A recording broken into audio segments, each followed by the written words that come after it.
Σκέψου ότι το θέλω δίπλα με το άλλο. Εκεί. Εκεί.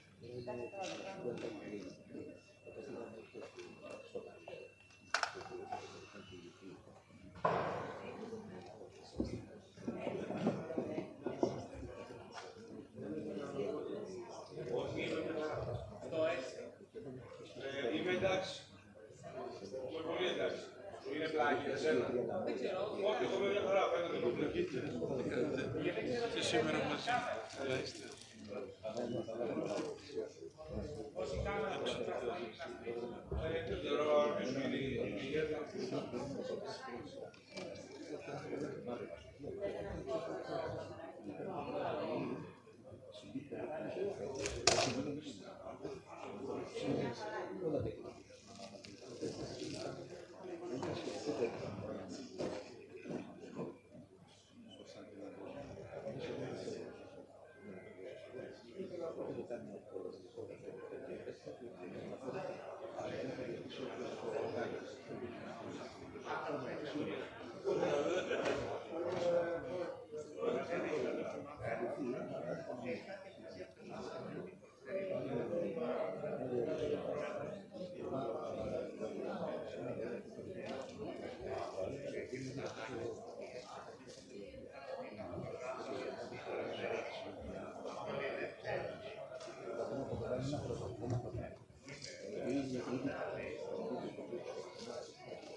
Τεστ, 1, 2, 3, 4, 5, 6, 7, 8, 9.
Βάλε μου αυτό εδώ.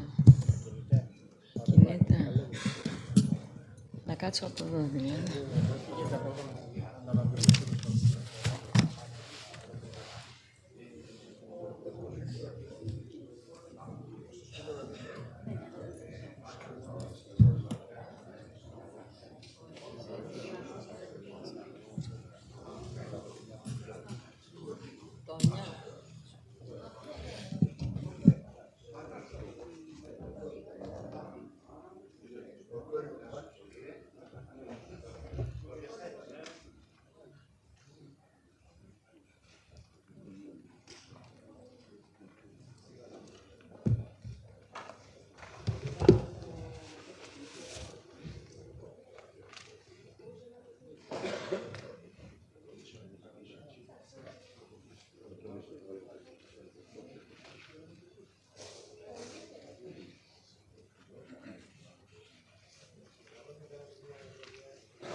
Kalimera.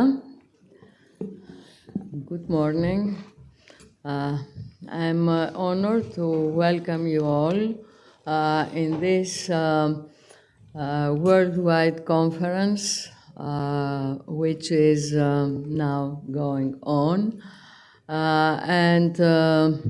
I would like to refer to the presence of Minister of Development of Greece, Mr. Panagiotis Theodorikakos, represented by the Secretary General, Mr. Lefteris Kritikos, Secretary General of Development on Industry, the representative of the Archbishop of Greece, Athens and Greece, His Beatitude Hieronymus, who is represented by the Reverend Bishop Thespiaeon, Mr. Pavlos, the representative of His Beatitude, the Patriarch of Jerusalem, Theophilos III, who is represented by the Reverend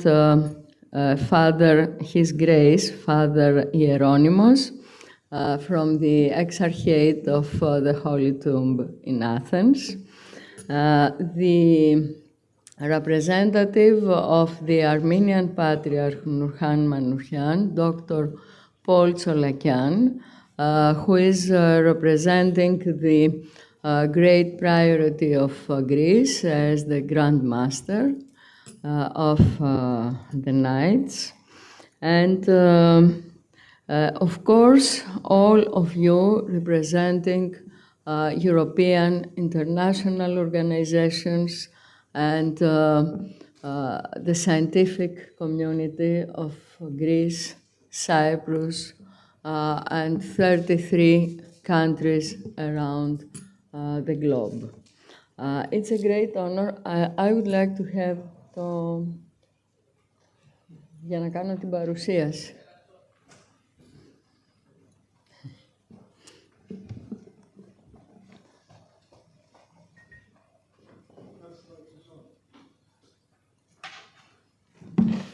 Thank you.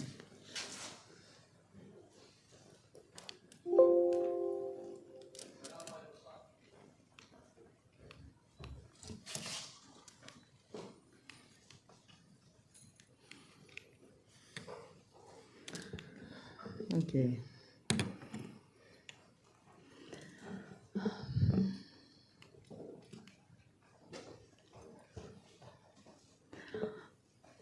This series of conferences are developed due to the innovation that this unique rehabilitation work of the Holy Edicule of the Holy Sepulchre in Jerusalem has introduced into the worldwide practice of preservation of monuments. And it was acknowledged by the European Union that this innovation is taking us to the future trends of the rehabilitation of world monuments. Actually, the fact that all the disciplines, all the engineering disciplines are working together and are merging their data on the 3D documentation core digital infrastructure of the monuments is one step ahead of what was happening years and years ago. This innovative practice is bringing together not only the positive and technical sciences and engineers, but humanities as well, history, archaeology, theology, social and political sciences are being brought on a forum, a transdisciplinary forum, which aims to bring together and develop a new language. This language that the Tomb of Christ and the monument of the Holy Edicule was speaking to all humanity. The days we opened the Tomb of Christ and 3 billion of people were kneeling in front of it with us in order to pay respect to the message of the resurrection, a message of hope. 3 billion people, Christians, are accounting for 2 billion people in the world. That means that this monument is uniting different religious beliefs, different countries' interests, even for countries in conflict. And this union, which started from the historic initiative of Patriarch Theophilus of Jerusalem and was embraced by the Custos of the Holy Land and the Armenian Patriarch of Jerusalem.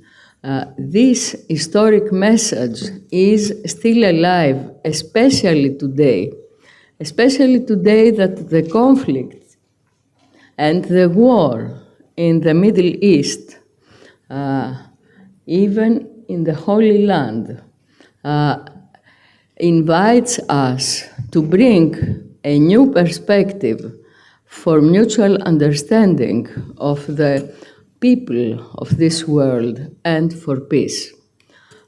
With these ideas that give a critical dimension to the restoration of monuments, the restoration of communication in order to recapture the world in crisis through culture. We have developed this series of conferences, which 2018, 2021, and 2023 performed on the level of diffusion of the innovation, of transfer of the know-how, and on education, innovative, novel education on the level of educating people, developing skills of professionals in order to perform this task. And today, at the fourth conference, it is a new step which is joining the new project, Evlogon, a project that is taking us from all this evolution through diffusion, education, and know-how transfer to the development of an interdisciplinary language on standardizing this innovating practice, on developing a national task force on the engineering level to implement these new practices, and on developing a competence center that hand by hand with the European one will take us to the future. It is with great pleasure that we can see that this evolution from 18 to 21 to 23 and up to today, it is augmenting the impact, the scientific impact of this conference, which is publishing in well-recognized international journals today 185 scientific papers of more or less 500 authors from 31 countries. The issues of this conference are broader than the restoration, are covering the spectrum of development. Development meaning reuse and revealing of cultural heritage as a major resource of sustainable local planning on developing perspectives for historic cities in front of the future of sustainable tourism and, of course, bridging scientific community for cultural heritage with industry and society. With this data, it is not by chance that very important European projects like the one you see are joining and sustaining this effort, as it is visible in the panels and in the sessions. I'd like to thank all the donors, starting from the Eugenides Foundation and the disposal of this very fine hall, the media sponsors, and of course the sponsors of TMM. I'd like to thank all the members of the International Steering Committee and the Scientific Committee, the partners of Evlogon, National Technical University of Athens, University of Ioannina, University of Peloponnese, Technical Chamber of Greece, the National Center for Social and Political Research, and of course, the Orthodox Academy of Crete, which is bringing together all the Orthodoxy entities of our church. And I would like giving the floor to the representative of the National Technical University of Athens, our Research and Innovation Vice Rector, Professor Manos Varvarigos, saying just one phrase, that all this innovation about we are talking, it is just one small contribution to the glory of the resurrection and the hope, and express my respect and gratitude to this message and to the Three of Jerusalem that brought us here. Thank you very much.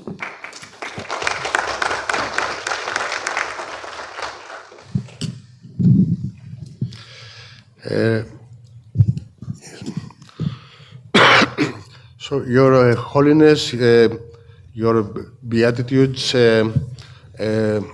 Honorable General Secretary, distinguished guests, dear colleagues, ladies and gentlemen, the rehabilitation of the holy sculpture, the holy edicule of the holy sculpture in Jerusalem has been a pivotal project on the preservation of cultural heritage. It has pioneered a novel holistic approach for the sustainable preservation and management of cultural heritage. It has also motivated the establishment of this international conference on transdisciplinary multispectral modeling and cooperation for the Preservation of Cultural Heritage, which is held for the fourth time organized by the National Technical University of Athens. The theme of the conference is very important for Europe and for Greece in particular, as it deals with establishing new interdisciplinary approaches for the conservation and the digital documentation of cultural heritage. Cultural heritage is important or even indispensable for nations, for societies, for communities, and for individuals, as it gives each of us a sense of identity, of belonging, connecting ourselves to our past, and providing something which providing continuity in an area where we have the impact of globalization, the rapid changes in life, etc. Also, educational heritage has a great educational value, as it serves as a source of knowledge and understanding of our history, customs, and society. Other things that, other elements that cultural heritage provides are social cohesion, economic benefits, of course, through tourism, and above all, the preservation of diversity, which is something very important to respect different ways of life, different languages and practices in the future also. The National Technical University of Athens that I represent was established in 1837, and it focuses. It is an engineering school. It focuses. It has 9 engineering departments, and it has played a major role in the past in the pre-war development of Greece and the post-war reconstruction of the Greek economy. Besides, in addition to being the top university in Greece, as the rankings of the FAE prove. The reason National Technical University of Athens is involved is that engineering is very important. The new technologies are very important for preserving both the tangible elements of cultural heritage, like buildings, monuments, etc., but also the intangible elements in the form of traditions, performing arts, oral traditions, etc. So this is why the National Technical University of Athens is part of the effort in preserving the cultural heritage and managing this heritage with all its capabilities and the technologies it can combine.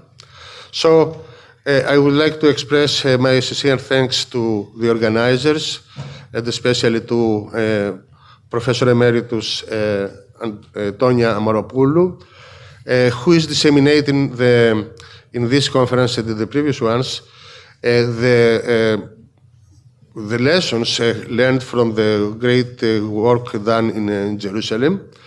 And I also want to welcome all the participants to this conference and wish good success for the conference.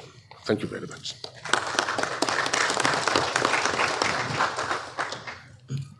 Thank you very much. I have the honor to invite for the inauguration of the conference, on behalf of the Minister of Development of the Hellenic Republic, Mr. Panagiotis Theodorikakos, the General Secretary for Industry, Mr. Lefteris Kritikos. Please.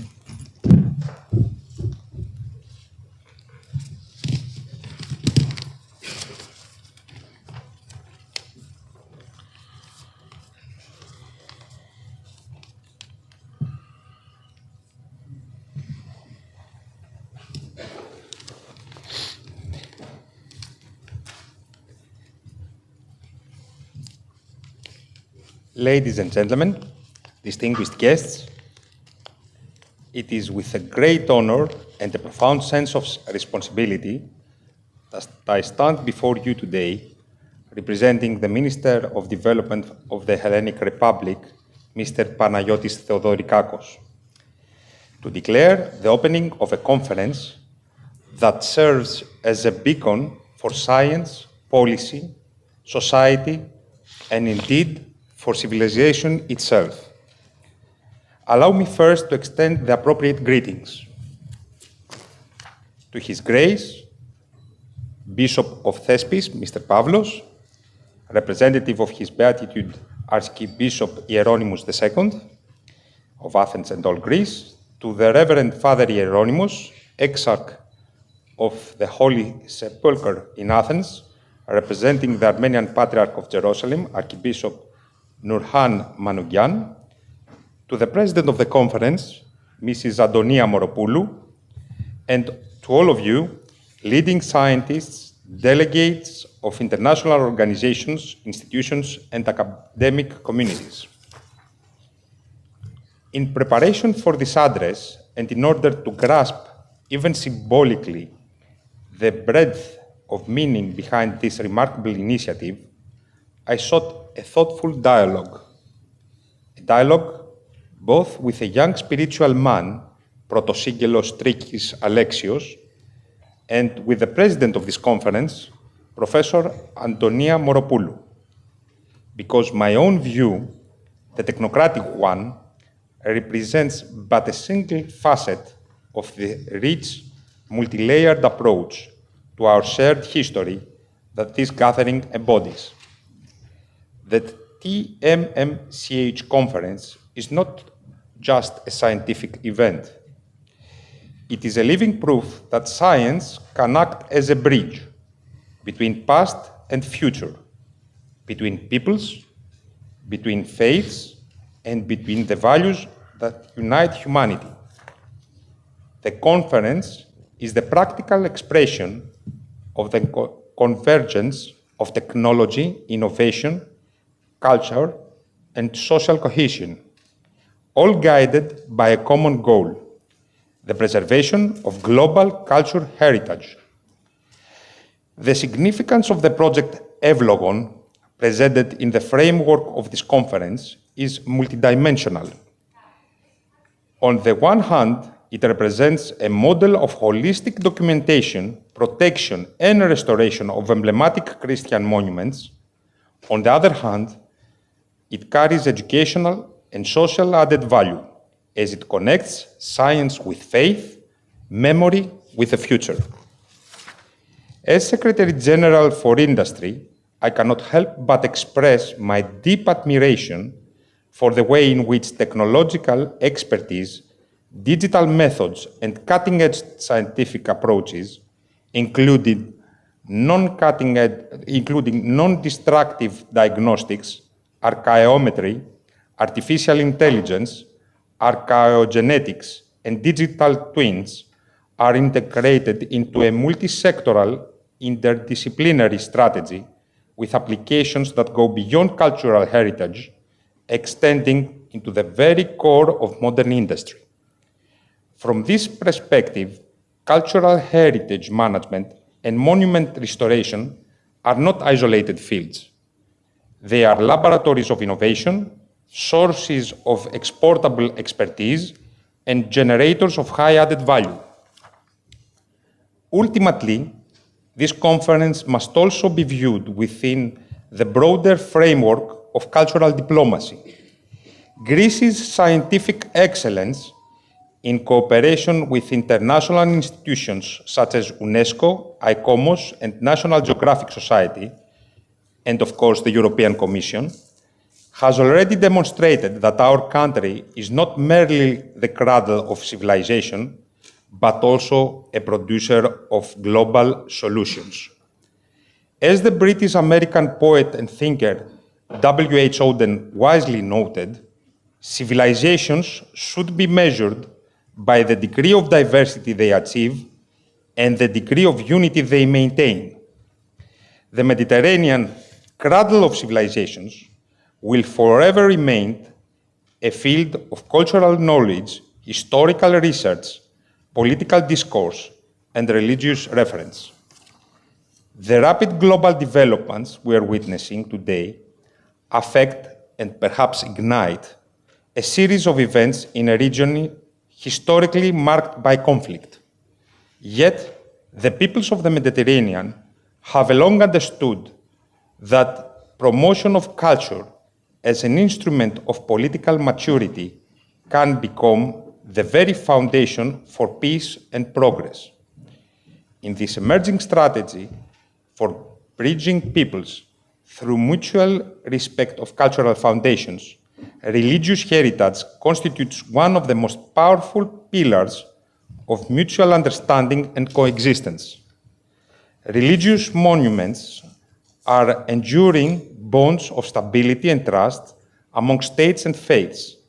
Their very presence helps to prevent unproductive tensions and foster dialogue. The preservation of these monuments would be inconceivable without scientific knowledge and the support of modern technology. Faith, art, and science, together they form the triad within which the osmosis of the new culture takes place.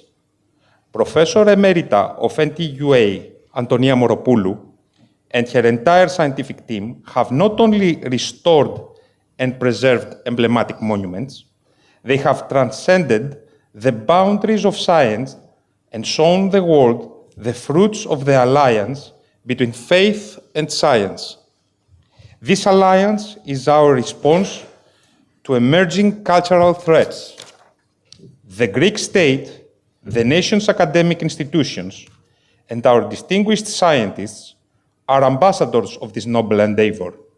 Together, they position Greece as a guarantor of universal values, of security, and of progress in the wider region.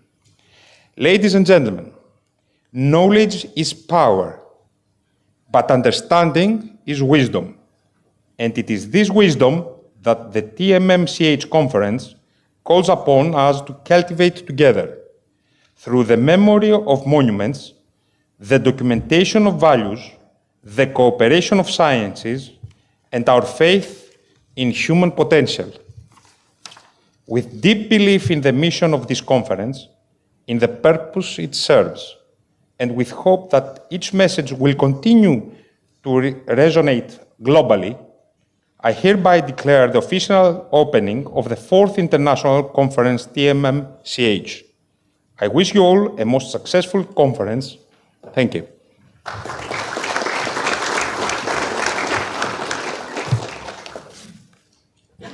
Thank you very much, Mr. Secretary General. You can assure the Minister of Development that we will stand with this alliance between science and faith, and we will take over the project, the emblematic project, Evlogon. Thank you very much. We have a message from the Deputy Minister of Foreign Affairs, Mr. Loverdos Michail Ioannis. Can we have the video, please?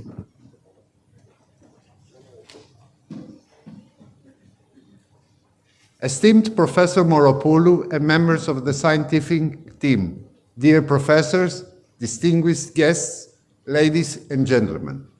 It is an honor and a great pleasure to address the 4th International Scientific Conference on the innovative and interdisciplinary preservation of cultural heritage organized by the National Technical University of Athens in cooperation with the Technical Chamber of Greece. Thank you for your kind invitation to this remarkable conference where cultural heritage meets innovation and technology.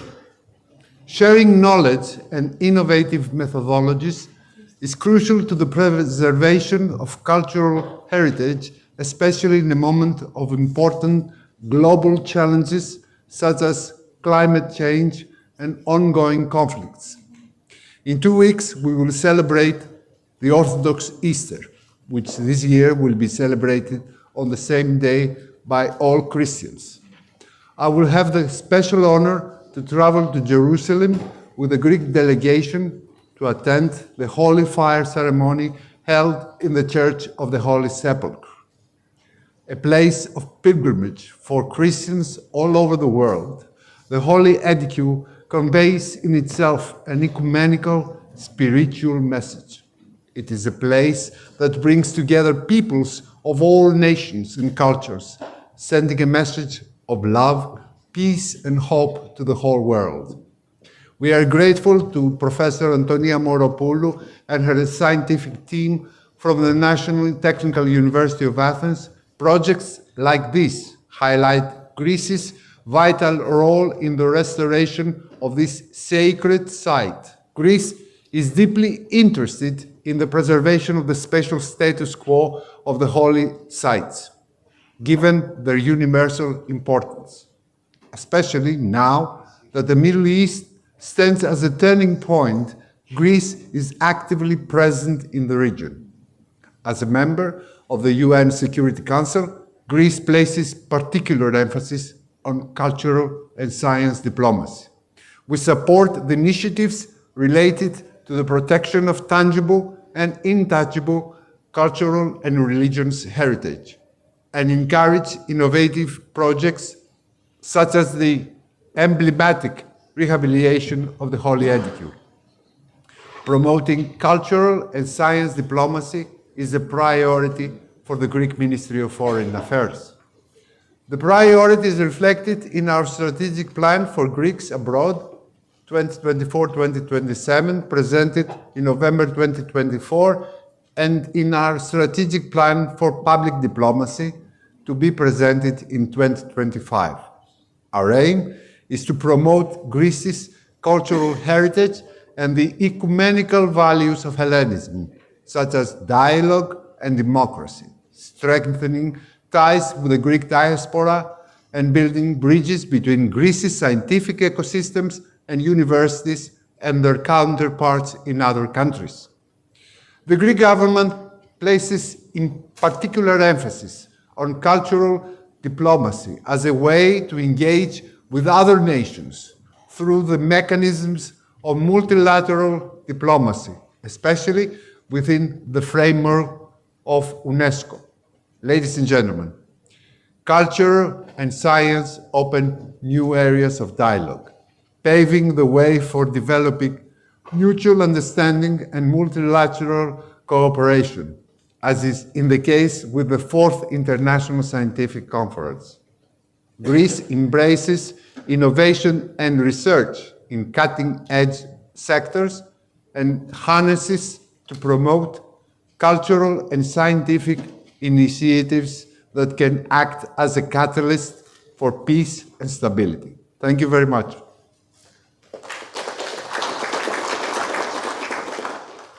The Deputy Minister is out of Greece. That's why we welcome his video address.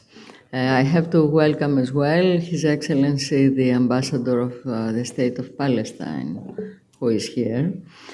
And I have now the great honor to invite His Eminence, the Metropolitan Bishop of Laodicea, Mr. Theodoritos, to read the message of the Ecumenical Patriarch, His All Holiness, Παναγιώτατος Κύριος Βαρθολομαίος. Thank you very much.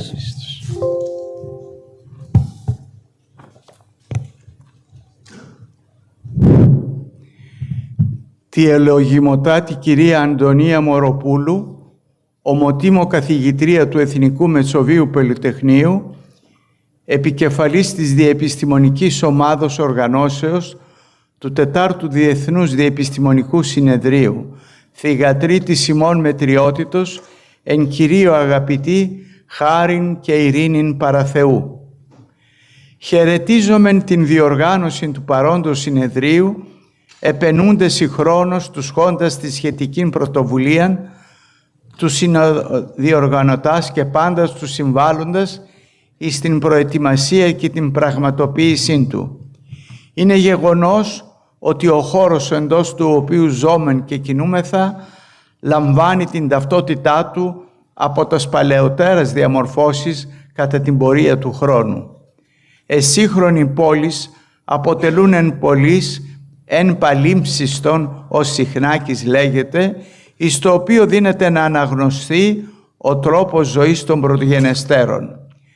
Δια της καταγραφής, της αποτυπώσεως, της αποκαταστάσεως και αναδείξεως σημαντικών μνημείων και κτηριακών συνόλων, τα οποία αποτελούν αναπόσπαστον τμήμα ορισμένων τοπικών παραδόσεων, αλλά και του παγκοσμίου πολιτισμού, συγκρατείται στη συλλογική μνήμη των λαών και της ανθρωπότητος, αραγής η άλυση των πνευματικών αξιών, τας οποίας αυτάς εκφράζομεν τόσον δια της τεχνικής των, της σοφίας των εκάστοτε δοθησών λύσεων και δια της χρήσεως και λειτουργίας των, όσον και δια της αισθητικής των. Σπουδαιοτάτη είναι η διάσωση της αήλου πολιτισμικής κληρονομίας του οικοδομήν, της τεχνογνωσίας, δηλωδότη και των ιστορικών μεθόδων αξιοποιήσεων, φυσικών και ανακυκλωσίμων οικοδομικών υλικών. Σήμερον τονίζεται ο οικολογικός χαρακτήρ του κλάδου των αποκαταστάσεων και της αξιοποιήσεως ιστορικών μνημείων, ως και η συμβολή του στην βιωσιμότητα, στην εξοικονόμηση πόρων δια της επαναχρήσεως του εφισταμένου κτηριακού αποθέματος, στην ενίσχυση της κυκλικής οικονομίας και στην αειφόρον ανάπτυξη, καθώς προσφέρονται λύσεις φιλικές προς το φυσικό περιβάλλον των κοινών ημών οίκων. Διόλους αυτούς τους λόγους κρίνεται σπουδαιοτάτη η διεπιστημονική προσέγγιση των πολυδιαστάτων αυτών ζητημάτων. Η μεγάλη δύναμη της εποχής μας, η τεχνολογία, αξιοποιημένη καταλήλως, δύναται να συμβάλλει ουσιαστικώς στην διάσωση των πολιτισμικών μνημείων και στην ανάδειξη πολυτίμων παραδόσεων. Πολύ σημαντική εμφανίζεται επίσης η συμβολή των ανθρωπιστικών επιστημών, οι οποίοι αποκαλύπτουν στον τεχνοκρατούμενων άνθρωπων την πνευματική και ηθική διάσταση του πολιτισμού, την αλήθεια πέρα του επίπεδου των υλικών αναγκών και της αρχής της στιγνής χρησιμοθυρίας. Ο σύγχρονος πολιτισμός κατατρίχεται εκ της κυριαρχίας της λογικής του ωφελισμού, ο οποίος είναι κακός σύμβουλος και δεν επιτρέπει στον άνθρωπο να ατενίσει το βάθος των πραγμάτων. Ο χώρος και τα κτίσματα είναι φορείς μνήμης και ήθους, αλήθεια μεμαρτυρημένη εξόχως στην χριστιανική παράδοση. Ως αναφέρομεν η σχετική ομιλία της ημών μετριότητος, πάντοτε η αρχιτεκτονική εκφράζει μία πνευματική στάση απέναντι στον κόσμο, ένα τρόπο χρήσεως του κόσμου. Το καθημάς παρελθόν διδάσκει ότι κάθε βυζαντινό οικοδόμημα είναι ένα ευχαριστιακό γεγονός. Οι ναοί και ρέμονε είναι εντεταγμένοι αρμονικώς στο φυσικό περιβάλλον. Όχι μόνο δεν το επιβαρύνουν, αλλά αναδεικνύουν το κάλος. Ο πολιτισμός και το περιβάλλον ευρίσκονται εδώ ισορροπίαν, γνώρισμα το οποίο δεν ισχύει δια την συνύπαρξη φυσικού και δομημένου περιβάλλοντος σήμερον. Αυτήν την σπουδαία παρακαταθήκη, δια το πώς και το νόημα του πολιτισμού, καλούμεθα να αξιοποιήσουμε δημιουργικώς ενώπιον των προκλήσεων, αλλά και των θετικών προοπτικών της εποχής μας. Με αυτά στα σκέψεις και τα αισθήματα συγχαίρομεν πάσιν ημίν άπαξ έτη, δια την οργάνωση του 4ου Διεθνούς Διεπιστημονικού Συνεδρίου, βέβαιη δε κατά την κατά πάντα επιτυχήν διεξαγωγήν αυτού, καταστέφομεν τους ελιγμοτάτους εισηγητάς και πάντα τους εκλεκτούς συμμετέχοντας δια της πατριαρχικής ημών ευλογίας και επικαλούμεθα εφημάς την χάριν και των φωτισμών του ποιητού ορατώνται πάντων και αοράτων. Ολοκληρώνοντας, και μετά τις ευχές και την ευλογία της αυτού Θεοτάτης Παναγιώτητος του Οικουμενικού Πατριάρχου μας, Κυρίου Βαρθολομαίου, επιθυμώ και προσωπικά να συγχαρώ και να ευχηθώ καλή επιτυχία στο διεθνές αυτό συνέδριο της κυρίας Τάνιας Μοροπούλου.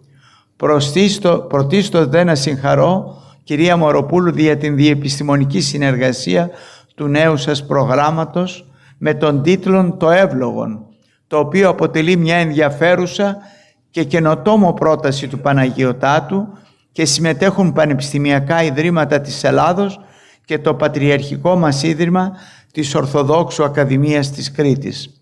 Συγχαίρουμε τον Υπουργό Ανάπτυξης, κύριο Τάκη Θεοδωρικάκο, και τους συνεργάτες του για την οικονομική υποστήριξη αυτής της ενδιαφέρουσας προτάσεως με κεντρικό θέμα θρησκευτικά μνημεία και χριστιανικές αξίες σε διάλογο.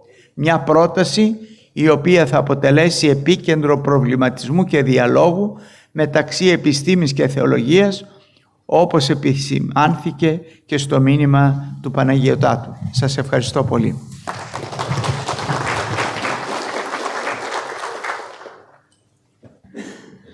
Σας ευχαριστούμε πολύ.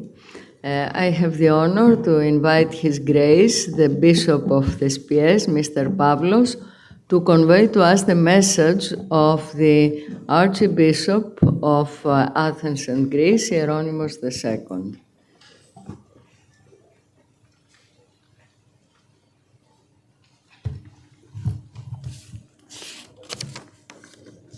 Χαιρετισμός του Μακαριωτάτου Αρχιεπισκόπου Αθηνών και Πάσης Ελλάδος, Κυρίου Ιερονύμου του Δευτέρου, για το 4ο Διεθνές Διεπιστημονικό Συνέδριο.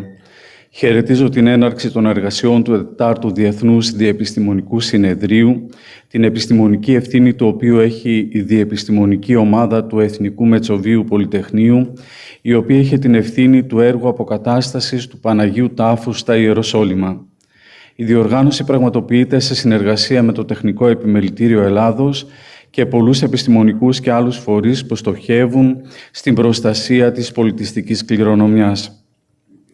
Ο σκοπός είναι πράγματι η προστασία και η παρουσία και διατήρηση της πολιτιστικής κληρονομιάς. Προς τούτο είναι εκ των ον ουκάνευ η οικοδόμηση διεπιστημονικής προσέγγισης και μια ολιστική ψηφιακή τεκμηρίωση των μνημείων, και ασφαλώς είναι σημαντικό να καθίστανται όλοι οι φορείς, κοινωνοί και γνώστες των τελευταίων εξελίξεων στην έρευνα και στην καινοτομία. Τα μνημεία, μάρτυρες πολιτισμού και ιστορίας, με την πολυεπίπεδη αξία τους, συνυφασμένοι με τα υλικά τους και τον τόπο στον οποίο βρίσκονται, απαιτούν το αληθινό ενδιαφέρον μας για τη διατήρηση και ανάδειξή τους. Η προστασία τους οφείλει να γίνεται με τα πλέον πρόσφορα μέσα που παρέχει η σύγχρονη τεχνολογία. Και εδώ ακριβώς μπαίνει το θέμα της ολοκληρωμένης επιστημονικής ενημέρωσης, αλλά και το θέμα της εξέβρεσης πόρων και επίσης της ευαισθητοποίησης των κοινωνιών για την καλή διατήρηση της κληρονομίας. Στην προοπτική της ευαισθητοποίησης των κοινωνιών και της κατανόησης της αξίας των μνημείων εισέρχονται στην εξίσωση της διεπιστημονικής κινητοποίησης και οι ανθρωπιστικές επιστήμες.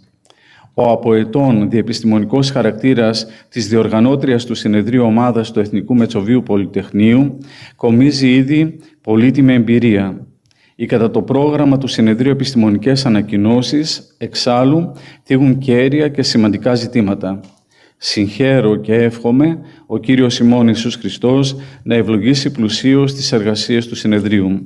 Με τευχόν διαπήρων ο Αρχιεπίσκοπος Αθηνών και Πάσης Ελλάδος, Ιερώνυμος ο Δεύτερος.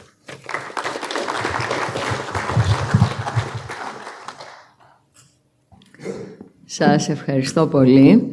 I have the honor and pleasure to invite Father Hieronymus, His Eminence, to present the message of His Beatitude, the Patriarch of Jerusalem, Theophilos III.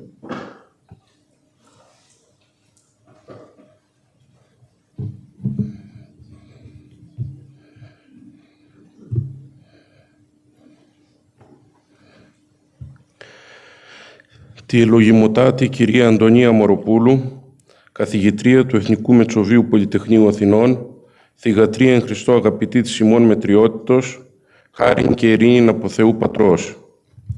Δια των πατριαρχικών ημών γραμμάτων τούτων, συγχαίρομεν εν θέρμος τη ημετέρα λίαν τη τιμημένη ημίν ελογιμότητη, επί τη διοργανώση του Τετάρτου Διεθνούς Επιστημονικού Συνεδρίου, προαγούσης την συνεργασία με τα ποικίλων φορέων διατηρήσεως και προστασίας της πολιτιστικής κληρονομιάς των λαών, ιδία της ημετέρας Ρωμαιοορθοδόξου. Με τα λύπης όμως πολλής ανακοινούμεν αυτή, ότι λόγω ανηλυμένων σοβαρών υποχρεώσεων ημών υπό τας παρούσας καταστάσεις εις Ιερουσαλήμ, αδυνατούμεν να μετάσχομεν προσωπικώς, εκπροσωπήσει δε ημάς το ερημένο συνεδρίο, ο εν Αθήνες έξαρχος ημών, ο Σιολογιότατος Αρχιμανδρίτης Ιερώνυμος. Χαιρετίζοντες ιδιαιτέρως πάντας τους συμβάλλοντας στην διοργάνωση του συνεδρίου τούτου και τους μετέχοντας εις αυτό, επιδαψιλεύουμεν τας πατρικάς ημών ευχάς και πατριαρχικάς ευλογίας από του Παναγίου και Ζωοδόχου τάφου και διατελούμεν. Εν τη Αγία Πόλη Ιερουσαλήμ, 25 Μαρτίου 2025, διάπειρος προς Κύριον Ευχέτης, Θεόφιλος Τρίτος, Πατριάρχης Ιεροσολύμων.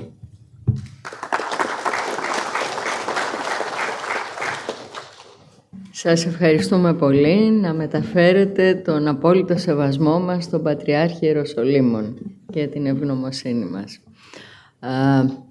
The Custos of Holy Land, the Reverend Francesco Patton, has entrusted to me to convey to the conference his blessing for our works.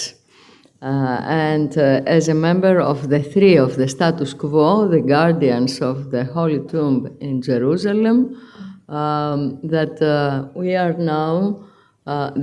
they are now continuing the works with the University of Sapienza, and we are working with them together in various projects to transfer know-how among us.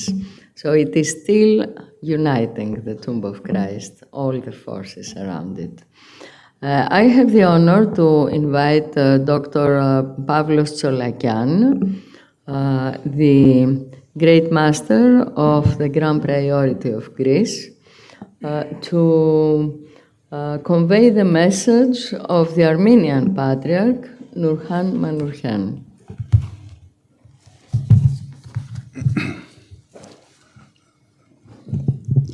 Σεβασμιότατη, Άγιε Έξαρχε, Πανασολογιότατε, κύριοι εκπρόσωποι Υπουργείων, αγαπητή καθηγήτρια Τόνια Μοροπούλου, πρόεδρε του Διεθνούς Αυτού Επιστημονικού Συνεδρίου και μέλη της Οργανωτικής Επιτροπής, σεβαστοί προσκεκλημένοι σε αυτό το σημερινό σπουδαίο συνέδριο. Θα ήθελα να μεταφέρω χαιρετισμό της αυτού Θειοτάτης Μακοριώτης, ο Αρμένιος Ορθόδοξος Πατριάρχης Ιεροσολύμων, Πάσης Παλαιστίνης,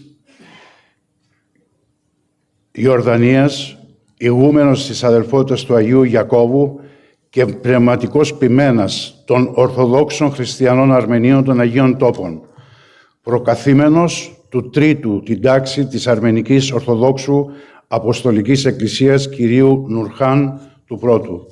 Σε τηλεφωνική του επικοινωνία με τον Δόκτωρ Παύλο Τσολακιάν, μεγάλο εθνικό διοικητή της Μεγάλης Επικράτησης Ελλάδος, του κυρίαρχου χριστιανικού υποτικού τάγματος του Ναού των Ιεροσολύμων, του ζήτησε να μεταφέρει κατά την έναρξη των εργασιών του συνεδρίου προς όλους τους παρευρισκομένους το εξής χαιρετισμό. Με μεγάλη χαρά πληροφορήθηκα από την αγαπητή ομότιμο καθηγήτρια του Ελληνικού Μετσοβίου Πολυτεχνείου Αθηνών και αντιπρόεδρο του Τεχνικού Επιμελητηρίου Ελλάδος, κυρία Τόνια Μοροπούλου, την εκ νέου οργάνωση του 4ου κατά σειράν Διεθνούς Συνεδρίου υπό τον τίτλο «Διεπιστημονική, πολυφασματική και πολυφασματική μοντελοποίηση και συνεργασία για την διατήρηση της πολιτιστικής κληρονομιάς».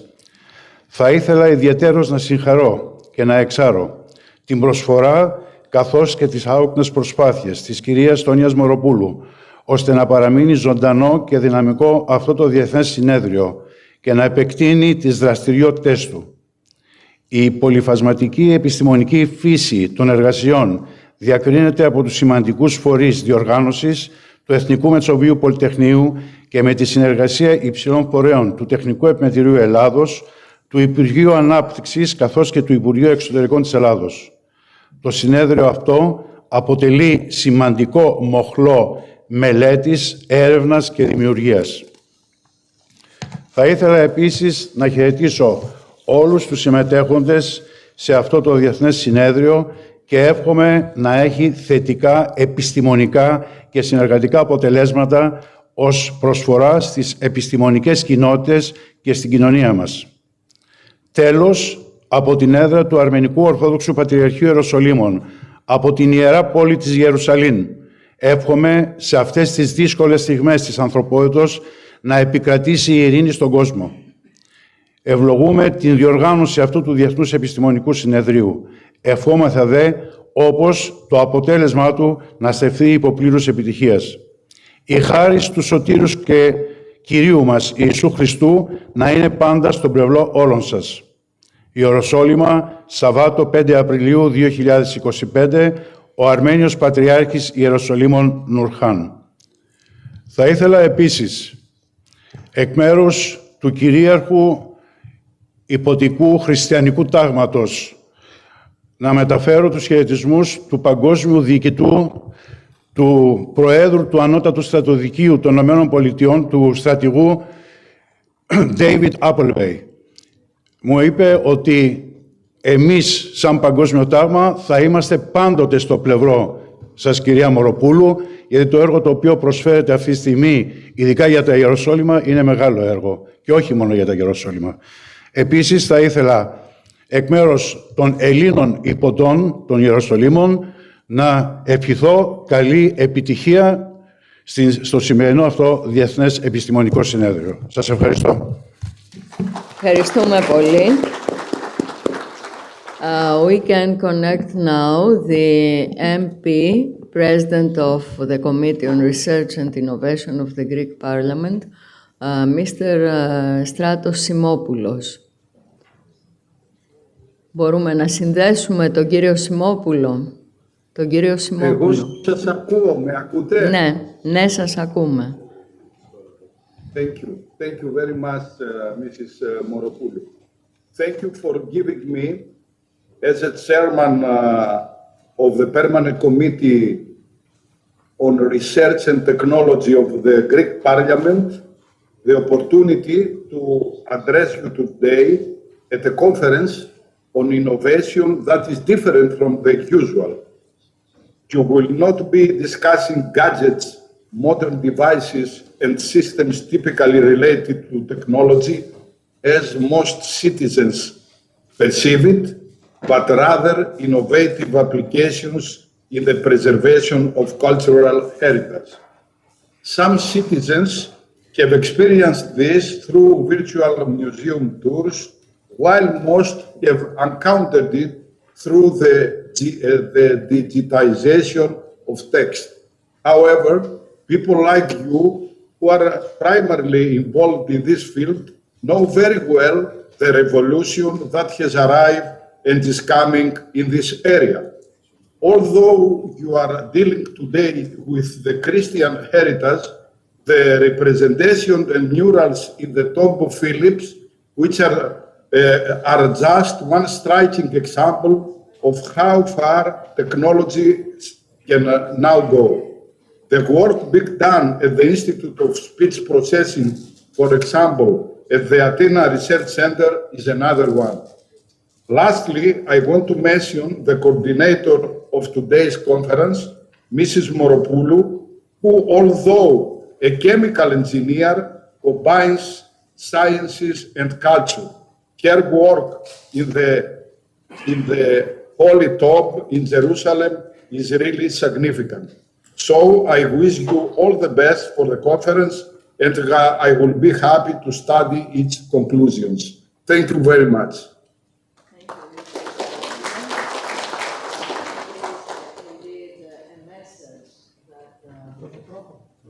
It is indeed a message that united the Greek Parliament addresses this conference.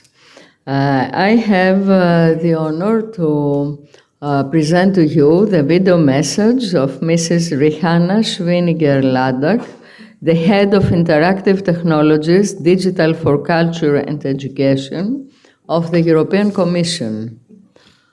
Το βίντεο της Ευρωπαϊκής Επιτροπής, παρακαλώ.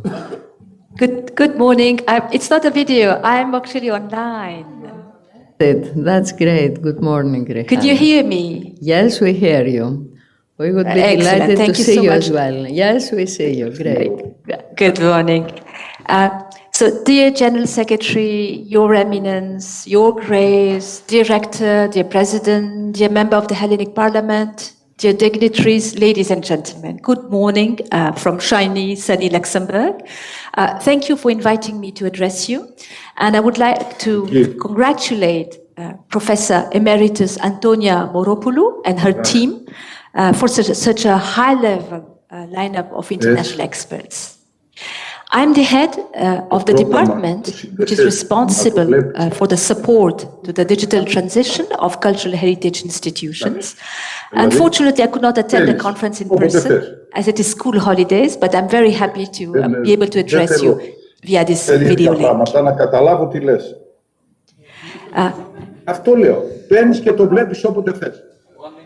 Apologies, but you will need είναι μηχανικό. Please continue. Κύριε Σιμόπουλε, κλείστε τη σύνδεση. I'm the head of the department at the European Commission, which is responsible for the support to the digital transformation of cultural heritage institutions, and I'm happy to be able to address you today via this video link. I would like for a few moments to just let our imaginations flow, because this is also needed. Let's imagine for a moment that a curator, certainly which is here in the room, full of curiosity, who loves history, archaeology, and technology alike, is traveling in time and stumbling into the workshop of Leonardo da Vinci. The genius is drawing a new flying invention. And he sees the curator armed with a tablet instead of a notebook. And this piques the genius' interest. Our curator shows him the 3D model, rotating and zooming it to the tiniest detail. The genius, Leonardo, says, such sorcery may safeguard my invention, but will it really work? Will it really fly? With more than one person at a time, will it be secure? So today, we are in a similarly transformative era where advances in technologies like artificial intelligence, like 3D digitization, like virtual reality, like augmented reality, are redefining how we preserve, how we use, how we understand, and how we interact with our cultural heritage, especially religious monuments that have so much significance for many here. This solid bridge of preservation of tradition and cutting-edge innovation not only enables us to protect our shared past, but also ensure it is accessible and secure for future and younger generations. In this digital renaissance, in a way, we are the inheritors of Da Vinci's spirit of inquiry, of exploration, and creativity, which are enriched thanks to equally sophisticated technology. And this is precisely the approach of the European policy framework, which is called the Recommendation for a Common European Data Space for Cultural Heritage. Our policy guides member states to advance in their efforts in digitization, especially 3D digitization of monuments and sites, of digital preservation, of digital access and reuse in a variety of areas, such as education that was mentioned earlier. The European policy clearly states that advanced technologies are not only good, but necessary to the preservation, restoration, rehabilitation of monuments and artifacts. But this is not technology push. This is about how we bring all the various disciplines together so that we can advance in this long road ahead. We will soon publish the first report of the recommendation. It takes stock of the progress made by member states in supporting their digitization and digital transformation of cultural heritage. And the conclusions are that there is still much, much work ahead. A lot of best practices are happening everywhere, but we need to accelerate and scale up our efforts of preservation. And I'm very happy that this conference is looking into these important issues and will contribute to the overall European effort. This digital preservation journey is far from over, yet we are facing new issues, and Professor Moropoulou mentioned some of them which are part of our reality now. Allow me to highlight three critical issues which I find very, very important. First, it's about technological sovereignty. We are in a complicated time where we can only rely on ourselves. We must ensure that we have control over our digitized treasures, especially when we speak about religious digitized heritage, that they remain with us within the European Union. This means we must develop our own tools and use these tools. We must preserve and share our data with European services, in EU-based data centers. We must ensure that our European heritage is independent from foreign control and decisions. This commitment includes fair reuse, trust, and security of these digital resources for preserving the integrity of our past while accelerating towards a proper digital transformation. And this is not about creating a European alternative.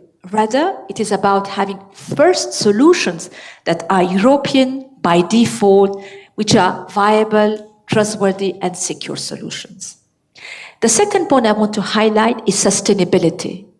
When we create 3D models of historic sites and artifacts, of monuments, of religious monuments, which we are going to discuss in this conference, we must ensure they are done with open standards, with a common and robust framework, with technical interoperability, so today's digitized data can be meaningful and usable tomorrow to prevent digital obsolescence. This sustainable approach ensures our shared beliefs continue to inspire and educate long into the future. And the third point I would like to mention are skills. This digital transition is powered by skills that are critical to this effort. It was mentioned earlier, but here more specifically, I would like to refer to the digital skills of the experts working in these cultural spaces. And there are a variety of skills, from writing engaging narratives to capturing ancient artifacts in 3D or crafting immersive augmented reality experience. Your technical knowledge ensures that our history is not only preserved, but also brought to life. This is why our policy framework, the recommendation, highlights three key points about digital skills. One, the need for capacity building and training in digital preservation techniques, data management, leveraging advanced technologies such as AI or 3D. Two, the need to promote digital literacy, not only among professionals, but also the broader public. This ensures that cultural heritage can be accessed and appreciated by audiences, by younger audiences. And third, it's the need to collaborate and share knowledge between institutions across Europe, where experts can exchange experiences, tools, best practices, exactly what we are doing in this conference. And I would like to mention the Competence Center for 3D, which is present in the conference. Together with all of you, will be an important enabler for building capacity, for promoting 3D digital literacy at all levels, and for facilitating collaboration and knowledge sharing about digitization, 3D digitization between cultural heritage institutions. I mentioned earlier Leonardo da Vinci. He used to work alone, but we do it together because united, we are stronger. I think we heard a lot of the word united. I think this will guide the mindset of the conference. That has always been one of the key values of the EU. And more than ever, in the digital era, we can be inspired by all the great women and men who came before us, and we can thus learn from each other. Thank you, and I wish you a great conference. Thank you so much, Rihanna. And we are passing now to the International Council of Monuments and Sites, represented by the member of the International Board, Professor Emeritus Andreas Georgopoulos, a member of the interdisciplinary team of the NTUA for the project of the Holy Sepulchre. Dear Andreas, you are having the floor. Thank you very much. Your Holiness, your Beatitudes, honorable delegates, distinguished guests, and ladies and gentlemen. It is with great honor and, no, I don't have a presentation. This is for the panel.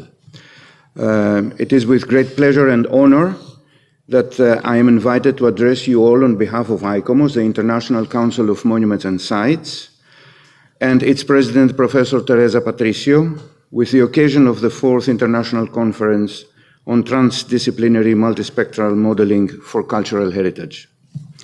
As you may know, ICOMOS is an NGO spanning across the globe with almost 12,000 members and aims at the protection and preservation of cultural heritage of any kind, while at the same time it serves as the advisor of UNESCO for the World Heritage Convention. This year, we celebrate our 60th anniversary. Our cultural heritage is not just a testament to our past, but a beacon guiding us towards a more enlightened and enriched future. In an age where technological advancements are rapidly transforming the ways in which we perceive and interact with the world, it is imperative that we harness these innovations to safeguard our historical treasures. The transdisciplinary approach which this conference so amply emphasizes is vital for the multifaceted challenges we face. By integrating insights from diverse fields, such as archaeology, architecture, digital humanities, and environmental sciences, we are better equipped to devise comprehensive strategies and ensure the longevity and integrity of our cultural sites. However, technology alone is not enough. Collaboration and cooperation are the bedrock upon which sustainable preservation efforts are built. It is through the relentless commitment and shared vision of international organizations, local communities, policymakers, and scholars that we can achieve meaningful progress. ICOMOS International is dedicated to fostering such partnerships, promoting best practices, and advocating for policies that prioritize cultural heritage preservation on a global scale. We should always remember that our work is not just about preserving monuments and artifacts. It is about preserving the very essence of our human experience.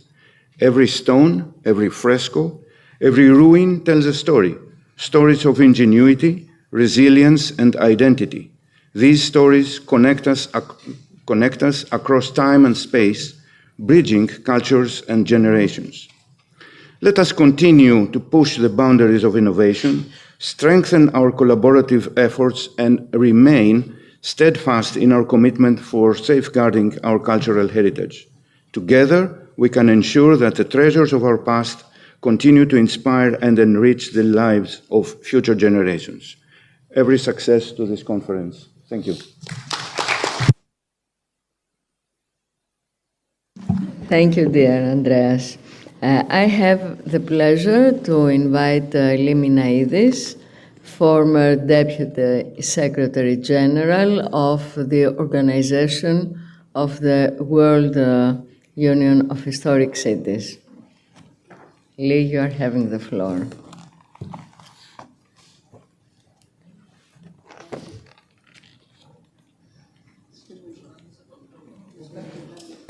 Το μικρόφωνο. Sorry. Oh, there we are. We're all right now? Good. respected members of the clergy, distinguished guests and participants, dear President of the conference.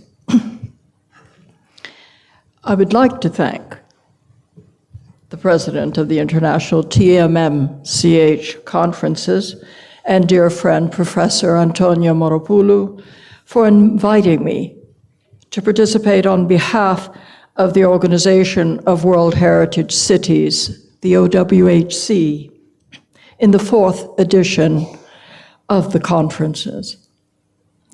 I want to congratulate as well Professor Moropoulou and her team for the wonderful organization, not only in this conference, but in the past conferences, which, having participated in the previous 3 meetings, during which issues relevant to the objectives of the OWHC were addressed, I look forward, once again, to the discussion of pertinent issues such as circular economy strategies for the adaptive reuse of cultural heritage, as well as the participation of informed societies in decision-making processes. In keeping with its mission to make a relevant and constructive contribution to the holistic, sustainable development of its members. And its members, the members of the OWHC, are the cities inscribed on the UNESCO World Heritage List. The OWHC is in the process of developing its new urban project, which will offer to member cities a set of proposals for designing and implementing heritage-led local strategies to regenerate the habitability of historic centers. The concept of habitability places people at the heart of urban concerns, recognizing the social value of our heritage and the communities that bring it to life. The combined effects of climatic, economic, and social crises are exerting considerable pressure on the habitability of urban environments, as well as on heritage environments which are particularly vulnerable. New urban regeneration practices need to be developed to address these crises. A featured program of the new urban project is the Urban Heritage Regeneration Accelerator, which is made possible through a partnership between the OWHC and the Cultural Heritage Finance Alliance, SHIFA. The project is designed to help cities develop innovative financing, strategic partnerships, and dynamic urban regeneration strategies.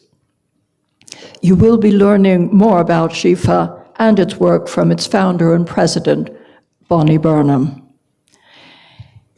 Historic districts are the foundation of our cities and have shaped their identity.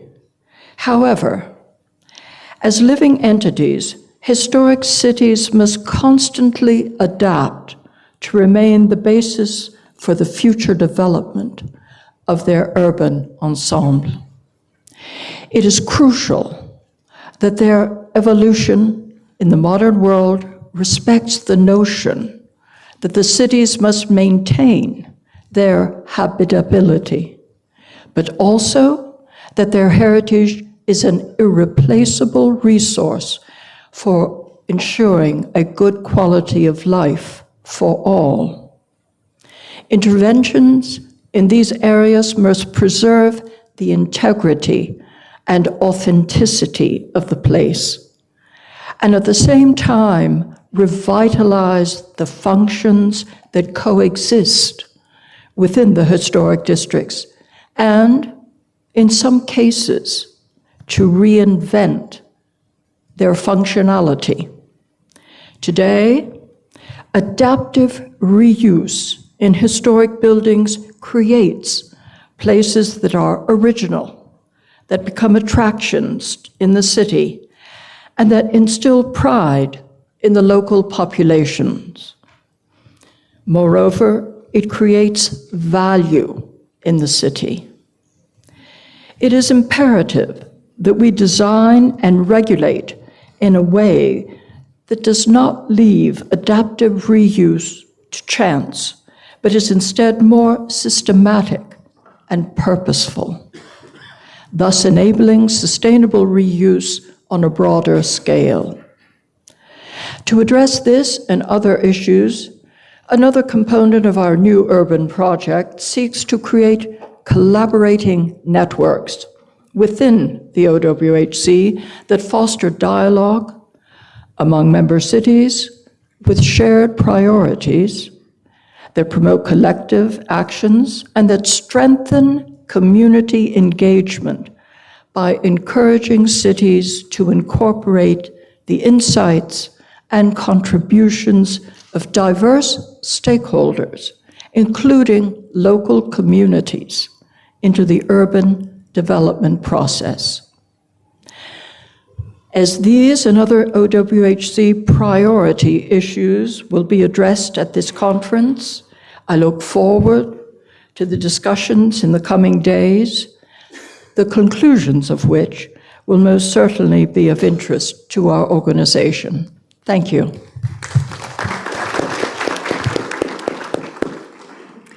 Thank you, dear Lee.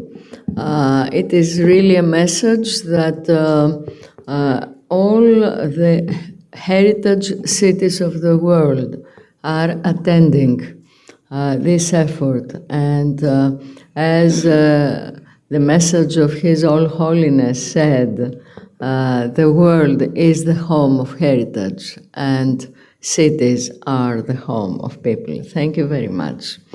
I would like to invite the Cyprus Scientific and Technical Chamber President, Mr. Konstantinos Konstanti, who is always at our side.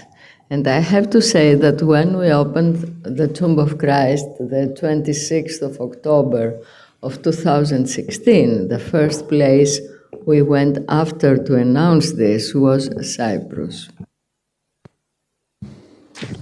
Καλημέρα σε όλες και όλους, σεβασμιωτάτοι, κυρίες και κύριοι. Επιτρέψτε μου να προσπεράσω το πρωτόκολλο. It is a great honor for me to welcome you today on behalf of the Scientific and Technical Chamber of Cyprus to this important international conference.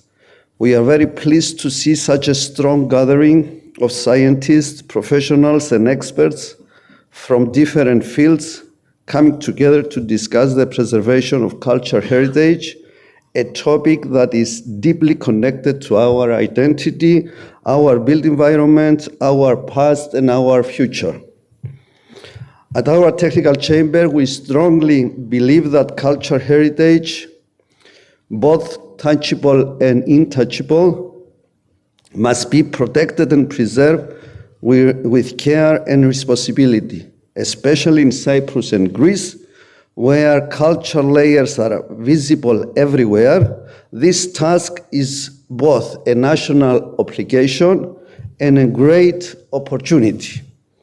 Cultural heritage is understood as a vital resource for social, economic, and sustainable development, which can significantly contribute to smarter, environmentally friendly, socially aware, and more inclusive societies. Its value goes beyond history. It can inspire innovation, strengthen community identity, and support economic growth. We also believe that the preservation of heritage in the present requires the effective use of technology, innovation, and interdisciplinary collaboration. Digital tools, non-invasive documentation methods, and artificial intelligence can help us better understand, protect, and share our heritage. But just as important is the cooperation between engineers, architects, conservators, material engineers, archaeologists, and policymakers. Only through a transdisciplinary approach we can build resilient and sustainable strategies. In Cyprus, this remains a work in progress. That's why our chamber is actively involved in promoting regulatory reforms, offering technical expertise, and supporting the development of effective public policies in this field. We aim to equip professionals with knowledge, raise public awareness, and help the state create strong scientific, legal, and technical tools to safeguard our heritage for future generations. In that context, I'm happy to be here with my friend Platonas Stylianou, President of the European Council of Civil Engineers, and be part of the knowledge sharing, experiences and recommendation about sustainable cultural heritage approaches and practices. I'm sure that this opportunity will offer us great ideas and new tools to achieve our goals. I would like to warmly congratulate the organizers for this excellent initiative and wish all participants a successful and productive conference. I would like also to seize the opportunity to extend special thanks on behalf of the Chamber to Professor Moropoulou for her long-lasting contribution to the mission of the Technical Chamber of Cyprus.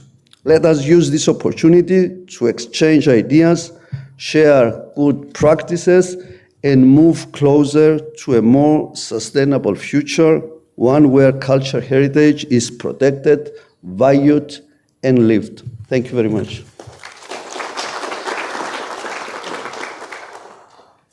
Very much. With honor and pleasure, I have to invite Professor Anna Batistatou, the Rector of the University of Ioannina.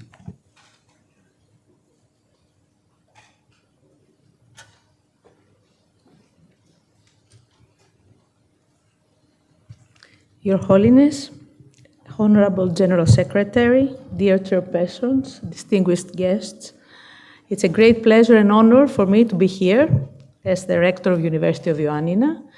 We have the great honor to have in our executive board Professor Antonia Moropoulou. So for the last 2 years that we are all planning the new strategic plan for our university, together with our advisory board, we put interdisciplinarity, one of our goals, our major goals and our focus.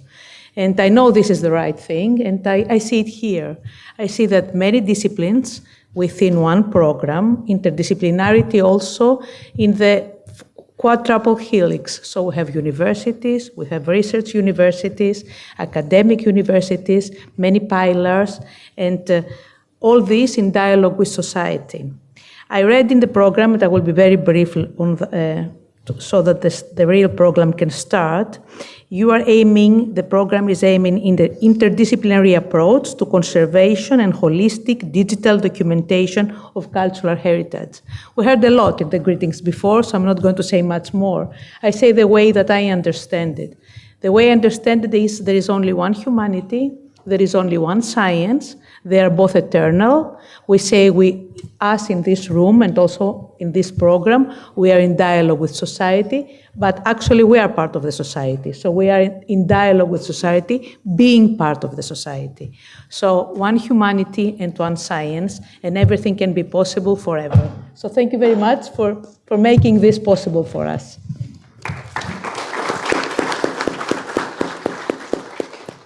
Thank you very much, dear Rector.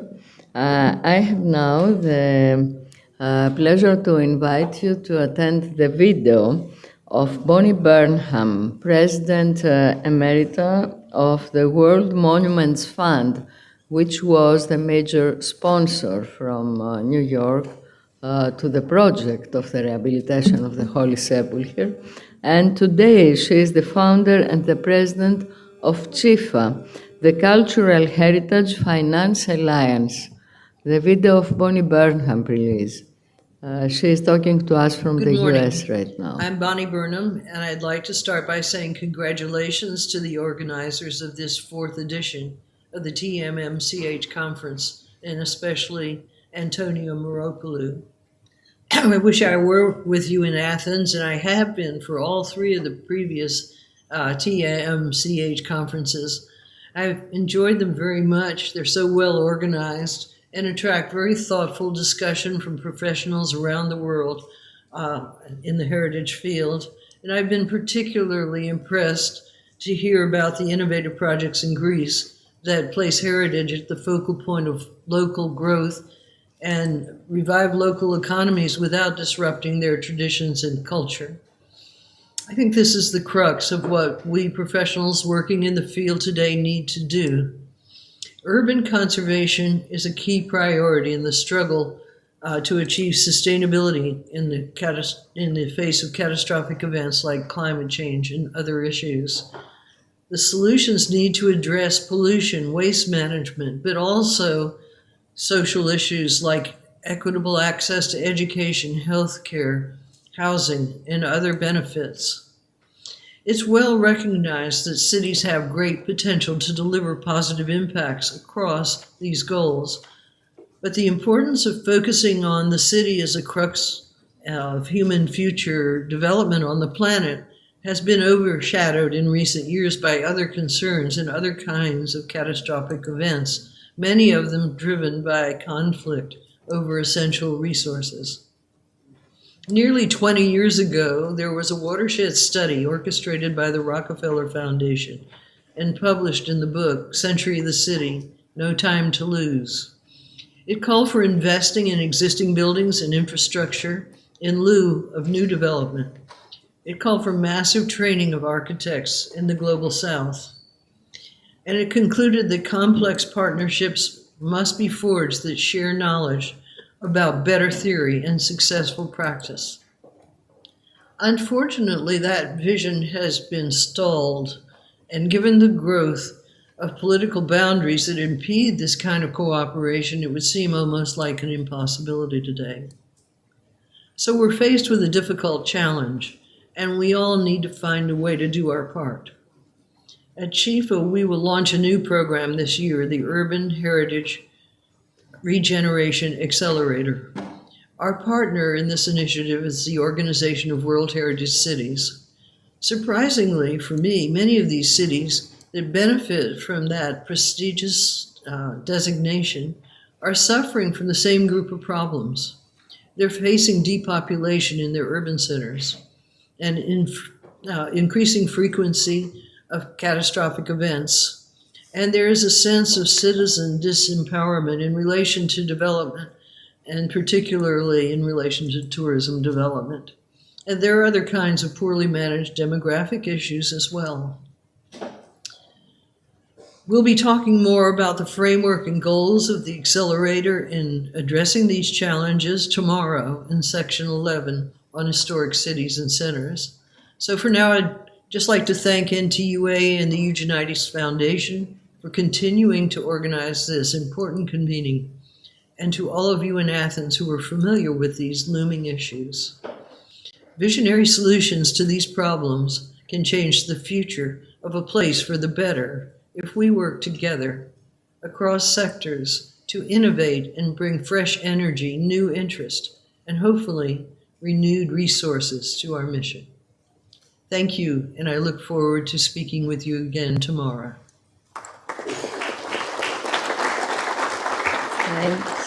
Thank you, dear Bonnie. His Excellency Mr. Nikola Nedeljkovic, Ambassador of the Republic of Serbia to the Hellenic Republic, is here. Welcome, Your Excellency. I'm now in the place to invite my friend Evstratios Stylianidis, Professor of the Aristotle University of Salonika and Vice President of the International Committee, CHIPA, for Heritage Documentation, former Vice Rector of the AUTH on Research and Education. Thank you so much. Good morning, everyone, Reverend Fathers, ladies and gentlemen, distinguished colleagues, friends and partners in cultural heritage. It is a true honor to be here with you today at this 4th International Conference, TMM-CH.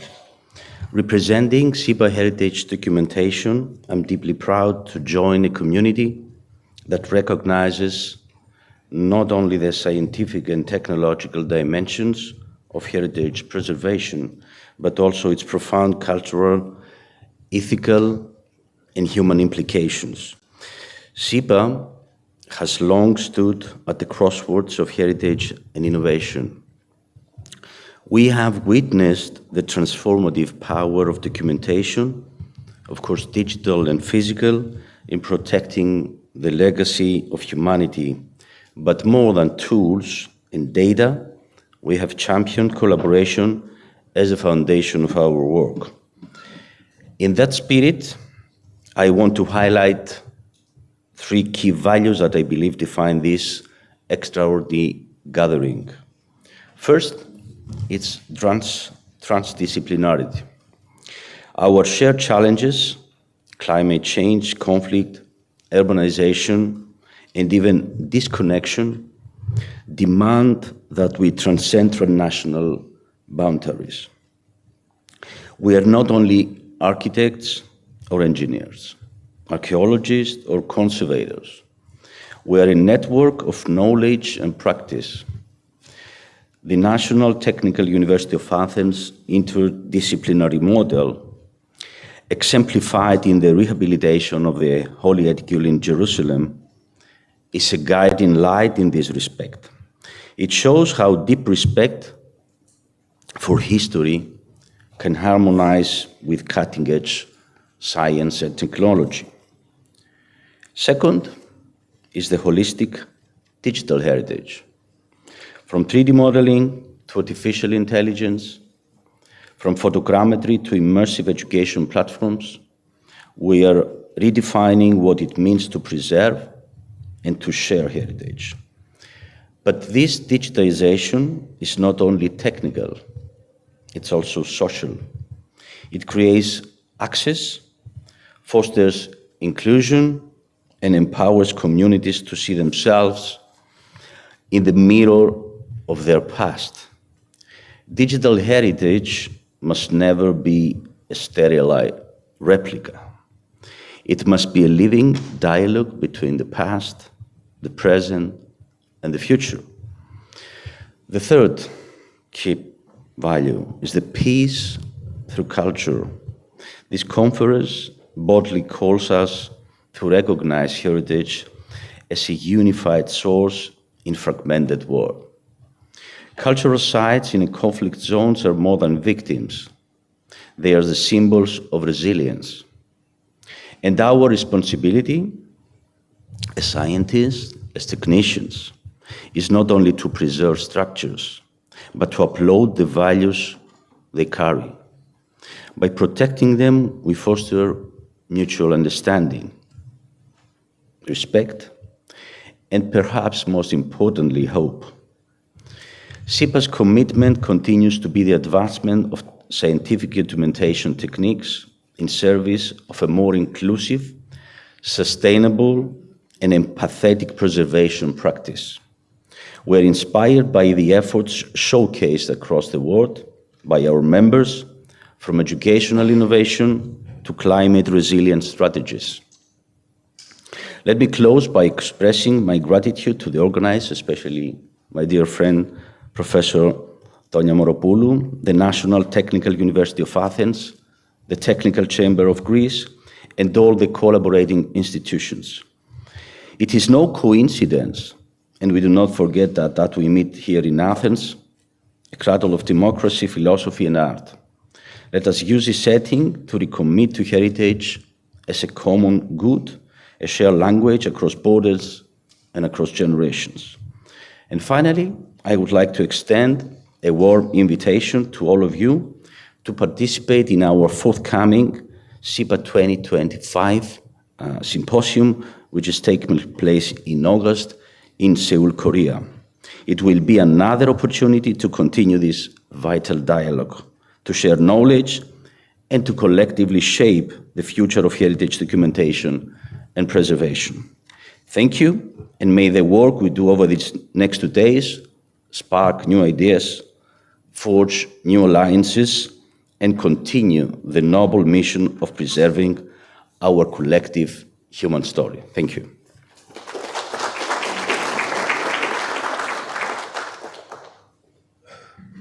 Thank you, dear Stratos. It is a real pleasure to cooperate with international organizations who have strong pillars in Greece and strong representatives, and to work with them using the pilot of the rehabilitation of the Holy Edicule of the Holy Sepulchre as a main data entry, which is not only digital, but social, religious, cultural input as well. The chair of the Research University Institute of Communication and Computer Systems of NTUA, Professor Yannis Psaras, is not with us right now, so I have to convey its address and its support. And last but not least, the Technical Chamber of Greece, which is co-organizing this conference with National Technical University of Athens. Its president, dear colleague Giorgos Stasinos, could not come till now because he is defending the Technical Chamber at the Court of State right now, and he could not leave. So I would like to invite Antonia Lambropoulou to read his address to the conference. Esteemed guests, dear participants, friends and colleagues, we welcome you to the 4th International Conference on Interdisciplinary Multispectral Modeling and Cooperation for the Preservation of Cultural Heritage, a conference that is progressively becoming an institution of scientific affairs in the issues it deals with, which the Technical Chamber of Greece has supported since its inception. Because the issues of preserving buildings, infrastructure, and monuments of our cultural heritage, especially in the era of the climate crisis, especially when using new technologies, are critical and important. And I would like to congratulate my good colleague, Professor Emeritus of the National Technical University of Athens and Vice President of the Technical Chamber of Greece, Tonia Moropoulou, as well as all the members of the scientific community who are constantly collaborating for the progress of the conference and science in the field. Because our work as engineers only has to gain through the multidisciplinary approach and cooperation between specialties and people. The conclusions that we can draw from the lessons of emblematic projects for the restoration of important monuments for our work are extremely critical. The Holy Sepulchre, the Hagia Sophia, the Acropolis, the City of Rhodes, and so many other monuments with the stamp of Greek civilization are not only universal goods. Through the scientific work of documenting, preserving, and restoring them, and the continuous evolution of science, they become arcs of new knowledge for every scientist, professional, especially engineer, and every person. And the model of cooperation and, I sincerely hope, peaceful coexistence of different people and cultures, something that becomes even more important in times of tensions, isolationism, conflicts, and wars. Science can unite, and the emotions caused by the restoration of a universal monument can become hope and perspective for every person who sees it. Let us all work even harder to be able to preserve the monuments made by man and the culture that we have created for centuries. We can. Thank you very much. I wish you to have nice works here at the conference. Mr. Giorgos Stasinos, the President of the Technical Chamber of Greece. I'd like to thank from this forum Giorgos Stasinos for his continuous standing with the scientific efforts, and especially for the dissemination and for the continuation of the efforts concerning the rehabilitation of the Holy Edicule in Jerusalem. Furthermore, because right now we are implementing this methodology through Evlogon and diffuse it to the technical world. By that, we are coming to the end of the opening session. Our colleague Marinos Ioannidis, head of the UNESCO Chair for Digital Heritage from Cyprus, will be with us tomorrow, and he will chair on Wednesday the relevant panel on digital twins and memory twins.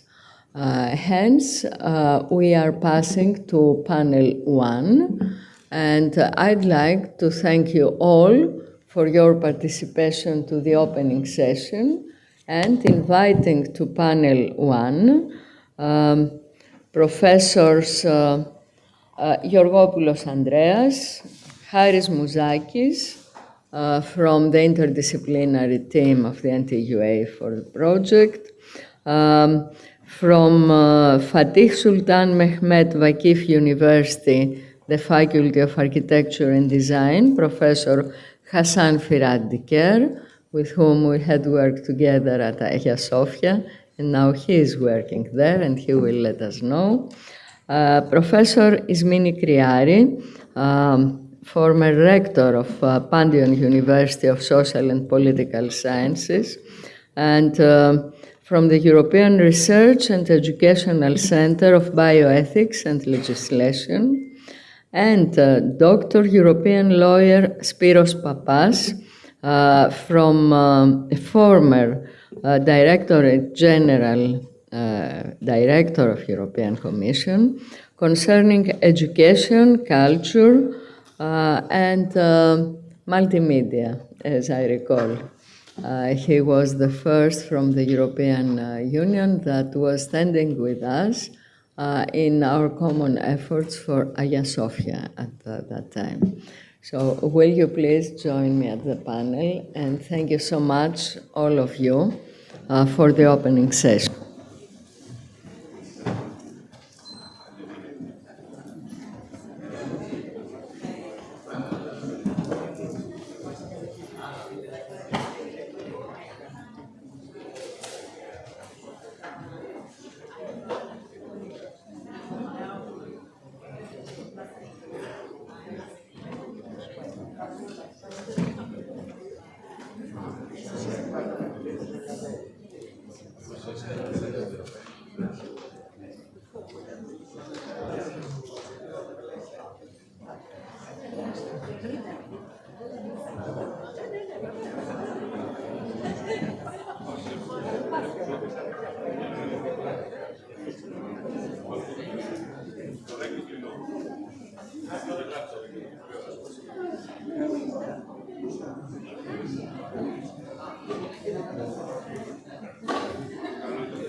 Thank you very much.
Εντάξει, ευχαριστώ.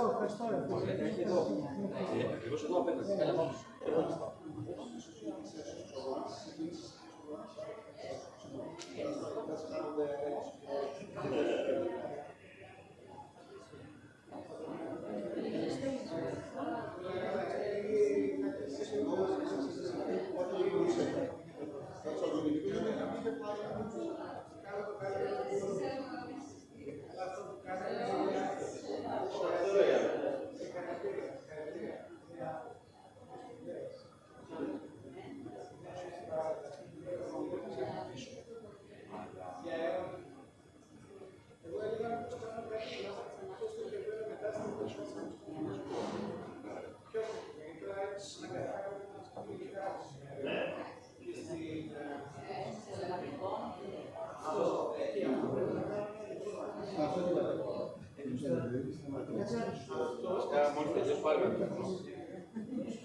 Κυρία Μοροπούλου, και την παρουσίαση. Όχι, έχουμε τώρα το ασφάλτο. Παρουσίαση.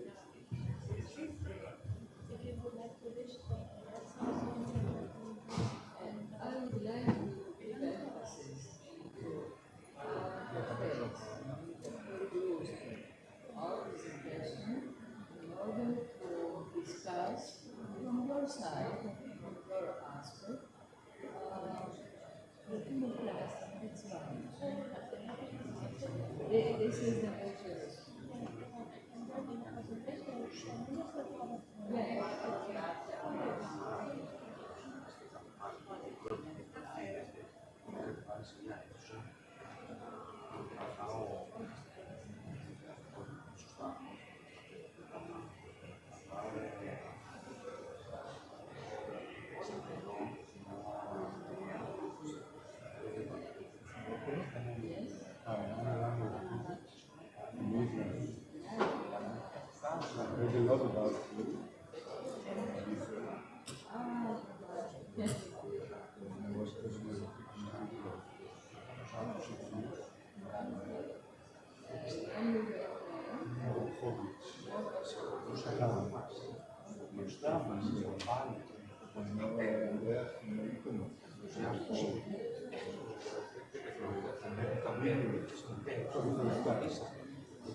Thank you. Will you please come to the plenary hall in order to continue with the first panel?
Will you please come to start with panel one?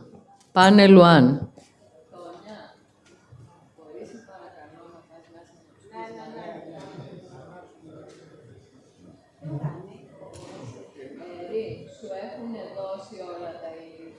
Έρη. Ωραία.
Φωνάζετε.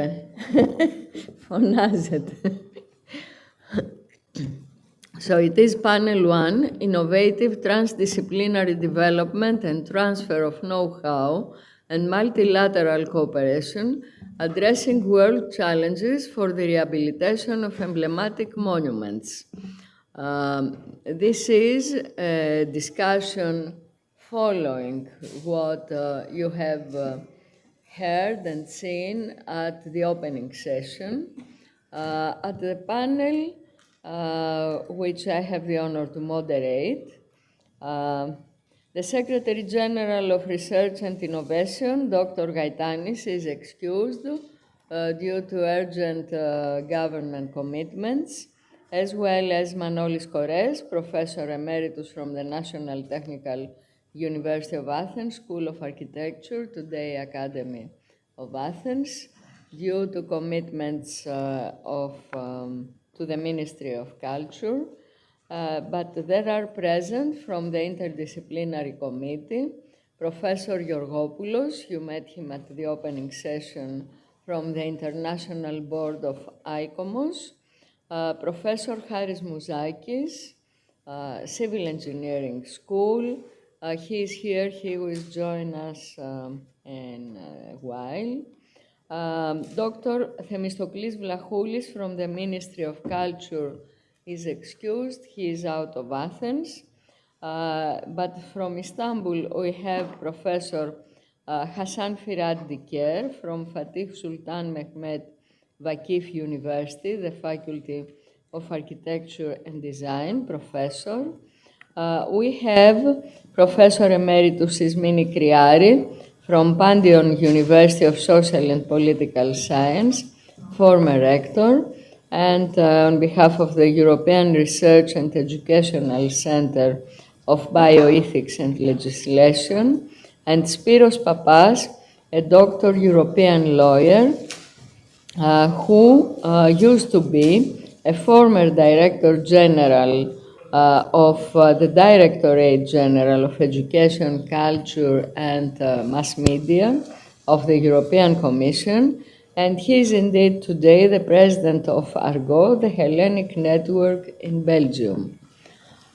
Starting with this panel, which has to present, assess and evaluate the transfer of know-how, which is arising from many experiences of emblematic monuments. We will first, the 6 of us, the 5 present and the 6 who will come, for more or less 5 minutes to present the case we want to present, and then we will follow questions which will arise from you attending the panel or the ones we would like to pose, and we will finish more or less until 12:45, that the second panel discussion will start. So, I will start with, sorry.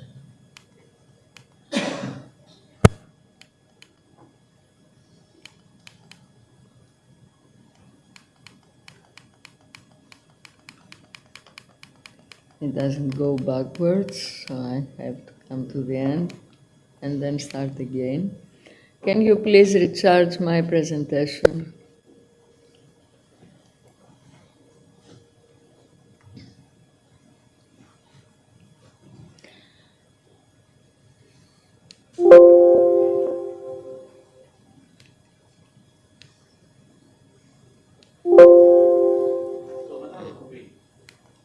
Okay.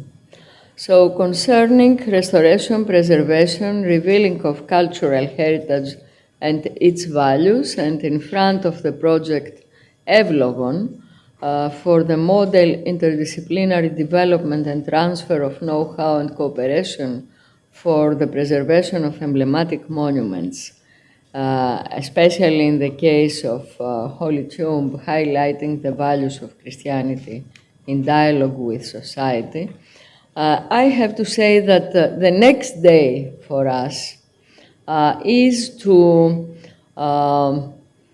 develop these mechanisms of transferability. That means, first of all, organizing the material, publishing, presenting, books, videos, editions, advanced digital exhibitions for comprising with all the relevant material the digital repository, for standardizing the procedures of studies and works and assessing and evaluating best practices, developing a national network in order to transmit and implement in the technical procedures all this which we searched out, to feed in competence center as a methodology and roadmap, a competence center to develop the skills in Greece, hand by hand with the European Competence Center that is existing, and Roberto Di Giulio is here in his panel. We will discuss on this joint venture. And of course, with open workshops to exhibit the non-destructive testing, the 3D surveys, methodologies, and others, and mainly to develop the interdisciplinary dialogue among humanities and technical engineering sciences. Concerning the rehabilitation of the Holy Edicule, the innovative methodology to ensure structural integrity with compatibility, performance of materials and interventions, to preserve and highlight the values and to ensure sustainability, the innovative prospection of the non-visible layers of the edicule as a major tool for its rehabilitation was performed by non-destructive investigations and their 3D representation on the level of the monument, as well as by using these methods to assess the effectiveness of all the materials and interventions during the works, to ensure structural integrity, where a multi-layered finite element model was developed upon the 3D model and all the data inputs from the materials and interventions, in order to assess and evaluate the response of the retrofitted structure and validate it.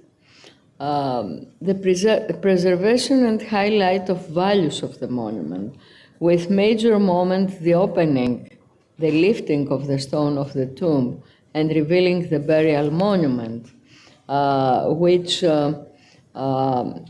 permitted us to innovative non-destructive inspection of the morphology, the revealing of the history through archaeometry, something we will discuss about in the relevant panel 5, I think, through archaeogenomics, that means to define the microbiota, which is validating the archaeometric results. And finally, concerning the sustainability at risk of the monument under intense rising damp from the underground, which we inspected, with non-destructive techniques and robots. We investigated along with the 3D investigation all the underground environment, the historic remnants, and we suggested, by delivering the Holy Edicule, we delivered the study for the foundation underpinning, reinforcement, water and humidity control, and as well as the sewage network in order to sustain the Rotunda and the Holy Sepulchre as a whole. Of course, the remote data acquisition ceased, and the multimodal performance health monitoring, which is a must, is not in execution right now.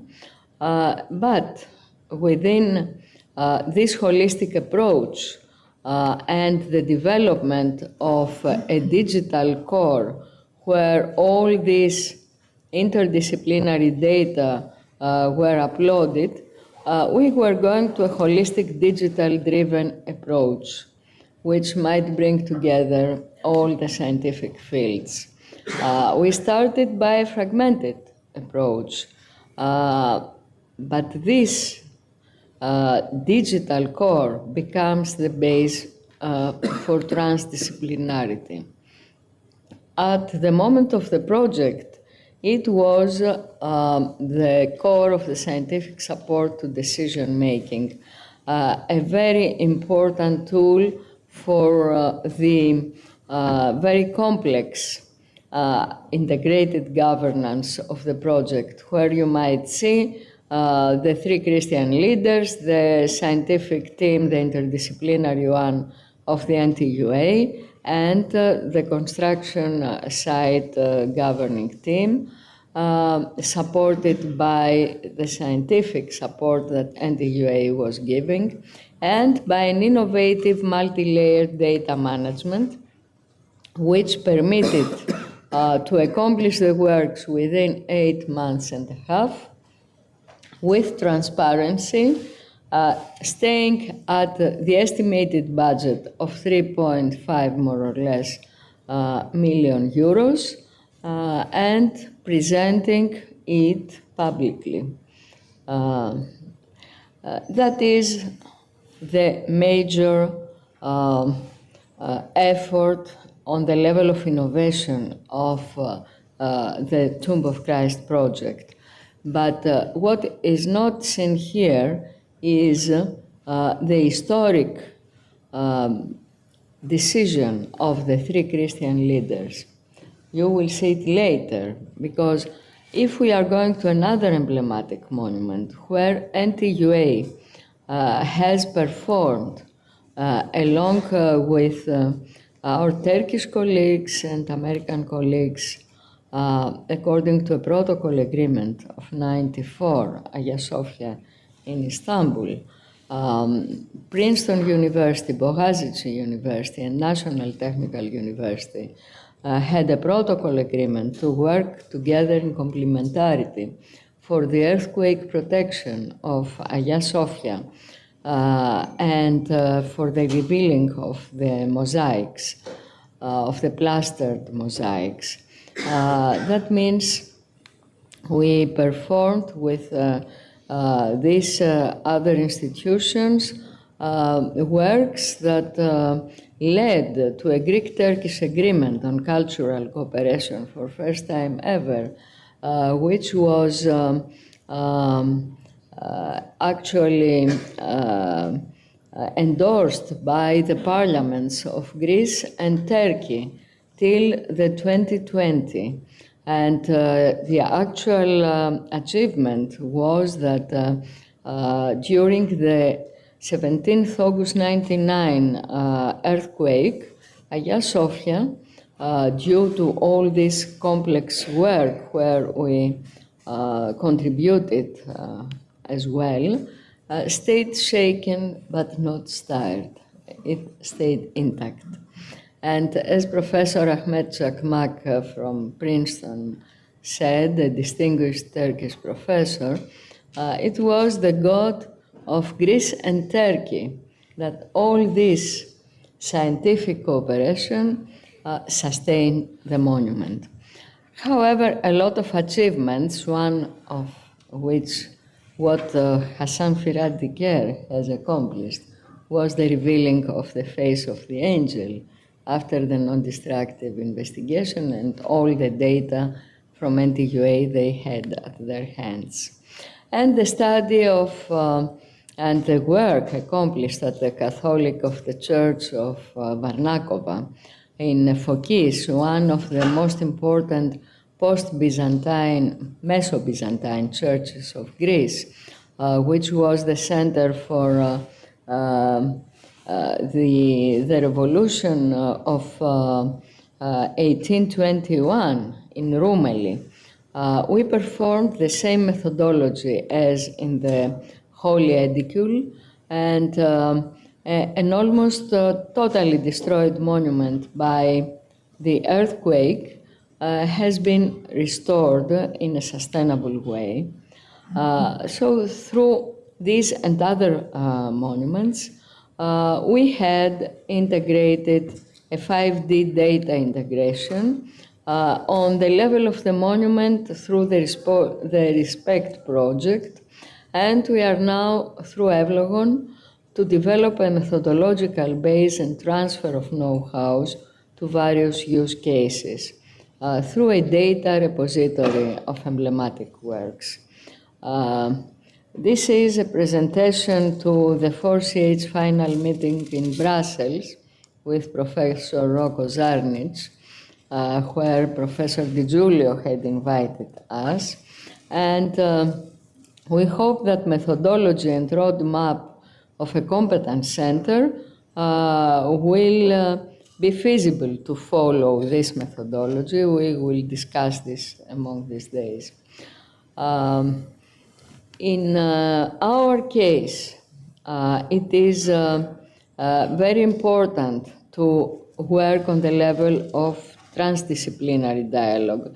As you might see through these panel discussions, the second on religious monuments, the third on dissemination of values and narratives, the fifth on archaeometry and archaeogene, and of course this is in honor and commemoration of Professor Nikos Zacharias, who passed away, on novel educational approach, on digital heritage in AI era, in preserving compatibility, materiality of structures and authenticity, earthquake protection, novel education, advanced non-destructive techniques, and bridging heritage stakeholders with society. Of course, the innovation of communication strategies, bringing to society the messages of the monuments, is novel, but the most important is what in the title of this conference exists, the multilateral collaboration that is the basic pillar of all the rehabilitation efforts on emblematic monuments. Concerning the Holy Sepulchre, this historic decision of the Greek Orthodox Patriarch of Jerusalem, Theophilos III, the Custos of the Holy Land, Francesco Patton, and the Armenian Patriarch, who after 200 years, first time ever through the dialogue on this project, decided to go for the rehabilitation. And the second, the Greek-Turkish agreement on cultural cooperation, which sustained our protocol agreement when we started with Princeton University, Bogazici, Kandeli Observatory, National Technical University of Athens, and took it up to 2020 as a common agreement of two people, the people of Greece and Turkey, that are having a great friendship, even though the conflicts that are developed within our history.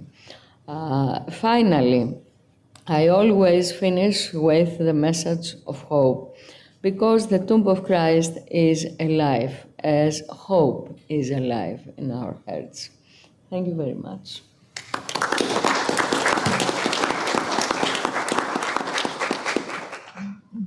So I would like to ask Professor Georgopoulos to take the floor. Please. Okay, thank you very much, Professor Moropoulou. I will be brief as I should. And I will focus on the documentation, as my specialty is on that, and how this can contribute to the main theme of this conference.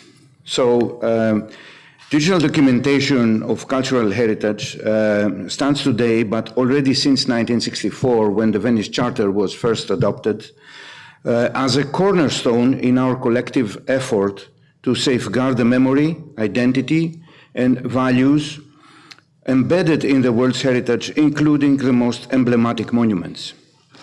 But its impact goes beyond preservation. It acts as a catalyst for innovative transdisciplinary development, knowledge transfer, and meaningful multilateral cooperation, all of which are essential to addressing the complex global challenges we face in monument rehabilitation.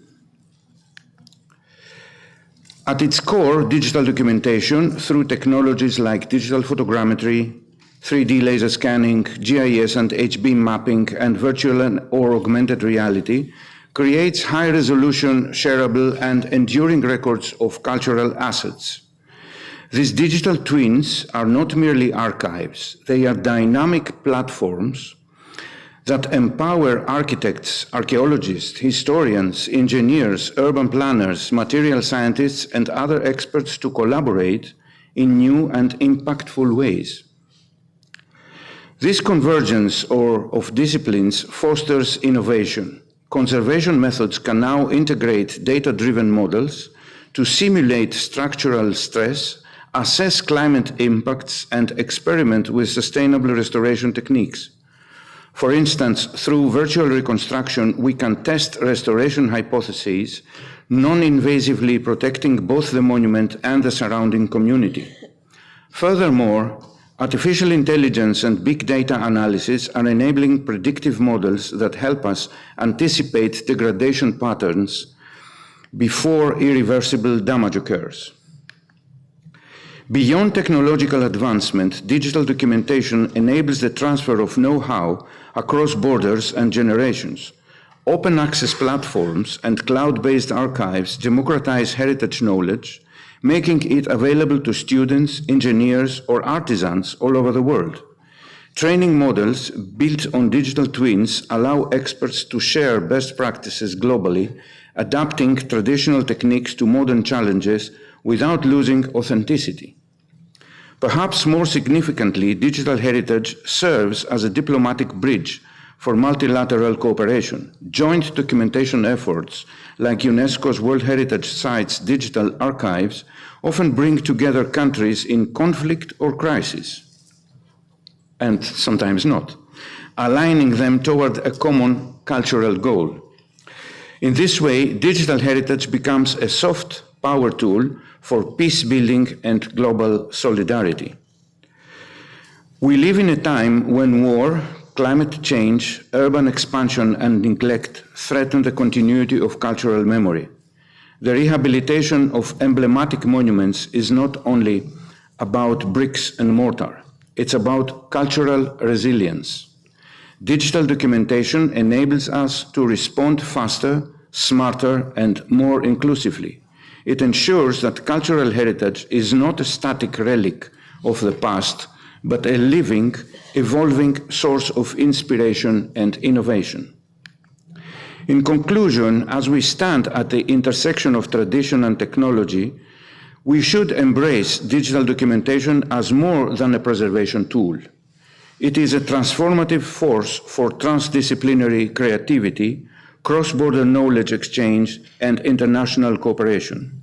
By doing so, we not only rehabilitate monuments, we reimagine heritage as a shared global future. Thank you very much.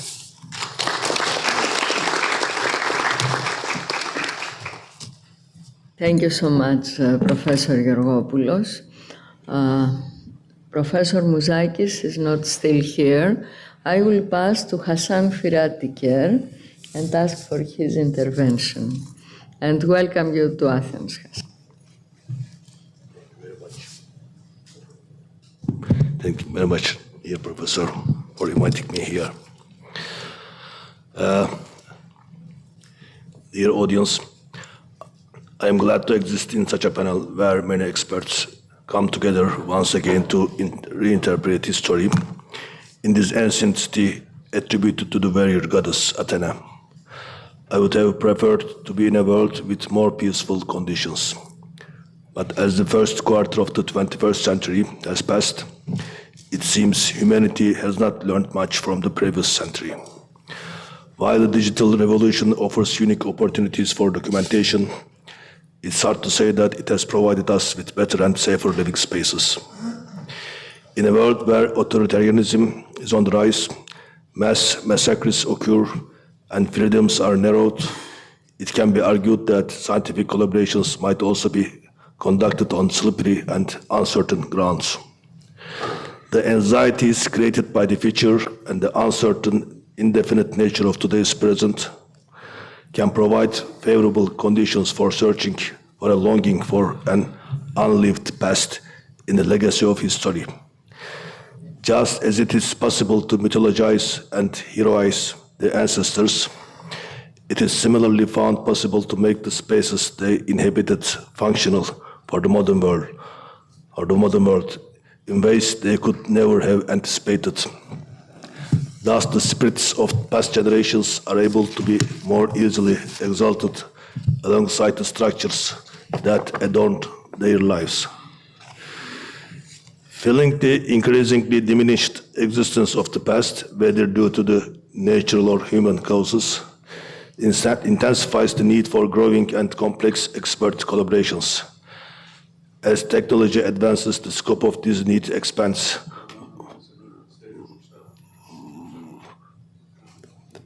While the lifespan of the ancient works subject to preservation may be extended to a period that even those who built them could not have anticipated.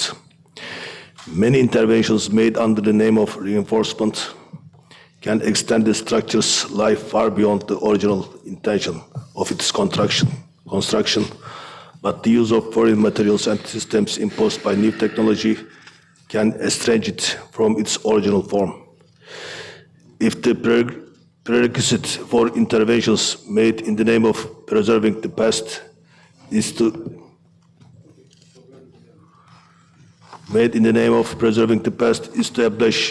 to establish a scientific but cold relationship with it, then it requires to question the content of the approach aimed at prolonging its life or preserving its structure, because this situation can place us at a risk of producing new taxidermies in order to exalt our current agenda through the past. Trying to preserve cultural heritage that has long lost its original users by propping it up with foreign materials, techniques, and functions is, in a way, like trying to raise lifeless bodies.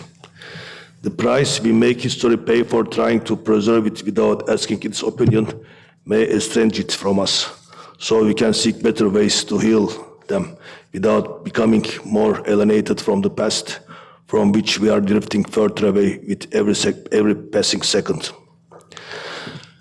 The transition from type to prototype has created a revolution in architecture, while also exhausting the lifespan of functional structures. The mass-produced and short-lived modern buildings we live in today are so ephemeral that we will never be able to wonder what they will become in the future. This inevitably prevents us from attributing historical value to them, much like the era we are living in.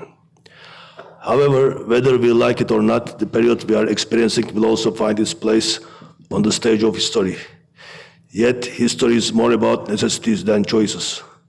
Even though it's written from left to right, it can be read from right to left.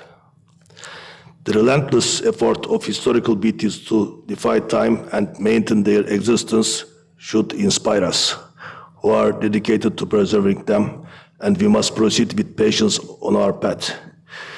Even being the listener to the mysteries and stories that each of the countless works we work to preserve has hidden for centuries will grant us special and exceptional pleasures that others may not understand. I too am here to share the lesser-known mysteries of Hagia Sophia and the things I have learned through the patience I have shown it's trying to understand it. Like other emblematic monuments, Hagia Sophia is a school from which one never can graduate. New generations like ours and those before us also have much to learn from them. Thank you. Thank you, Hassan. We very much appreciate your dedication to Hagia Sophia and the fact that you interact with the international scientific community, informing about your new discoveries and about major projects of preservation, like, for instance, Hagia Sophia Dome, and for the findings at the Hypogeum, which is very important because it opens again the international visibility of the monument as a monument of history. That means a museum. We are very sorry for the fact that the Greek-Turkish cooperation has been seized on the level of cultural cooperation, and that Hagia Sophia is not anymore a museum, but it is very important that scientific community is being dedicated and preserves it, and we very much appreciate it. I have the honor to invite Professor Ismini Kriari to take the floor. Thank you very much, Professor Moropoulou, distinguished guests. It is really a great honor for me to be here today and in that very interesting panel for this conference, which has already a very rich past, and I'm sure it will also have a very rich future. So I'm going to talk about Greek monuments which are a bit far away, about two graves which are in the Donskoy Cemetery in Moscow. Donskoy Cemetery belongs to the Donskoy Monastery, which is one of the oldest monasteries in Russia, a monastery of particular historical importance, with graves of rich Russian families like the Turgenevs, of very well-known actors, painters like Perov and Serov. And there you find two graves of two Greek merchants in the late 18th and in the beginning of the 19th century. These graves, Moscow was one of the European cities alongside Marseille, Trieste, Livorno, Vienna, Budapest, Paris, London, and many others in Egypt and in the Ottoman Turkey, where the Greek merchants had traveled, they had lived, worked, and thrived there. They made immense fortunes. And these two died also in Moscow unexpectedly, and with their fortunes they contributed to many buildings and welfare institutions in Greece. The two families are the Hatzikonsta and Bizosimas families, and the tombs are decorated with black basalt urns with carved epigrams in Greek language, which inform the visitor of the lives of the two deceased. The reader gets an idea of the typical itinerary of the Greek merchants of the time, and also an idea of the grammar and syntax of the Greek language in that period. I present you a translation of the text as faithful to their contents as possible. The first tomb is of Theodosios Dosimas, son of Paul, and it gives details of his life. He was born in Epirus, in northern Greece, in the city of Ioanna, which does not forget its glorious and noble citizens. He was an entrepreneur of great caliber with commercial activities in Asia and Europe, and at the same time he offered many donations to his fellow citizens, to his relatives and friends. At that time, he lived in Livorno, in Italy. His business was flourishing for 15 years, but he wished to visit his two brothers in Russia, who also were merchants with flourishing businesses in Moscow, and then to return to Livorno again. He arrived in Petersburg in good health, and then by the grace of God he came to Moscow, where he unexpectedly died aged 36 years of age. He lived as a bachelor with honor, following the Orthodox dogma. He was greatly respected and enjoyed a great reputation.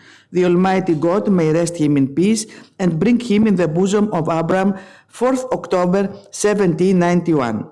In 1793, the four remaining brothers of the deceased Theodosios Dosimas, at that age of 35 or 40 years old, decided to remain bachelors and to dedicate their colossal fortune to benefactory actions for the Greek population, at that time under Ottoman rule. They founded schools, orphanages, houses for the poor, churches, and they left a special trust for the daughters of Greek girls. Further, they financed the publishing of books, which contributed to the enlightenment of the Greek population, and they ordered these books to be given gratis to pupils and students in all Greek schools in the Greek-speaking Orient. In 1828, they founded the Zosimea School of Ioannina, a beacon of Greek education for many decades. The second tomb has the following epigram, where the funerary style addresses itself to the visitor of the tomb. I am guarding the body of the late Hatsikostas, who died by a higher decision. He came from the land of Epirus, from the city of Ioannina. He was of noble Greek ancestors. He lived a modest, pious, thoughtful, and honored life. He was not married, and he reached the age of 60 years. He left his body to the earth, his mind and soul to God. So I am now securing the bones of your body, and I praise in silence your fame and wisdom, and I hope Jesus Christ will keep you among his saints. Your sweet brother came with his children from Byzance, that is Constantinople, now Istanbul, and dedicated in your honor this stele, following the duty of a close relative and suffering from your loss his whole life in 1815. That brother of Hatsikostas lived since the age from 15 in Constantinople, and he dedicated his fortune, together with the fortune of the deceased brother, to the erection of 2 hospitals in Greece, the one in Moussaloghi and the orphanage Hatsikostas in Athens, the capital of the newly founded independent state of Greece. These 2 epigrams give in a lapidary way the main elements of the lives of 2 exemplary Greek merchants who followed the modus vivendi of all the successful Greeks at that time. The Greek merchants were mainly from the city of Ioannina or from other towns of Epirus, a region well known for the adventurous spirit of its inhabitants, and they emigrated very early in their life in order to seek a better future, first in Constantinople or in other rich cities of the Ottoman Empire, and then in Europe. We read that they were in Livorno, in Italy, and then in Moscow, and then in Petersburg. They lived mostly around the Greek Orthodox Church, the rites of which cemented their national and cultural identity, and they contributed to the education of the enslaved Greeks. Some of them lived austere and solitary lives in order to build great fortunes, which they dedicated to the Greek cause, that is, the liberation of Greece from the Ottoman regime, and later the embellishment of the poor independent Greek state with great edifices, mostly dedicated to education. Among them are the Zappas brothers, who erected the Zapion Mengaro and the Zapion schools, George Averov, who donated the battleship Averov, and many others. In these epigrams, one can decipher the most important values of the Greek merchant of the time. Their love for their native country they left at a very young age, but which they always remembered, and it is mentioned in the first lines of these epigrams. Both men are characterized as Greek, of noble Greek origin, at a time when there was no Greek state. The importance of the family ties, which are not withered by the distance or the lapse of time. The professional success, extended not only in Europe but also in Asia. As it is mentioned, many of the profits were given in large amount for charities. The faith in God and in the Orthodox religion, which offered them the spiritual compass they followed, although they lived in societies with other mentality and ideas. I gave you the translation of the content. Allow me to read the first epigram, because the substance is one thing, but the melody of the language and the mentality is another. So allow me to read it for the Greek audience. Ενθά δεκείται υπογείντο του Θεοδοσίου, Γρεκού Παυλίδου Ζωσιμά, σώμα ανδρός τιμίου. Ήπειρος αυτού πατρίς, πόλης Ιωαννίνων, ου καμνησί των ευγενή και ένδοξος εκείνων. Μεθύρχετο εμπορική Ασίας και Ευρώπης, τα βέλτιστα επιτελών ποικίλης είδε τρόπης. Διού πολλοί ομογενείς τότε ευεργετούντο, ως αυτός και οι συγγενείς και φίλοι ωφελούντο. Και μάλιστα καθόν καιρόν υπήρχε εις Μεσσηνίαν και αν Λιβόρνο ευπραγών πάσαν φιλανθρωπίαν, ευορευόμενος εκεί με τα διαφόρων προϊόντων εν όλη τη διατριβή των 15 χρόνων, αλέπειτα πόθον έλαβε να έλθει εις Ρωσία, ή να των 2 αδελφών έβρει την παρουσίαν. Επισκοπό μεθού πολύ μέλλον επανακάμψει, των Ελιβόρνων αδελφών πάλιν επαπολαύσει. Εμίσευσεν από εκεί των Μάσιον Ιων μήναν, εν Πετρουπόλη έφτασεν με τέλειαν υγείαν. Κακήθεν δε όθε ελθόν χάρτη του Κυρίου, ετών 30 και 6 απήλθεν εκ του βίου. Ζήσας αζύγος, ευπρεπός, εντίμος, ορθοδόξος, μεθυπολήψιος πολλής, σέμνοστε και ενδόξος. Ο δε Πανάγαθος Θεός ήθε επαναπαύσει και εν της κόλπης Αβραάμ αυτόν συγκατατάξει. I hope that Professor Monopoulou and her team and the Greek engineers, with their immense know-how, will devote some of their activities also to the monuments of the Greek diaspora, not only because they are monuments that belong to the art history, but because they belong to the Greek history, to the development of the Greek state, and also to the history of that part of the world, because they bear testimony to the itineraries of Greek merchants to the Balkan countries, to the Ottoman Empire, to the Black Sea states, and through them one can see how intertwined our populations are, how intertwined our history is, how our culture, civilization, and shared memories are all of them laid on these monuments, be them churches, be them orphanages or schools, which are scattered everywhere in Romania, in Bulgaria, and also in the southern of France, in Egypt, in Russia, in Ukraine.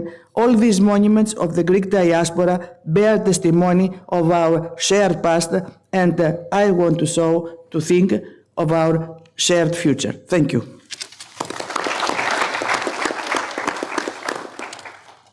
Thank you, Professor Kriari. It is indeed a fact that the Greeks belong to the world, and their history in life and in death belongs to World Heritage. Thank you very much. I have the honor to invite Spiros Papas for his intervention. Thank you, Professor Moropoulou. Let me join all previous speakers by stating how honored I am to be here today, and by paying tribute to all those they have contributed to this repetitive conference, in particular to Professor Moropoulou, a servant of culture, I would say, with consistency and perseverance. We need it. Tonya, please keep it going. And this brings me to my intervention today, which it will be different. The reason is that I'm not an engineer. I don't come from this fantastic world. Therefore, I have a slightly different approach. We are in a very particular moment at this moment in our history, European history, but also universal history. We live in the era of the Trumpian threats. And this is the reason why, after some months of the publication of the Draghi report, the European Union recalled this text, this report, and made of it a kind of guideline, a kind of evangel, I would say, gospel even. In this regard, in relation to this Draghi report, it is interesting to note that it acknowledges prosperity as one of the European values. And not only just prosperity, prosperity in a sustainable environment.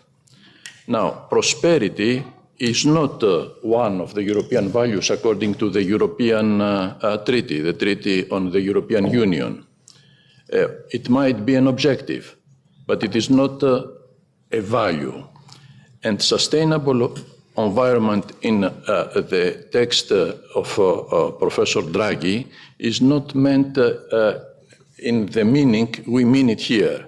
It is not meant in the meaning of durable environment, respect to environment. It is meant in terms of security, defense. So the guideline today is prosperity and defense. And to have prosperity, we have to defend ourselves. And all the priorities, three major priorities, are focused on competitiveness. Culture is absent. culture is not mentioned even one time in the 66 pages of this report. It does not appear at all. And this is a paradox, I would say, because each time we are confronted as Europeans with a crisis, with a threat, and there have been many in our history, we have reacted in a unity and with solidarity. Why? Because thanks to our culture, thanks to our identity, which is not very well defined, but it does exist somewhere. And this is, I would say, for Europeans, the shield and the spear culture, how to confront the threats.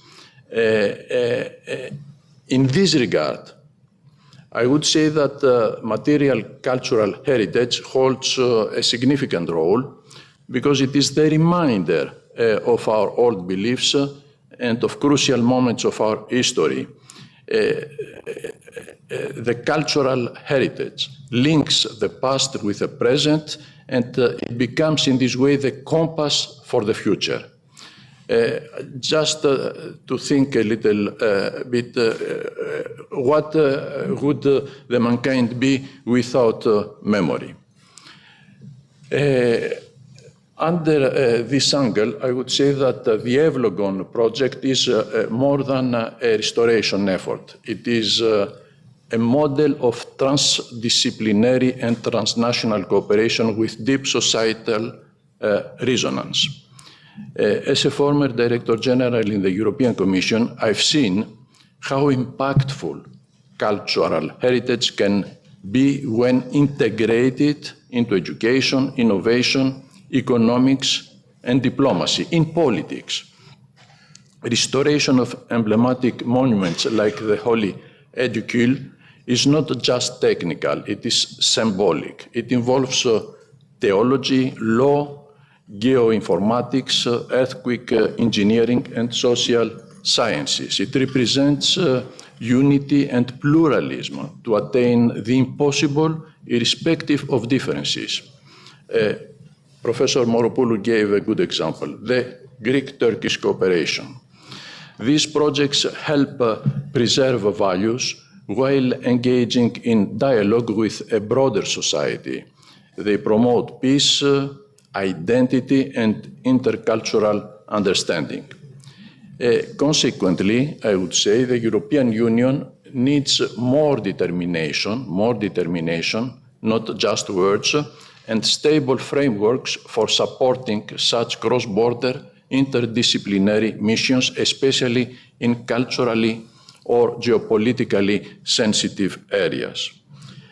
Networks like Argo, the European Union Hellenic Network, demonstrate how civil society and diaspora can help mobilize support and visibility for such efforts. We should envision an open European Civic Heritage Network. I repeat, European Civic Heritage Network, linking experts, policymakers, citizens, and institutions to protect and promote our shared cultural legacy, our European identity that is open to all other cultures.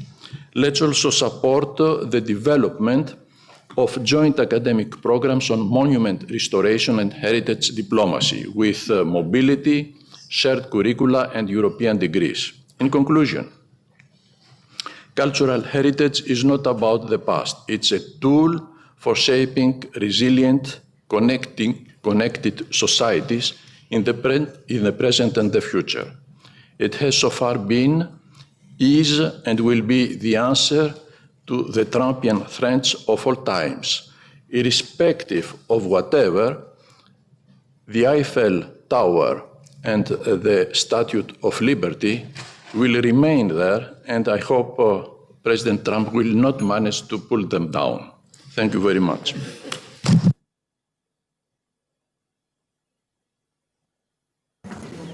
Thank you very much, Spiros. It was an excellent call for this European civic network. I will keep it in Evlogon as a call apart from the national network. And I asked Hassan, would you join this European civic network? That's the question which you are appealing and you are addressing to us.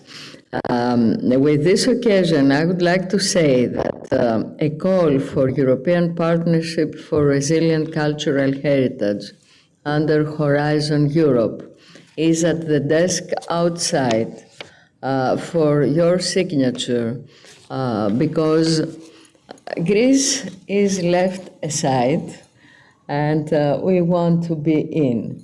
So please sign it, not only the Greeks, whoever Europeans in the broader sense. It's now time, after this broadening, to go back to Earth, and I will invite Professor Haris Mouzakis, emeritus today, to take the floor and speak about the structural integrity and earthquake protection. He assured Thank you, us, working with us in this moment. Mrs. Professor Moropoulou. Ladies and gentlemen, what I'm going to present you has to do with the structural health monitoring of monumental structures. How I can change the... No. Sorry.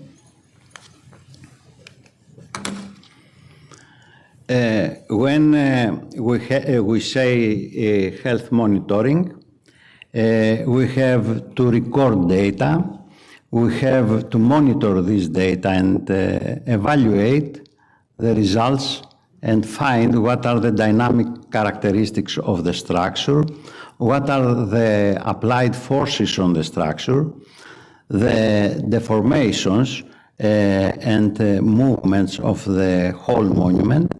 And nowadays, what we want to do is mainly to use as more as we can wireless sensors without cables in order to avoid having cables in the monuments.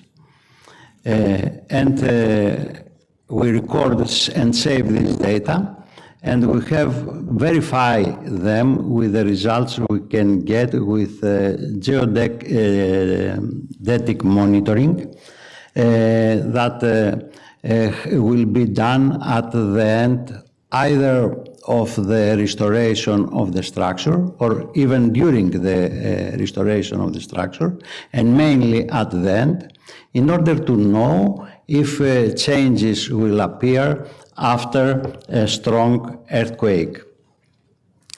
When we have a structure during the restoration or rehabilitation, we need to have an early warning system in order to avoid damages that will take place if some fault decisions will be done during this construction. That's why we use some thresholds to all this recorded data in order to avoid to have damages. Then we are doing system identification, and we can evaluate the dynamic characteristics of the structure by using either micro tremors or small earthquakes that can take place during the construction period. What we want finally to know is what is the mass and the stiffness of the structure, and that's why we need to record mainly acceleration or velocity or displacement data, and then we can have in mind what Hippocrates was teaching his students as we have to do with the health of the structure, that when we have a structure, we have to start with auscultating the patient. Εκ της ακροάσεως αρχόμεθα, έλεγε ο Ιπποκράτης στους γιατρούς, και πράγματι οι γιατροί ξεκινάνε με το να ακροαστούν τους ασθενείς. Επομένως, therefore we have to auscultate our structures, and it is important in medicine that the doctor is able to observe the patient. Therefore, he was telling that μέγα της τέχνης ήγευμε το δύναστε σκοπήν, δηλαδή πρέπει να παρατηρούμε τις κατασκευές έτσι ώστε να έχουμε τα δεδομένα τους για να ξέρουμε την υγεία τους, to know the health of the structures. In the case of the restoration of the Holy Edicule at Jerusalem, Professor Moropoulou explained in details previously, we had a multimodal performance health monitoring system. We had sensors for measuring air temperature and relative humidity in the structure as well as in the walls of the structure. We had accelerometers to record the earthquakes if were going to take place during the rehabilitation. We had also embedded sensors even on the ground, and geodetic network that was permanently recording the displacements of the monument. And finally, we managed to finish it without any damages, and there wasn't any need to take some additional measures. And that was important, that we managed to finish in time the project.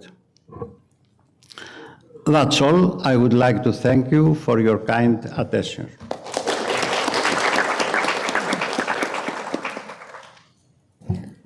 Thank you, Haris. I think we can go to the discussion. There are many questions posed, technical and non-technical, so I would like to invite the hall to react. First of all, Kostas Tokmakidis from Aristotle University of Salonika. And to say that Mr. Sarakiotis, an MP from the Greek Parliament, is attending as well. Thank you very much, Professor Moropoulou. All speakers have pointed very important issues concerning interdisciplinarity and also preserving monuments. And since I have been about 45 years in surveying monuments and making maps of monuments or archaeological sites. I will refer to Mrs. Kriari because she spoke about Livorno. And Livorno has a very interesting cemetery with Greek tombs that are marvelous. It's better than the first cemetery of Athens. And also it has a church there, which we did a survey at 2018, I mean 7 years ago, but never one has asked the results of our survey, because we have been invited from the Hellenism in Venice, because it belongs also of the Greek old past cemetery. And then probably they forget to ask the results, and if you have any connection, and I am open to give the results to whom will ask for them, even though we haven't been paid for this. I have to say that to Professor Elisabetta Gentry from Ca' Foscari University of Venice, who will participate at the last panel of this day on novel education. I am sure she will hear you about this. Professor Priari, do you have to respond? Thank you very much for your comment. And unfortunately, this is also a story of Greek tradition that people go and work for some projects and nobody is interested to learn about the outcomes of their work. And most importantly, this happens also in the case of the monuments of the Greek diaspora. This is exactly what I said, that in the whole of Europe, in many, many cities, there are monuments which bear testimony to the people who lived there, who were of Greek origin, who worked there, who had made fortunes, and these monuments incorporate great waves of art. You can see that in the churches, in the schools. In Austria, it is the great hall where the Vienna Philharmonic performs each year and which was financed by Dunda. And you have everywhere monuments of the Greek diaspora in the cities of North Africa, in the cities of Southern Europe. And unfortunately, it is we, the Greeks, who have abandoned them. The population does not live here any longer. They don't live in the Danube cities. They don't live in Romania and Bulgaria. But we have forgotten and we have abandoned our own past. And this is actually lamentable. That's why I think that if there are some people who could take an initiative, and I hope that Mrs. Moropoulou will take that initiative and will launch a campaign for remembering them, for mentioning them, for downwriting them, so that we can still have a connection with that past, which is not only ours, it is European, it is human. Thank you, Professor Kriari. Professor Roko Zarnic, Ljubljana University, prior Minister of Environment of Slovenia. Roko. Thank you very much for intervention regarding Draghi's document. Well, how I see on these things, it's political issue. And here, all this, what we are doing these days, must have also political impact. So we should show our strength to defend our position. And nowadays, Europe is a bit in panic and all goes to militarization. But what we are doing, we are those whose values should be preserved. And I don't know how, but Greek is a strong country. We have European Parliament. Everybody has somebody who knows. I have no idea what to do, just concrete. But we have to do something to raise our voice, use this environment we have these days and other, and to lobby strongly. Tony and me, we lobbied quite well in 6th framework, in 7th framework, in Horizon 2020. Now we are I'm a little retired, but I think we can do if we work hard. And thank you very much for your intervention. It's very, very important, not just crying about, but acting. Thank you. Thank you, Rocco. Is there any other reaction? No? Professor, yes, please. Professor, please say your name and university. Yes, I think it works. I have appreciated a lot the entire panel discussion, but especially the intervention of Professor Bouzakis about vibration-based structural health monitoring, because we have experienced a lot in that field in Italy, together with my colleague Professor Saisi. We have monitored in the past several historical towers, masonry towers, several historical bridges, and at present we are monitoring the Cathedral of Milan since about 7 years. My critical point is about the use of wireless sensor, because in our experience, wireless sensors are very good, but have two main issues. The one is sensitivity in some cases, and the other one is that it's quite easy. They do not just work for a short period, and afterwards you cannot have response. I would like to add that generally in Italy we work with continuous system, so 24 hours on 24 hours. Thank you for your comment. You are correct, and we have phenomena like opening and closing of cracks, displacements that happen due to the change of the temperature in the monument, and things like this that I call them static phenomena. All these static phenomena, I think that the wireless system is the best to use by avoiding the cables. When we have to record earthquakes, then of course we are not using wireless sensors, but we are using sensors with cables. That's clear, as we want to have common timing and common triggering for the sensors.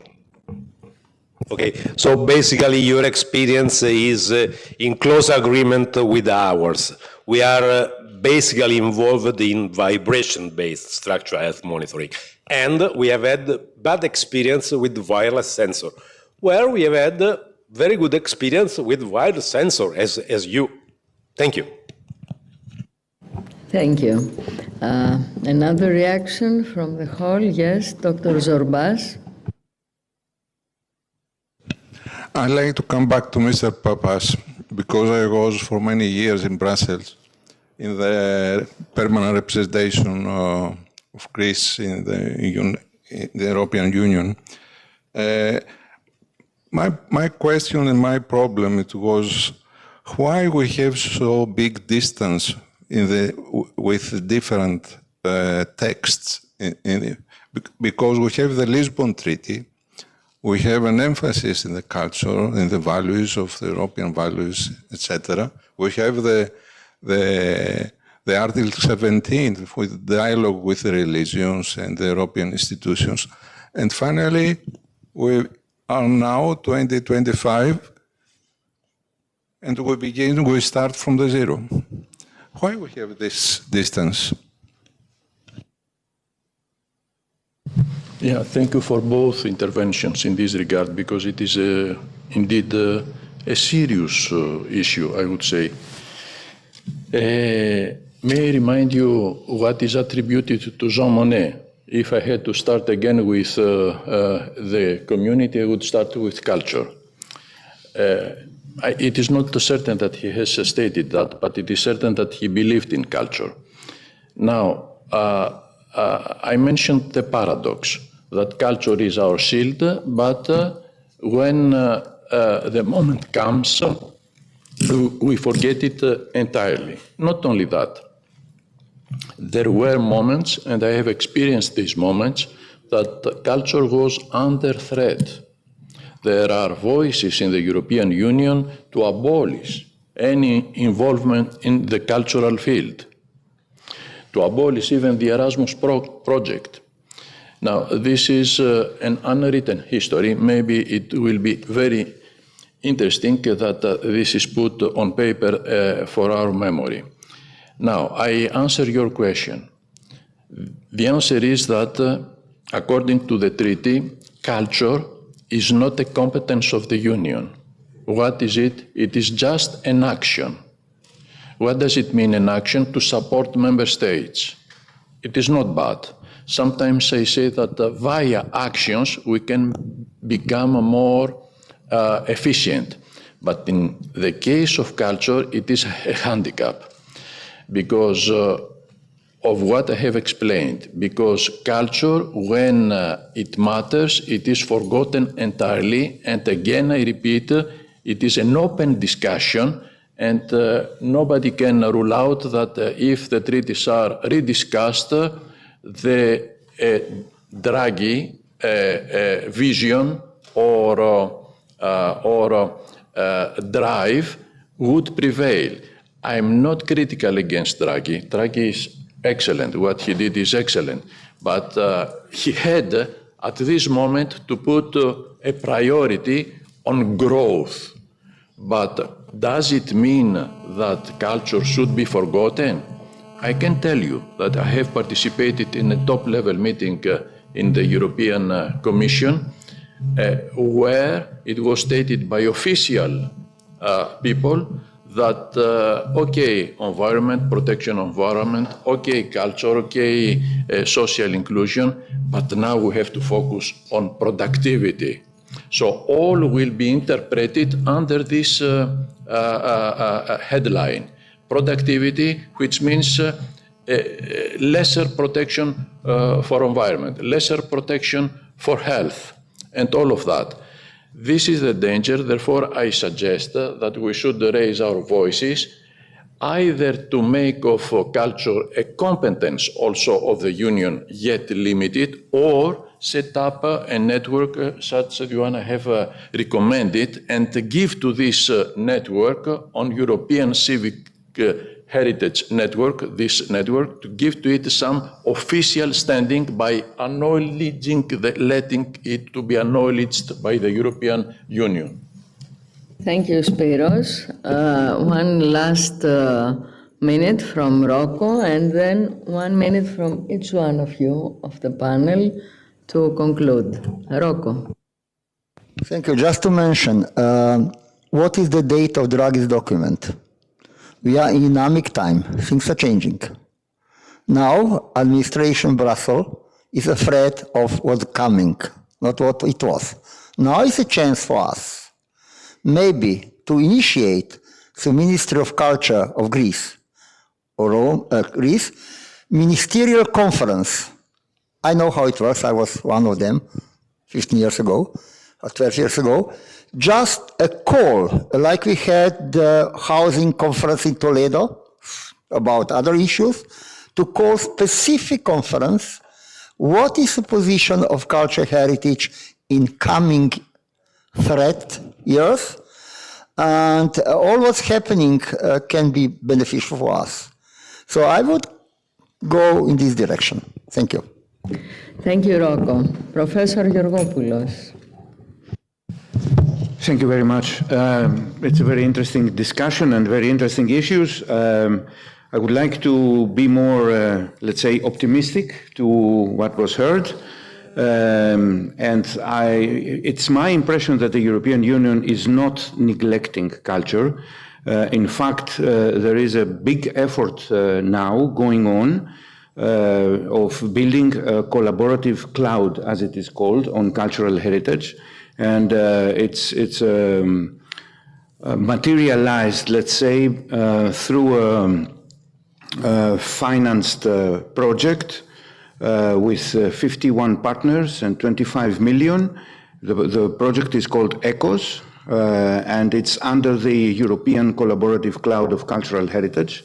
And this will end up with, let's say, a very big live database for all heritage assets of the European Union and beyond that. So I think we should be a little bit optimistic. That doesn't mean that we don't have to take the actions that we heard here. Thank you. Thank you, Andreas. Professor Mouzakis, your minute. We have to intensify our forces in order to use structural health monitoring in monuments, either they are in operation or they are during the construction phase. Thank you. Thank you. Professor Hassan Firat Diker.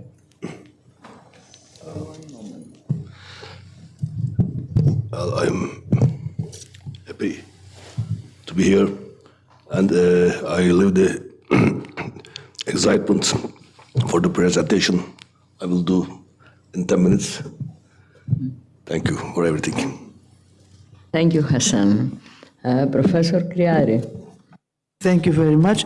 I am in the same line as our colleague, and I think that we should be optimistic, but also at the same time, I think that we should strengthen our efforts to convince the political leaders that besides economy and besides diplomacy, there is also a shared past which is actually intertwined with culture. And as far as Greece is concerned, I think that we should work to make a record. Today, we don't know what are the Greek monuments built by the Greek diaspora, at least in Europe and in North Africa. We don't have a catalog of what is Greek in all these states. For instance, just to mention three things, we have the Greek cemetery in Sicily, in Istanbul, we have the Greek cemetery in Balukli in Istanbul, we have the Greek cemetery in Alexandria, the Greek cemetery in Cairo, we have the Greek cemeteries in all European countries where lived and thrived the Greek diaspora, and we don't know them. We don't know the buildings, we don't know the tombs, we don't know the churches, we don't know any other thing of the traces, of the tangible traces of the Greek diaspora. And it's our responsibility to try to convince the political heads to pay attention to that. Thank you. Thank you. Dr. Papas.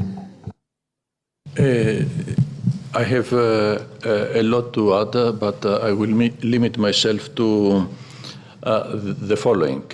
Culture is not a matter of money and of supporting projects. Culture is beyond that. Projects may be abolished or reviewed, and this is what we are going to experience as from now, because money is needed for defense. Thank you. Thank you. Permit me to say that if we need to keep heritage alive, and that's for sure an aim of all of us, we need to keep alive the relationship between monuments, cities, sites, and society. That means to keep our eyes open, the eyes of our soul. That means to sustain culture, not only to sustain monuments. To sustain culture, through sustaining culture, we will motivate political will, which is imperative and is now oriented to another end. So in order to keep heritage alive, stand with culture, an alive European and world culture, more important than ever, a world heritage culture which will keep humanity in the path of a future and sustainability. Thank you very much.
So, good afternoon, ladies and gentlemen. I am sure that you are hungry, but it is the time for spiritual food. And I think after the first panel is a good time to discuss a little bit, not deep, but to touch a little bit all those themes about the discussion about the emblematic monuments and the Christian values in dialogue with society. For the theologian, it's difficult to show plans, to show different architectural segments, but I think we try to, with small questions, to give answers and to focus to theme for this panel. I like to thank Madame Moropoulou to trust us for the organization of this theological panel. And as Madame Moropoulou mentioned in her introduction for this conference, I open quotation, innovative specific methodologies and challenging projects marking future trends in the protection of our cultural heritage, close quotation. I think the most important challenge for this panel is not the discussion, the dialogue between scientists and theologians, but I think is the occasion for the church, for the churches to be open and to have this dialogue with these specific themes.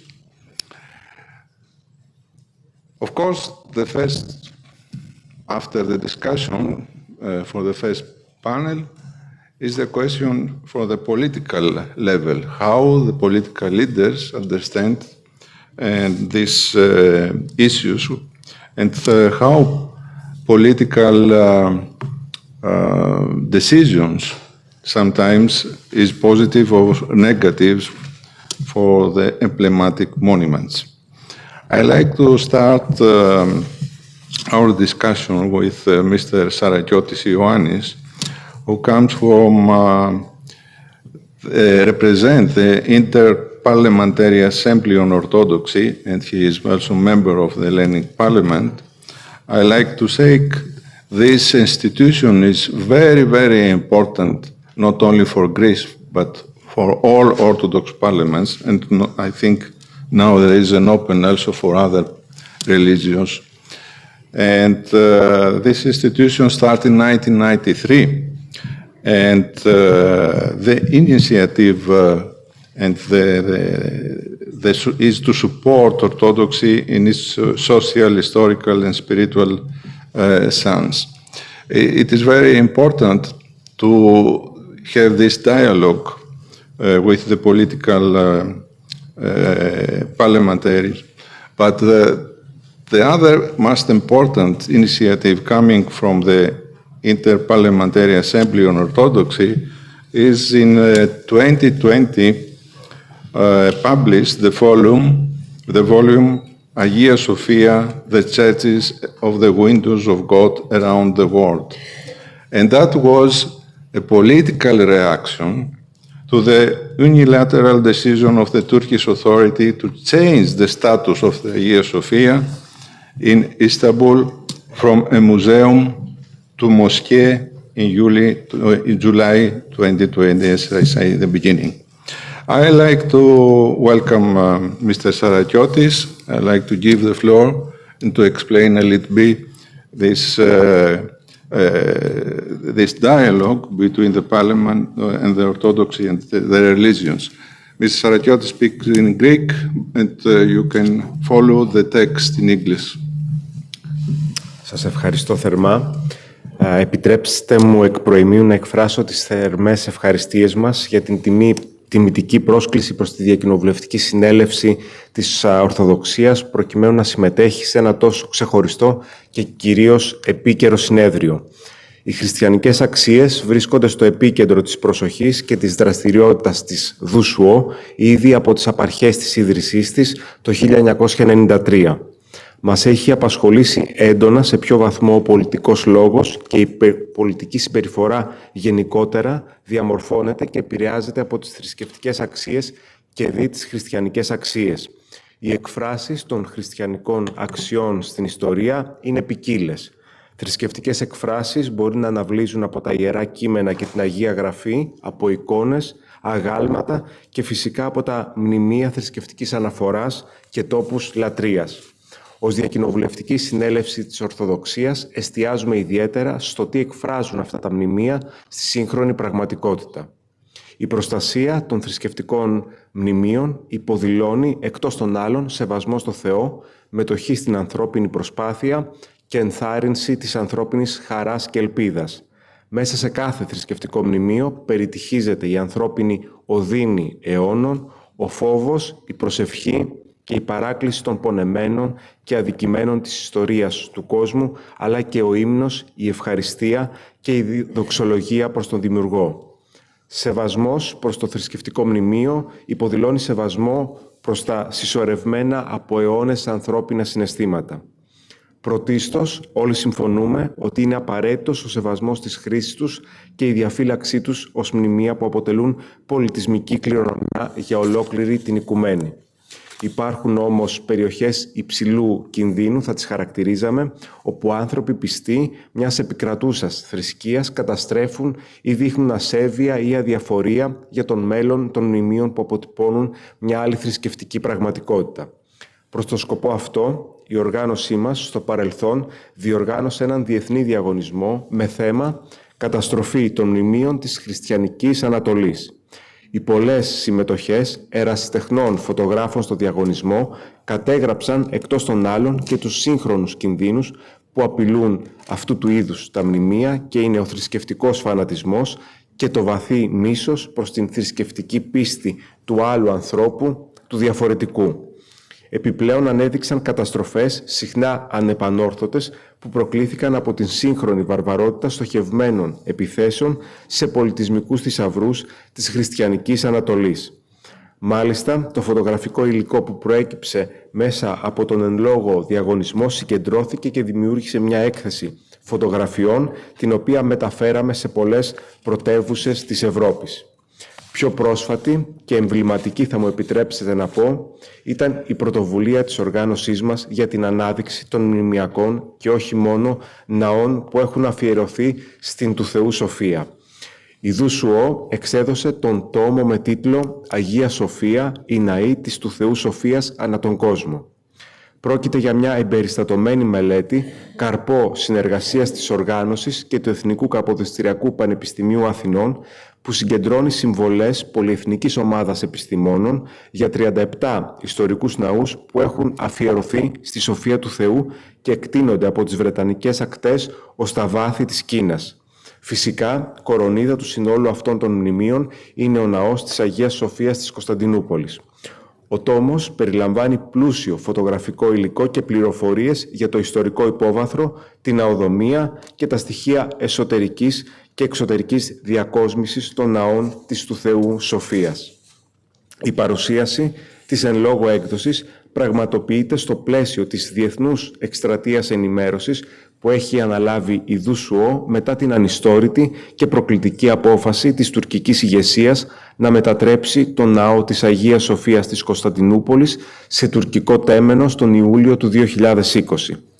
Μια απόφαση που αποπειράται να χαλκεύσει την ιστορία και να επιβάλλει τη δική της εκδοχή, προσβάλλοντας κάθε πολίτη που προσπαθεί να φουγκραστεί την ιστορία της ανθρωπότητας ως μια πορεία που συμβάλλει στην δημιουργική ενατένιση του μέλλοντος του κόσμου και όχι σε μνήμες καταστροφών. Με μεγάλη δυσαρέσκεια γίναμε μάρτυρες μιας ακόμη ενέργειας πολιτιστικής βεβήλωσης βυζαντινών μνημείων από την γειτονική χώρα μέσα από την μετατροπή της μονής της χώρας σε τζαμί. Προς το σκοπό αυτό έχουμε εγχειρήσει τον τόμο αυτόν σε θρησκευτικούς ηγέτες, όπως ενδεικτικά θα αναφέρω τον Παναγιώτατο Οικουμενικό Πατριάρχη Βαρθολομαίο, τον Αγιώτατο Πάπα της Ρώμης Φραγκίσκο, τον τον μακαριότατο Πατριάρχη Αλεξανδρίας και Πάσης Αφρικής Θεόδωρο τον Δεύτερο, τον μακαριότατο Πατριάρχη της Κοπτικής Ορθόδοξης Εκκλησίας κύριο του Άντρος τον Δεύτερο. Απέναντι στην παραχάραξη της ιστορικής αλήθειας, εμείς προκρίνουμε τον επιστημονικό λόγο και την τεκμηρίωση, δείχνοντας στον σημερινό κόσμο τον δρόμο για συνεργασία και καταλλαγή, προβάλλοντας δίκτυα ειρήνης μακριά από πολεμικές κραυγές του παρελθόντος, αναδεικνύοντας το δίκαιο αίτημα για σεβασμό ενός εκ των σημαντικότερων μνημείων συνολικά του χριστιανικού κόσμου αλλά και της ανθρωπότητας. Αυτή η προσπάθεια για την ιστορική αποκατάσταση της Αγίας Σοφίας της πόλης με την παράλληλη επαναπροσέγγιση στις μέρες μας της έννοιας της Σοφίας του Θεού, μιας έννοιας η οποία πηγάζει το πρώτον από τα πλατωνικά φιλοσοφικά εργαστήρια της Αλεξάνδρειας, διατρέχει διαμέσου των Ελληνιστών Εβραίων την Παλαιά Διαθήκη και καταλήγει στην Καινή Διαθήκη και την πατερική παράδοση, μας οδήγησε στην εκστρατεία ευαισθητοποίησης και την παρουσίαση του ως άνω τόμου που κυκλοφορεί ήδη σε 15 γλώσσες σε περισσότερες από 20 πόλεις της Ευρώπης, της Αφρικής, της Κεντρικής Ασίας και των Ηνωμένων Πολιτειών της Αμερικής. Με τον τρόπο αυτόν επιδιώκουμε να διατηρήσουμε την ιστορία ζωντανή και αναλύωτη. Με αυτές τις σκέψεις θα ήθελα να σας ευχαριστήσω και πάλι και να ευχηθώ κάθε επιτυχία στη διοργάνωση του συνεδρίου. Thank you very much. Thank you very much. Ευχαριστούμε πολύ for your contribution. I think you have some volumes here. Έχετε φέρει κάποιους. Ναι. You can see the break some of these volumes who are very, very important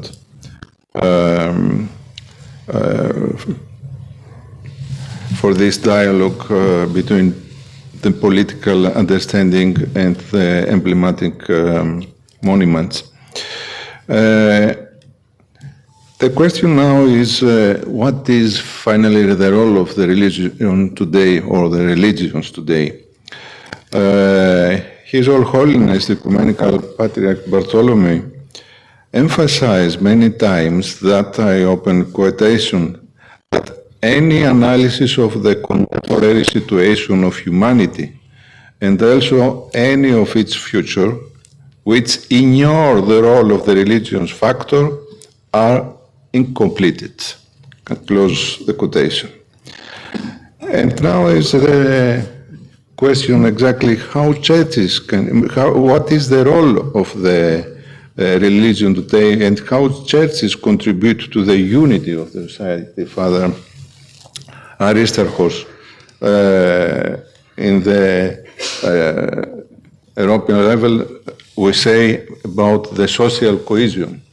Finally, religions can help to this unity or are more to the violence, to the religion violence and the fundamentalism. Yes, first of all, we can find the churches or other religion temples in the traditional villages especially, but we can see the same at the contemporary cities, that in villages, for example, we see the church is located in the center of the settlement. The church is in the center of the village as a reference point for the life of all residents. The center is the center of social life, is located around the table, around the church, which accompanies a human in all phases of their lives. All the lives, especially at the villages, is around the church. The social life for all the period of the life of the residents. It is the center of social life with basic characteristics of unity and peace. All the residents united around the church, not only the worship, but other social events. The church is the point of social cohesion and unity, where people, regardless of gender, age, and social class, gather and share top personal moments or participate in worship. All the news, traditionally, except the telephones and the TVs, all the news shared around the churches. Worship strengthens social cohesion, unity, peace, by creating a cultural imprint based on religious faith.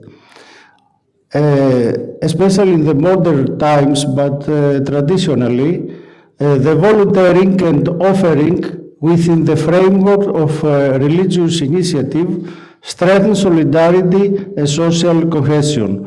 So, every need from traditional villages now we see that if we have a special situation, all gather around the church. So the church is the center of their life, the heart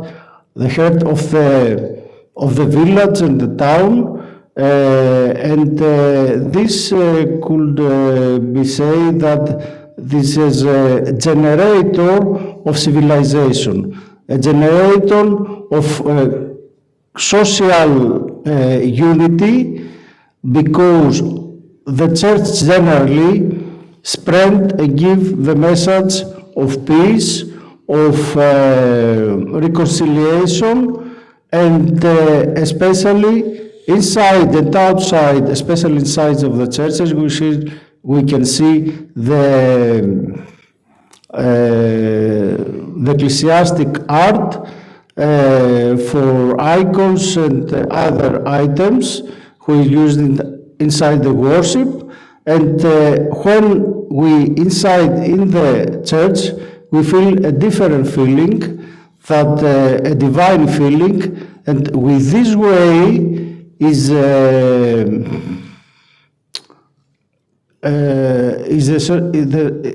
daily life for the people, and is a very important point to find ourselves. We can see in the contemporary time, in the contemporary era, that the most important thing is how the people find ourselves. So inside the church, everyone can find and see inside themselves, and with this way, if we make this, we can have better relations with others.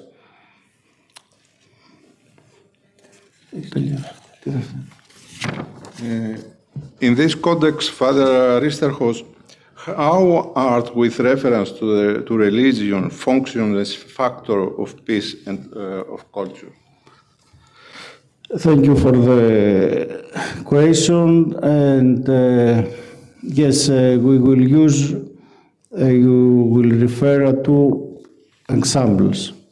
The first example is the example of Parthenon in Acropolis, where in antiquity it functioned as a temple of Athena in the ancient era, with a direct religious and political imprint of ancient Athens. Religion and democracy were the reference points of ancient Athenians, with the Acropolis as it is the top monument, and other temples around, but the Parthenon was the top monument. The Parthenon connected with the past with the present, based on common values and common religion in the top monument in terms of art and cultural achievement. The Parthenon during the Byzantine period, when changed the religions in the area, was converted in Christian temple in honor of Virgin Mary, Panagia Athenea, Virgin Mary the Athenian. Both during the ancient Greek period and during the Byzantine period, the Parthenon or the Temple of Virgin Mary was point of reference of the Athenians, and not only that, through high art of religious issues, it functioned as a point of unity, culture, and peace. Here he see the timeliness of monument as a worship, of a center of culture, of social point of reference. The second example is the Byzantine icon as a fact of religious art that unites, inspires, and creates cultural assumptions that are even mentioned thousands of years ago. The Byzantine icon transmits the divine reference. Is very important because in the contemporary era everything is secular. We think with the secular way, but it's important to see and our identity to have a reference at the God of human with a specific style almost and changes over the centuries and creates cultural models of the past, present, and future. The specific icon we can find 5, 6 centuries ago, but in this icon we pray and today. This is a very important issue. This is a living tradition. It's not a museum item, but this is living, this is a life, this is a life of each of us. The Byzantine icon has an international and timeless reference to spirituality as a point of inspiration and cultivation of human. The church and the art inside the church, not only the icons and other items of worships and singings are the same, but don't change the feelings. The feelings is very powerful and inspire all the people, all the believers inside the church to reconcile with others, to inspire with the holy grace of the God, and to hear inside in this in the worship the words for the God, and with a different direction we hear, we see, but we give our needs at the icon or inside the church. So this is the union for the humanity. Inside we see the union of ourselves, but the union of the community. And the divine energy inside the church unite all of us and all the people, all the believers, to reconcile and to unite with the divine protection, not the secular protection. Because everything in these days, everyone, the thinking is with the secular way. Through the ecclesiastic or religion art, inside the church, we have the connection with the God. The God is the Father of all. I don't say to speak about this, but I try to explain how it works inside the church, the art, and how it functions inside the society, and what is the values of equality. Everyone inside in the church is equal, except the gender, the age, the color, everything. Thank you. Thank you very much, because it is very important to link also with the human rights. And in the message of His Holiness this morning, explained that the monuments are the place for, is linked with the Eucharistic place. And this is exactly how we try to explain this unity inside to the churches and for the different other monuments. and have a positive social impact. Everything about the religion and the church and have a positive social impact, except in some cases we have fundamentalism approaches, but this is not religion. The religion, the speeches of the leaders of the Holy Synod, and the other official religion support the peace, the reconciliation. Only the extreme rhetoric support other things. So the official religions support the unity, the peace, and the reconciliation between the believers and between the religions. Thank you very much. We come back also for this theme. Thank you, Father Aristarchos. Father Aristarchos Krekas, as we say, is Associate Professor International at the Kapodistrian University of Athens, Department of Theology, and he has organized a very excellent institute inside to the Faculty for Foreign Affairs. We try now to go a little bit in this and to focus what we say interdisciplinarity in this first panel. And I like to go to Madame Milik Gabriela. She's a doctor in the biblical study and ecclesiastical history. It is very important because he has another approach as Catholic theologian.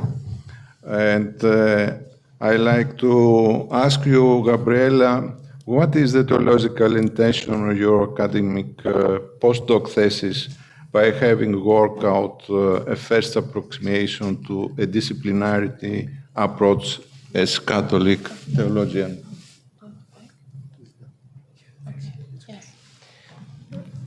Your Most Reverend And if you like Excellencies. to continue your reflection, to not stop, to give some examples how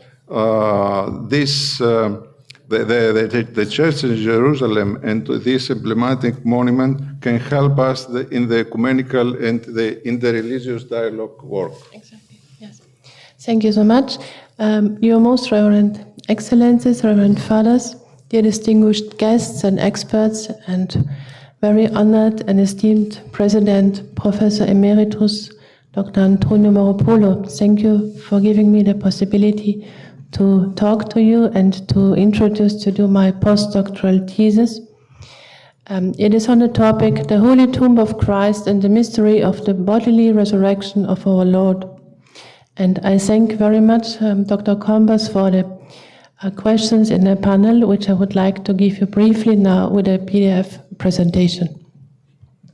First of all, I would like, I need a microphone. Yes. First of all, I would like to start. Yeah, I did already. A little bit louder.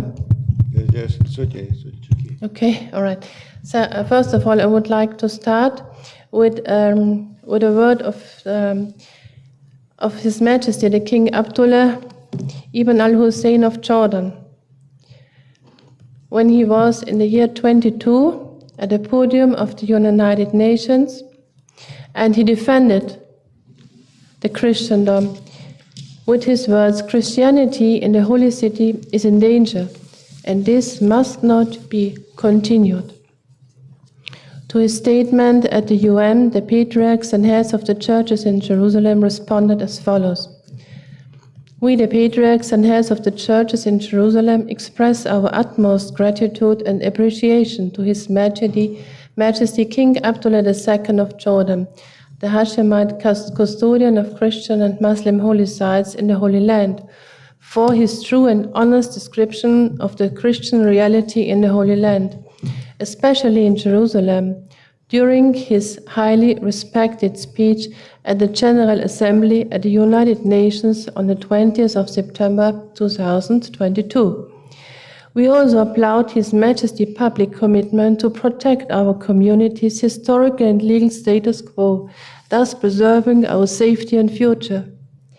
His Majesty's spearholding efforts to ring the bells of warning over the deteriorating situation of Christian basic human rights sends a strong message to the world regarding the clear and present dangers surrounding the Christian heritage and presence in Jerusalem and the rest of the Holy Land. We call on the international community as a whole and all peace-loving people around the world to act upon His Majesty's warning addressed in his United Nations speech, the patriarchs and heads of the churches in Jerusalem.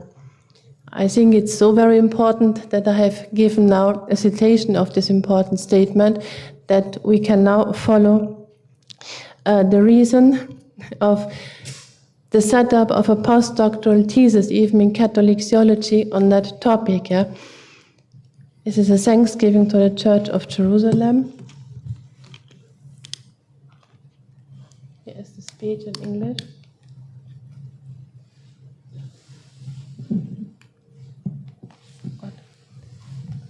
La Divina Grotta, the Franciscans are naming the Holy Sepulchre, whose 800 years of local presence in Jerusalem was celebrated in 2019. The Holy Sepulchre, in which the Son of God Jesus Christ was buried and gloriously resurrected from death on the third day, according to the Holy Scriptures. Dante Alighieri refers in his world-famous epic poem La Divina Commedia in a section Purgatorio 21st song to the Gospel of Luke, talking about Christ who reveals himself as the risen Lord from the tomb being on the way. Ed ecco siccome ne scrive Luca, che Cristo apparve a due che erano in via, Gesù fu della sepolcral bocca. Rodney A.'s statement in his current study From Topography to Text, the image of Jerusalem in the writings of Acherius, Adomnan and Bede, should be understood in this sense, which describes the topography of the holy city of Jerusalem as a guide to theology. The study proceeds from topography to text, he says, which in this case of the Christian pilgrim text is often a move from topography to theology. It is a theological consideratione, so to speak, and even more. It is a meditazione on the mystery of the bodily resurrection of Jesus Christ from his concrete rock tomb. The effort to initiate a further inter- and transdisciplinary orientation with this theological study is based on impulses from the content of the Common Agreement on the rehabilitation and restoration of the edicula, which was signed on 22nd March 2016 by the Greek Orthodox Patriarch, the Custos of Custodia Terra Sancta, and the Armenian Patriarch of the Armenian Patriarchate of Jerusalem, according to the status quo. The most important sentence I would like to quote: the opening to transdisciplinarity with the scientific world of history and archaeology was established at public dialogue with the Israel Antiquities Authority, the International Conference on Art and Archaeology, and the School of Archaeology at the University of Oxford. The encouraging words of the esteemed Franciscan expert from the Holy Sepulchre, Father Eugenio Aliata, are remembered and keep the spiritual sense of tradition alive. According to Aliata, most Franciscans are looking to learn rather than to prove particular stories. Holy sites are not abandoned simply because excavations didn't turn up anything. We never abandon tradition, Aliata said.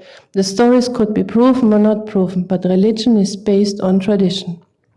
In particular, in this conference paper, there are two chapters, Chapter 4 and 7 in the postdoc thesis with the National Technical University of Athens material under the academic conductment given by highly esteemed Professor Antonio Moropolo,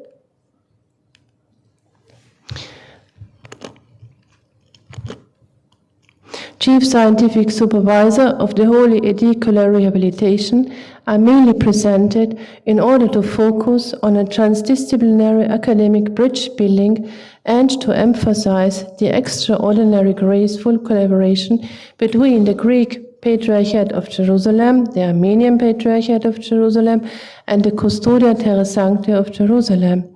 The other chapters contain the most important biblical references. Of course, the Holy Word of God has always for the theologians first priority, writings of church historians and further highly esteemed experts, as well as selected documentation provided by Studium Biblicum Franciscanum, may give a wider perspective of this project.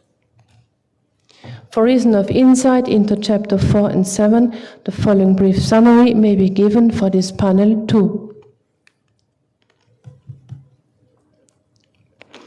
Chapter 4, Chronologies.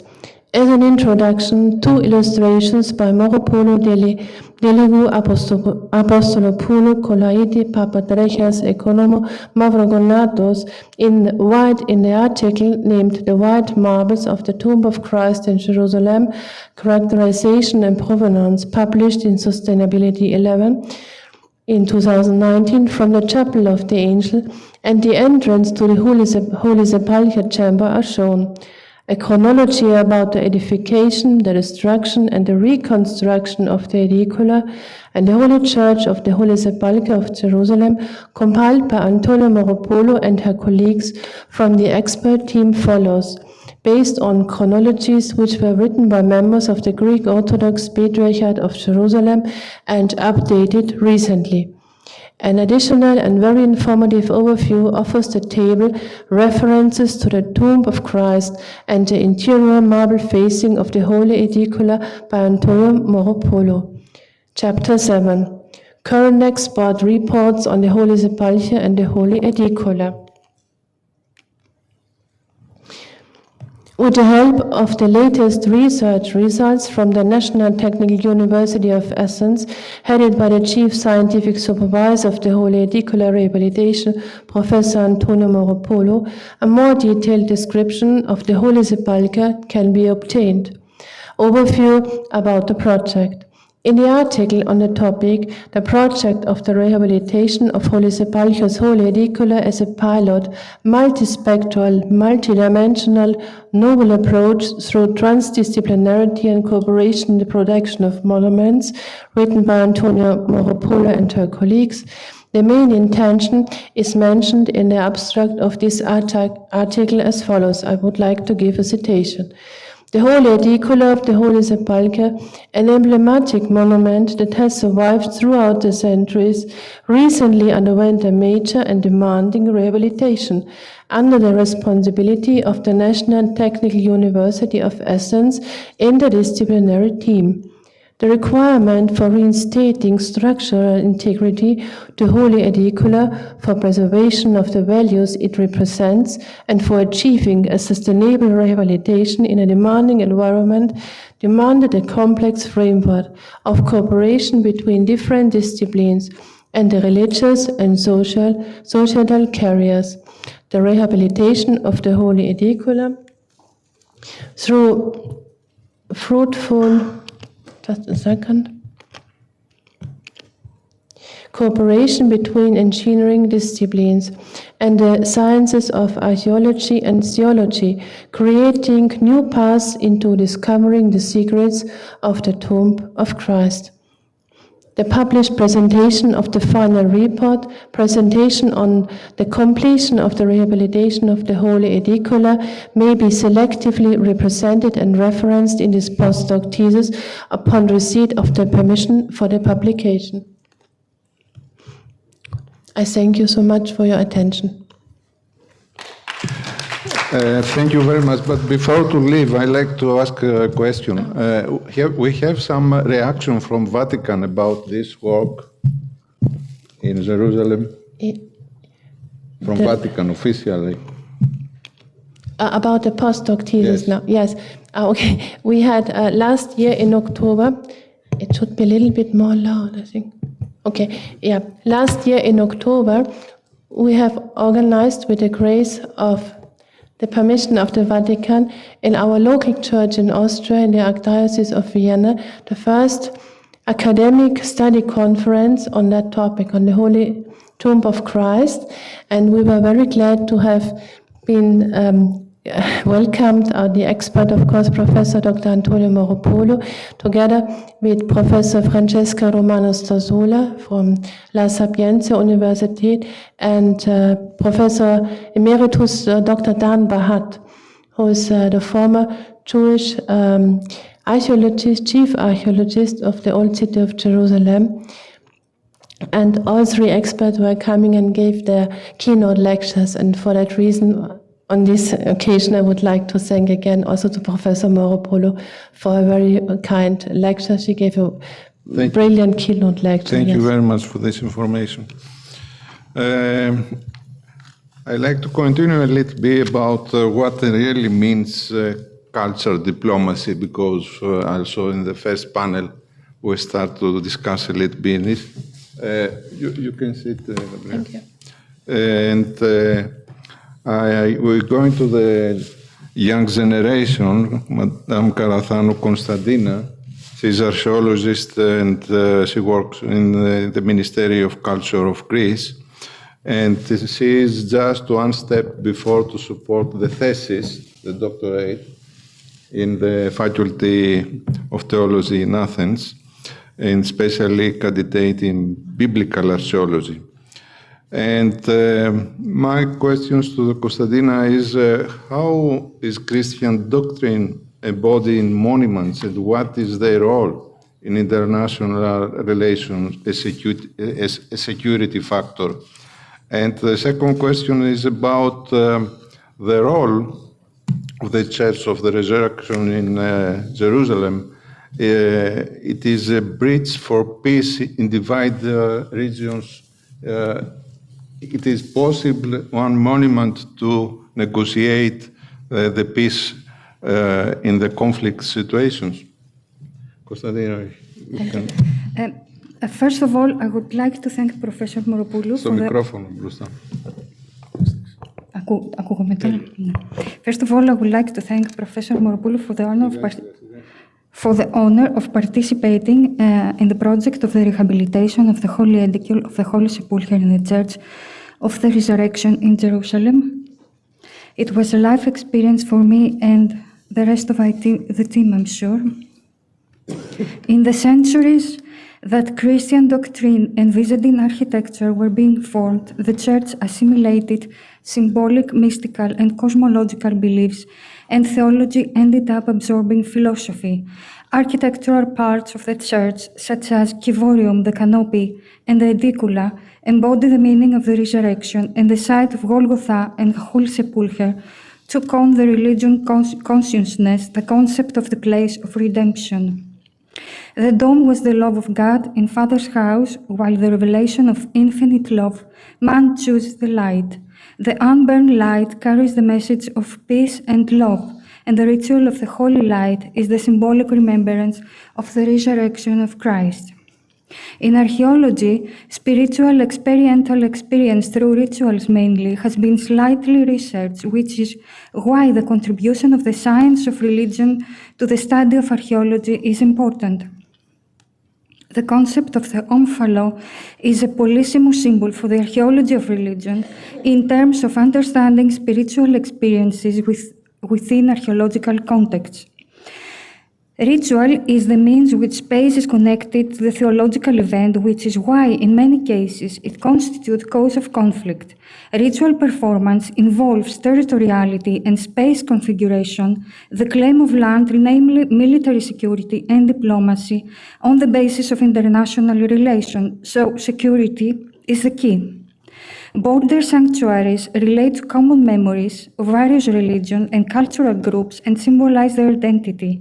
In addition, they constitute a pillar of international relations and the main security factor, highlighting the religious and cultural role in consolidating the security of an era, since they symbolize the link with the holy place and the theological event. Also, the recovery of identity, bridging the spatial chasm, since for many religions, identity means what one dies for. And this may conclude in acts of terrorism. The rehabilitation of the Holy Edicule of the Holy Sepulchre in the Church of the Resurrection in Jerusalem is a model of cultural diplomacy, especially in a difficult region as the Middle East, where the role of religions in geopolitical development is decisive. At a juncture of dramatic improvement in bilateral relations, the project added also the cultural dimension to the broader extent of the bilateral cooperation developed between Israel and Greece. Israel and Its authority consented to the implementation of the project on the condition of supervision. Interreligious and intercultural dialogue is crucial for the effective management of monuments which constitute a link with a religious cultural center. The monument itself constitutes a center, an omphalo, in which security is interwoven with the theological dimension of international relations and strategy as a factor of politics and religion. Having culture as a medium is possible the improvement of inter-ethnic relations and the opportunity to create a platform to achieve junctures and collaboration for the further deepening of relations between states through the exchange of the necessary information on values, traditions, morals, and custom of the peoples, but also the exchange of know-how, achieving a point of unity and peace. Sacred sites and monuments are centers and omphalos and critical factors for the cultural security of a place, especially in divided regions where border sanctuaries are included and national cohesion and religious heritage are at stake. Consequently, the importance of the Church of the Resurrection as a unifying point for Abrahamic religions and its influence on modern worship and memory through the myth of the navel is highlighted. In the context of interfaith dialogue for the implementation of the project as a historic milestone, led by Professor Moropoulou and the Patriarch of Jerusalem, Theophilus III, the practice of cultural diplomacy became evident as its manifestation leading to the resolution of conflicts and peace building, contributing to the religious freedom and coexistence, since in addition to being interreligious, the dialogue also contained the interdisciplinary dimension with a theological, cultural, and technocratic character. Religions interact, create a common culture, and that is where diplomacy is potentially founded as long as one listens to the language of the monuments. Thank you. Thank you very much. I know you are a member from the group from Madame Moropoulou in Jerusalem. May I ask your feeling? How was all this experience? I don't know. I cannot describe it. I mean, it was like we experienced a miracle every day. It's like we worked all night. It's like there was a presence among us that helped us to complete and achieve this difficult project.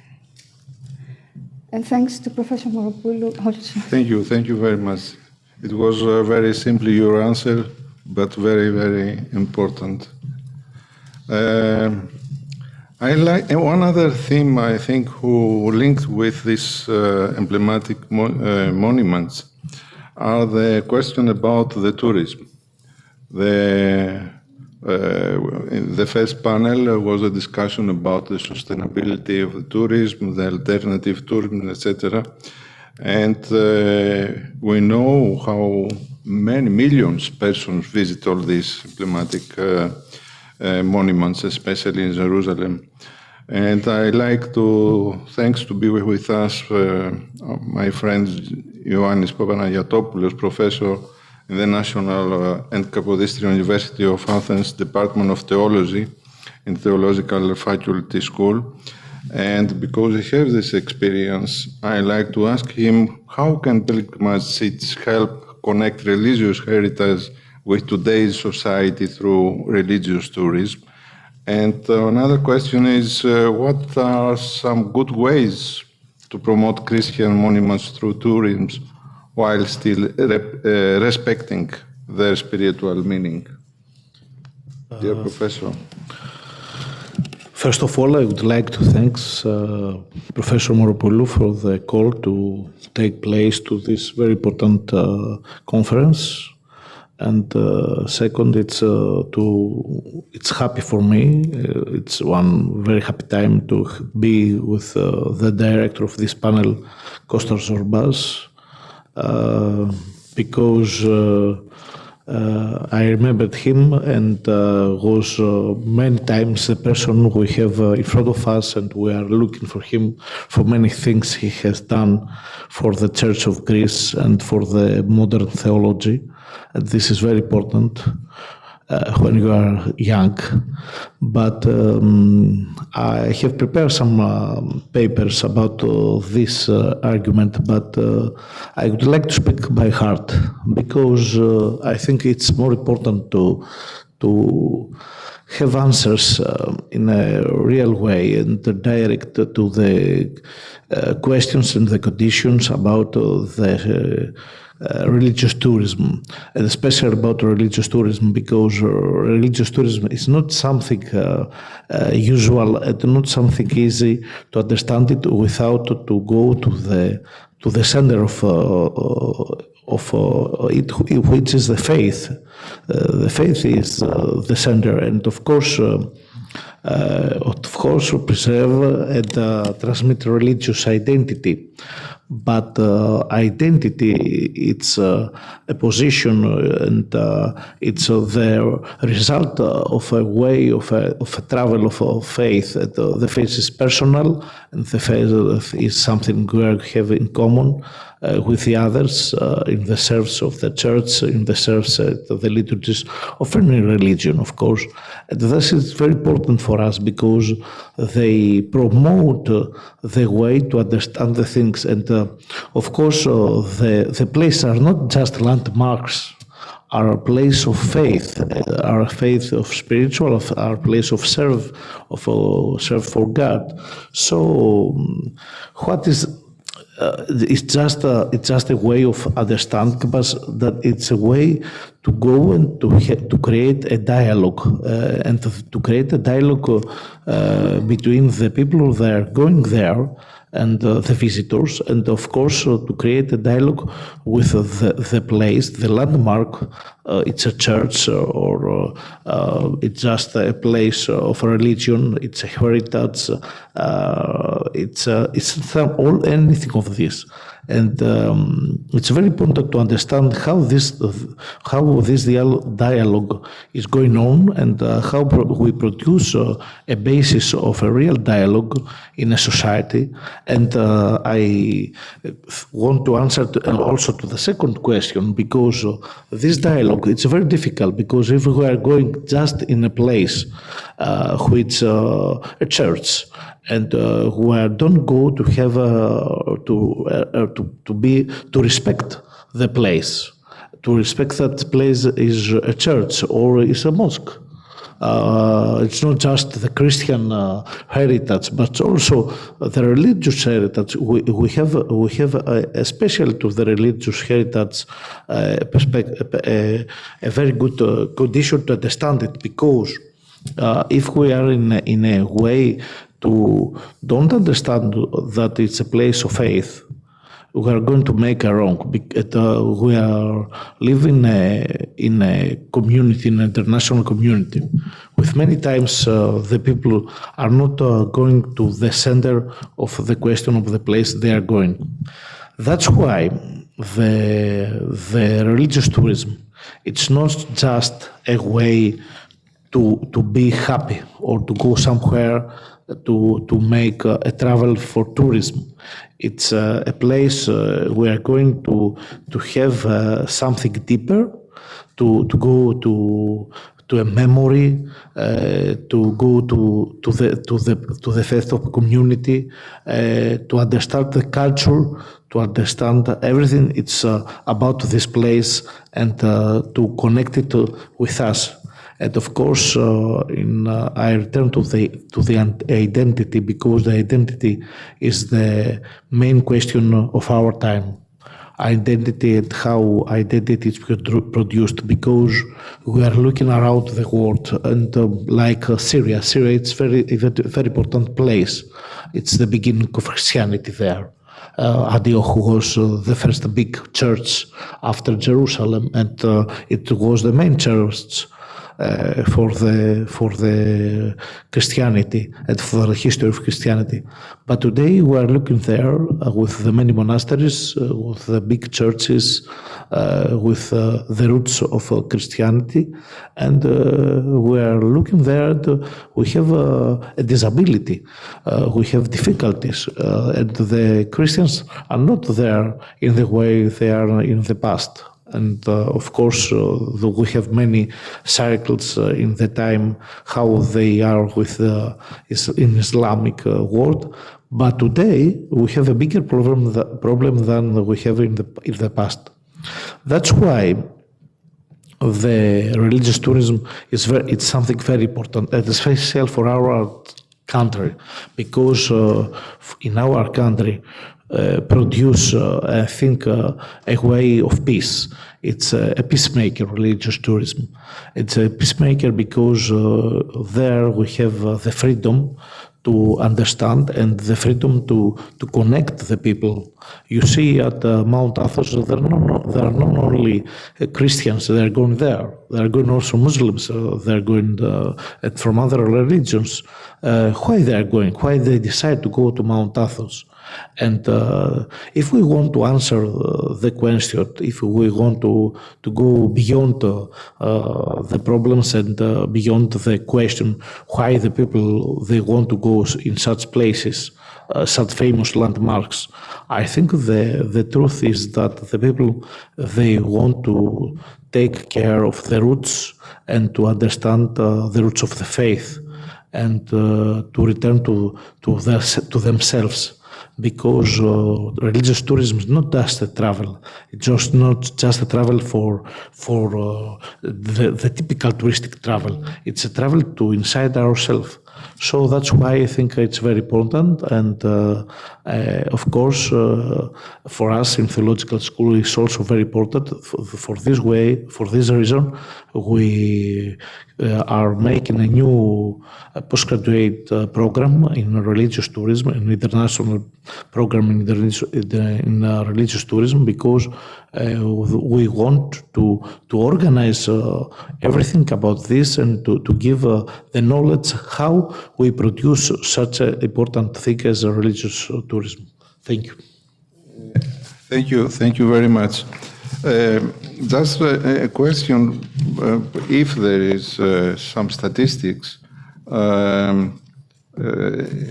we have the first model of the tourism. I don't like to say touristes. It is philoxenumeni, hospitality. I put this in this way. We have the first mass tourism. There only was the sun and to be near to the beach, etc. You think that the new generation now prefer to choose these different themes of the alternative tourism? For example, religious tourism is something important for the new generation coming in Greece? Yes, this is a very important question because we have very good statistics at the Balkan countries. I'll give you an example, Romania. Romania is a very important country for us because also they are Orthodox, and they are going. The last years they are going to Greece and also to Jerusalem. They're going to send to holy places, holy land. Very very usual. They have also they say religious tourism. They give them money, and they use it also in Jerusalem. Now, because of the war, they are going all together to Mount Athos. You know, the last months we have a real problem there because every day we have more than 1,000 Romanians, they want to go in to Mount Athos, and it's very difficult for the monasteries to give them hospitality. This thing, it gives us a small icon of the numbers. It's a very small icon for the numbers, but the whole icon, it's looking us to understand how many from the Balkans are coming at the summer, not only to Mount Athos, to Meteora, to Crete, to Peloponnesus. In every place, they're coming Orthodox people. They're everybody going to the church, of course, to the famous landmarks like Tinos. Tinos is a very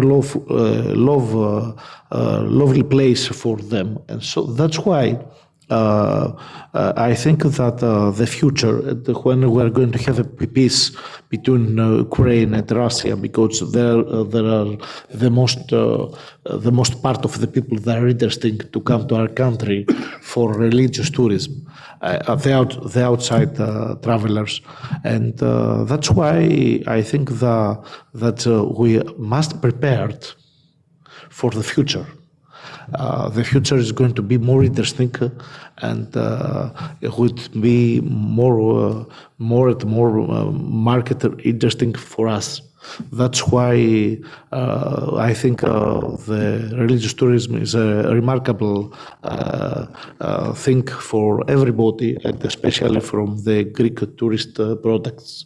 And I think that it's very important to give to it a very positive meaning and to understand how important for us. And that's why I think we must prepare the people that are going to working, because it's there's not only the hotels. The important is in the church.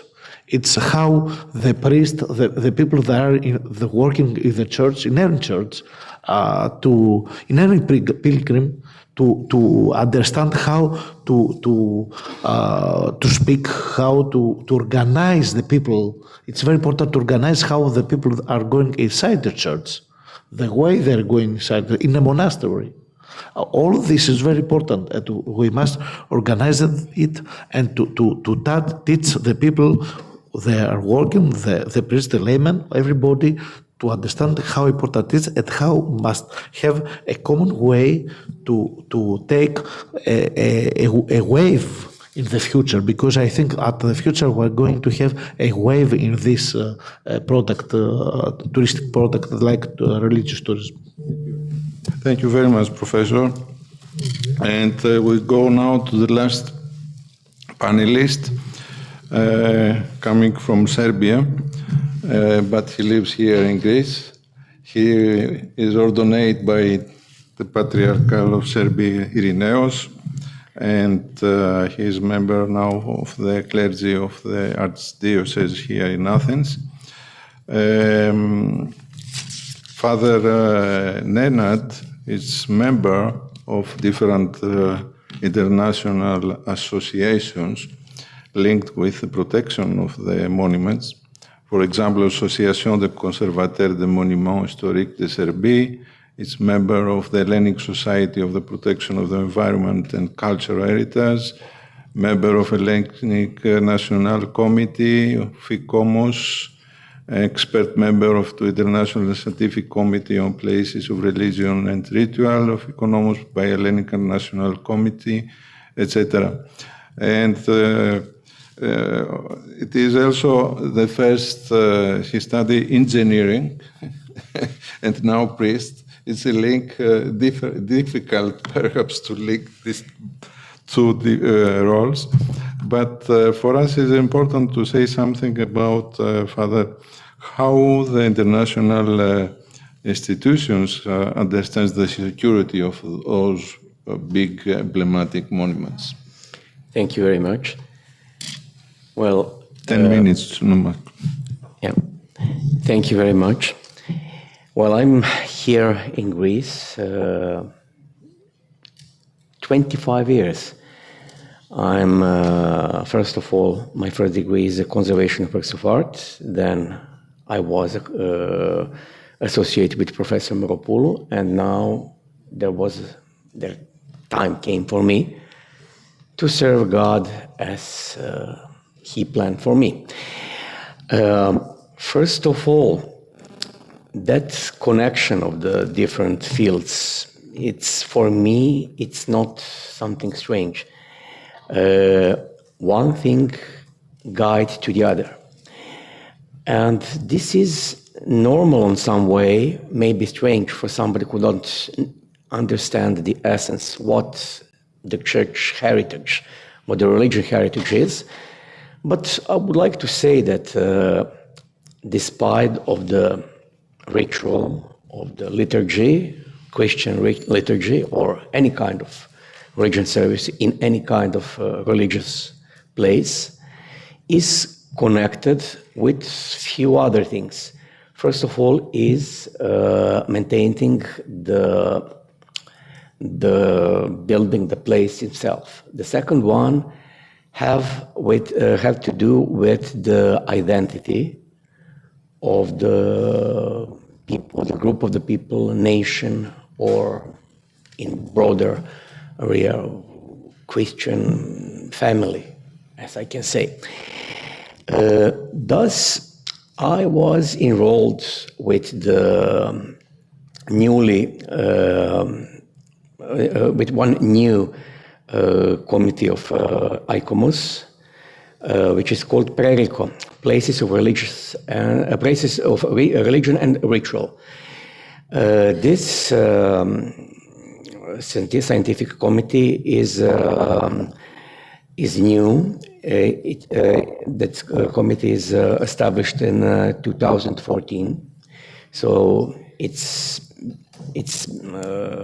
have just a life of 10 years, and it's very short time to make some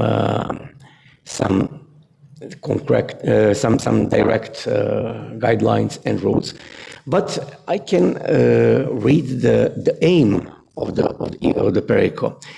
The ICOMOS International Scientific Committee of Places of Religion and Ritual promotes the understanding, protection, conservation, and management of places in their tangible and intangible aspects, which are valued as heritage for their present, past, and future roles in religious and ritual contexts.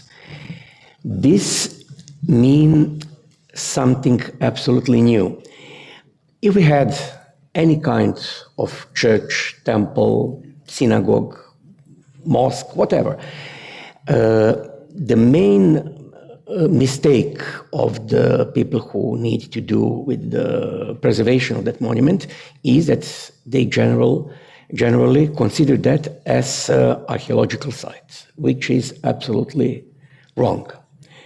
The place of religion is something vivid. It's something that it was born in one specific environment and time, and that monument will continue to develop in some other aspects. For example, even the liturgy, I can speak from the side of the Christian church, are a subject that could be changed, and the liturgy changed. The liturgy of the 10th century, it's not the same as the liturgy that we serve today, or the liturgy of the 8th, or the liturgy of the 5th, or the 2nd century. As well as, even today, we need to change something in order to be able to respond of some need. For example, if I have the liturgy with 10 persons, I will manage that on some other way than if I prepare myself to have the liturgy with 1,000 or 2,000 persons.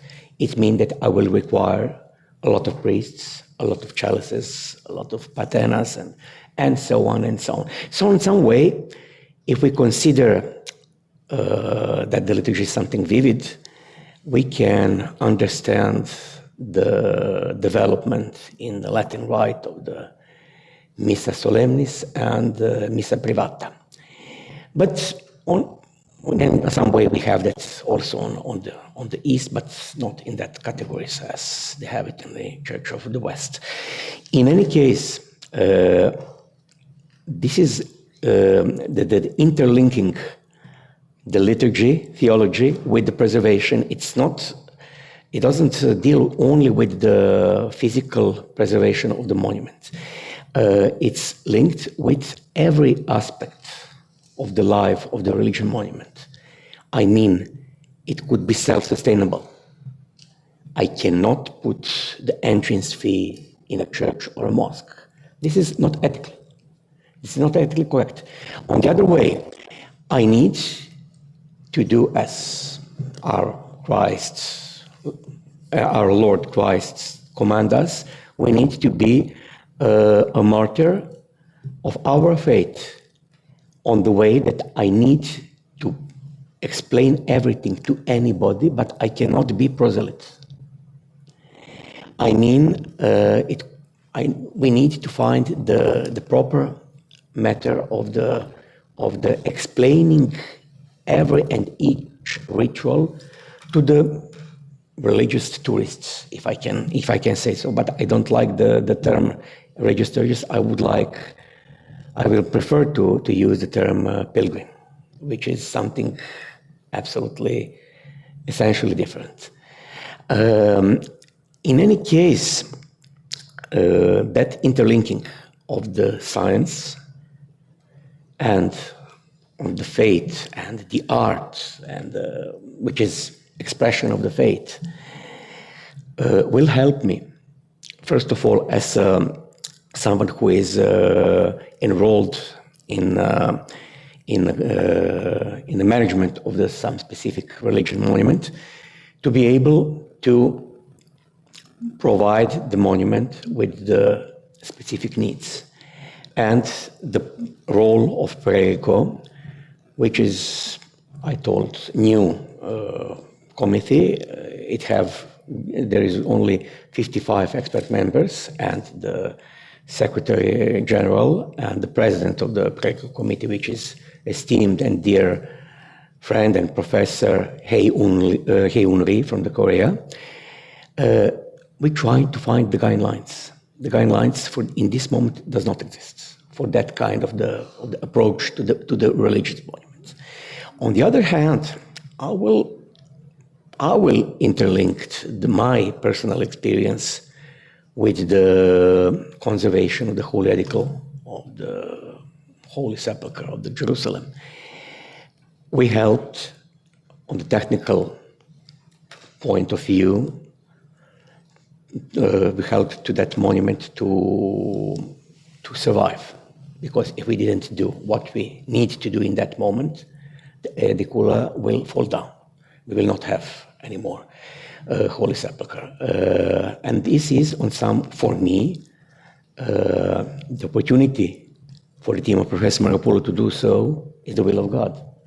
On the other hand, for the Patriarchate for the committee of the Holy Sepulchre, I don't mean just the Patriarchate of the Jerusalem, but also the others member of the committee for the Holy Sepulchre. I mean the Custodia Terrae Sanctae, I mean also the Armenian Patriarchate.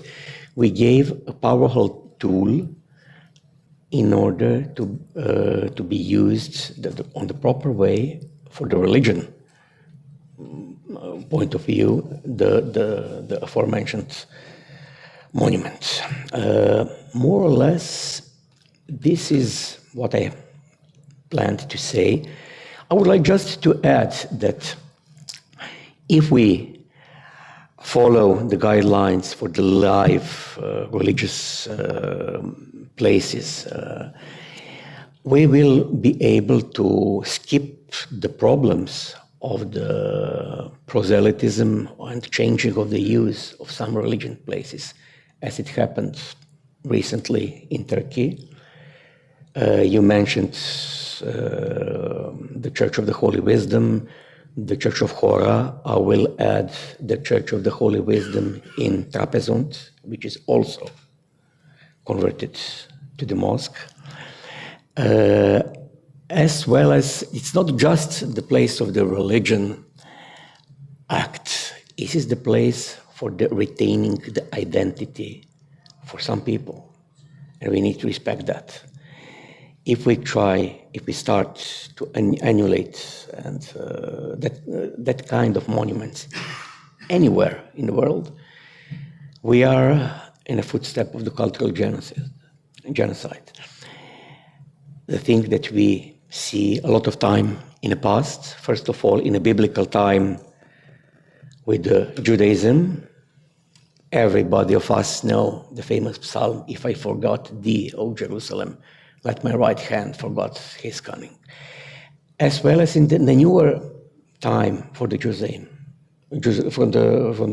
Judaism, as well as the monuments, the destroyed monuments in Pakistan, destroyed monuments of Armenia, and maybe one of the last cultural genocides in the European field, the endangered and destroyed monuments in the province of Kosovo, which I'm specifically, it's known specifically to me because of my Serbian origin. Thank you very much. So,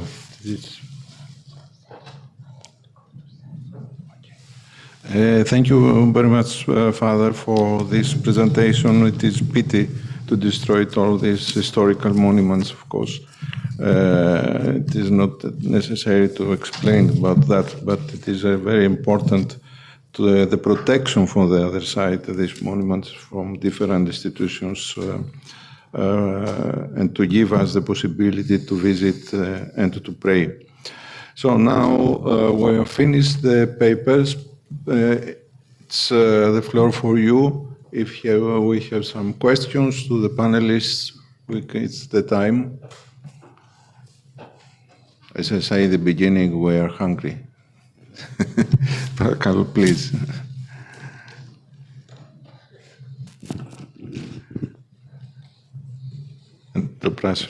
I think I can now. Thank you for the very interesting conversation. I'm Antonia Lambropoulou. I'm a member of the interdisciplinary team that was led by Professor Moropoulou for the rehabilitation project in the Holy Sepulchre.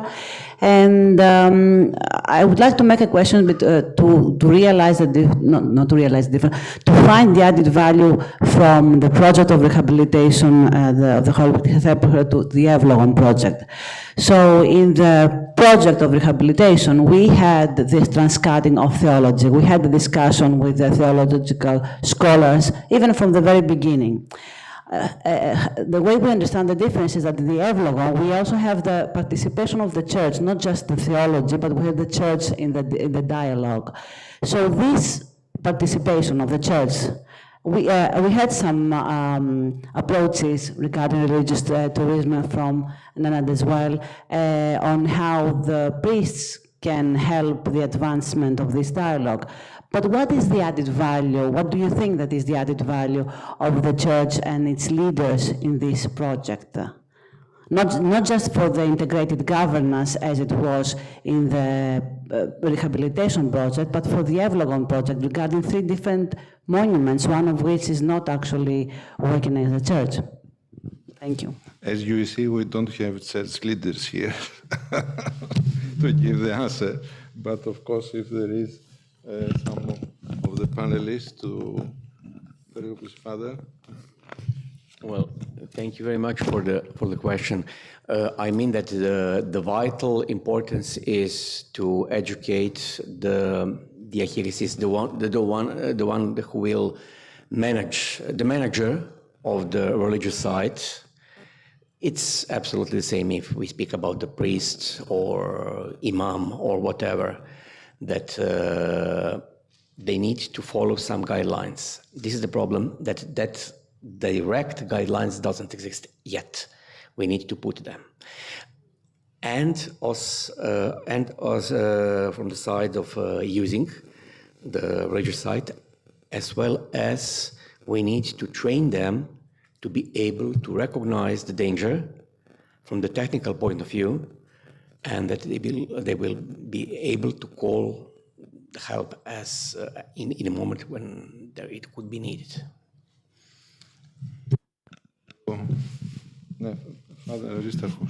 Maybe I will give another perspective.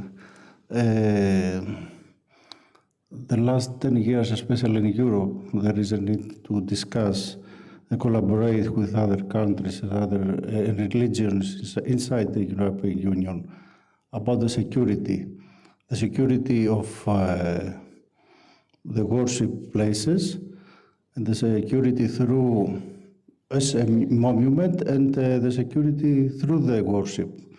So, with this way, there are a lot of initiatives inside the European Union, different countries, to communicate the different religions inside, for example, in Athens or other, to exchange experience between the different religions from the leaders of religions, the priests and the rabbi and the imams. So the concept of security now, not only in Europe, but generally all over the world, is very important to see with the different perspectives. The security of rehabilitation, the structure, the building, the security of how Mr. Panagotopoulos have negative examples, some close to Greece, when a monument open to pilgrims, maybe we see some distractions inside the monument. So the security issues generally, if we see with this way, with a different perspective, enhance and the need for respect of other religions, respect the monument, respect the civilization, because in some cases you can see in one neighborhood to see a mosque, a synagogue, a church for Orthodox or other denominations. These monuments are there for hundreds of years, and this is a paradigm, good example for reconciliation and peaceful coexistence. So we need to see to secure this tradition inside our souls and in the community, in the society. So we need to respect, to understand, and share information, share culture, share experience, to protect the monuments as a live monuments. It's very important, and to give this tradition to the new generations. Thank you. I think we need education, more education, especially for the priests and the clergy who serves in these monuments. And the question is also not only the protection, but to understand how important it is for the people from different level and different religions. We try, I think the faculties, especially the Faculty of Athens, try in this way, and it is very important and very helpful that many young people for different faculties go for a second paper research in the Faculty of Theology, and to link this interdisciplinary work, not only as archaeologists, also politicians, political affairs, diplomacy, etc., etc. It's very, very important, this interdisciplinary work for today. And I think it is important to go more and more and to sharing with the scientific people who work in this level these small things coming, as Konstantina say, how important it is to visit in one place as the Church of the Resurrection in Jerusalem, and to have the feeling that something wrong here. And this sharing is very important. And I think the most important work of now of Madame Moropoulou before Easter is to visit around the different metropolis in Greece and to give this speech about all this work in Jerusalem. So there are other questions before? Please. Thank you very much. I'm sorry for very stupid question. Can we distinguish between pilgrim and cultural tourist? And who is less or who is more harmful? Of course, pilgrim is a part of the cultural tourism. It's a part, but you know, we cannot understand or to say which more heavy. It's difficult because for everybody it's different that, and it's very different for how understand how he feels. It's a different way. Any person has specialty. So of course, in a scientific way, the pilgrimage tourism or religious tourism is part of cultural tourism, of course.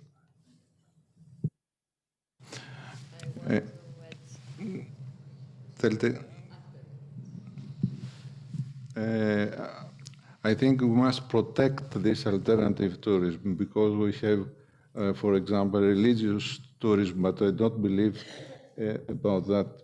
It's, I believe, more to the cultural way. Because if we say religious tourism or other alternative tourism, become also in the future mass tourism. And this is not good for the theme that we discuss now. No. I would like to thank you for initiating this dialogue with theology. And this panel, I consider it very important because the challenge today, through our experiences and through this conference and through the project Evlogon, is the challenge to keep ecclesiastical heritage alive through an alive approach, a multilateral approach of the Church to the society. This is an open challenge you have to address in a multilateral and multimodal way.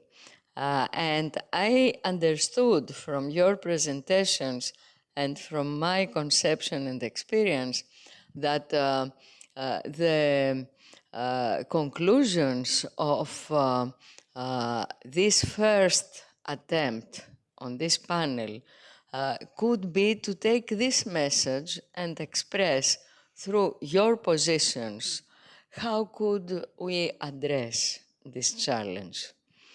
This is how to go on with this dialogue. To my opinion, what Professor Panayotopoulos said and the tools and means of pilgrims tourism is an approach. And considering this, I would like to document the importance. For instance, in Jerusalem, we started with 12 million tourism of pilgrims in the Holy Land, and we ended after the whole publicity of our work in humanity with 50 million pilgrims in the Holy Land. Even though of conflicts, of war, and of epidemic crisis. So that means that this relationship to keep emblematic monuments alive is having a response, is appealing. And that's the question. And I would like to say that it is a result, it might be a conclusion, how important the visibility of the rehabilitation works could be in order to highlight the values of the monuments. That was our experience from the Tomb of Christ, because it is in a way connected, a very rigid way, whatever work to rehabilitate a monument with the major values it is representing, and that's the respectful rehabilitation. At the same time, this should have been useful even for the inter-parliamentary association on orthodoxy. Because I remember I was there when they presented the books on Hagia Sophia, but they did not present any of the great intervention of National Technical University for the earthquake protection of Hagia Sophia and for the revealing of the mosaics, something which is recognized even by the Turks.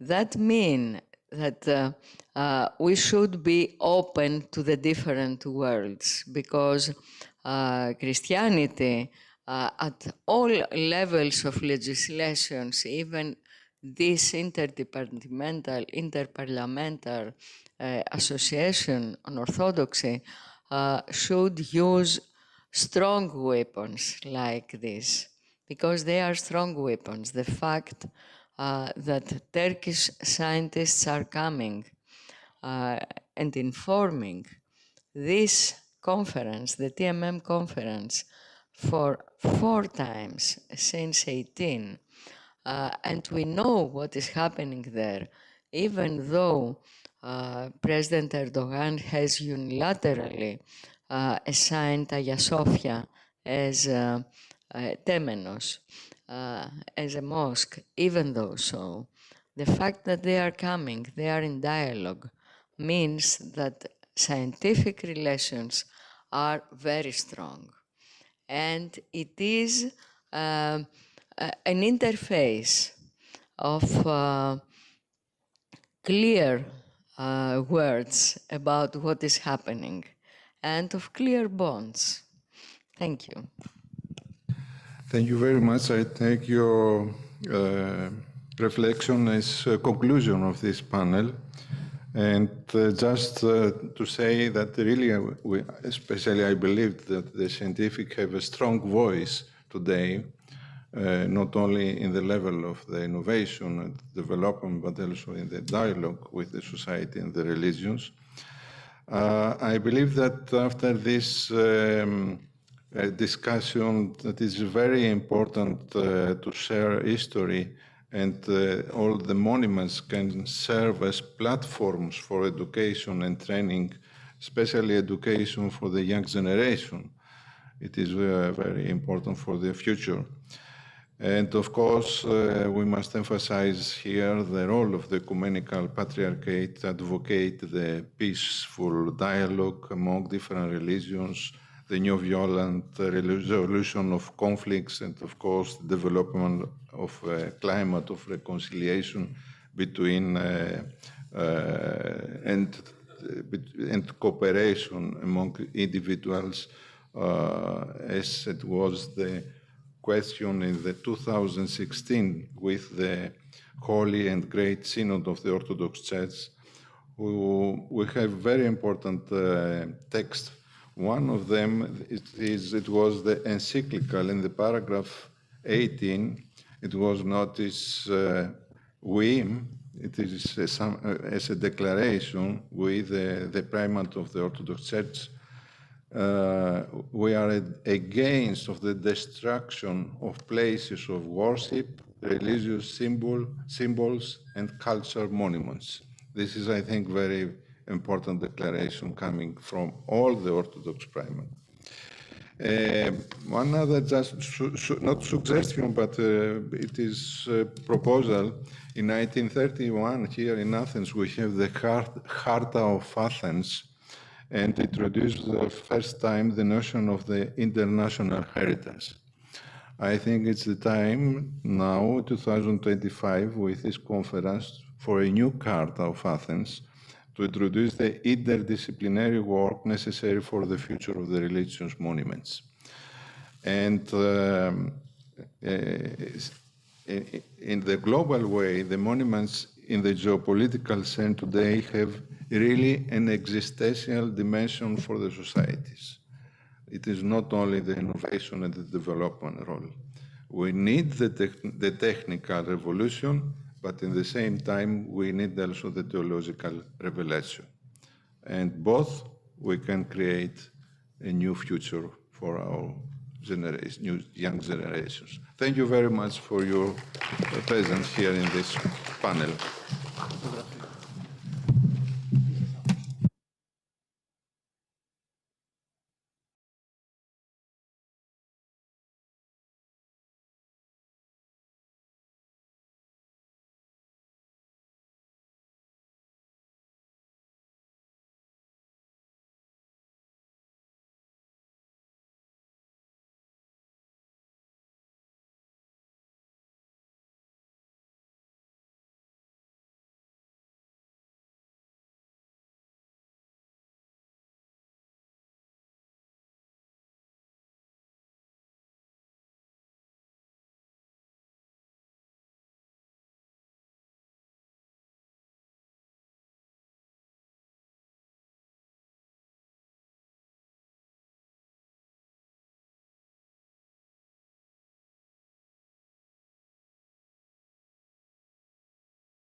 Λοιπόν, καλησπέρα σας. Θα παρακαλέσω να έρθουν όλοι πλέον στην αίθουσα για να ξεκινήσουμε αυτό το ιδιαίτερο πάνελ, το οποίο σίγουρα θα μας δώσει πολύ τροφή για να συζητήσουμε και με εκλεκτούς προσκεκλημένους.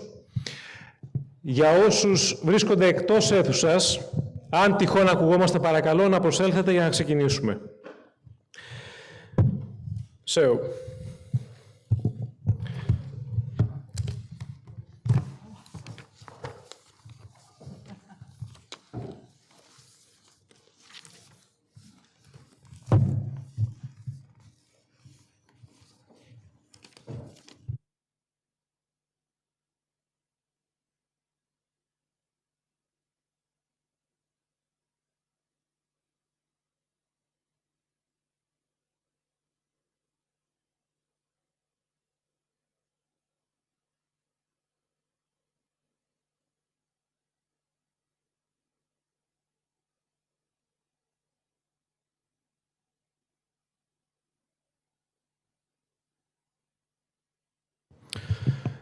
So, ladies and gentlemen, esteemed guests, thank you for being with us today.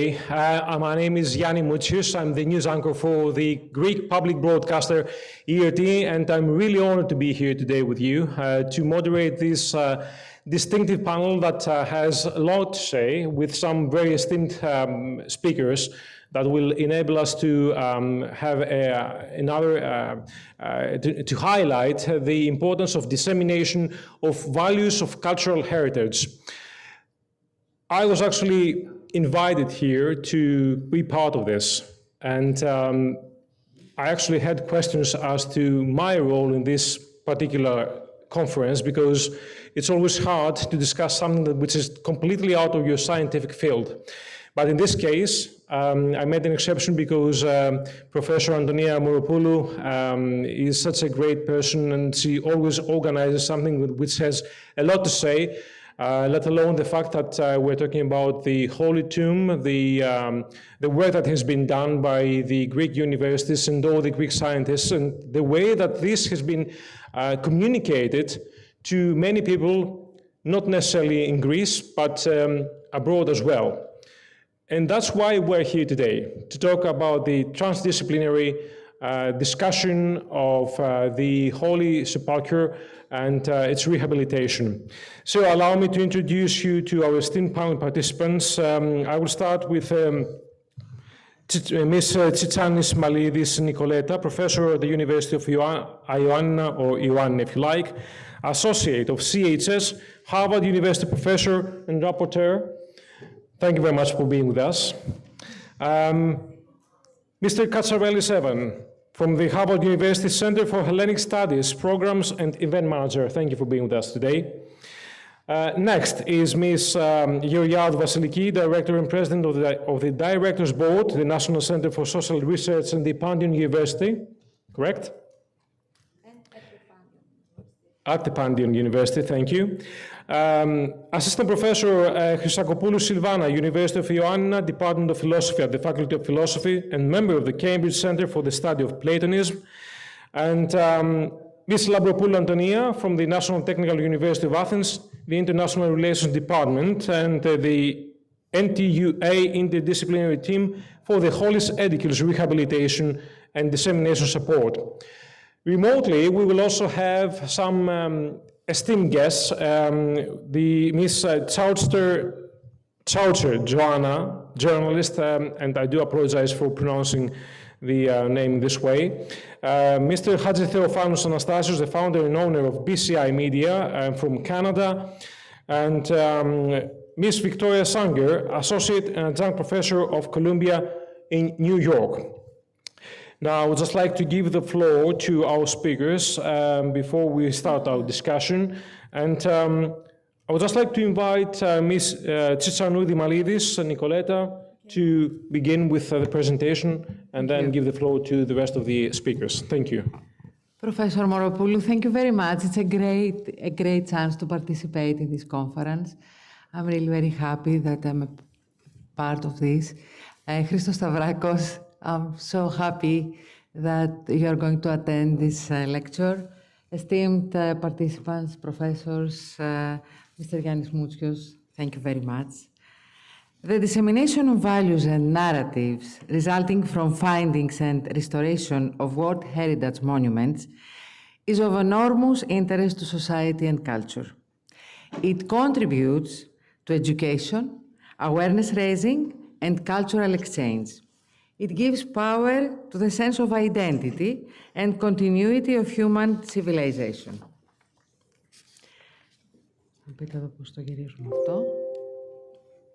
In today's era of constant crisis, climate, pandemic crisis, refugee crisis, troubled waters and territories, we absolutely need the positive agenda. And the dissemination of values and narratives about World Heritage monuments is a crucial part of the positive agenda that our society urgently needs.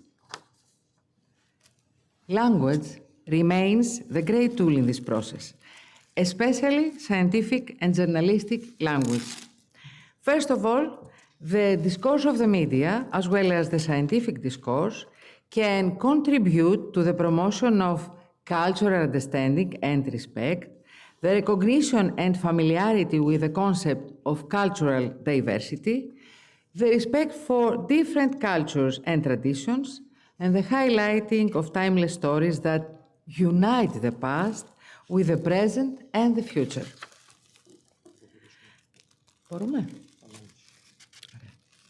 The contact of modern societies with their cultural heritage constitutes and enriches collective knowledge and historical narrative.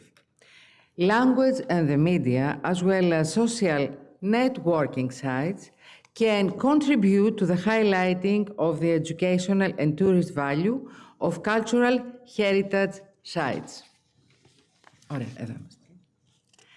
Language is also the language of museum tours. And here we always claim an attractive and innovative discourse that will be addressed specifically to the new generation. We need to design discourses that will evoke intense emotion and critical view at the same time. In addition, language can serve principles of strengthening social cohesion and identity, local and national. Social cohesion is formed, a sense of community is formed, and bonds between members are strengthened. Also, with the leading tool of language, awareness is achieved on issues of disasters of historical heritage monuments. Media can contribute to this projection with more cultural content, documentaries, special programs, and articles. They can provoke public debates about the protection of monuments, encourage public participation, and shape a daily cultural agenda. Media can showcase successful results of restoration and conservation of monuments, which also provide a revitalization of tourism and a revival of local traditions and techniques. Media can highlight the stories related to monuments. They can connect the stories to contemporary problems. For example, heritage protection can be linked to issues of sustainability, climate change, modern solidarity, and the cultivation of values in general. Digital media, in particular, such as websites, social networks, and platforms, can increase the interaction and participation of public, especially the young public, with captivating and imaginative campaigns, photos, and videos, etc. We'll all understand that the media have the power to put pressure on governments to better protect cultural heritage because of their significant influence and reach of large audiences. At this point, I would like to focus on young people, how we can raise awareness of the young audience, which, in my opinion, remains the most demanding and the most difficult audience to reach. Here are some ways to reach and raise awareness of young people, where I suggest creating hashtag campaigns where young people recreate, photograph, or make digital versions of monuments. short videos on TikTok and Instagram Reels with short narratives about monuments and historical findings. Selective collaborations with popular influencers who have an interest in history or art could be promoted as well. Augmented reality and virtual tours. Virtual games, quizzes such as Solve a Historical Mystery. Live events with archaeologists on social networks. Photography competitions, challenges using modern aesthetics and trends. Finally, the participation of well-known artists or actors in campaigns for cultural heritage is proposed as well.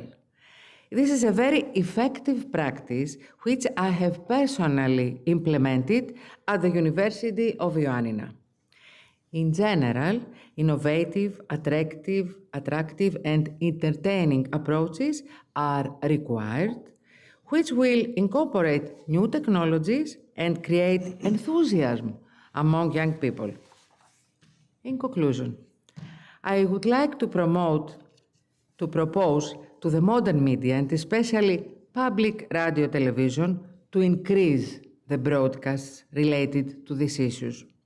In recent years, significant steps have been made in terms of cultural content broadcasts, but there is still a long way to go.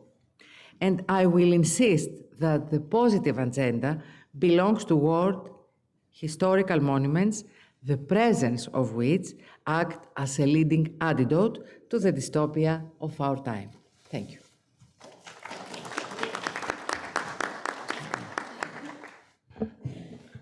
Thank you, Ms. Tsitsanoudis. You may actually wonder why we started off with the way that we need to communicate the rehabilitation or the achievements we actually make on rehabilitating those articles, those archaeological sites, and all the treasures that we have. Well, that was intentional.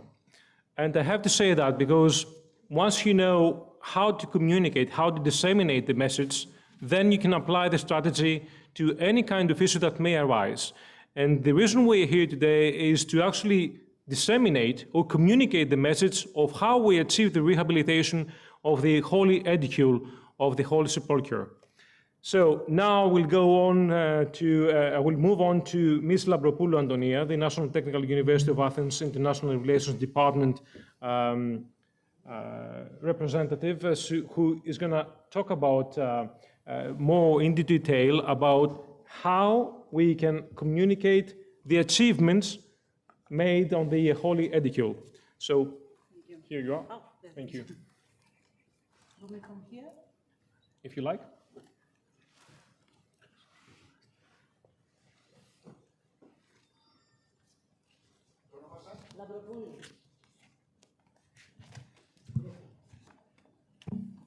Thank you.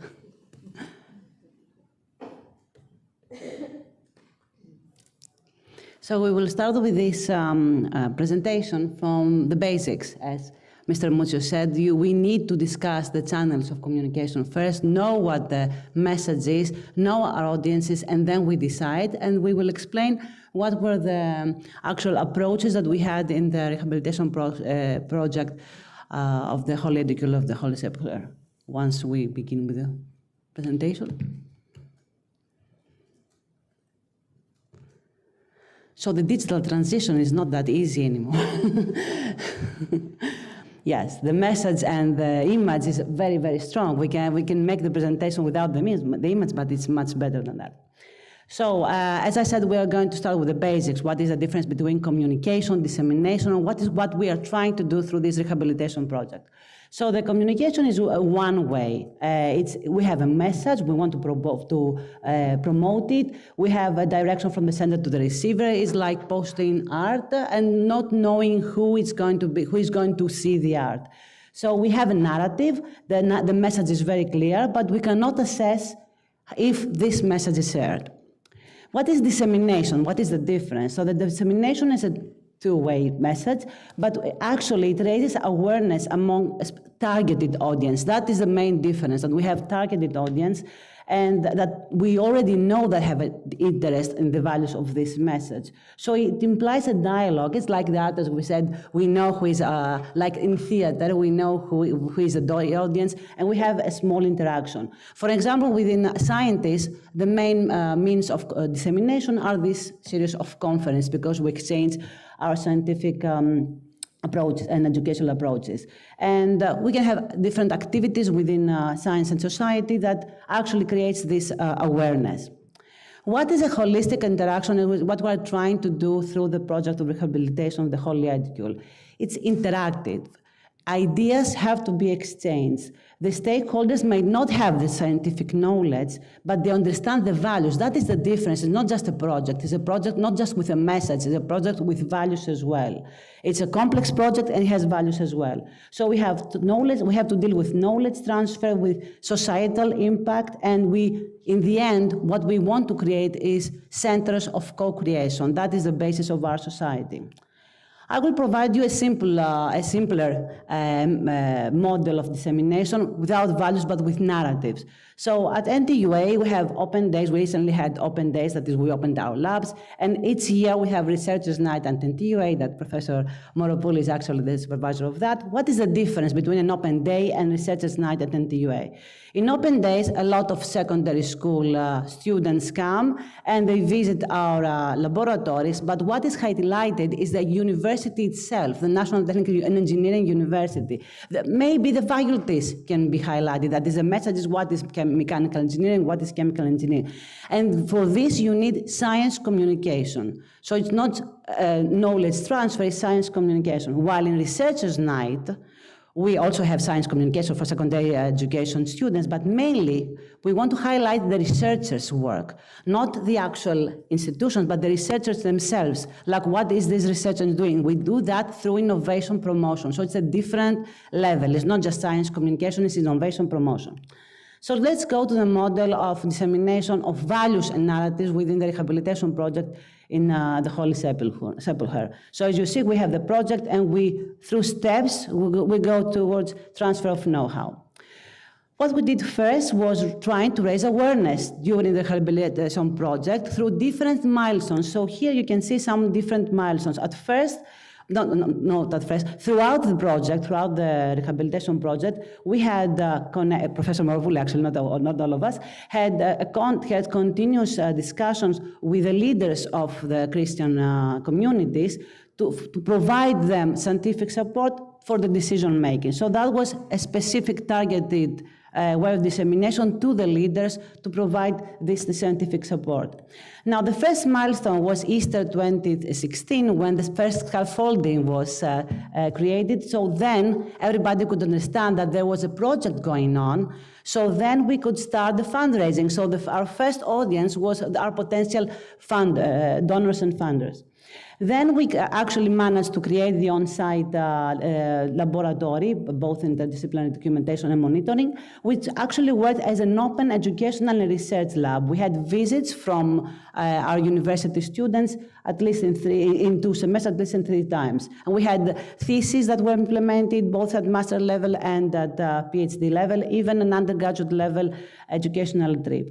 So that was our audience, the students, the educational approach. Another milestone was the dismantling and removal of the stone panels, which were one of the, as you will see later, one of the first milestones to produce international media attention. But the main international media attention was achieved through the lifting of the stone of the tomb that revealed the actually holy rock. Then we had additional milestones, but some of them were very important for the local community, like the removal of iron frame. That was the first time that the Israeli newspapers took interest in this project, the removal of the iron frame that was there for 30 years from the British mandate. And of course, the main dissemination towards the world was achieved through the completion ceremony that a lot of guests were invited on site, but it was also broadcasted throughout the world. So we realized through these milestones that there was an interest beside the specific audience that I explained, that for the students, for the integrated governance, that there was an interest because of the values, because it wasn't just a project, because of the values, not of the narrative, for international media, for international audience. That is why Professor Moropoulou made a strategic cooperation with National Geographic Society, and the first big bang, as I would say, would be with the lifting of the stone in October 2016 with the cooperation of the National Geographic, and that is when a lot of international media got interested too. As I said before, some international media were interested when we had, you can see the work begins to try to save Christianity's holiest shrine. Now, and you can see below on the right, Haaretz, iron cage around Holy Sepulchre's tomb of Jesus removed after 70 years. So you see different international audiences are interested in in different narratives. However, in total, we didn't touch only the Christians, not only the 2 million Christians through this international media approach, we touched non-Christians as well. So we made, we approached nearly 3 billion people around the globe because it was a different narrative each time. Another important phase of the dissemination was the exchange of knowledge with scholars. That was before disseminating to the conferences. The discussion started with Israeli antiquities authorities in their own annual conference back in October 2016. So that was the very first conference that this work was presented, was in an Israeli annual conference of their archaeologists, and they accepted the project. So this initiated a dialogue with other scholars. You can see that Professor Moropoulou went to Oxford. She discussed we started in transdisciplinarity even from the very beginning, with theology, with historic libraries like in Milan. So that was the exchange of knowledge with scholars, so that they accepted this different project. And then we had the international conferences that were initiated, but then this series of conferences was initiated, and not only this series, but this work, where a lot of different narratives of this work were presented in a lot of international conferences as keynote speeches most of the time. That is, by the end of, not by the end, but when we actually delivered the project, then Europe realized that this was, although it was not funded by European funds, but it was through fundraising, that it was actually a European project, and it was setting future trends. So we were asked to present this project, although it wasn't funded, so I couldn't actually get an award for that. It was by then the European Year of Cultural Heritage, so it was presented in Europe as a pilot case for the European Year of Cultural Heritage. It started even from the beginning to set future trends.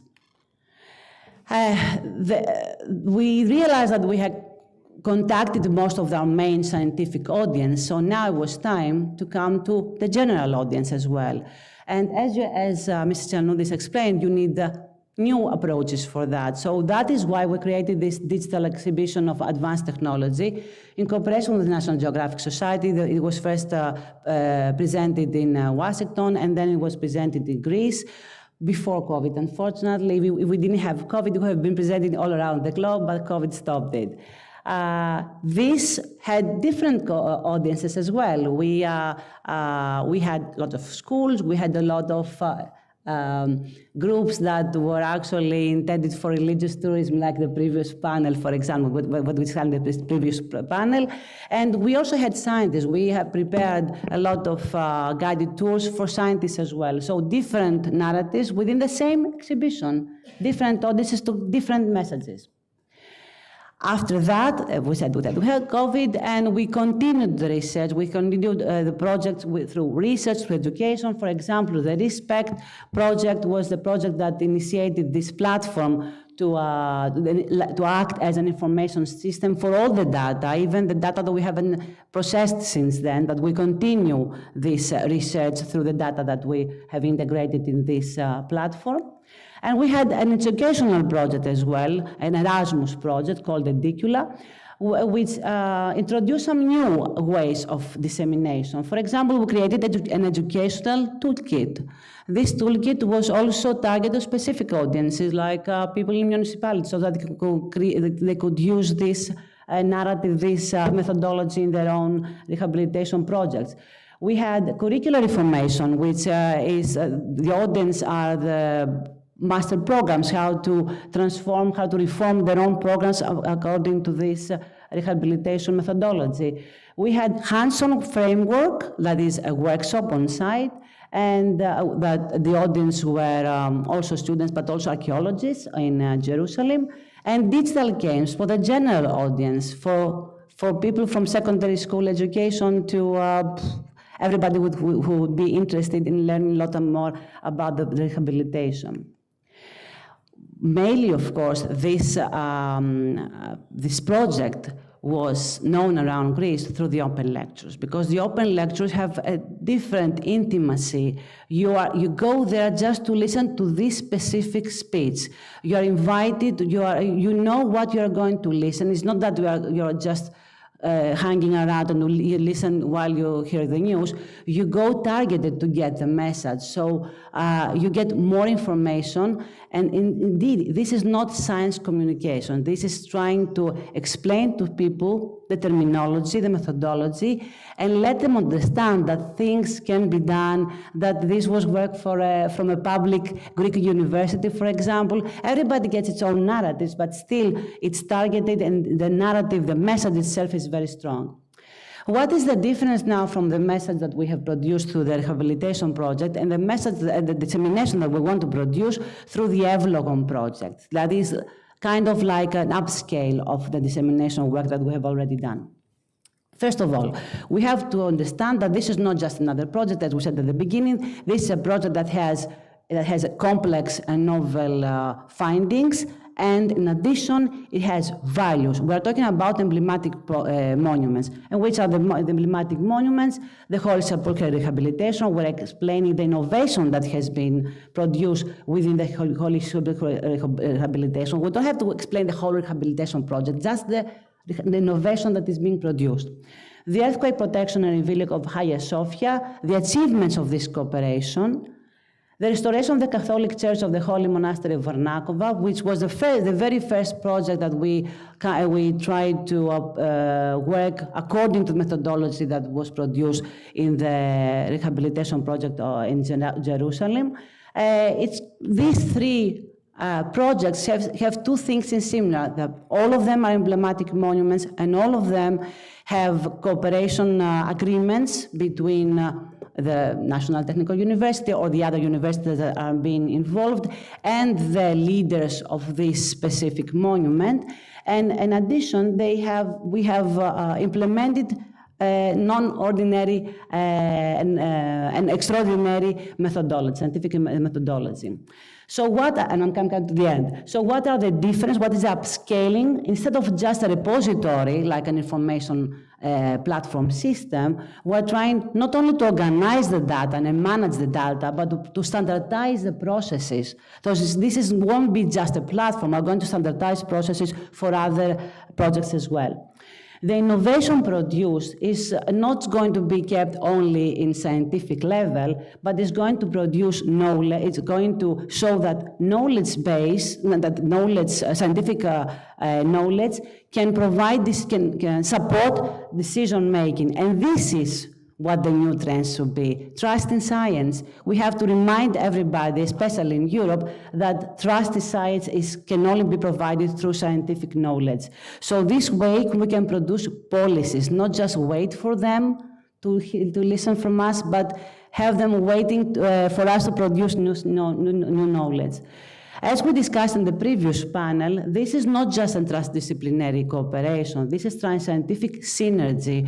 We're not only transcutting STEM and humanities, but we're also working to get it to a new level. We're trying to use theology and churches and religion as well, not only for the Christian monuments, because these are 3 Christian monuments, even though one of them is used as a mosque, but to try to find what is the upscaling through this theology approach, using humanities and social sciences in order to create a new message. What is this new message? That we need to use education, that we need to discuss all together. We are going to find the new message all together.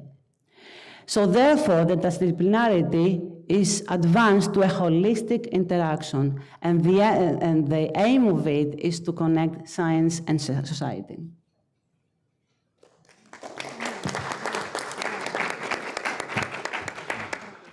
Well, Ms. Labropoulou, I have to say that I was really impressed because everything seems to be falling into place right now. We talked about the communication strategies that may be applied, but then you have outlined the ways that you have achieved that. And it's not only an issue about sharing what you have achieved with the scientists or the people who are really interested in, they are actually here, but with the public. And I think that really makes difference. We'll have more to say about that later on, but I think it's time now to move on to the way we share a story. Storytellers, storytelling, what is it about?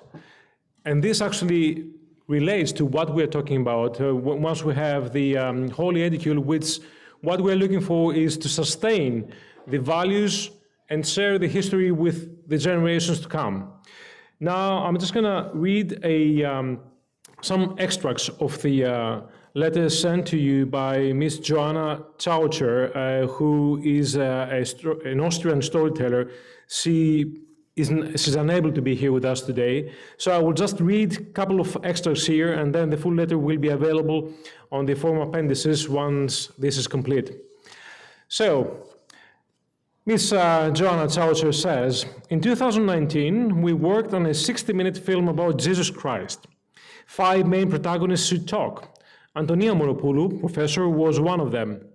I'm a writer and documentary filmmaker. I work in Austria. I'm a so-called storyteller. As a scientist, Antonia should lead us into the innermost part of the Church of the Holy Sepulchre and report on her findings during the restoration.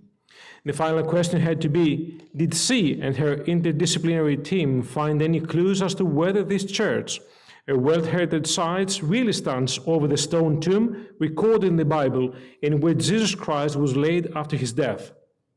A place and tomb that belonged to this time to a rich Jew, Joseph of Arimathea. How do we tell stories? How do we get answers? Whether we talk about World Heritage Sites, Jesus Christ, a little stone in the Sahara, or penguins, storytelling has several rules, and each storyteller, of course, follows his own method. For a filmmaker, storytelling always is limited by the minutes you get for the story. I had 8 minutes for Antonia Moropoulou and the tomb. I started as always do. I started research. Ecclesia Sancti Sepulchre, one of the most sacred monuments for Christians. Different materials were used, different cements. Master builders from other regions brought new techniques. Different colors were used in different eras. Colors with animal origin, colors with plant origin. The most diverse patterns, ornaments, the different types of architecture were always an expression of the social trends of the time, an expression of power relations, an expression of religious convictions.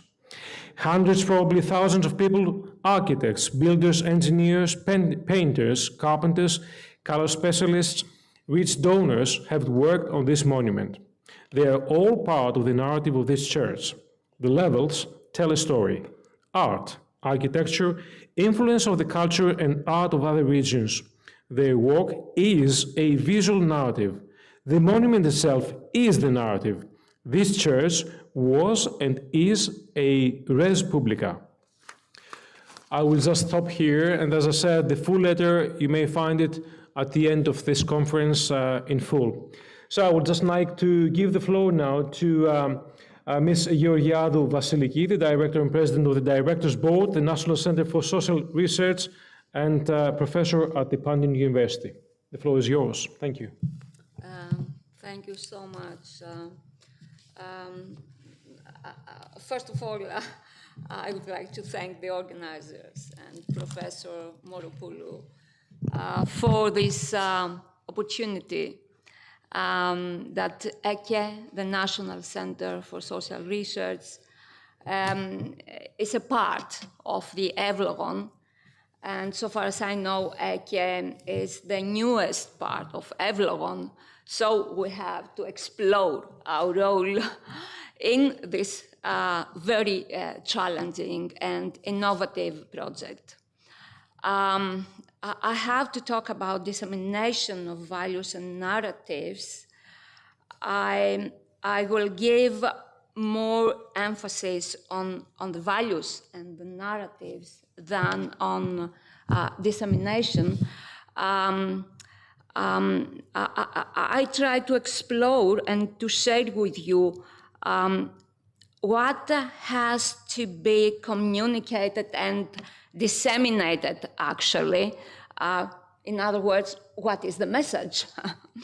So I would like to begin by repeating that I come to this discussion from the side of the social sciences. This is my focus, and the focus from this side is more on specific aspects of cultural heritage, such as meanings, relationships, discourses, and narratives within the local, the European, and the global context. The social sciences help us understand the broad context in which cultural heritage is perceived and preserved. They also offer practical tools like field research methods in order to disseminate as well. That means to collect information and analyze preferences, attitudes, values from all kinds of the communities. I mean, local, national, European, global. From this perspective, heritage is, as we all know, of course, is not only something about the past that we have to preserve, it is something we live with, and something that shapes and is shaped by the whole world. So when we talk about rehabilitation and reuse of monuments, cities, cultural landscapes, etc., we are talking about memory and identity, and we are talking about how societies remember and therefore construct and reconstruct the past, and how they live, interpret what matters to them, and how they imagine the future. The theme of this panel, the dissemination of values and narratives, raises several important questions. Some of them could be whose values are being promoted, whose narratives are being told, and how can these stories become a space for dialogue and inclusion rather than a space for conflicts and exclusion. Another issue of relevance to the social science is the potential to communicate cultural values in public and policy terms. You have already mentioned this issue. In a democratic policy and polity, mostly in a democratic framework, it is important that a policy is accepted as legitimate. This is very important. What counts as legitimate policy is closely bound to the values held by the population. Let me offer 3 very short reflections on the topic we are discussing. First, cultural heritage is never just there. It is always produced, reproduced, created, recreated, reconstructed through language, education, media, policy, within a specific and in any time different socioeconomic and geopolitical context. Every rehabilitation project is in a way a choice about what to remember, what to highlight, what to protect, and sometimes what to ignore or to forget. These choices matter because they shape how people connect to places and because they influence how communities see themselves and others within a shared historical frame. Second, narratives can be powerful tools. Cultural heritage can teach us about tolerance and respect. Narratives can include, but they can also exclude. If we tell only one story, if we present the past as something fixed, silencing alternative voices, then narratives can also exclude. In other words, cultural heritage can lead to democratization and integration, but it can also bear a non-critical use that can fuel, for example, populist emotions and non-reflexive approaches of culture. So, a central challenge is, can we make space for multiple histories? Can we open up the heritage process to those who have often been left out? This question leads me to the third point, the importance of public dialogue. If heritage is to serve society, it must be built with society, not imposed from above, but shaped through participation, through listening, through a willingness to engage with differences and even disagreements, I would say. This is where I think the social sciences have a lot to contribute. They remind us that cultural heritage is not just a thing, but a whole process. And that process must be inclusive, reflexive, and democratic. Let me add one more thought, this time connecting heritage to sustainable development, a point that has already been mentioned.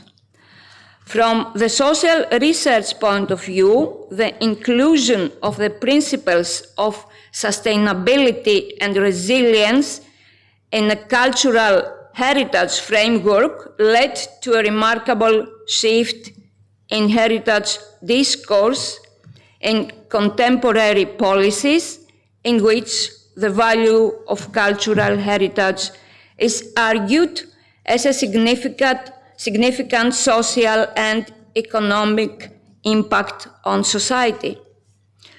True sustainability is not only about managing resources wisely, it is also about cultivating memory and responsibility. Cultural heritage, especially when it is visible, cared for, and meaningfully connected to its landscape, can foster a deeper sense of belonging. It reminds us that we are not isolated individuals, but participants in a shared, ongoing narrative. In this sense, monuments are not just objects of memory, they are anchors of identity, and just as importantly, practical sites of restoration on the land, on the built environment, and of the social ecosystem around them. In closing, let me say only this: at a time when our world is facing deep challenges, conflicts, displacements, climate crisis, heritage can offer more than a nostalgic orientation to the past or a popular interpretation of it. It can be a site of renewal, a place to imagine solidarity, coexistence, and peace. Cultural heritage is considered as a source of democracy and well-being. That, I believe, is a deeper promise of heritage to help us rethink and communicate and disseminate all this we have to do, and give material for reimagining our future. Thank you. Thanks so much.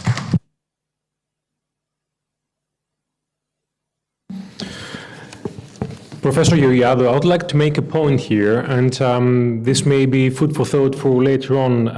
When we talk about cultural heritage, we talk about the tangible means, which is basically the, let's say, the archaeological sites and the buildings that we may be rehabilitating, but we also have the intangible aspect of it, which is the values that you've shared and you talked about.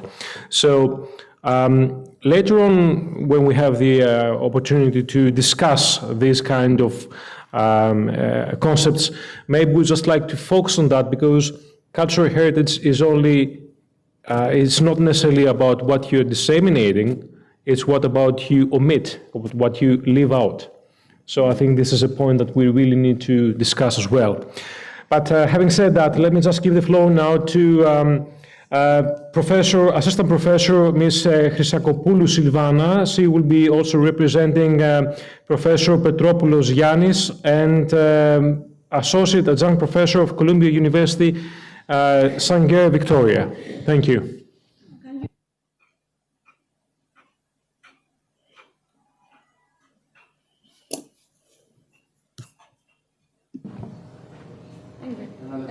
Can you hear me? Because it doesn't work. I have a loud voice, don't worry. No. We just need to record that. Okay. Okay. So we'll just, I will speak on behalf of two of my collaborators who happen to be abroad. Professor Petropoulos, who is actually the founder of the Center for Hellenic Studies here in Greece. Έχετε adapter. Sorry? Adapter. Adapter? Για την παρουσίαση.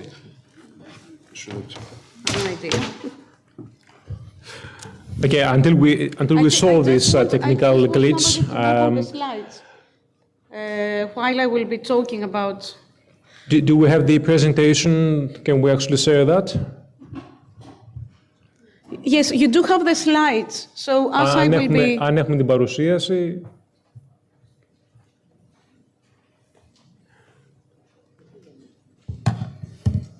I have to go to my panel session right away. So Professor Petropoulos, who is now a professor, a visiting professor at the Gulbenkian Foundation in Portugal, which is the equivalent of, let's say, the Niarchos Foundation here, and Professor Victoria Sanger, who is teaching at Columbia University at the School of Architecture, and she was the curator of the Vauban exhibition in Paris. And we are delighted to have her online because she's actually with us, I think. This is fantastic. Okay, thank you. Okay, I'm very happy.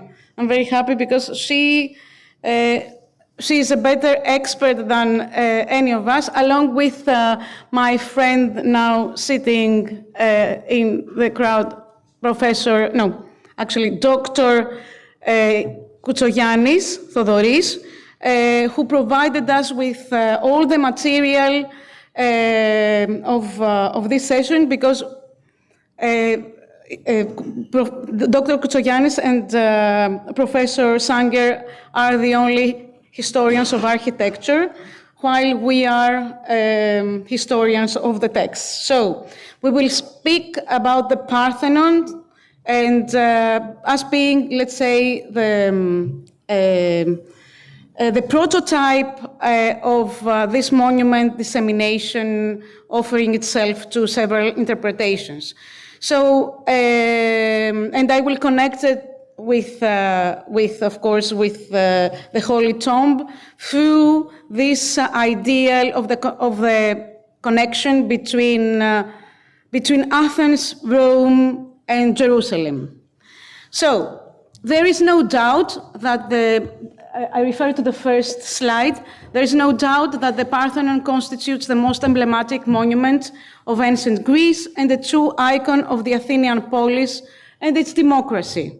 In the heated debates about its marbles and their modern fortune, it is often forgotten that the monumental frieze, let's proceed to slide 2, that once decorated. You may proceed. Okay, that once decorated the temple and is nowadays displayed in its major part in the British Museum, represents a ritual activity, namely a religious procession. The choice of a procession is extremely uncommon on monumental architecture, though not on votive reliefs. This is the slide 3 that I'm showing you. Yep. It represents the performance of the articulation of a representative community, perhaps the most emblematic one, in its socio-religious context during the Athenian classical century, which is still our prototype, although it lasted only half a century. For us, classicists, the frieze itself is cited significantly on a temple designed to give a set of normative messages about Athenian culture from the heights of the Acropolis.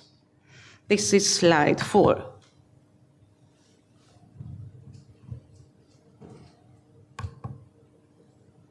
Yes. The monument, along with other important buildings such as the Stoapikili, the Odeon, and the Telesterion, were all part of Pericles' building program, as you know. And that was a very ambitious project that created monuments and spaces which were meant to interact with the citizens in the process of identity formation and values dissemination. In this process, the role of exemplary rituals such as processions was crucial and deserves to be better studied and known. Material culture and ritual action cooperated in the service of the formation of the ideals of citizenship and community that meant to have a long-lasting appeal. As I happen to teach at the University of Ioannina, which is very dear to us, I will refer to Lord Byron, who moved from Cambridge, where I have studied, to Epirus, to revive classical antiquity in modern Greece. And there he addressed the poem, The Curse of Athena, against Elgin, the other, let's say, lord, who was the British ambassador in Athens and who stole and damaged the Parthenon marbles. There, goddess Athena, as you can see, the patron of the city of Athens, curses Elgin for this sacrilege. The curse is still to be fulfilled. I remember that when I was at Cambridge,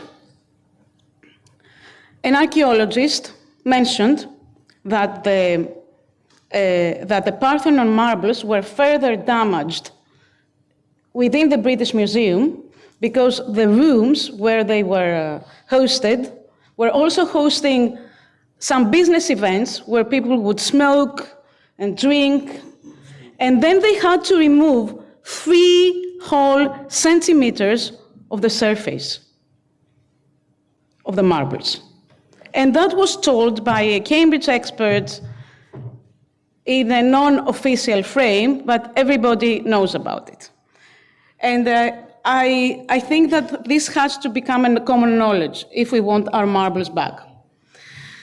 Now, let's go to Lord Byron's choice, which has been a very important region for identifying the roots of Hellenic identity in Epirus. The Oracle of Dodona was revealing the divine truth, and later Nicopolis became, which was founded by the Roman Emperor Octavian. So in a way, it represents this transition from Athens to Rome as the center of the Occidental world. And there, our very well-known philosopher Epictetus moved and founded his first school. And that was the continuation of the school of what we call the Stoic school of thought, which was first founded in Athens, and which was hosted in the Stoa Poikeli, which was part of the building project by Pericles. Why do I refer to that? Because it is very important to realize that the schools of philosophy were somehow already belonging into this Pericles project, and it is not by chance that Athens Academy got its name from the building itself, which then became emblematic for the Renaissance and is still emblematic in our days. And it is supposed to be the school of thought which lasted more than any other school up to now. So, in one of Plato's dialogues, in the dialogue Parmenides, we have the procession of the Panathenaea, which is depicted on the frieze of the Parthenon. We have this procession in the introduction of the most tedious, let's say, Platonic dialogue. And why do I say tedious? Because it is more addressed to scientists of the positive, let's say, sciences, since it deals with a question of the relation between the one and the many through being, which can be an ontological or a mathematical term. Anyway, let's go back to this emblematic building of the School of Athens and the notion of a school which materializes in a building. In the Renaissance, Raphael's emblematic fresco, this was about Lord Byron, and his dream. Okay, but let us go to this Athens school, Scuola di Atene, as we know it from the Raphael's fresco, which is at the core of the Athenian paideia. Not to mention that this fresco that you all know, that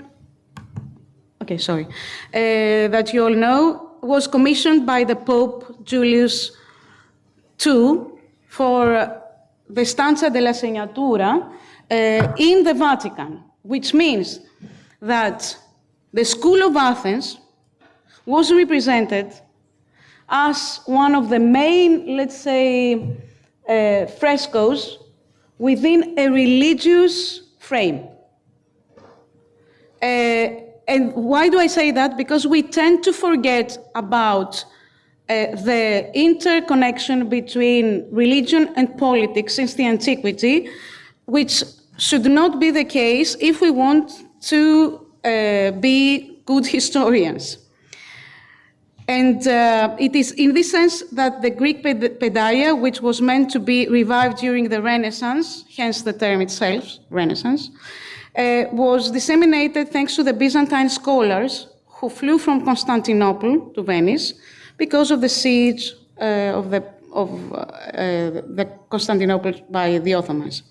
There, they spread the Platonic philosophy all around Italy, a school of thought which accounts for the training not only of Catholic priests, such as Marsilio Ficino, but also philosophers such as his contemporary Pico della Mirandola, responsible for the so-called Renaissance Manifesto.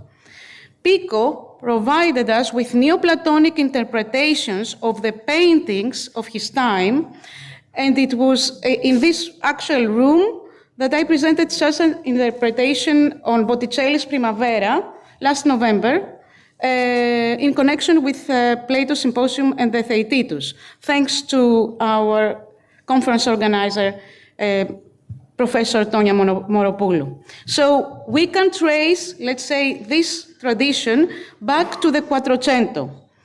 The first official, so to say, revival of the Athens Academy was operated by the Medici, yes, by the Medici at the Villa Careggi close to Florence.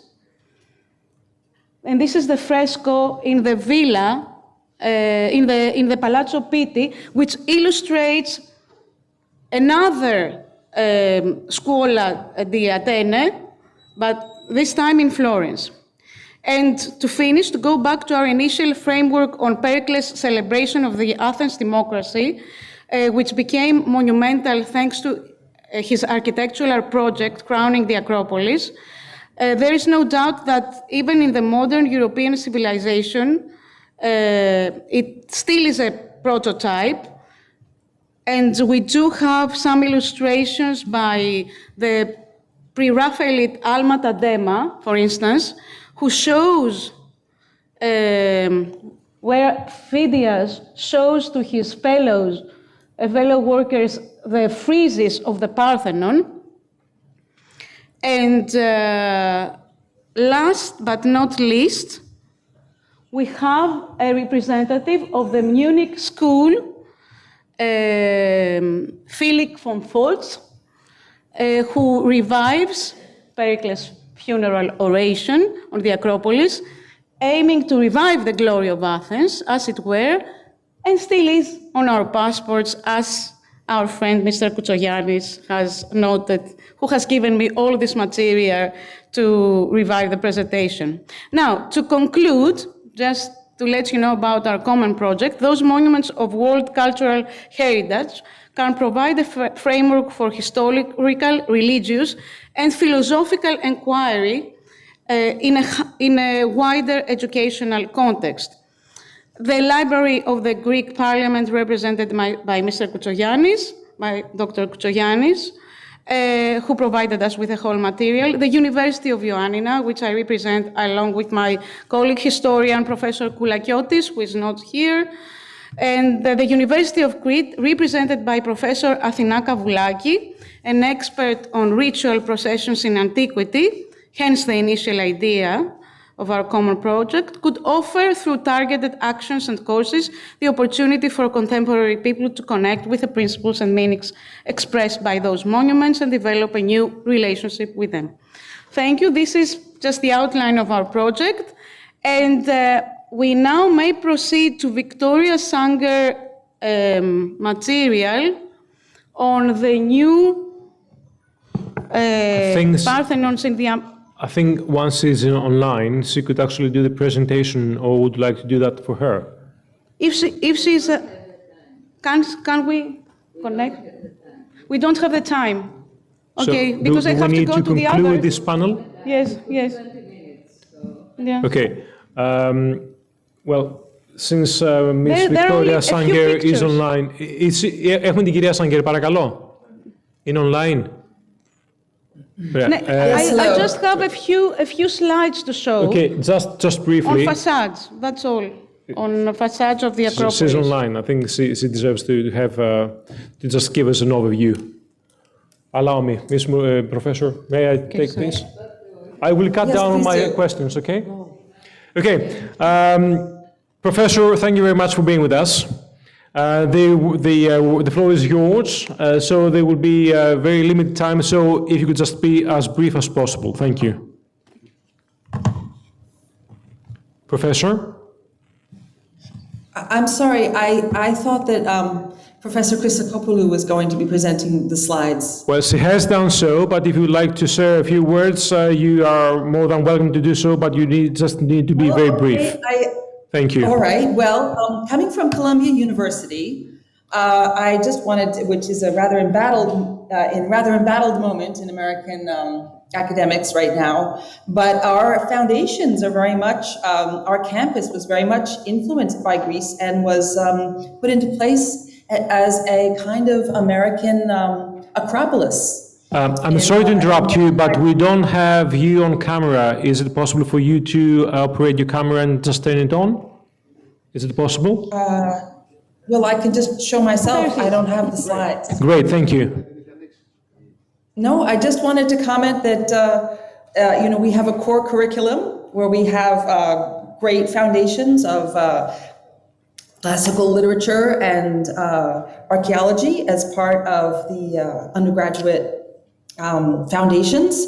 Our campus is very much influenced by antiquity, and it was put into place as a kind of acropolis of learning. And I think that the place of the university in the city, which is also rather embattled right now in terms of funding, in terms of urbanism, in terms of its place in Harlem, is very much being re-studied now.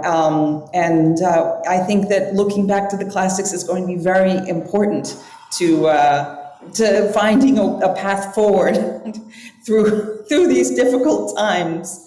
And I understand that there was a slide deck. I haven't seen it, but perhaps with some important replicas of antiquity in America. I think the most famous one is the life-size replica in Nashville, Tennessee, of the Parthenon, which is shows the admiration. But of course, there are many buildings in Washington D.C. They're also very important, such as the Lincoln Memorial. So that's really the comments I had to make, and I look forward to seeing how I can contribute to these efforts in the future. Sure, we would like to thank you very much for your comments. Professor Christokopoulou has actually made a great presentation representing both you and Professor Petropoulos. Well, thank you very much for joining us. Do you have 5 minutes for a question to each one of our, because we also have Mr. Katsarelis, who needs to actually take his floor. So I'd just like to be... Sure. Thank you very much for inviting me and taking part in this conversation, and congratulations for the organizers for this initiative. So I was asked to give a 5-minute statement, so I have prepared a text to read for you in order to limit myself within the constraints of time.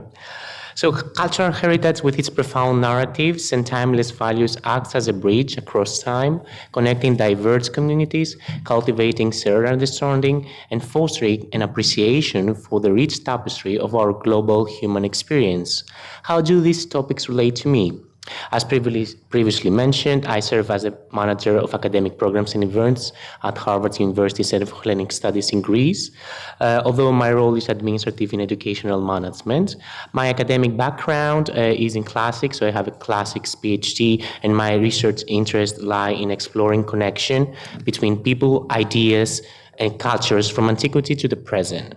So in a way, I possess some knowledge of Asian cultures and their narratives, and I have hands-on experience in organizing educational initiatives and fostering collaborative efforts, including how academic institutions and programs can contribute to the dissemination and preservation of cultural heritage. So with these capacities and from this perspective, I would like to emphasize only 2 items. First, the use of places of cultural value as educational tools and the importance of study abroad initiatives that enable individuals to engage with cultural heritage.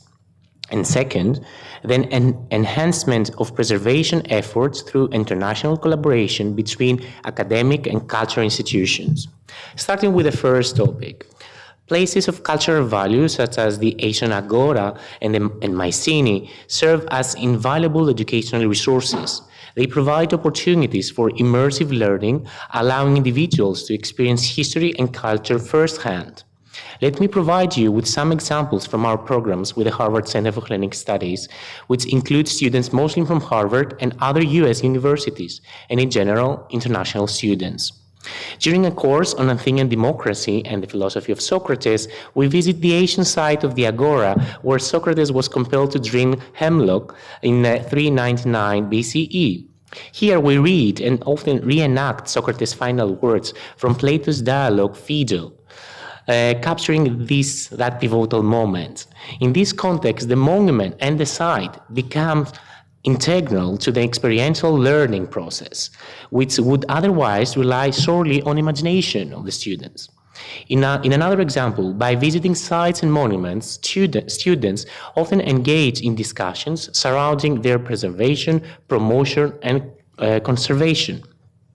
For instance, another course includes debates about the return of the Parthenon marbles, which students contemplate by visiting the Acropolis site and examining the originals and replicas at the Acropolis Museum. Integrating these sites into the educational experience fosters values and narratives essential for protecting the monuments and the symbolism they embody. Study abroad programs offer participants the chance to immerse themselves in different cultures and gain first-hand experiences on places of cultural value. In this setting, the class is conducted on site, and the monument or cultural space becomes more than just a reference point. It assumes a central role as program participants engage with, feel, and perceive the space. They sense its energy, imagine its past, and consider its current state. I firmly believe there is no better way to convey the values and stories of a monument in an educational context than by bringing the learner and the teacher directly into the space. Students leave Greece as more informed ambassadors of the monument and the sites and the accompanying symbolism and narratives. By exploring these sites, students, educators, and travelers overall can engage with historical narratives in a way that textbooks alone cannot deliver.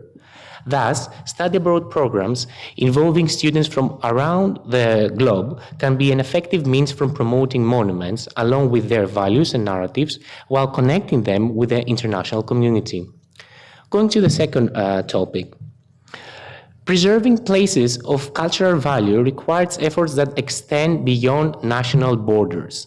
Academic and cultural institutions play a critical role in these endeavors by bringing together experts from various fields to develop and implement preservation strategies. On our end, at the Center for Hellenic Studies, Harvard University, we support a significant number of postdoctoral researchers through various research fellowship programs, with many focusing on Hellenic studies and some involved in the conservation of monuments or archaeological sites and excavations.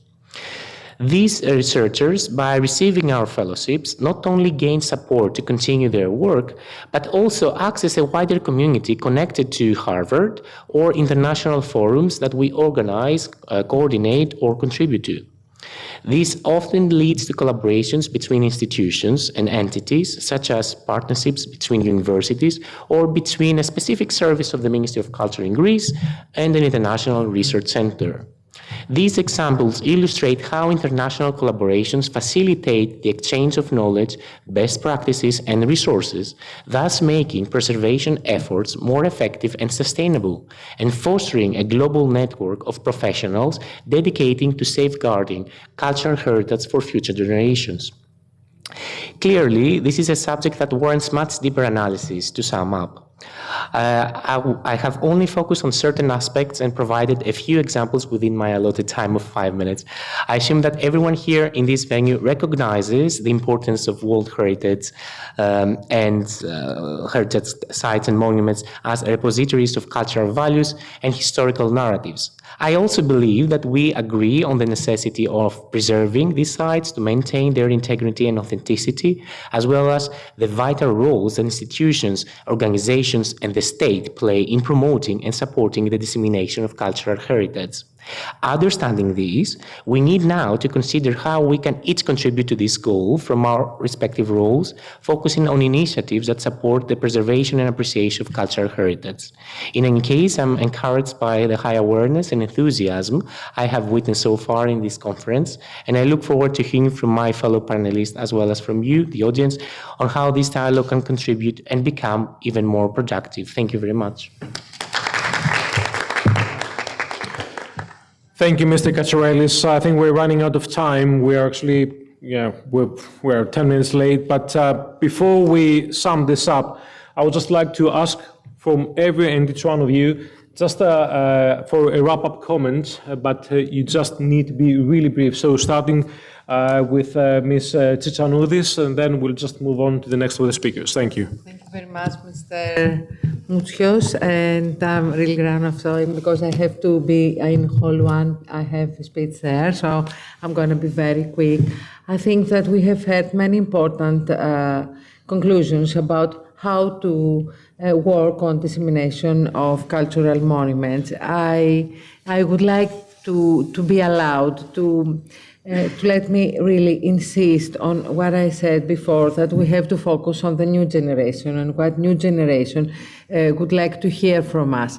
I think it's an obligation, it's a holy obligation from all of us to watch things, to see things from their point of view. Things are changing, but we have surely constant values. So we have to find out what could be the most effective, who could be the most effective way to reach to the new generation. And I think that, as I said before, it is the most demanding audience. I think that we have to work very, very hard, and this is such a big deal, such a big chance to be gathered all here by Professor Moropoulou and to discuss on these things. How we will go closer to the young people who are very distracted. We are all distracted with our phones. It's a new prison. Well, that's the whole point. Use your phone, just share your message and what you've been doing. All of you with Professor Moropoulou's team and all of you, the scientists, I think you have achieved that. You're already there. So I was just like... use our imagination is my final word. We have to use our imagination to find new ways to come closer to youth and young people. Thank you. Now, Ms. Labrapoulou, you've talked about using the Evlogon as a repository, a data organization and management tool, but you gave us some pretty clear examples of how you reached out to younger generations, making the heritage sustainable and something that we will all have something to refer to in the future. So as it was now discussed, the young audience is the future, indeed. And we need to integrate education in this, education and digital transition as well, like the digital games that we produce through a Edicula project, like the hands-on that we produced through a Edicula project, but to a different audience. Our hands-on experience was not for the secondary education, but we can provide that as well. But today I realize that to better understand the approaches that we should be making at Evlogon, we certainly need both the theoretical and the social background, and that was very precious for us today. The discussion between the theoretical, the humanities, the social sciences, and the engineering and natural sciences. That is what is transdisciplinarity. Thank you for that. So knowledge should be shared, otherwise it will just get lost in the future. So when we talk about knowledge, it's something intangible, Professor Georgiadou, and the whole point is how do you put it into a package, if you like, so they can just move it on to the next generations, but using the tangible, the sites as well, in order to form a vehicle, if you like, to combine both the tangible and the intangible. How can we achieve that? This is the question of the 1 million, let's say. I don't have an answer to your question because it is actually, we have to explore this, how to do this. But let me put... If I may rephrase then the question, what insights can you actually share about community engagement in the preservation efforts of cultural heritage and its importance in ensuring the lasting impact? I would say that experience is very important. Experience, the living experience is very important for transmitting these values. So being part of it? Yes, of course. This is important, the living experience. And we have to find out how to connect and to find a link with our audience, the younger and the whole society. Thank you for that. Now, Ms. Christokopoulou, we've heard you talking about the religious aspects, the philosophical aspects of all these great monuments that have been rehabilitated in the past. How can we take this into a single form and just move it on, pass it on to the new generations? Because it's something philosophical, it's something that is really distant to most of us. Actually, what I try to... Can you just turn on your microphone? Yes. What I try to stress is the connection to the place and to the time. So though I do come from a theoretical background, I teach philosophy, to us philosophers of antiquity, it's extremely important to read the Platonic dialogues, let's say, where they were first created. And what we were thinking with our colleagues, the colleagues I mentioned, Professor Koulakiotis, Ioanna, Professor Athina Kavoulaki in Crete, is that we were thinking of groups of students, not only students of our schools, but students in a larger sense, who could visit those monuments. And there we could give courses exactly as they were given in antiquity. And we could also refer to the continuation of this tradition since it started up to today, which still goes on. Well, that sounds really interesting. Incentive, I think you just need to share that with the Ministry of Education, if you like. Ms. Labopoulou, yes, comment? If I may, in the digital exhibition that we produced, you didn't actually have to visit Jerusalem to understand the project. You could visit it in the Byzantine Museum. So that is why the multispectral modeling and transdisciplinarity is important. The digital transition is important. We don't need to go actually there. Of course, we need hands-on. We need study abroad programs, as Mr. Katsikarelis said, but we can't do that through the digital transition, through the new models of dissemination. So technology is there for us to use. So I'm just moving on by just getting the pass from Ms. Christokopoulou. So how can we use the Harvard School in order to disseminate all this information, all this knowledge, and somehow use it to extend and disseminate the cultural heritage in the future? Because I know you talked about visiting those sites, but are there any other ways to do that? Sure. As I mentioned, we can implement this goal both through academic programs on sites and hands-on activities, but also establishing collaboration between institutions. And this is what we do nowadays. I firmly believe that this is a time we're experiencing momentum in Greece right now. We are in a period of extroversion, I would say, for universities. And I work on that, so I can see that we can foster this type of collaborations easier now. It's something that we can implement nowadays better than in the past, I would say. say, and we should take advantage of this in order to disseminate also the values and the narratives of monuments and sites of cultural heritage. But following back to what you said, I believe that participants who experience in situ the sites and the monuments are the best ambassadors for themselves, because they don't gain only in the knowledge and the history of the symbolism of this specific site, but they also grasp its contemporary dimension, the needs revolving about this space and the challenges they face today. Mr. Katsarelis, thank you very much. So we just need to wrap this up. Professor? One moment before you wrap up. Please do so. I want to thank you all for your valuable contribution, because this is an absolutely new discussion. It is the first time ever it is developed.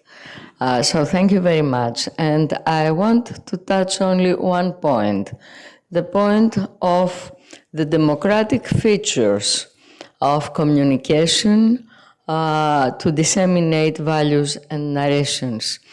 From all the discussions and from all my experiences, permit me to say that we will have a young generation only if we will construct the environment to give them the opportunity to develop their own relationship and their own conception. How do they conceive the monument, the cultural heritage, the civilization, history? It's the only way. And believe me, there is something you didn't say, but I have to say it. And this is that we have contradictory situations, realities, interests, and truths. The most important is to expose them. The actual truth is not to cover one conception or another and to reveal a supposed synthesis. It is to reveal the contradictions. I mean, and with this I'm finishing.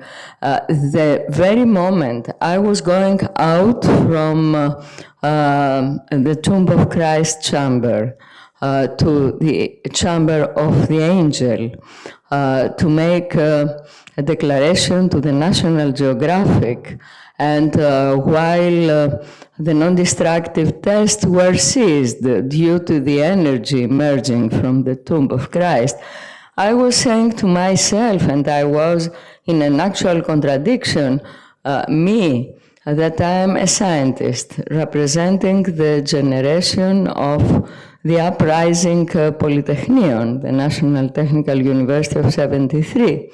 How am I going to say the instruments were seized? And I said, but that's important to say the truth.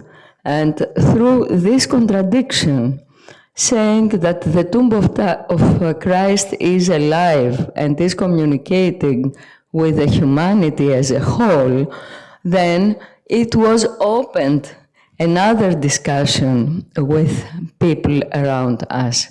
And I think this is the key issue. Thank you very much. I think you've made a really critical point here, because the edicule of Tomb of Jesus that you have rehabilitated with the assistance of all the scientists brings up issues such as religion, contradictions, cultures, ethnicities, that they all come together, but you all manage to work together and tell the story of what you have achieved, what you have found, and with utter respect. And that's what we need to bear in mind, that everything happens respecting each other's culture and saying that in the future, so we can just all have our culture, be it Greeks, Muslims, Christians, you name it. So I would personally like to thank you very much for giving me this opportunity to moderate this fantastic panel with all these experts here. I just want to wish you well and to anything that you do from now on. And let me just say that the rehabilitation of the Edicule of Christ serves as an emblematic paradigm for the sustainable preservation of both modern and historic buildings, and it calls for an integrated methodology of diagnosis, monitoring, and control, utilizing a holistic approach that capitalizes on transdisciplinary and collaboration among various scientific and technical fields, as well as stakeholders. Thank you very much for attending. Hope to see you next year. Who knows?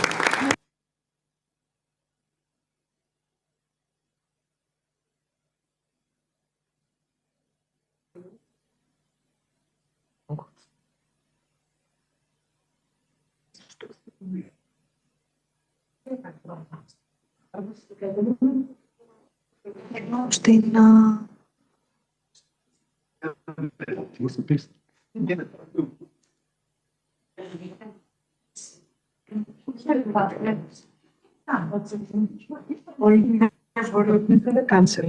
Εδώ πέρα. Στο χ. Στο ποδήλατο. Δεν ήταν τέτοιο. Μας είχε πετάξει απ' έξω. Τι να ξα...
Επόμενο πάνελ, τον Χρήστο το Σταυράκο, καθηγητή του Πανεπιστημίου Ιωαννίνων, που είναι ο moderator, τον Αγαμέμνονα τον Τζελίκα, από την Mediterranean Research Institute for Paleography.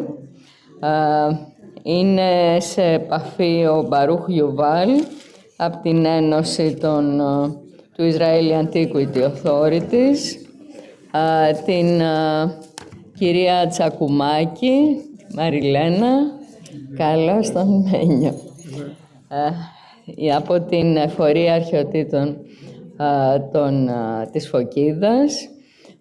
Είναι συνδεδεμένη η κυρία Καλλιόπη Παπακώστα από την Αλεξάνδρεια, τον κύριο Γκαλαόν Διέγκο από το Καφόσκαρη Πανεπιστήμιο της Βενετίας, η κυρία Μποργία Εμμανουέλα από τη Σαπιέντσα, πιστεύω είναι συνδεδεμένη, και την κυρία Έλενα Κόρκα από το Υπουργείο Πολιτισμού και από την Blue Shield. Please take your place, dear Christos. You are assigned to court.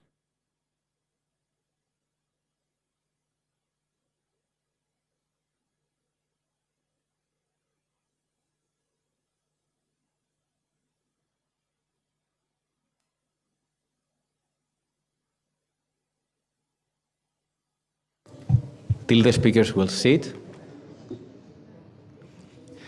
Dr. Dimitrios Exarchos, please come and join us. The last session took longer than it was scheduled. So, dear ladies and gentlemen, I'm very sorry. I will not stay the whole session because I have to leave, but I will be replaced by Dr. Dimitrios Exarchos, also by the University of Ioannina. Dimitris, sit down. I have to say it's a great honor for me to be here for a second time. and this time as a collaborating member for the famous Evlogon, this emblematic project which unifies universities, societies, chambers, the church, the society, the older generation, the younger generation. I don't have to describe it again. And it's also a great honor. I would like to say a big thank to Professor Moropoulou. When she asked me to come here, my program was very, very narrow, but I could not refuse it to her. So I would like to welcome all the distinguished speakers. And the first one is Dr. Hubert Frederick, field archaeologist and curator. So the floor is yours. Will you speak? He's connected, I think. Yeah.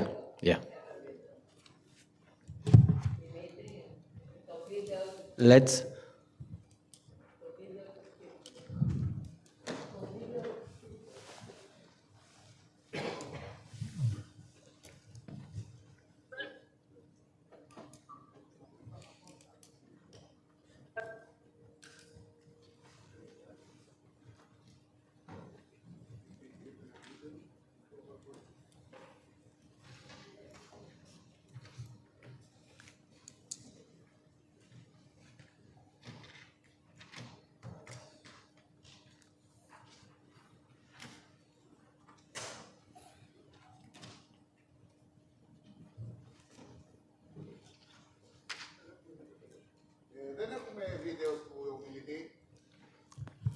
So maybe you will find it later. I'll give you time.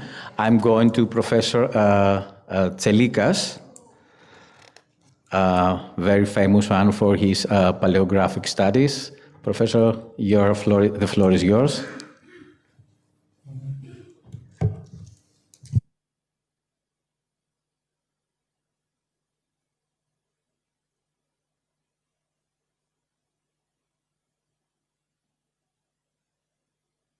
You have to switch it on. Okay. Dear friends, dear colleagues, I will be very brief because I was prepared yesterday to have this intervention. But I think that this that I will present is quite important because the technology, the application of technology, of multispectral technology, is now in the top of everything. In this intervention, I present to you a short chronicle that refers to the application of the multispectral method to palimpsest manuscripts and to everything related to the old books, manuscripts and prints.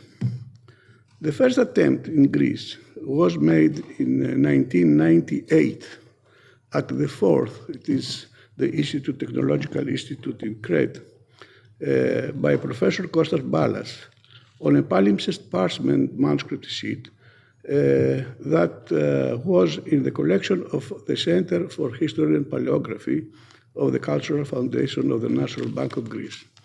Here it is, I must say to you, it is like an anecdote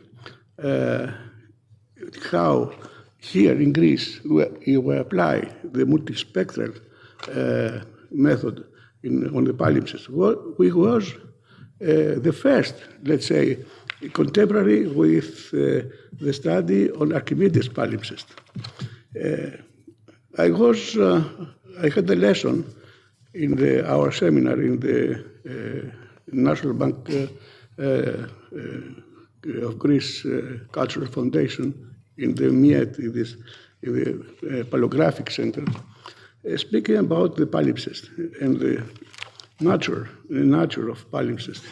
And was a student there from physics, and after I finished, he told me, why don't you use the infrared light? What is that? I am philologist, I'm not a technician. I say, I know this infrared for the potatoes to be burned, to maintain calm. So In a few minutes, he explained me what it happened with the infrared light.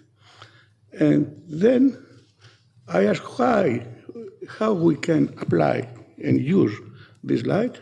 He told me, stay. My professor, Kostas Ballas, in Crete, he was physician. I will explain after. Kostas Ballas applied this technique for to have multispectral, to have a spectrum of the surface of the wait, just to find the word for the detecting the cancer cells. So, in next day we went in Crete with our palimpsest. We had a sheet of palimpsest. He transformed all the system in few minutes, and in few seconds we had the first results. Amazing results. From this moment, we start to study further the nature of the infrared light, and also to use the Photoshop, the first Photoshop methods, to enhance the images that came in the monitor. And then we start to our activity on palimpsest from this year, 1998, until now and on. So, Professor Ballas used the system he invented to detect cancer cells in the uterus through multispectral images, and within a few seconds, by adjusting the wavelength of the spectrum to the surface of the palimpsest, and as I said, we had amazing results. This event was the reason for the construction of the MUSIX system, which evolved into the most effective tool for reading palimpsest manuscripts, and was used by many libraries and museums. After a few years, my happy collaboration with my student in paleography seminar in the Center of History and Paleography, who conducted wonderful and advanced studies in London in digital imaging, began to bear amazing fruit with the application of multispectral methods and old books and museum objects. I'm speaking about Professor now, Vaso Kokla, in the University of Western Attica.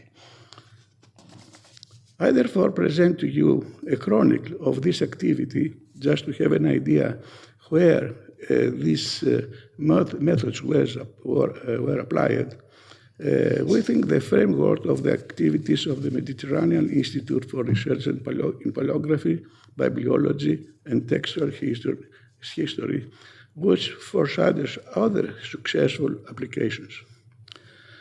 As for my own contribution in to these investigations, I limited myself only to the historical and paleographic study of the objects and under investigation.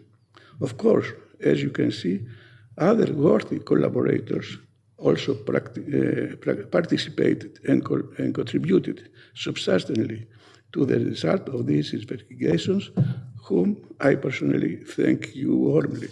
So, I had a PowerPoint.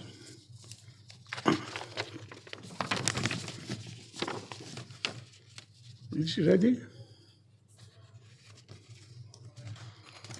It is under the name Chelikas Kokla.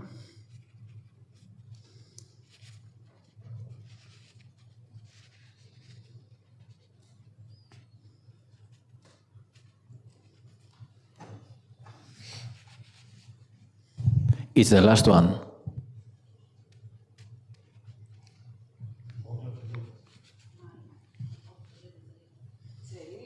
Τσελίκα Κόκλα. Έχει και τα δύο ονόματα. Ναι. Το είδα πριν. Εντάξει.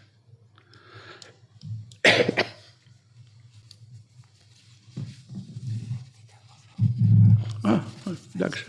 Ωραία, εντάξει. Okay. So, I will present now the titles of our researchers from 204 until 2008 was the first year, the first period of our collaboration with the Noises project from, as you see, a non-destructive image based on manuscripts analysis system. And we choose some manuscripts from Mediterranean libraries to have images from inks and other material from manuscripts to see how we can study them through the multispectral and other methods of analysis. Soon after 213, I speak only for our activity, because from this date and then, with development of the imaging technique, of course, we had other applications. Okay. Θα δείξω, ναι, σωστά. Είναι σύντομα. Άλλαξε, εντάξει, ναι, αυτό εντάξει. Εντάξει, ωραία. Λοιπόν, wait. You see the title, the first title, Computational Retrieval Techniques in the Interpretation of Medieval Ink Manuscripts. Was very important, this, and this was a moment to become another research to differentiate the colors of the different inks in manuscripts and also in other paintings. 215, Kokla and others. Conservation of glass photographic negatives. We have the dates, and then 216 to 17, definition and standardization of nomenclature of clothing photographic materials. 217, Konkla, wait. Όχι, εδώ μπροστά.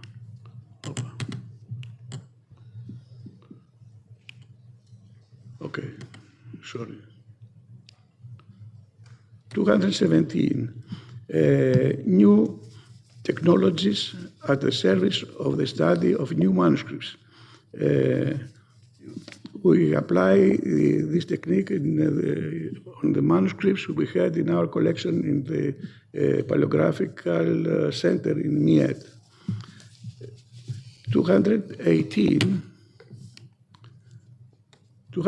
to 19, development of a methodology for the analysis of optical imprinting of inks and pigments in Byzantine and post-Byzantine codices from 11th to 19th century. Also, 220, computational retrieval techniques in the interpretation of medieval ink manuscripts. Was a paper in the Congress of Griechische Byzantinische Handschriften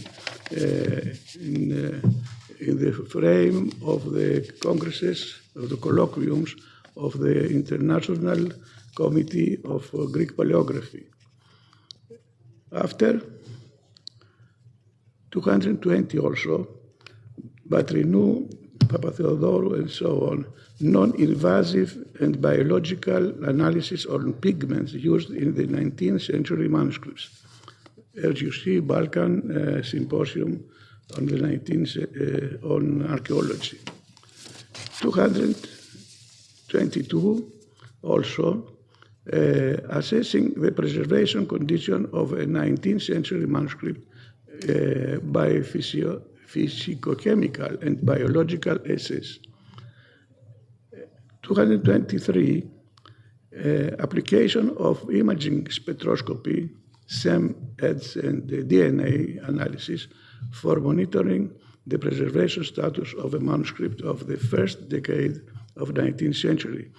We have passed also to the research of DNA of parchments, which was made first attempt 10 years ago, also in Crete, in the Museum of Natural History, with very, very important results.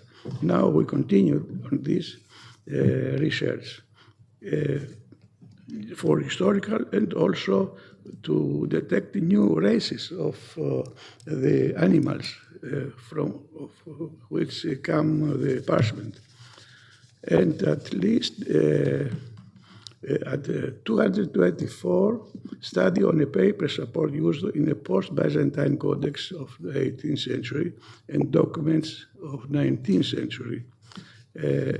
Also, the paper is important to understand.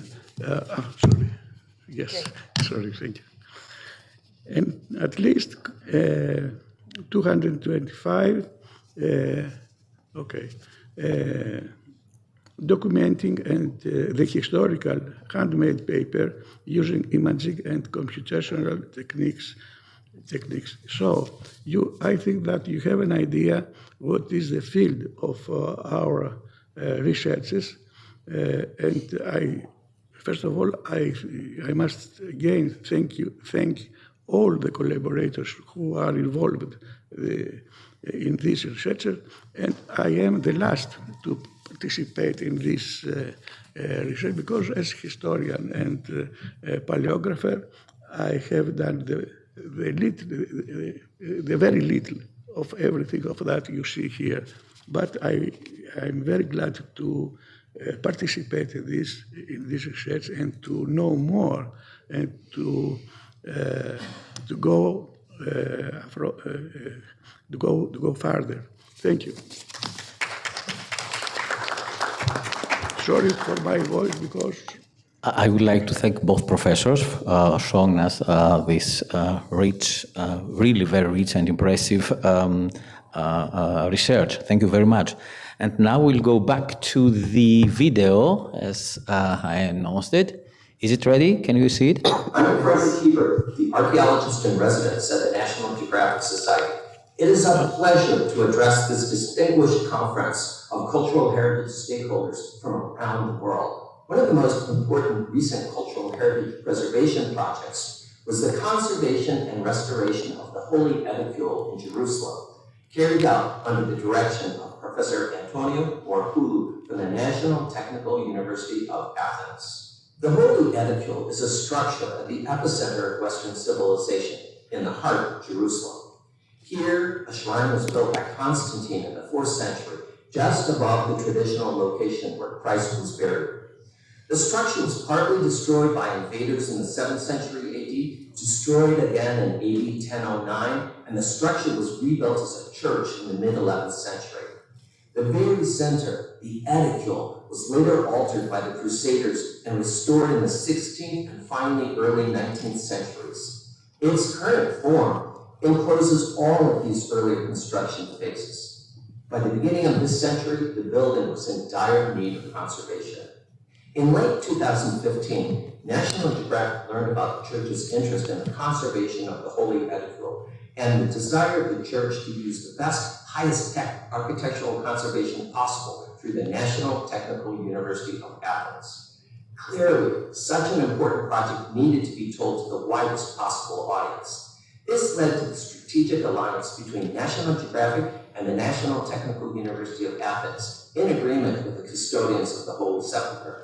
With this cooperation, we could communicate the monument and the project to the whole world. National Geographic could do this with our global audience of more than 700 million viewers and readers. I would like to mention how grateful we are to Father Alex Karloutsos of the Greek Orthodox Archdiocese of America, who contributed to bringing together the Church, the World Monuments Fund, the National Technical University of Athens, and the National Geographic Society to make this important conservation project happen. Following a year of planning, after Easter 2016, the restoration and conservation of the Holy Edifice began with a daunting schedule of being ready to open for Easter 2017. One of the biggest challenges was the requirement to keep the shrine open to the public for almost the entire duration of the project. The exception to this last rule took place in October 2016 when the marble slab covering the heart of the edifice was opened. This was not done out of idle curiosity, but to allow the conservation team the opportunity to seal the holy rock for long-term conservation. On October 26th, after the last visitors, pilgrims left the church in the evening, the doors were locked and the conservation team slowly opened the slab for the first time in several centuries. Peering down, they found a second slab engraved with a cross lying on the bedrock, the holy rock of Jerusalem. The silence in anticipation of hearing what they felt in this very sacred spot was unique.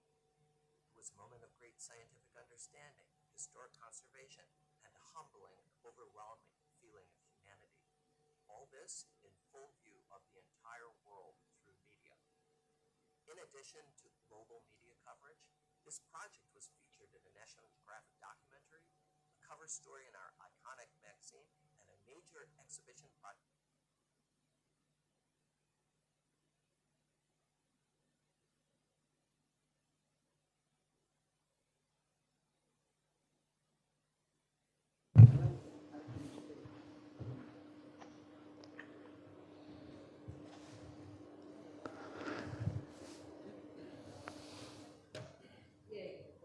What happened? Τι συνέβη? I'm Fred Hebert, the archaeologist in resident overwhelming feeling of humanity. All this in full view of the entire world through media. In addition to global media coverage, this project was featured in a National Geographic documentary, a cover story in our iconic magazine, and a major exhibition project that featured a 3D fly-through of the shrine for visitors who had a feeling of being transported to Jerusalem from our headquarters museum in Washington, D.C. By early 2017, conservation work was completed, and Professor Morabulu stated that the building can now stand for another 1,000 years.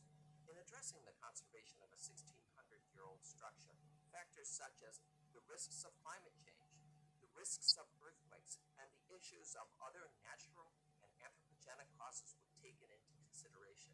As we maintained a focus on the integrity of historical architectural restoration, of compatibility of materials, architectural stabilization, and cleaning, these naturally led to observations about our history, architectural history, absolute dating, and archaeology.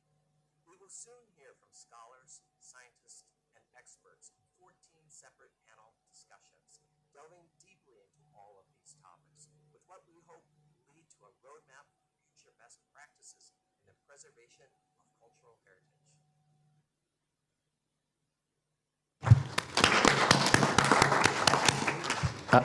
Dear Tonya, I have a question. I saw to the right of Mr. Frederick, there is the Oscar statuette. Did you receive also an Oscar and we didn't know it? So let's go now to our next speaker. And please, ladies and gentlemen, respect the 5 minutes. The next is Dr.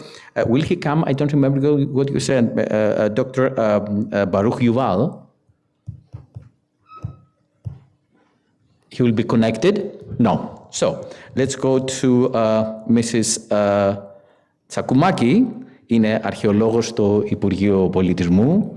The floor is yours. In English as well. It's okay. Yeah, Let's not make an archaeologist in the discrimination. Ministry of Culture of Greece, my beloved, and the floor is yours now. Thank you very much. It is an honor and pleasure always to be in the TMM-CH conference. Within the frame of the historical and archaeological documentation endorsing the values of monuments and with the aspect of rehabilitation with respect. And this is a norm that we have to keep as a title. Us from the F4A de Fokid, centered by the famous Delphi, would like to share some of our projects with you, starting, of course, from the prominent, now finished project, mastered, I would say, by the science, the interdisciplinary team of the N2A, and by Professor Moropoulou, It was a joy and an education to work with her. You know, archaeologists, we are a bit introverted until we become very extroverted. So Time to change. No, I come from England, so I'm extroverted, maybe more than I should. So let's see a few things about the Varnakova Monastery Catholicon, which was completed in 1174 AD, a basilica with a dome, particularly noted for its 11th century Comnenian facade, which was supposed to be destroyed by Kütahis. Apparently, the Ottomans did not make a successful destruction this time, so we were able to find the facade, the original facade of the monument. Yes, it happened. Kütahis failed once, although the sources, the literary sources, said he was successful. So we ended up with this jewel of architecture, with a plinthoperiklyston system. The Byzantine studies or lovers would know what I'm talking about. And some parts also of the 13th century Furnica domes were found, along with the restorations of the 19th century from the Capodistrian age. Following the 1995 earthquake, the Catholicon demonstrated severe stability problems, and that's where the project of the restoration undertaken by the N2A, the F4A of Fokis, and the central services of the Ministry of Culture started in order to rehabilitate the Catholicon and significantly improve its ability to withstand seismic phenomena while preserving and highlighting the historical, cultural, and aesthetic values of the monument. You can see some parts of the archaeological progress. The project included the documentation of the literary sources, the state archives, about 90 tombs that we found belonging to the 19th century, the original phases and the 13th century phases of the iconography, and of course the major restoration of the temple, the gold temple, which was taken down, and it took about 1 year to restore with the significant efforts of the conservators. Now, let's go to the central point, which is the norms, the principles, and aims of restoration. The project started with documentation, dating and assessment of the historical and archaeological evidence in order to enhance the historical and cultural aesthetic values of by the F4A, and conservation by the Central Service of the Ministry of Culture.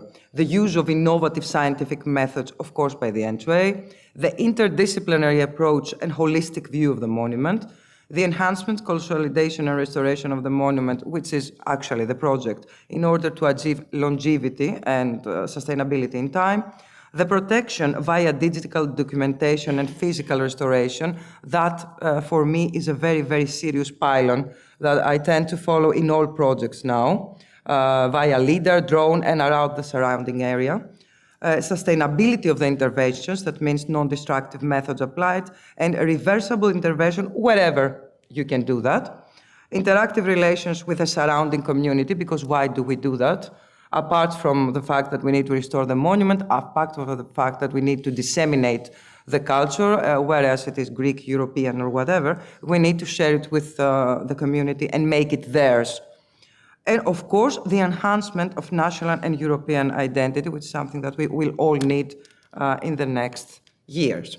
I'm just quickly showing you some of our other projects. That's the Monastery of Metamorphosis of Sotira in Galaxidi, which is actually taken on about 2 years to complete. We had some delays. A very important church of the 13th century as well, in the ruins of which the Chronicle of Galaxidi was found for, I think that you know the document, don't you? Yes. Written by a monk describing the history of Galaxidi from the 10th to the 17th century.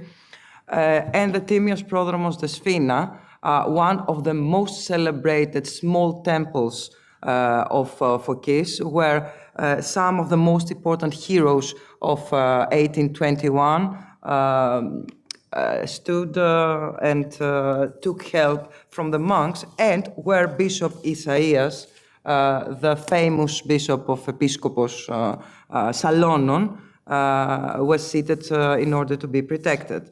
So this is about, for me, I would not like to tire you with more. What I would like to say is that this project, the project of Varnakova, was used, at least in my mind, as a prototype with the norms and terms that I showed you. And wherever I can apply some of this knowledge, I do it, because the point is the transfer of knowledge from one project to another. And because it is a great time for us at Delphi, having also begun about 3 big projects in the central archaeological site, the restoration of the gymnasium, the restoration of the West City, and the restoration of the late antiquity Therme, along with 4 monasteries. The only way to manage that, being 3 of us, is to have a central guidebook and tick the box and see what you are missing, and try and wait for the next time to make it better. Thank you very much. Thank you very much, dear colleague, and I would like to congratulate you not only for the presentation, but also for the work you made there. It's really magnificent. Thank you very much. And the professor. I have also a video of Mrs. Papacosta, and now Dr. Dimitrios Exarchos is going to replace me. Thank you very much. Sit it on. Okay, thank you very much. To our archaeological project at Salalat Gardens of Alexandria. It is Salalat Gardens, the Park of Alexandria, designed by Frederick Law Olmsted, the same architect that designed the Central Park of New York. The project started in 2009 by opening a small trench of about 15 square meters. Now the area covers at least 5,000 meters. In 2009, we started in a small trench, and the last day of the excavation, we were succeeded and blessed to find a unique piece of art, a Hellenistic statue of Alexander the Great.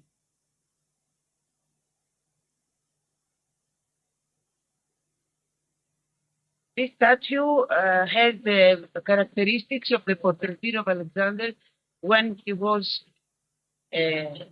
alive or some years after his death, so people remembered his face.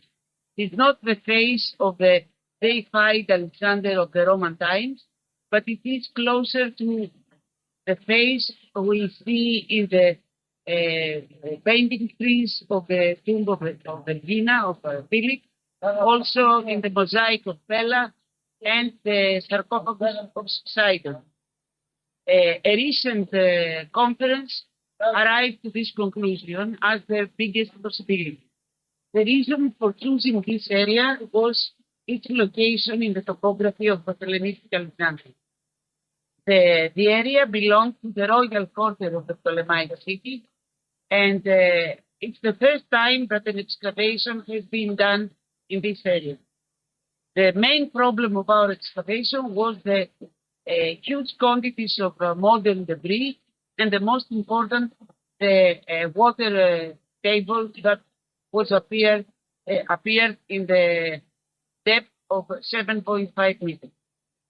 Anyway, we insisted to go deeper than the water horizon, and that's why we succeeded to arrive to the Hellenistic layer. So, in 2010, we found at a depth of 10 meters, these white limestone blocks that belong to the foundation base of a monumental public building. We have one line of stones to the south, a second parallel one to the south also, and between these blocks, there was this material. This material consisted by small pieces of limestone, and it was all over the place except the middle space. Now we have the south wall of the building, the east, and the west. The problem was that it was not possible to find the north wall. But we were also lucky because under this hydraulic construction, that could be possibly the floor of the ground floor, we found the entrance of a tunnel.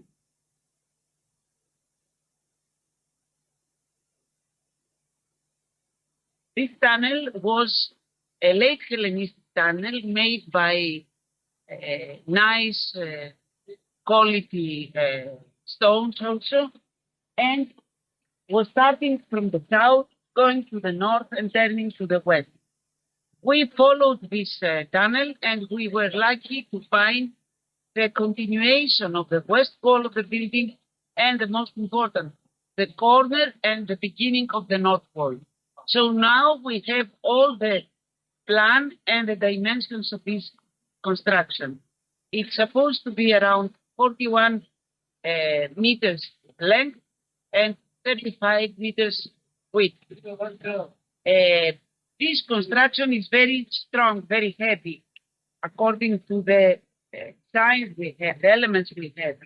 So I believe that it is the foundation base of a very tall and strong building.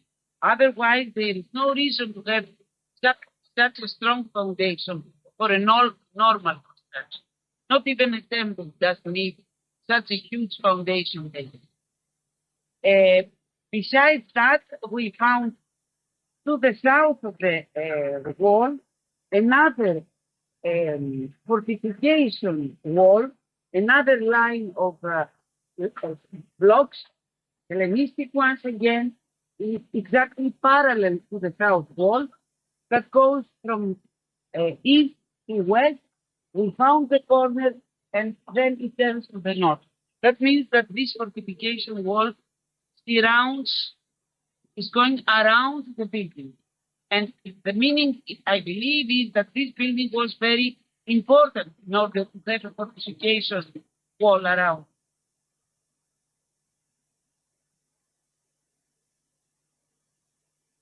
Furthermore, in 2017, we were lucky to find a Roman street, a Roman road.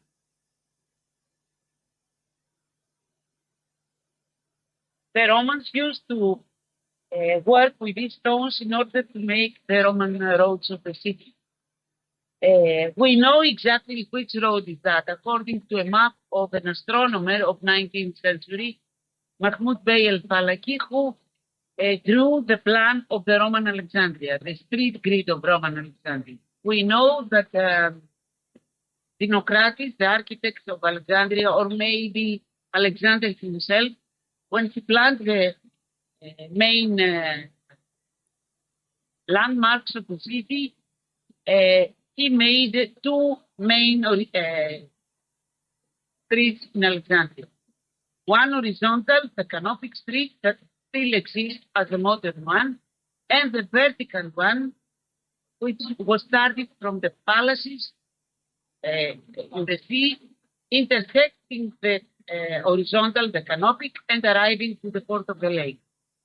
This street has never been found till now. So when we found the Roman L2 road, we followed it, hoping to find the intersection with the main vertical royal road. But we realized that the Islamic fortification of 9th century AD had destroyed the intersection. In any case, we didn't stop. We followed the direction of the road, and we arrived and found a big part of the Royal Road of Alexandria, the R1.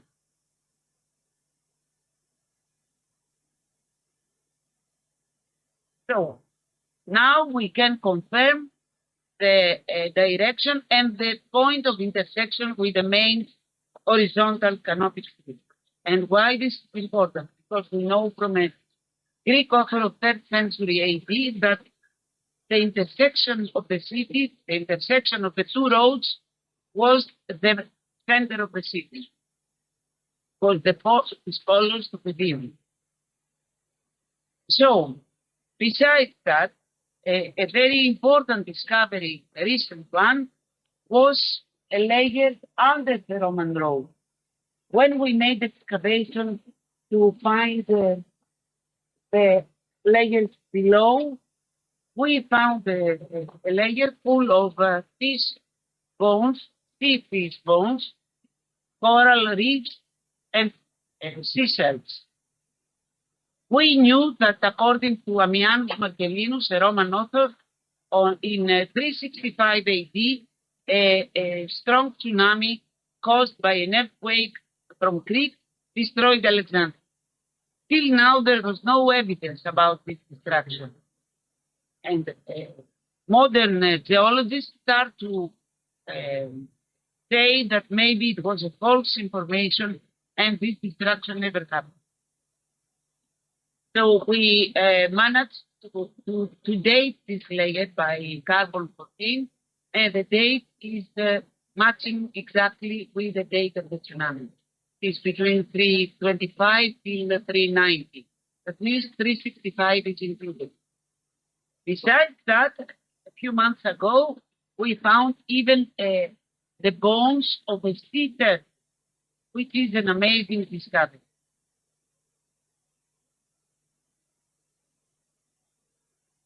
So the fact is that this tsunami happened, destroyed Alexandria, but also maybe this is the reason of the destruction of our tall and big building we have here. This is a very summarized description of the area.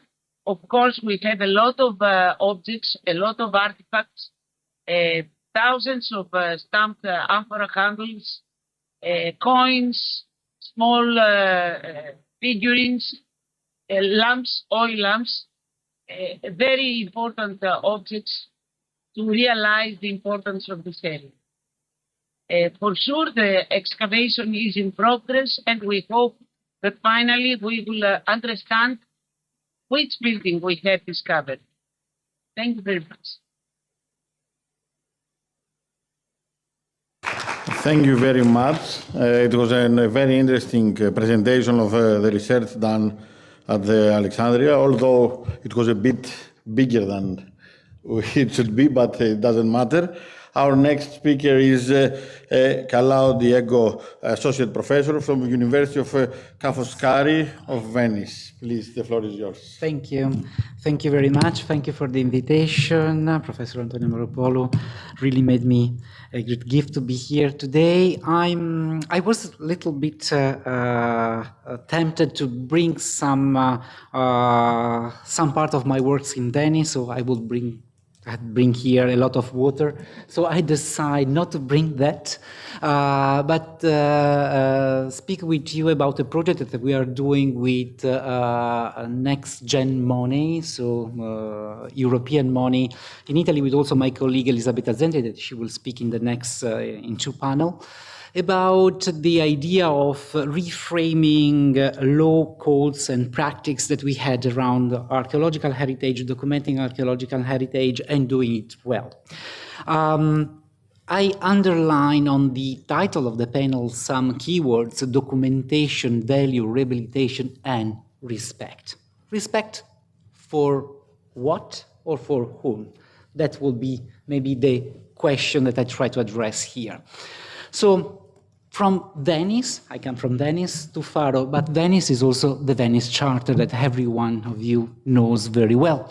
And as I knew very well, but as I saw today, the principle of Venice Charter have been so well, very much implemented at an higher level that the extensorships, the Venice Charter, they didn't even thought about 50 years ago.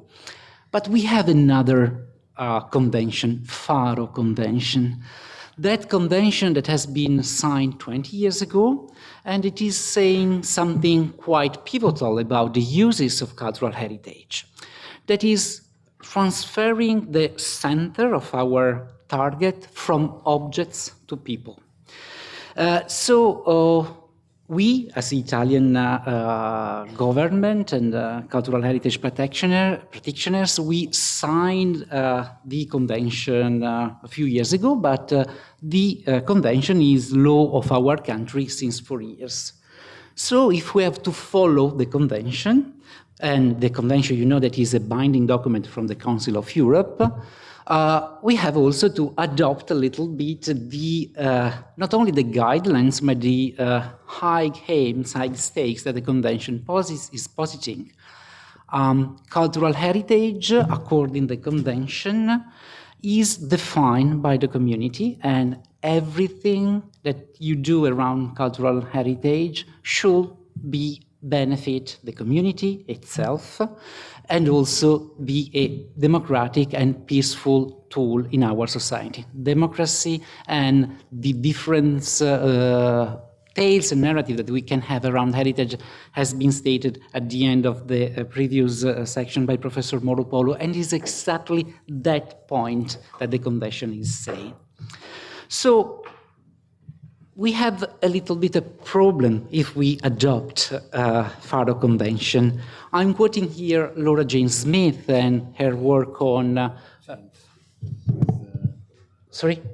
Oh, yeah. I changed your mind. Thank you, so sorry. I'm quoting here Laura Jane Smith, one of the most important exponents of critical heritage studies scholarships. She's saying in her book, The Uses of Heritage, that really there is not such a thing of heritage. Heritage doesn't exist because it's stuff, but it exists because there are meanings that we add on it. Heritage is made by the way that we think, we discourse about it. Heritage exists only in a transformative nature. The way that the restoration that we have seen today, or other major work that we do on our today on our cultural heritage, express a different approach on heritage, both from the people that made them, but of the people that took care of them or didn't take care of them before us. But again, there is also another point that needs to be raised. Values. We tend to assume that heritage is a good, that preservation, conservation is a good thing. That's it, full stop. We take it as an axiomatic and dogmatic element.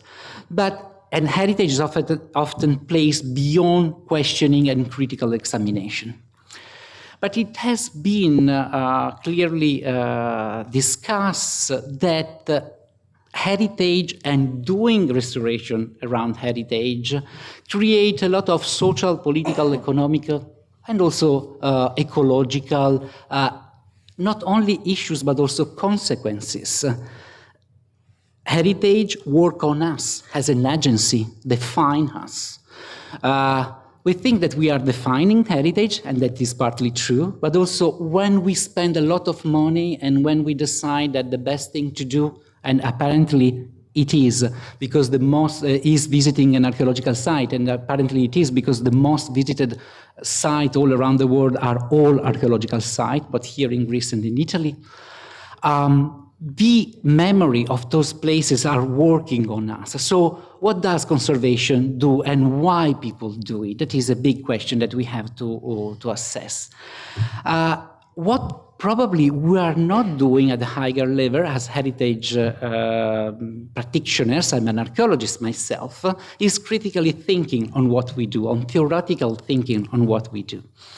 And we tend to take for granted and not consider the great implication that the adoption of this new deal around cultural heritage posited by Faro Convention is giving to us. I quoted here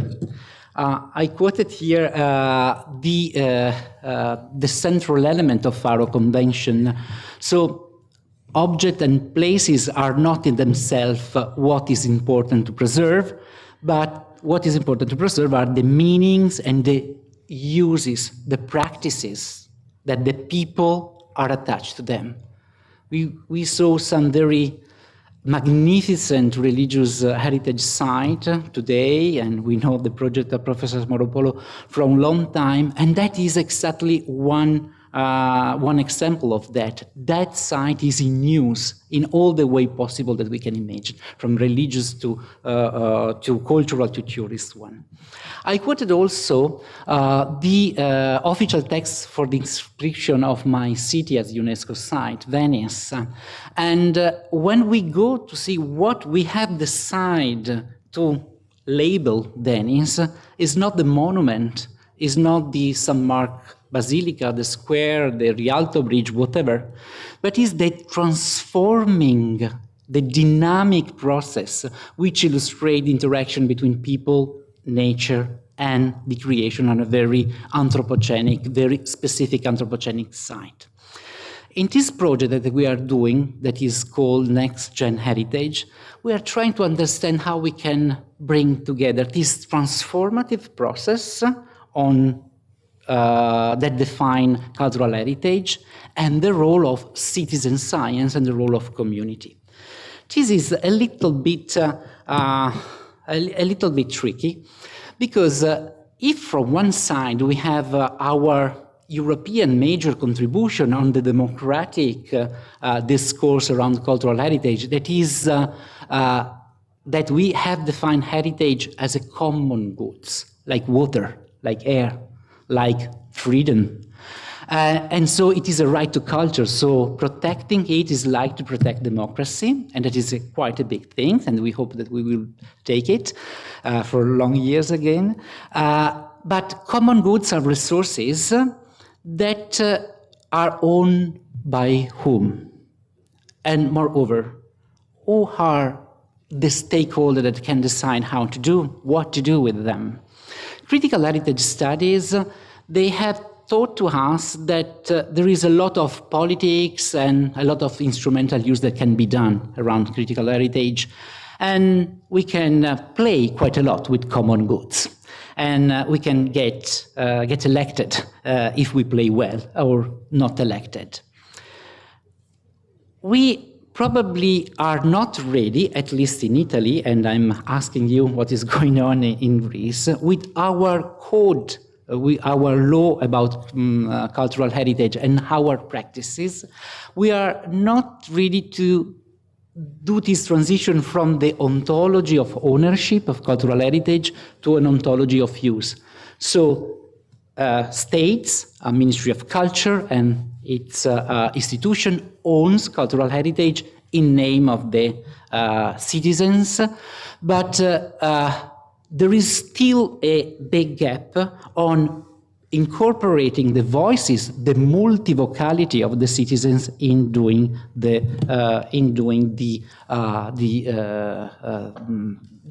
choices that we want to have for a sustainable future. Respect, I'm coming to the last highlighted word. Respect for whom? A choice, a direction that we are going through, it is rewriting the implementation part of this Faro law in Italy, is to have citizen science tools and participation at the center of the documentation process.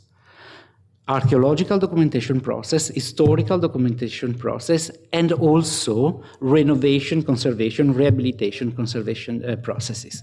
So having the community involved, but having the community create significant complexities in terms of time and cost. It needs time to meet people, to listen people, and to synthesize what people are saying. And then also there is a huge problem that we do not have tools for recognized roles, skills, objectives, and rules. There are some actions that need to be decided by the very expert, but the timing of this action, or maybe the hierarchy of this action, or the cost, can be also discussed with a larger community, as Faro and the Council of Europe is asking since 20 years. We are here in front of two kinds of problems. Training. We are not very trained to be so participatory, but also those solutions can create conflicts. For concluding, we have some issues. Restoration may be scientifically excellent, but at the end, I'm not speaking for the monument that we saw today, but in general. But sometimes, and it happens quite a lot, at the end there is a sort of a lack of impact on the context of global multicultural society. We are speaking too much about identity. Identity leaves people out of identity, and there is a a space to be filled by anthropological and social studies. Documentation and process often remain fragmented in two sides. From one side, they are split between technical nature, and the other side, the political and social. And it is difficult to bring them together. And then we can map a sort of emotional connection or sometimes disconnection from the rehabilitated monument with the civil society. If this happens, our rehabilitation is not done with respect, but is done unsuccessful. What we do need in practice, it is a long process, but what we do need is probably to be prepared to allocate dedicated resources for this consultative committee, provide time and space, and bring those elements at the center of the design of our process. And also, we have to reassess our role in training cultural heritage practitioners, whatever they are, archaeologists or whatever they are, restorers. And also, at the end, embrace the transformative nature of monuments in the very design of the rehabilitation processes. Thank you.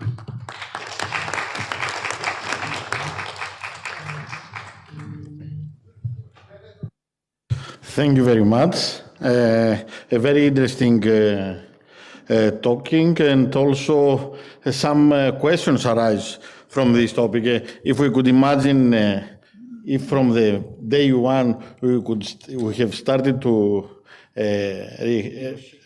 negotiate, and not only that, if we have started to restore, imagine the Egyptians to have the Egyptian monuments all the time restored from the day that Egypt was active, I mean, as an ancient society. How many other different societies that built on top of that would not have built anything on these areas? Okay. But at the end, we are doing the job, so exactly. we take the choice. We are sorry for us, not for them. Thank you very much. The time is very tight. Our next speaker is Professor Borghia Emanuela. I think she is already connected via Zoom. Yes, can you hear me? From University of Sapienza, yes, loud and clear. Yes, great. And I would like to share a short presentation. Would it be possible? Yes. I will try to do my best. I am not able to full screen. Let's do like that. So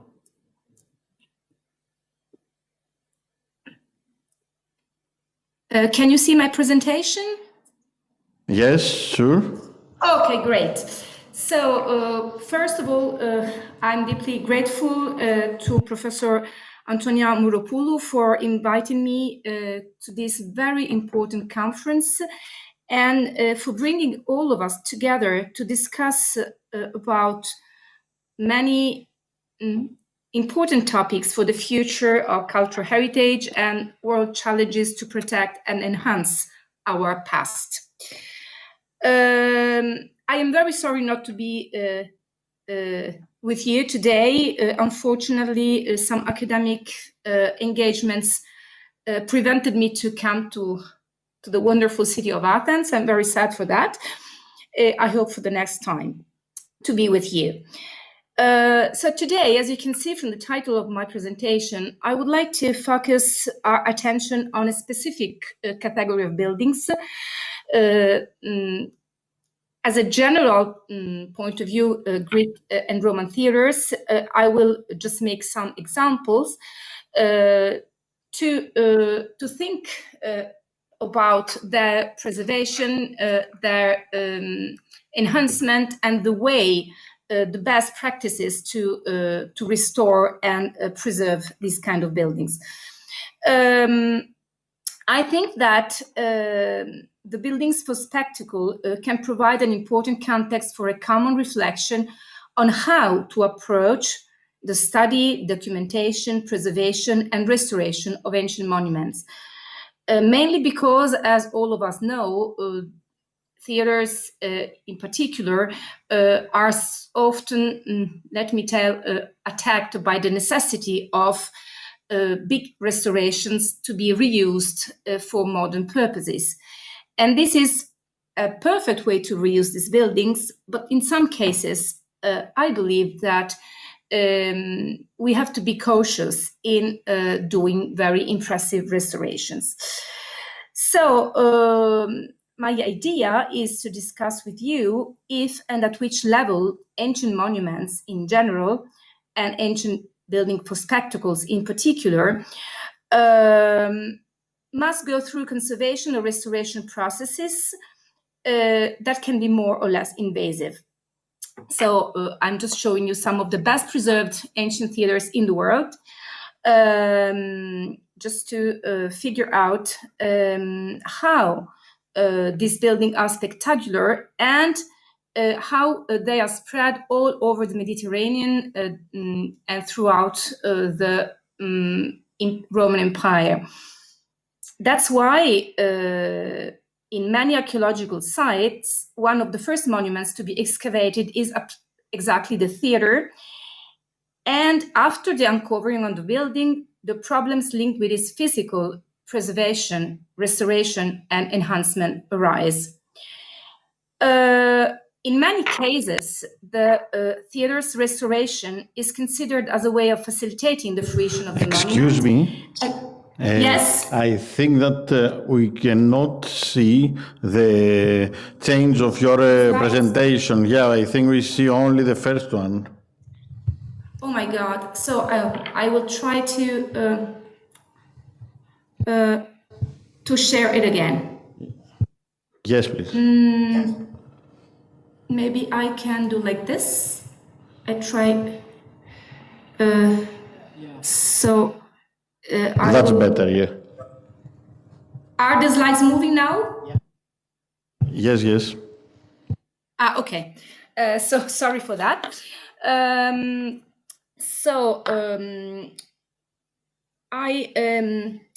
I was thinking about my belief that a special attention in all the preservation processes of ancient buildings must be the accessibility for all the people and mainly for disabled people. And this is something which is going on in Italy, but not so fast as we would expect.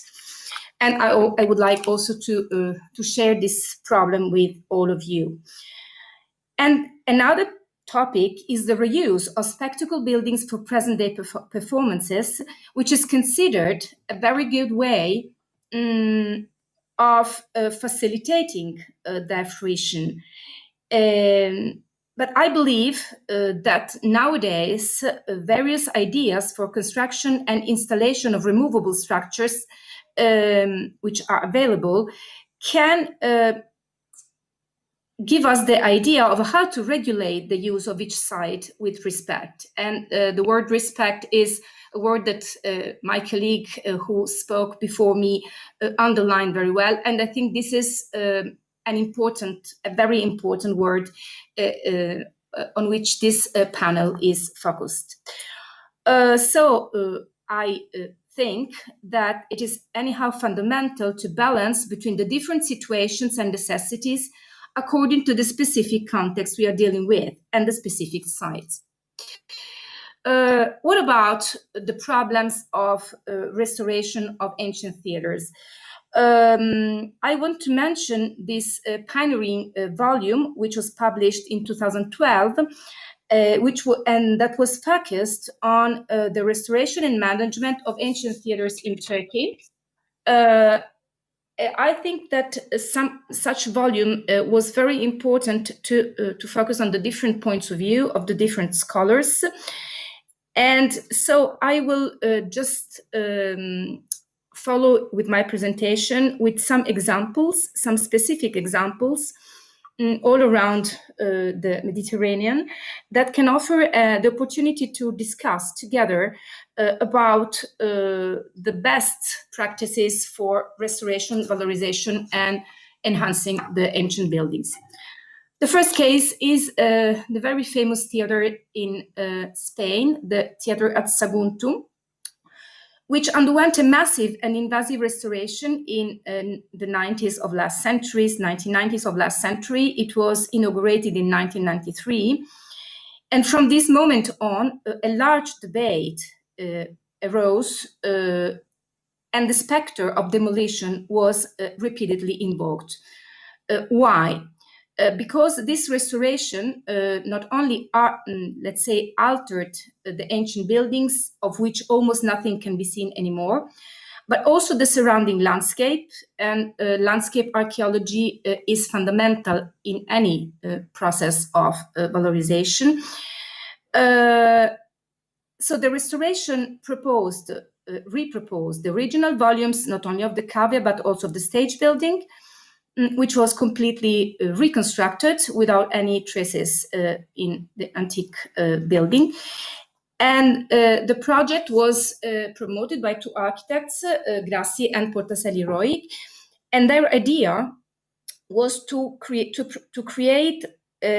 I will spell it in Italian, but you have the English translation in the slide, un teatro alla maniera dei Romani, so a theater in the Roman manner, completely rebuilt above the ancient ruins. And in this slide, you can see the situation previous and after the restoration. This is one of the examples which most strikes me and also strikes my students when I'm showing it to them. Another example, moving to Turkey, is the Roman theater at Eleusa Sebastea, which I had the chance of excavating in person. And here you can see to the left slide showing the situation before excavation and after the excavation. And the theater was excavated in the years 1995, 1999. And as you can see, all the seatings were completely plundered and the pieces were reused in the early Byzantine period to build the churches that are lying in the plain underneath the theater. And so thanks to the very few pieces uncovered of the seatings, one more minute, please. Sorry for that, but I would kindly ask you to finish in the next 1-2 minutes, please. I will finish. No worry. Just some examples, some more examples.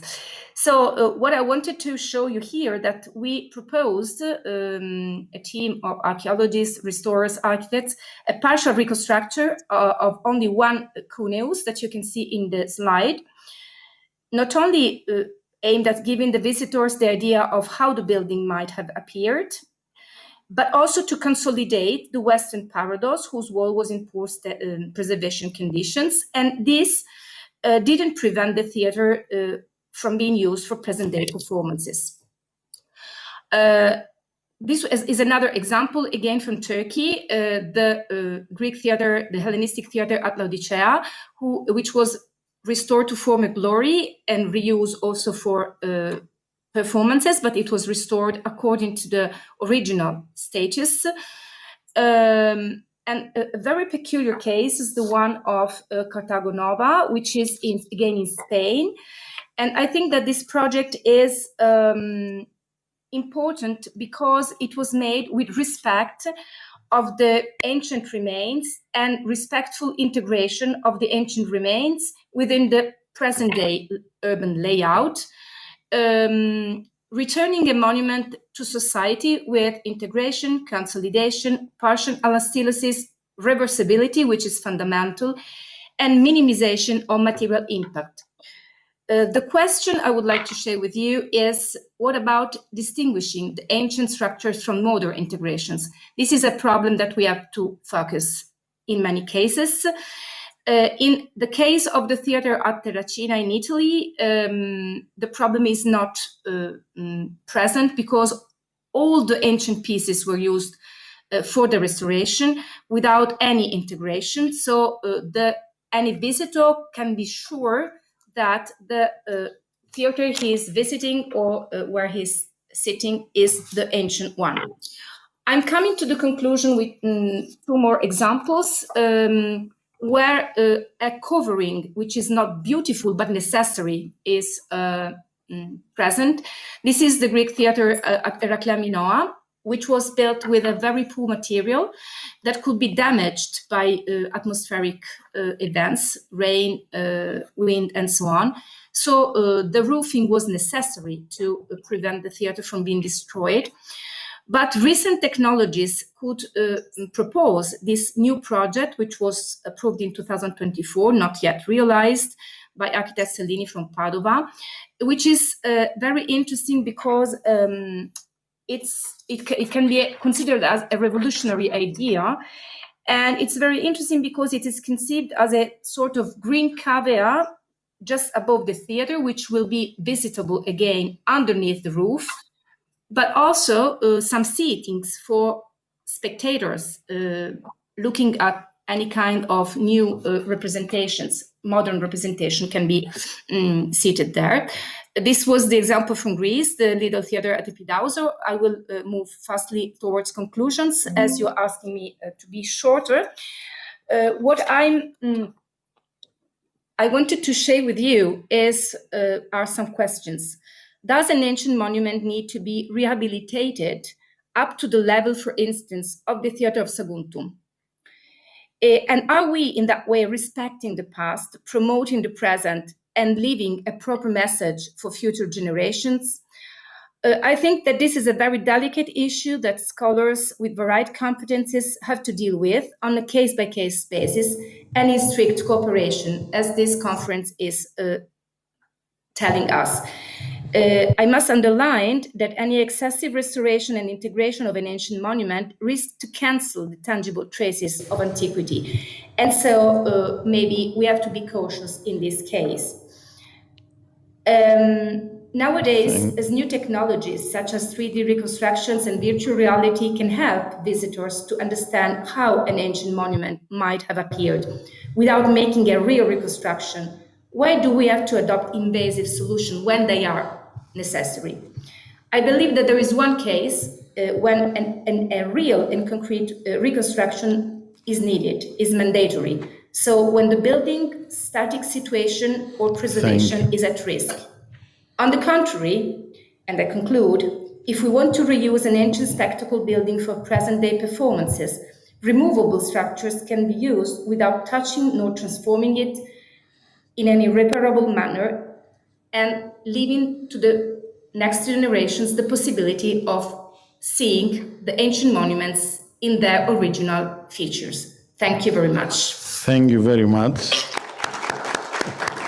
I will stop sharing my screen.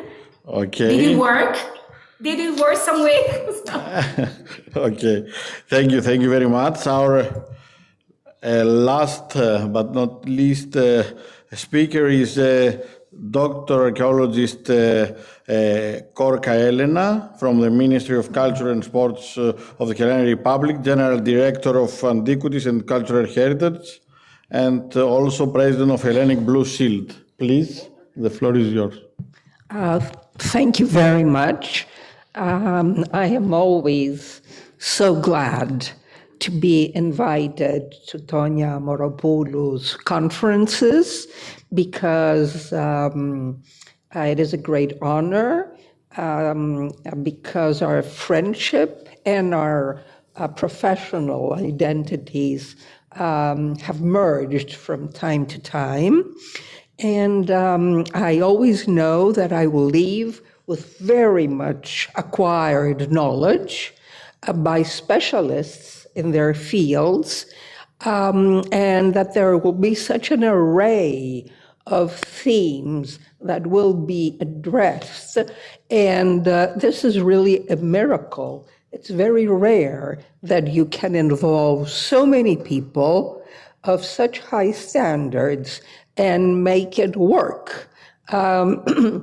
It is really a school of education for scholars, very advanced scholars.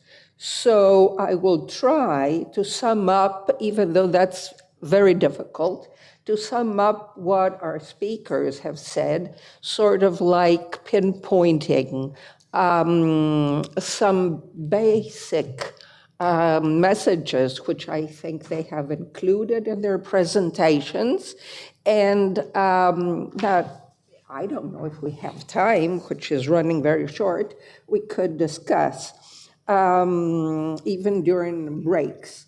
Professor Tselikas is very well known in paleography, and here he has given us examples of various methods that can be used, especially when we deal with palimpsests. So infrared use or Photoshop methodology are part of the different methods that can be put to use. And it is very important when we can have special programs and projects for this specific item. And so there is the Noises program. There you can deal with pigments of ink and monitoring conservation by image spectroscopy, which is CEMEDS, and DNA even analysis.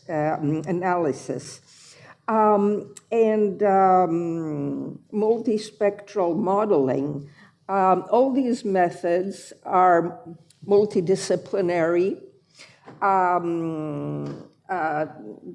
Technology evolves every day.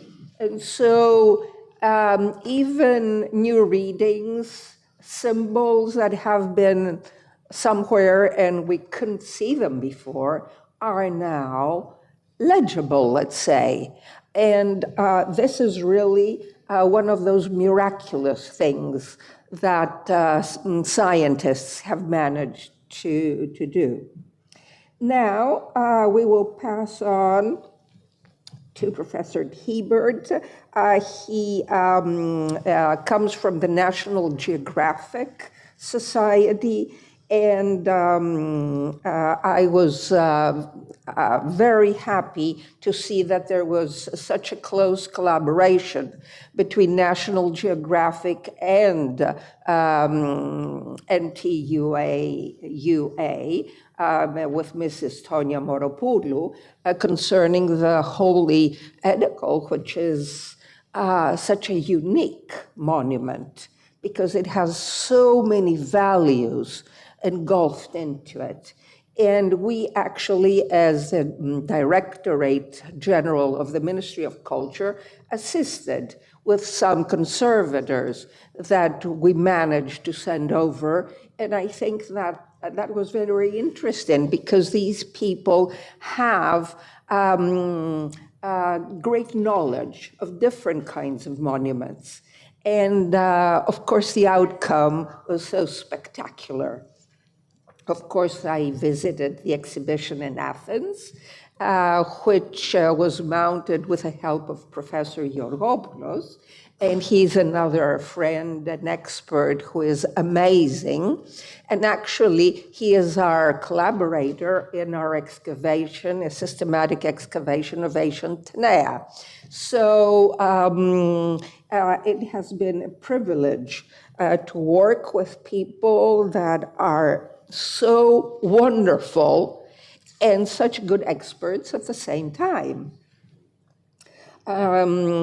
Definitely, the methodology used for this one and only monument is sort of like a guidebook on what you can do in order for people to truly perceive not only the image, but the values of important monuments in the history of mankind.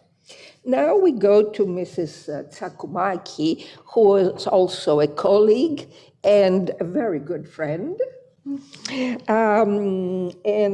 So she came here as she is a member of the Ephorate of Phokis, and more specifically dedicated to the museum, of course, of Delphi, but also monitoring the different monuments which are in the broader environment. And in this case, Professor Moropoulou collaborated with the FR8 and specifically with Marilena Tsakoumaki regarding various churches and monasteries. And that is a different kind of heritage that perhaps has some different disciplines in a way, even though conservation is one big entity, but still. We usually think of conservation in ancient monuments. However, in Greece, with so many churches and monasteries, it is a vital need. And that way, monuments that otherwise would have deteriorated are again revealed and rejuvenated, I would say. And of course, that puts them also to sustainability and a holistic use which they can have for the various communities which are encouraged to become involved in these projects and their meaning. So these projects, which are joint projects, could be like guidebooks with a check list. And I think that would be really very useful and practical, because many times we tend not to be very practical, and we think in complex terms. However, that can be done, and it's time-worthy and very important. So now we go to Mrs. Papacosta, who is also a very good friend, because we were classmates in the university. And she came to me in the ministry to ask for help, but this was a very complicated issue, because the Salpa Gardens are, let's say, in a whole political issue when you have a Jewish cemetery in a very Arabic environment in the center of Alexandria, and where Hellenistic and Roman finds have been uncovered, and this has brought us new knowledge about Hellenistic Alexandria, which is important mostly to us. And it is amazing that when we think of the earthquake that is very well known and which definitely hits various regions in Greece itself, which was between 320 and 390. And we have seen this in various sites where we have carried out systematic excavations.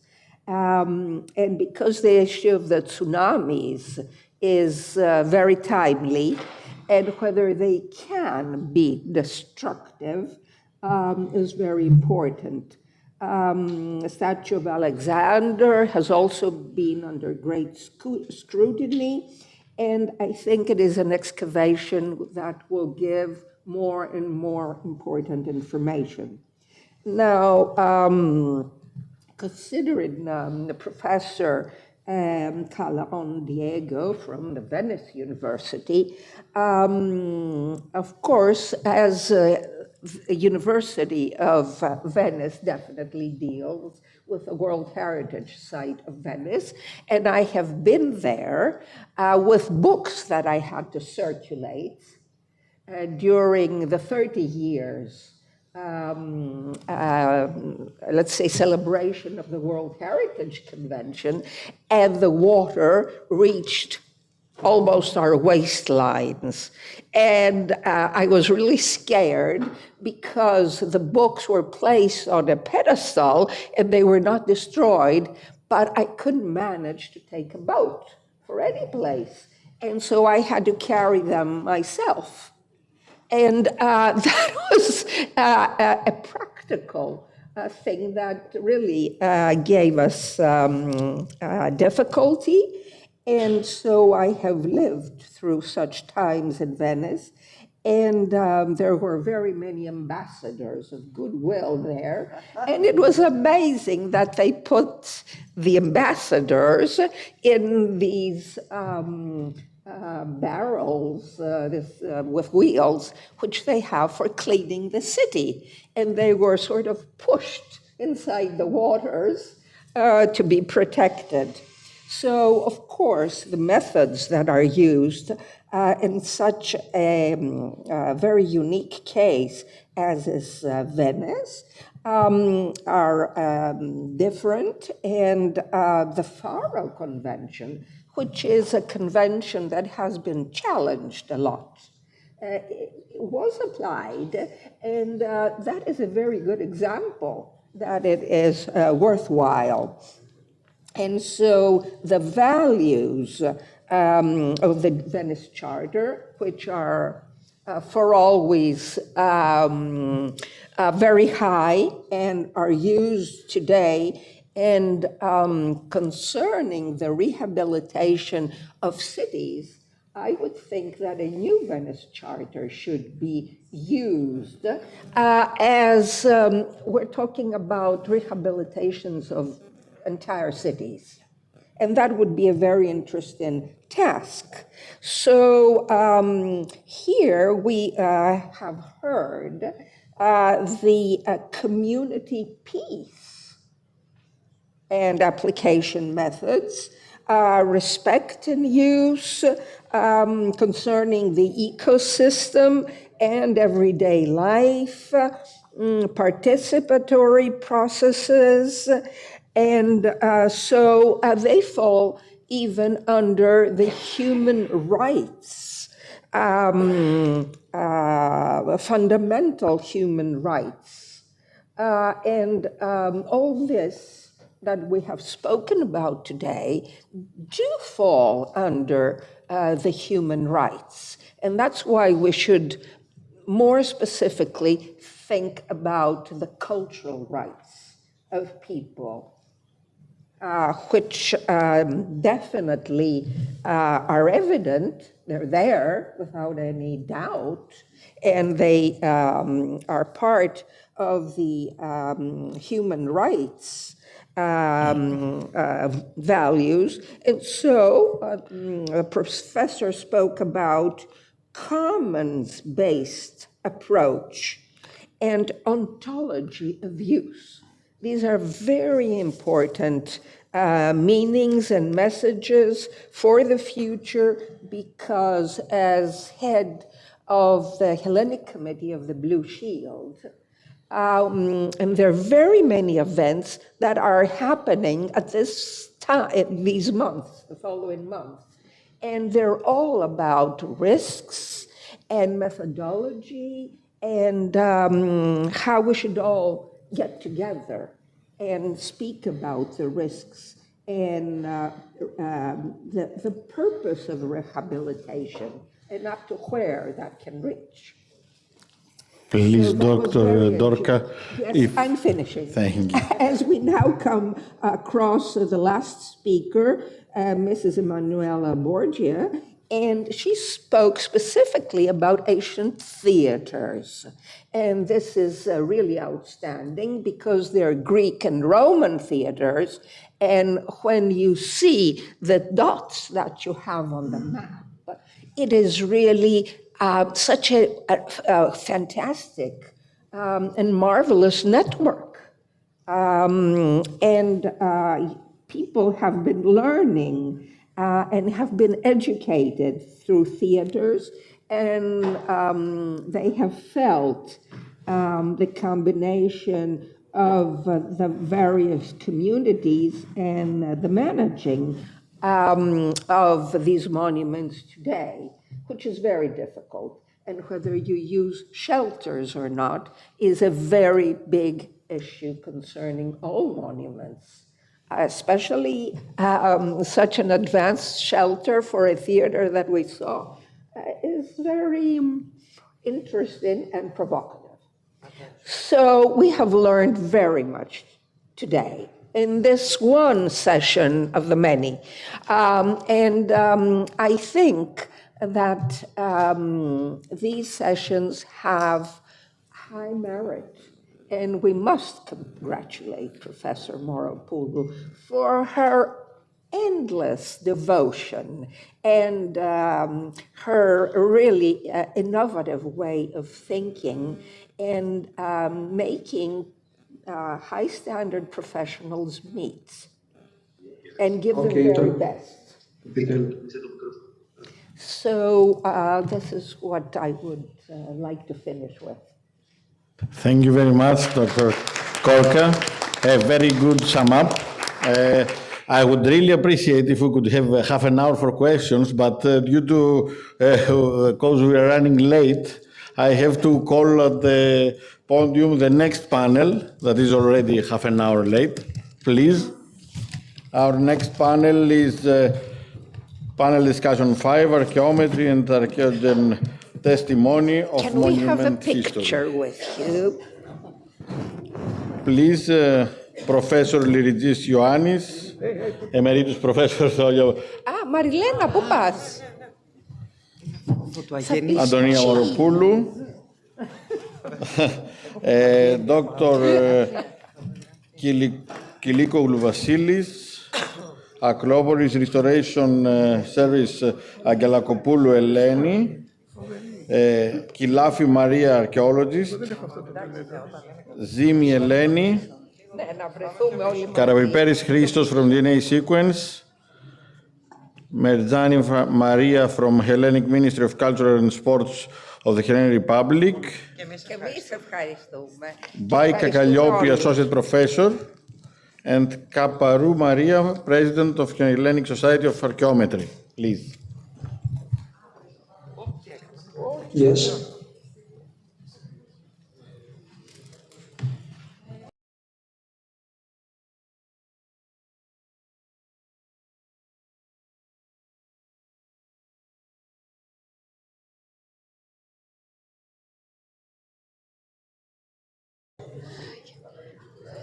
Δημήτρη, αν μπορείς να συνδέσεις τον κύριο Λυριτζή και να ανεβάσεις την παρουσίασή του. Σας ακούω, σας ακούω.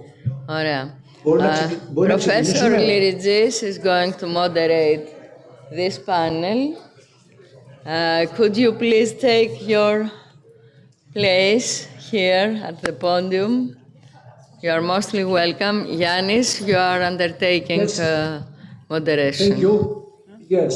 My talk actually is later, so I would like to start saying that that is once more a successful conference organized and initiated by Tonia Moropoulou, and indeed it's a very useful and much wanted information and event nowadays in Greece.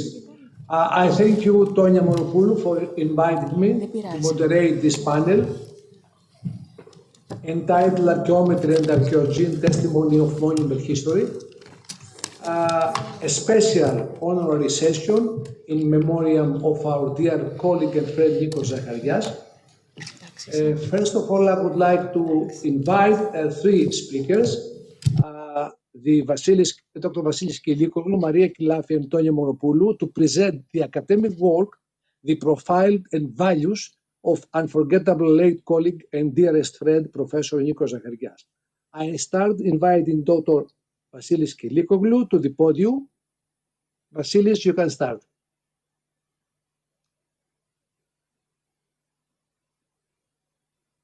Πού είναι το...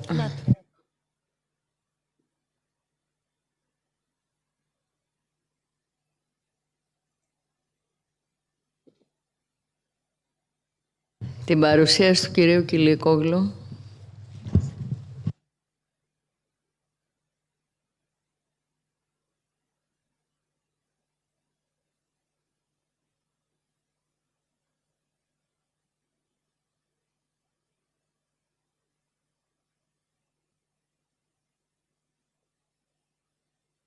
Σωστά.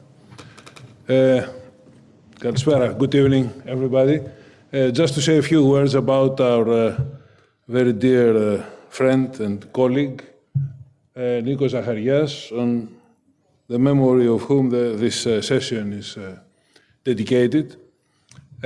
I come from the National Center for Scientific Research, Demoktos, where Nikos Zacharias did his PhD and the first years of his postdoctoral career. So I'm very, very happy to say just a few words for the next 5 minutes. The subtitle is The Human Face of Archaeological Science, because I think the main characteristic of Nikos is the human character of himself. Okay, if I wanted to characterize him with one word, I would say he was human. Nikos had a very remarkable career, a very remarkable development of his career, and because I have been following him from his first steps, I thought I can just give you a very brief description of what he did. He started, if this is the time is down here, and scientific field is on the vertical axis. I can put thermoluminescence dating as his first, I'd say, step. That was his PhD. He did at Demoktos. And I think the development shows his character. The second step was the work on luminescence dating, optically stimulated luminescence dating. So he expanded the field of luminescence, from thermoluminescence to luminescence. And then he moved to ceramic provenance by joining in a European project at Demoktos and working in Bonn, in Germany, for more than a year. Then after that, he moved into glass technology and provenance, where his work was remarkable. After that, or parallel to that, geoarchaeology, digital tools. That was the his recent thing. So altogether, we see a progress with time which was linear, and in my opinion, would be exponential if we hadn't lost him almost a year ago, or more than a year ago. Here I summarized, I give the titles of just a few papers of his, just to show a few things of the first steps of his career. He started, as I told you, up there with the thermoluminescence dating. Then he started working on luminescence and dating of lime. Then he did the neutron activation of ceramics for provenance. Then he combined all these things and started studying the effect of alteration and the effect of alterations in the dating of ceramics. So even from the first steps, he was a person. He was trying to develop and join things, bringing people together, and for the benefit of the field, I would say. And I want to finish with just a few photographs of this very many years ago, 25 years ago. This is Nikos here in a European project, in a meeting of a European project we had in England. Then in a conference, smoking his cigarette, along with friends and colleagues. And that shows his social character, organizing visits at wineries, etc. And this is the most recent photo I have of him, as with very close friends, and me and Nikos on the right, with this characteristic smile on his face, where always reminds me the Alice in Wonderland, where it says the cat disappears gradually until nothing is left but it's green. At Nikos' case, we could say it disappears gradually until nothing is left but his smile and his legacy. Thank you. Ευχαριστούμε, Βασίλη. Είναι emotional το θέμα και σίγουρα δεν είναι εύκολο να πει κανείς λόγια παρά μόνο να μείνει silent και να σκέφτονται το φίλο μας. Να δώσω το λόγο στον επόμενο μιλητή, την Μαρία Κιλάφη, παρακαλώ. Την παρουσίαση της κυρίας Κιλάφη.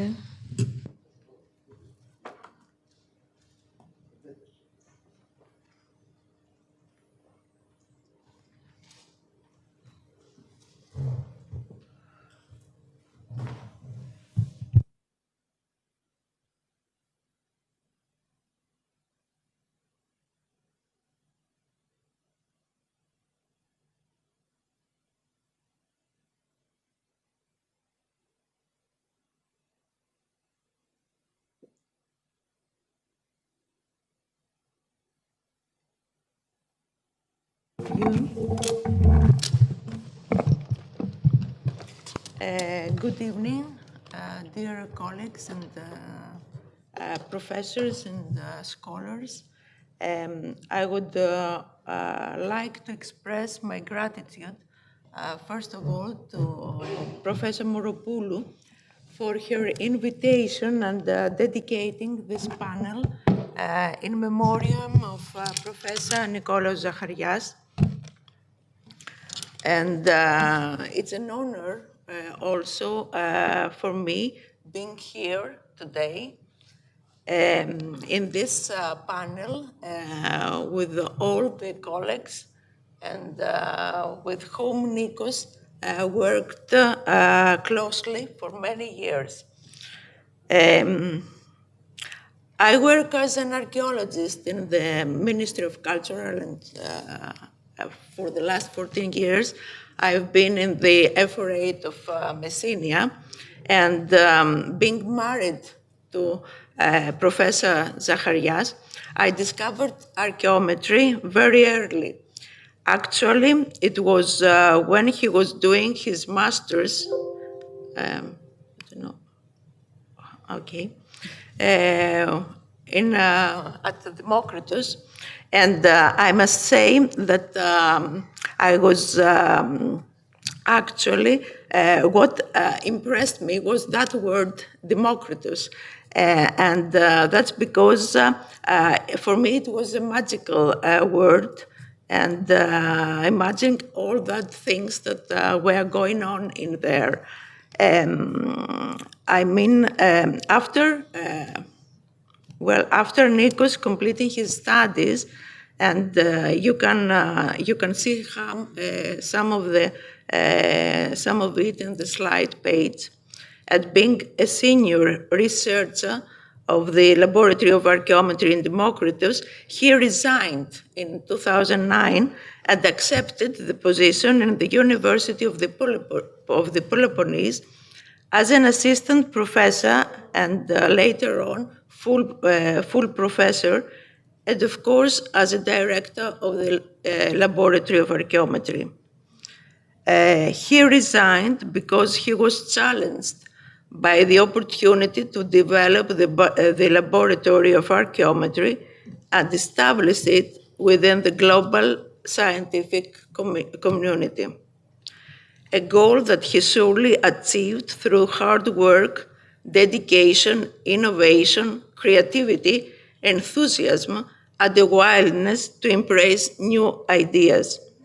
The relocation of the whole family to Kalamata surely played a significant role in this development, and it's something that he kept saying. Some of his achievements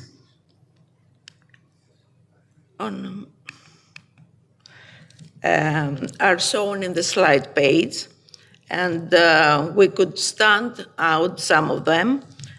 His innovation of dating mortars and plasters with OSL technique, and he was the first that did it, a technique that was applied for dating mortar of the tomb in Jerusalem, as Professor Moropoulou will tell us later.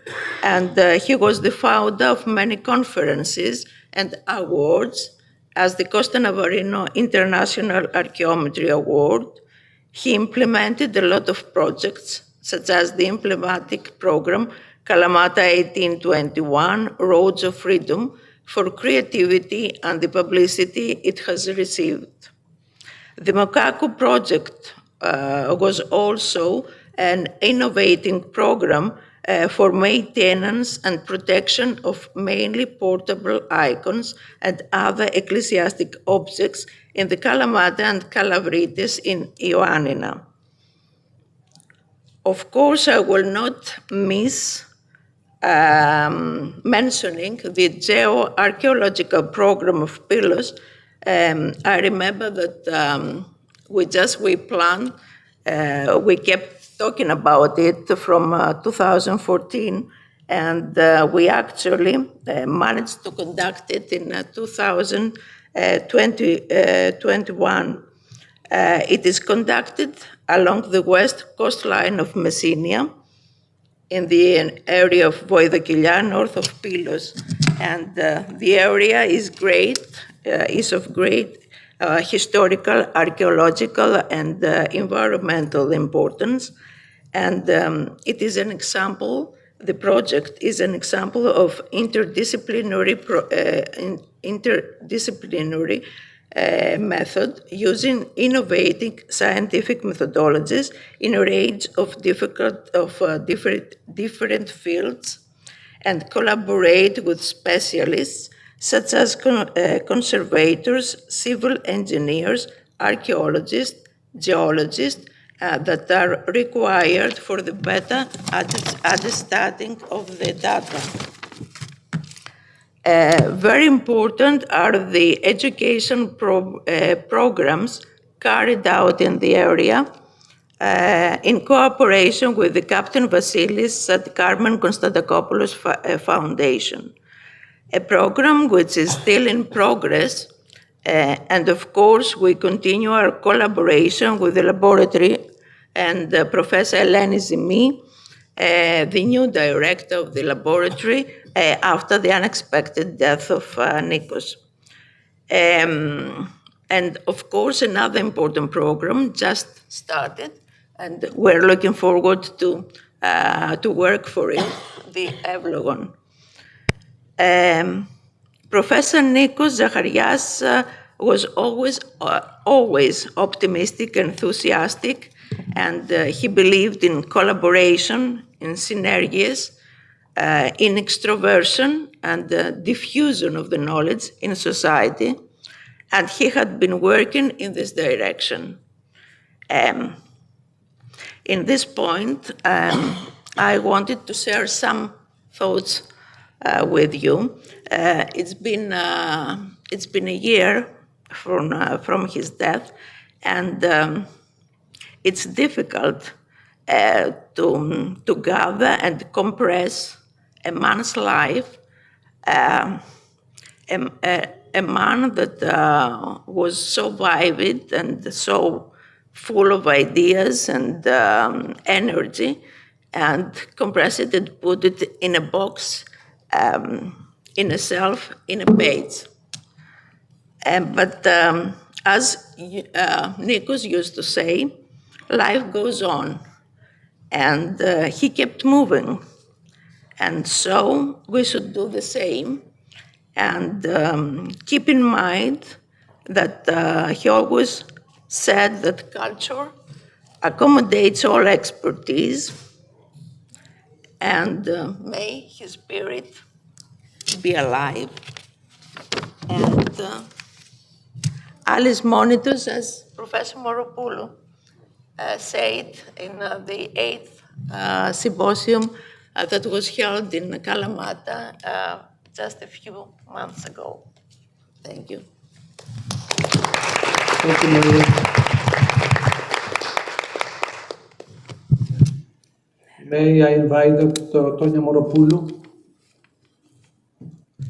Thank you, Professor Lyrigis. My presentation, please, can you upload? It is indeed as if we were 2 years ago at the third TMM-CH conference when Nikos was here at this panel. And I think it is like yesterday. But as we say at my home in Rhodes, he is unforgettable, Elismonitos. He was a student, my student at the School of Chemical Engineering at the National Technical University of Athens. He became a scientific collaborator, a researcher, a friend, then a scholar. Then he opened horizons in which we were acting together. I'm just going very briefly to show some of his achievements, which enriched our common work in very, very important projects. Here, working on Hagia Sophia mosaics, when we were working in Istanbul, Constantinople, on Hagia Sophia mosaics preservation.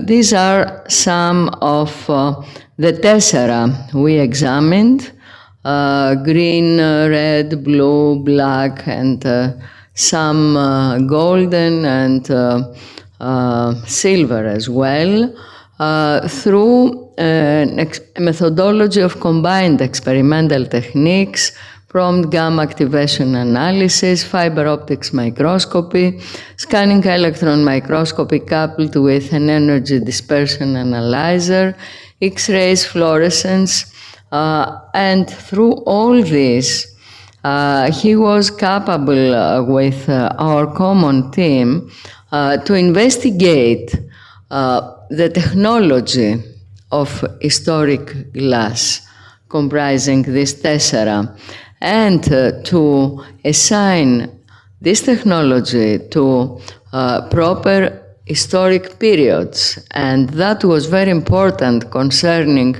the Hagia Sophia conservation strategy of the mosaics, because we had in different periods the original Byzantine tessera from the Justinian Hagia Sophia, which he actually identified. We had the later Byzantine in later restoration periods tessera, and then the one of the 15th century. I mean, we had the 6th century, the 10th century, and the 14th century, and then later interventions. And he actually identified through a combined analysis the prevalence, the technology of the glass tessera, and that permitted us to define our preservation strategy.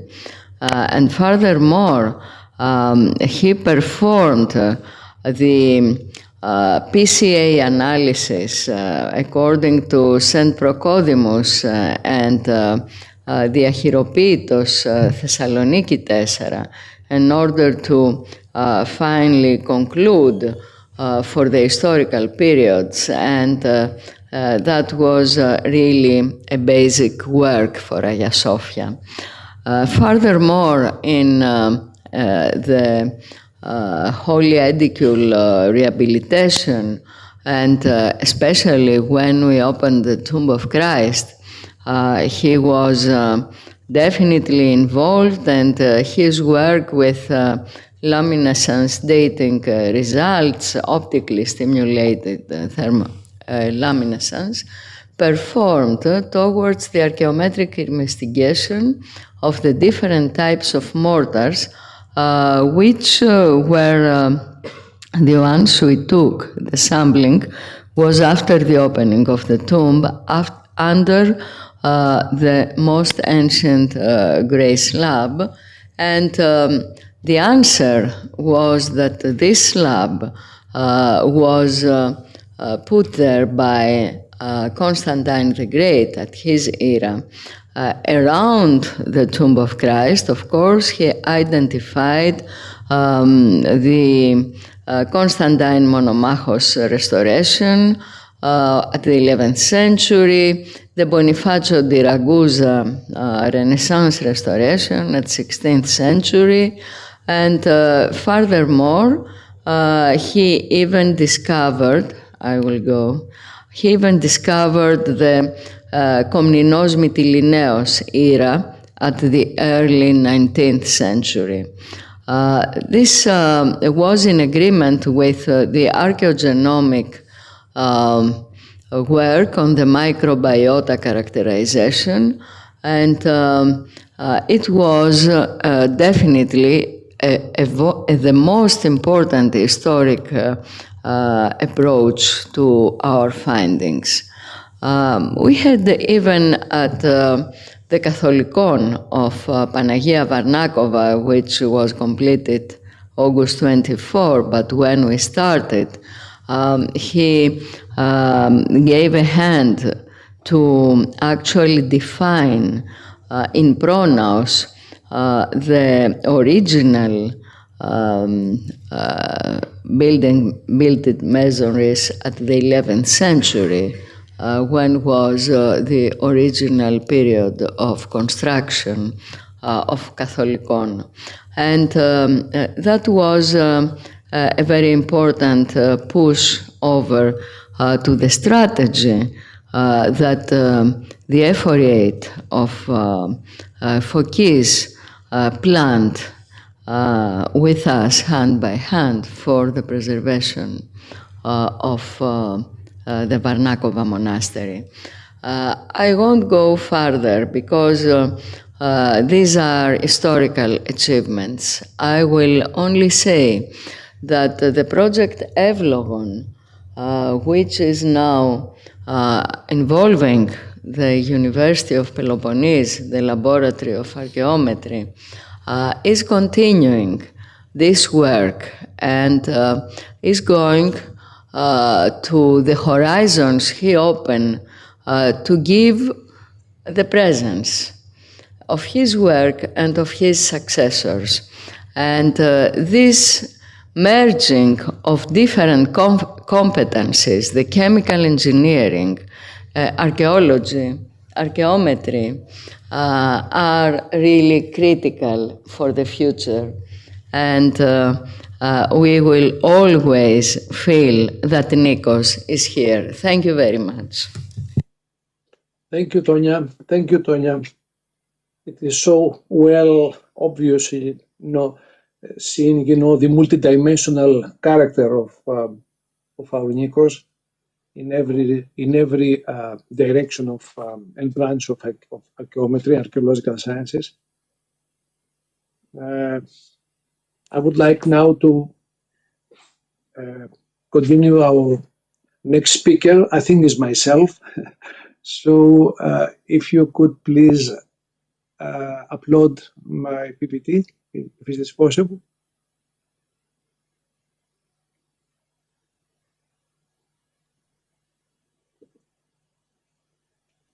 Well, this is a brief introduction to the subject of toward the bioscientific archaeology of monuments. Next, please.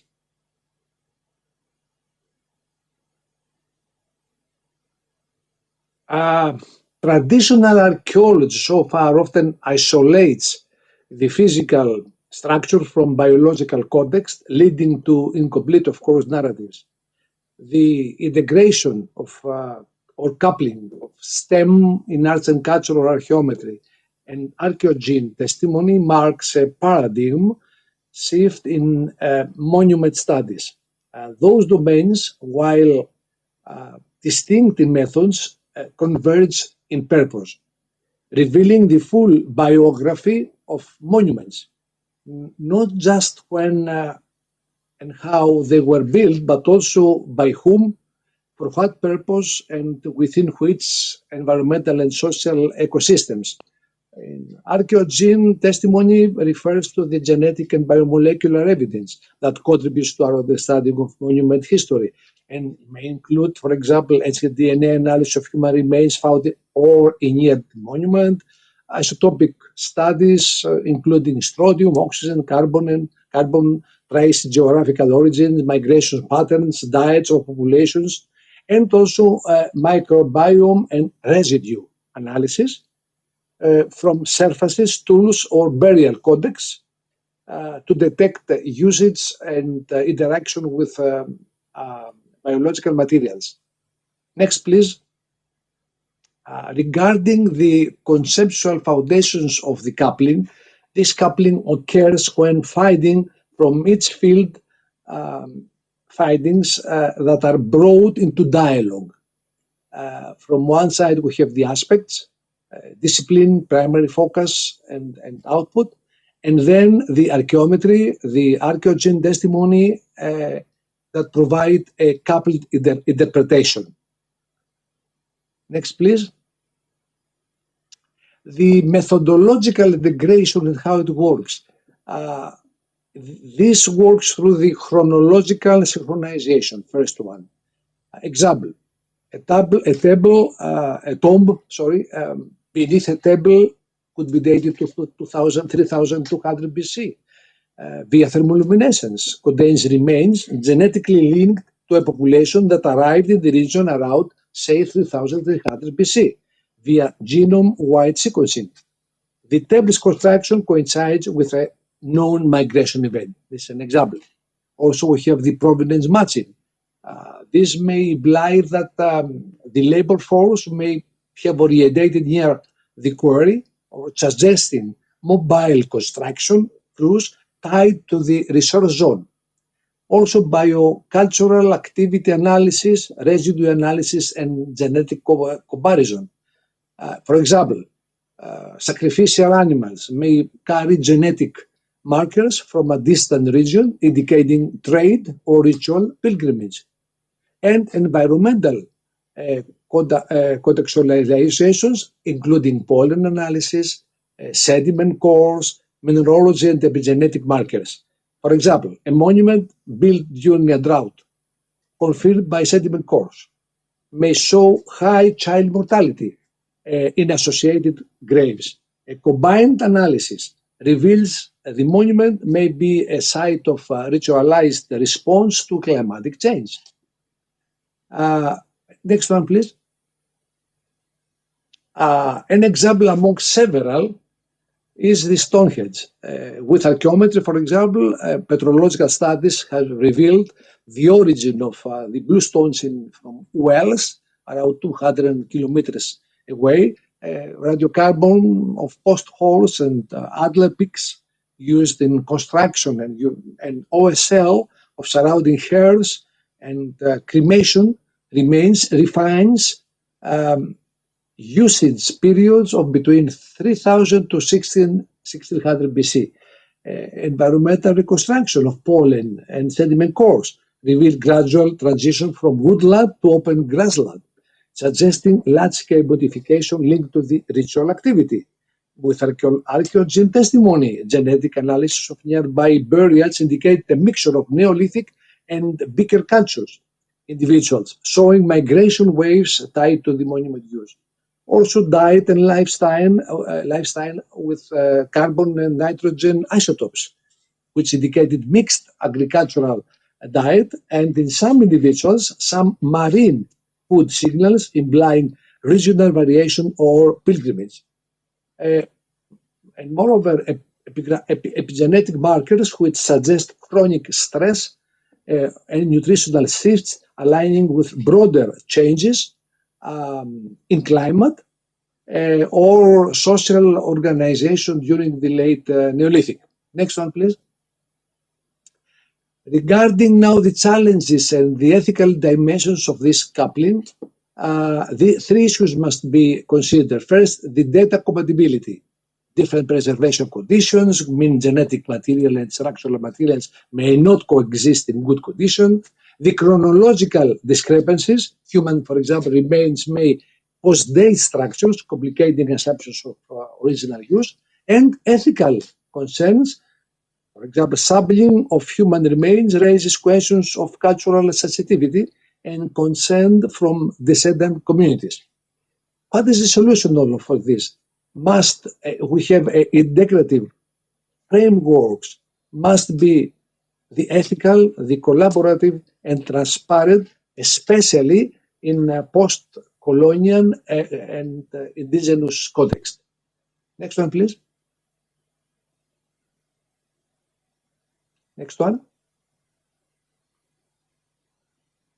The coupling of archaeometry and archaeogene testimony invites a shift from static to dynamic interpretations. Monuments are not merely fixed artifacts. They are nodes in human environment interaction network. And construction, use, abandonment, and memory are all part of a monument's life history. And the last one, in conclusion, last one. In conclusion, I could say that the fusion of archaeometry's material insights and archaeogene testimony human stories represent one of the most promising frontiers in archaeology. Through the interdisciplinarity, our understanding of monuments will become not only more accurate, but more human. Through this coupling, the stones speak, and we hear both the builders and the ancestors' voices echo across the time. Thank you for your attention. And now we have to move to the next speaker, because time has been short. It is Dr. Agelakopoulou Irini from the Acropolis Restoration Service, Technical Office and Surface Conservation Laboratory, and head in National Integrated University of Athens Interdisciplinary Team for Emblematic Monuments. Can you hear me, ladies and gentlemen? Good afternoon from me. Maybe I have to... Okay, good afternoon from me. Okay, I see the... Just a moment. Maybe I must use... Okay, thank you.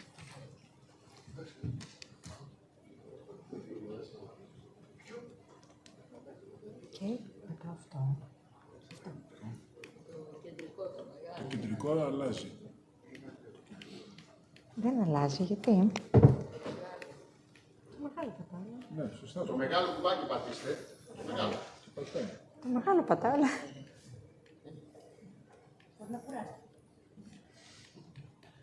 Είναι προηγμένη τεχνολογία, αλλά όχι τόσο προηγμένη. Εντάξει, να κάνω έτσι. Τίποτα, μήπως κόλλησε.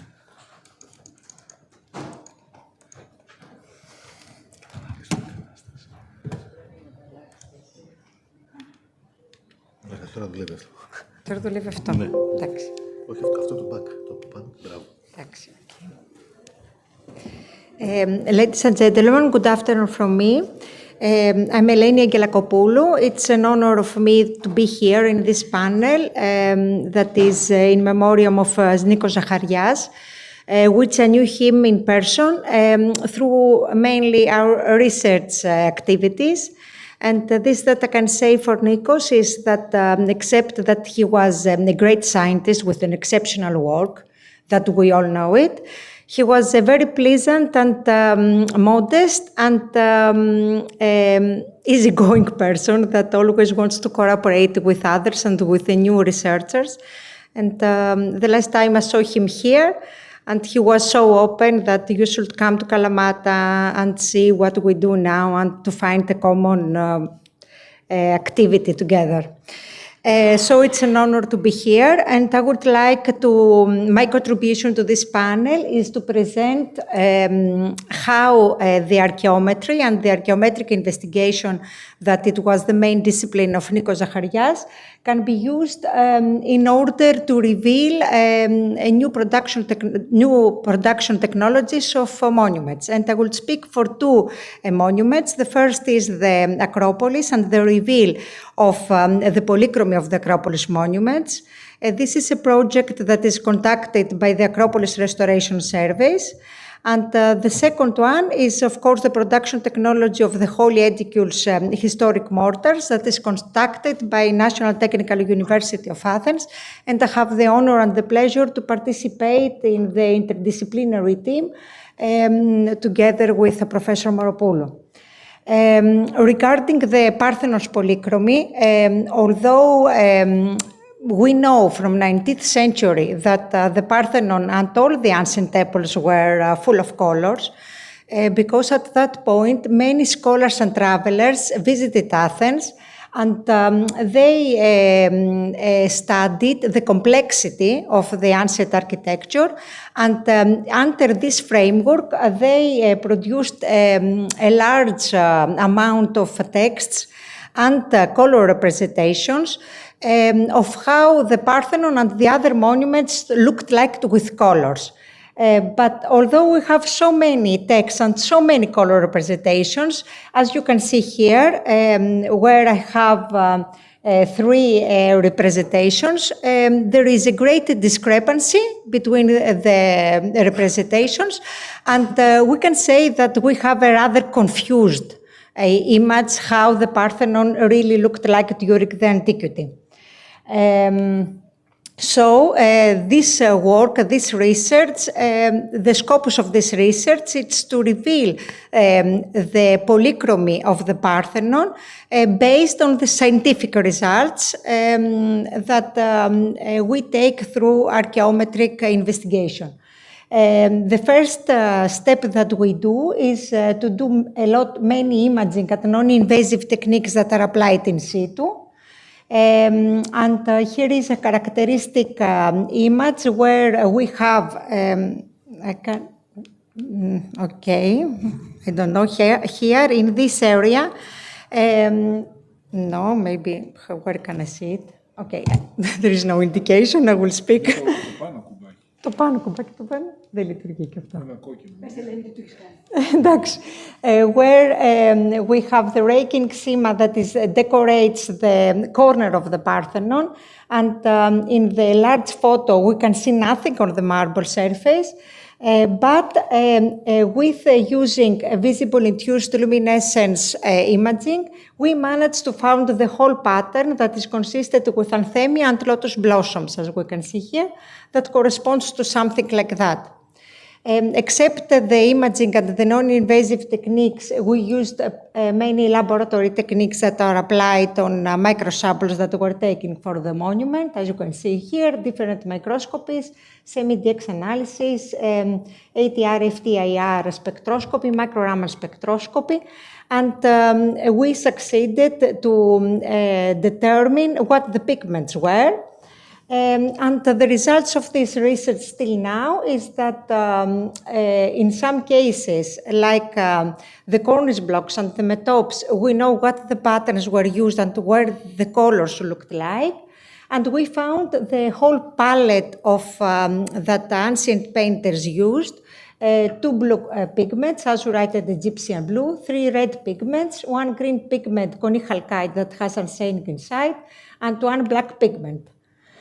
Another thing that it was interesting is that we succeeded to determine the beeswax that was present on the paint layers through different spectroscopies, as we can see here. And this was important because we know from the inscriptions that were buried outside the Erechtheion how much the encosters, the technicians that painted the Erechtheion, were paid. And now we have the scientific proof that this is bonded together. So the inscriptions that the ancient inscriptions found after 2,500 years, the scientific proof that the beeswax was the binder of the paint layers of the Acropolis monuments. We also did a collaboration with the University of Bristol in order to determine the age of beeswax. This project is in progress, and we are in the final step to write this research work. Of course, we have many things to do in the future, better digital representations, and to study also the provenance of pigments, to define the quarries, to decode the trading routes, and to make a new narrative about this. The second monument is the Holy Edicule in Jerusalem, and the study of the historic mortars. During this gorgeous and emblematic interdisciplinary work, mortar samples were taken, and they were studied. And we had a collaboration of NTUA and the University of Peloponnese, and Nikos Zacharias himself, as Professor Moropoulou told it before, where they combined the dating results taken by optically stimulated luminescence with other techniques. And with this study, 4 distinct chronological periods were determined of the 4th century, 11th century, 16th century, and 19th century. And now we are in the progress and in evolution to learn more about the production technology of these mortars. So we use more laboratory techniques, and we would like to determine the mixing ratio of binder to aggregates, the grain size distribution of aggregates, and the nature of binder at aggregates. We're talking about gypsum mortars that are the characteristic of Middle East. And through this research we will define some peculiarities that these mortars have, like the presence of edricite inside some aggregates, etc. And all this will be connected with the dating results, of course, and in order to elucidate the construction history of the top chamber. So, as a conclusion, I would say that the archaeometry investigation, when it's coupled with historical testimonies, literature references, archaeological, architectural, environmental data analysis, the monument history is enhanced and a new, much more interesting narrative is created. Thank you very much. Thank you. Thank you, Eleni. Very concise and to the point your presentation. Thank you. I would like now to invite to the podium the next speaker, Eleni Zimi, Associate Professor in the University of Peloponnese. Dear colleagues, I'm addressing you today here as the new director of the Laboratory of Archaeometry in Kalamata. I have been deeply honored and privileged to be entrusted with this responsibility as a successor of our esteemed colleague, Nikos Zacharias, whose untimely death left a huge gap in our hearts and in our department. Nikos' vision was exceptional and his legacy in archaeometry most valuable. Nikos Zacharias endowed the Department of History, Archaeology and Cultural Resources Management of the University of the Peloponnese with a very well-organized and competitive lab in terms of infrastructure and equipment, in terms of remarkable young scientists and researchers, numbering over 15, and with a broad network of collaborators. The Laboratory of Archaeology has a long history. It was founded in 2007. Since then, it has been active in applying state-of-the-art techniques with an emphasis on the non-destructive methods to analyze cultural heritage materials, to support the teaching of archaeometry in undergraduate and graduate level, and to publish the research results in well-established scientific journals. Within the past decade, a lot has been achieved by our lab towards several scientific fronts, including absolute dating of archaeomaterials, paleoenvironmental studies, remote sensing and GIS in landscape archaeology, and 3D reconstructions of ancient artifacts and monuments. As an archaeologist myself, I have always appreciated and valued the interaction between archaeology and archaeometry. The techniques and approaches from natural sciences provide archaeology with empirical and systematic ways of collecting, analyzing, and interpreting data related to the material record of human history. Archaeometric techniques are fundamentally important to archaeological research. They reveal the varied ways in which humans engage with the material world and the range of earth processes that are involved in this relationship. Among various projects, the Laboratory of Archaeometry had the privilege to actively participate in two emblematic research programs, as mentioned by Professor Moropoulou. One related to the Byzantine Church of Hagia Sophia in Constantinople, and the second to the tomb chamber of the Holy Edicule of the Holy Sepulchre in Jerusalem. In the former program, a number of gold mosaic tesserae were analyzed in our lab, pointing to important results about technology and circulation of materials in the Byzantine Empire. In the latter, the lab focused in mortar analysis, which updated the different chronological phases of the tomb chamber. Furthermore, through this work, the students and researchers of our lab developed the solid background and expertise required to contribute further to new research and open new paths in science.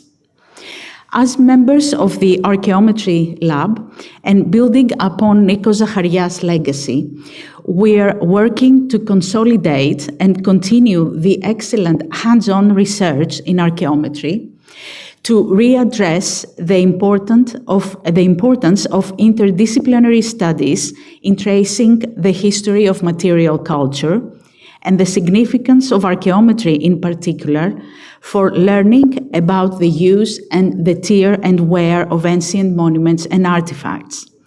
And most importantly, to transform this knowledge to practice and contribute towards the physical and digital preservation of our material culture for future generations with the use of cutting-edge technology.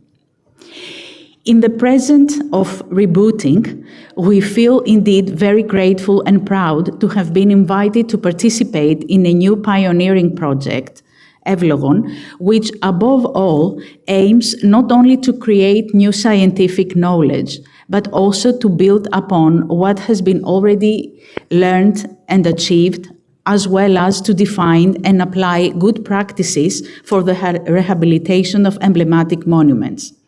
Moreover, the diffusion and share of knowledge and promotion of the historical importance of monuments to the scientific community and to the general public are only some of our common values.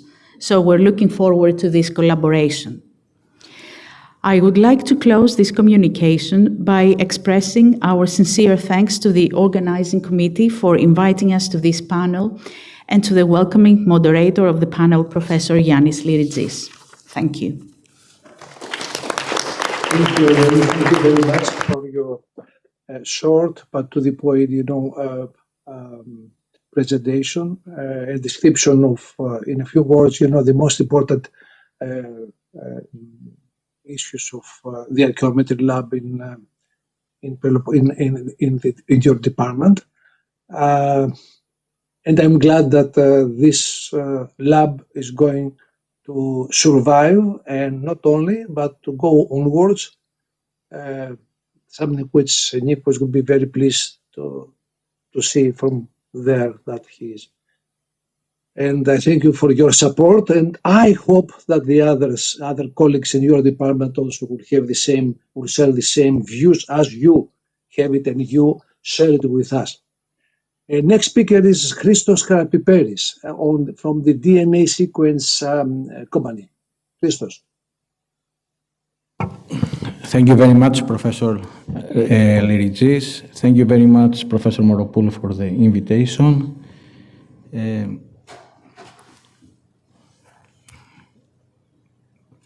Okay. So my name is Christos Karapiperis. I'm a CTO at the DNA Sequence. DNA Sequence is a company that offers metagenomic service. For those that are not familiar with this term, metagenomics is the study of genetic material recovered directly from environmental samples such as air, soil, water, or building surface without need to culture organisms in the lab. The power of this technology is that with one analysis we can have all the microbiome of the sample. So it's very important and very powerful for our studies. I would like to share you the process of a metagenomic project. We start with sampling strategy and planning. This is very important because we must develop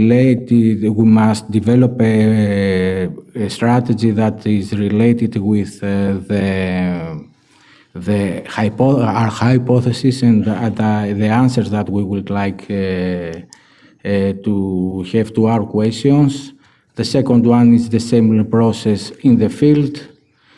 Then we have the laboratory part of the process, which is the library preparation, the extraction of DNA in the library preparation, and also the DNA sequence with the next generation sequencing machine.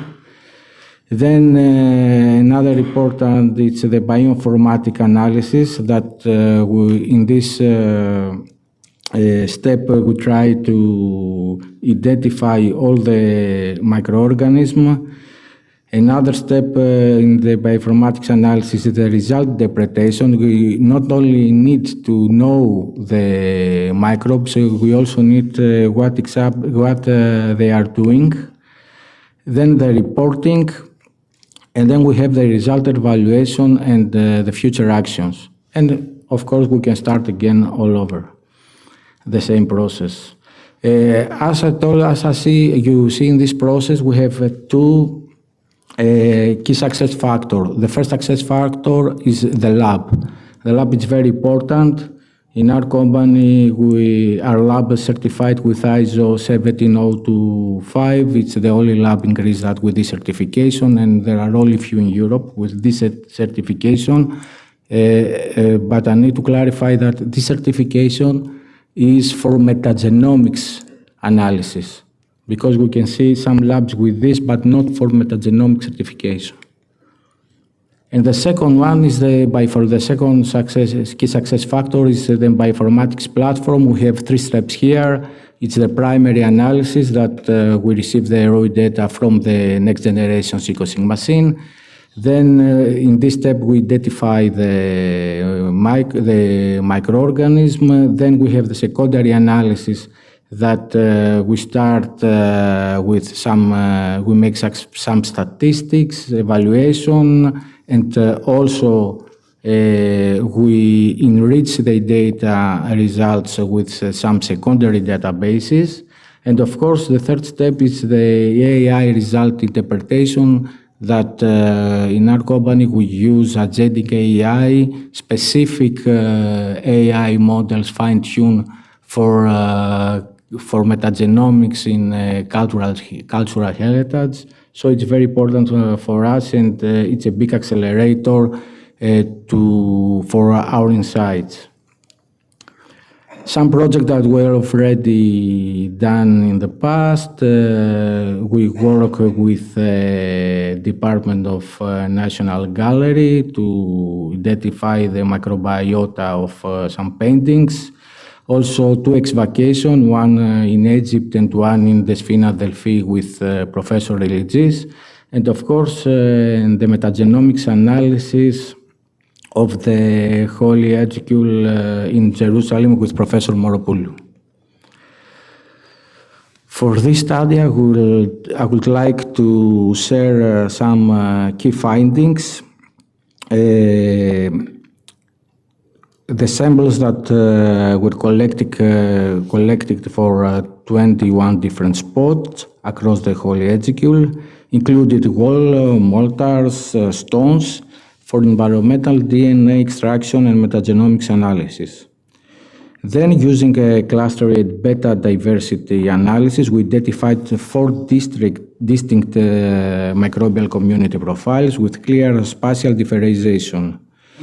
As you can see here, there are the 4 dominant taxa. These 4 phyla are reported as the most prevalent in almost all samples, making up the core microbiota of the site. So, with this analysis, we are able to highlight specific microbial group known for stone and mortar degradation, including acid-producing and sulfur-oxidizing species. And of course, as we expected, there are some human-associated microbial taxa, specifically skin-related bacteria, were found in areas with intensive physical contact. So, with metagenomics in this study, we have microbial monitoring, and we believe that can serve as an early warning system for material degradation before visible damage occurs. Also, the presence of adapted microbial communities that might play a protective or neutral role, opening new questions about beneficial microbiota heritage site. The purpose and the future application of this method could lead to spatial microbial risk maps, helping prioritize conservation efforts.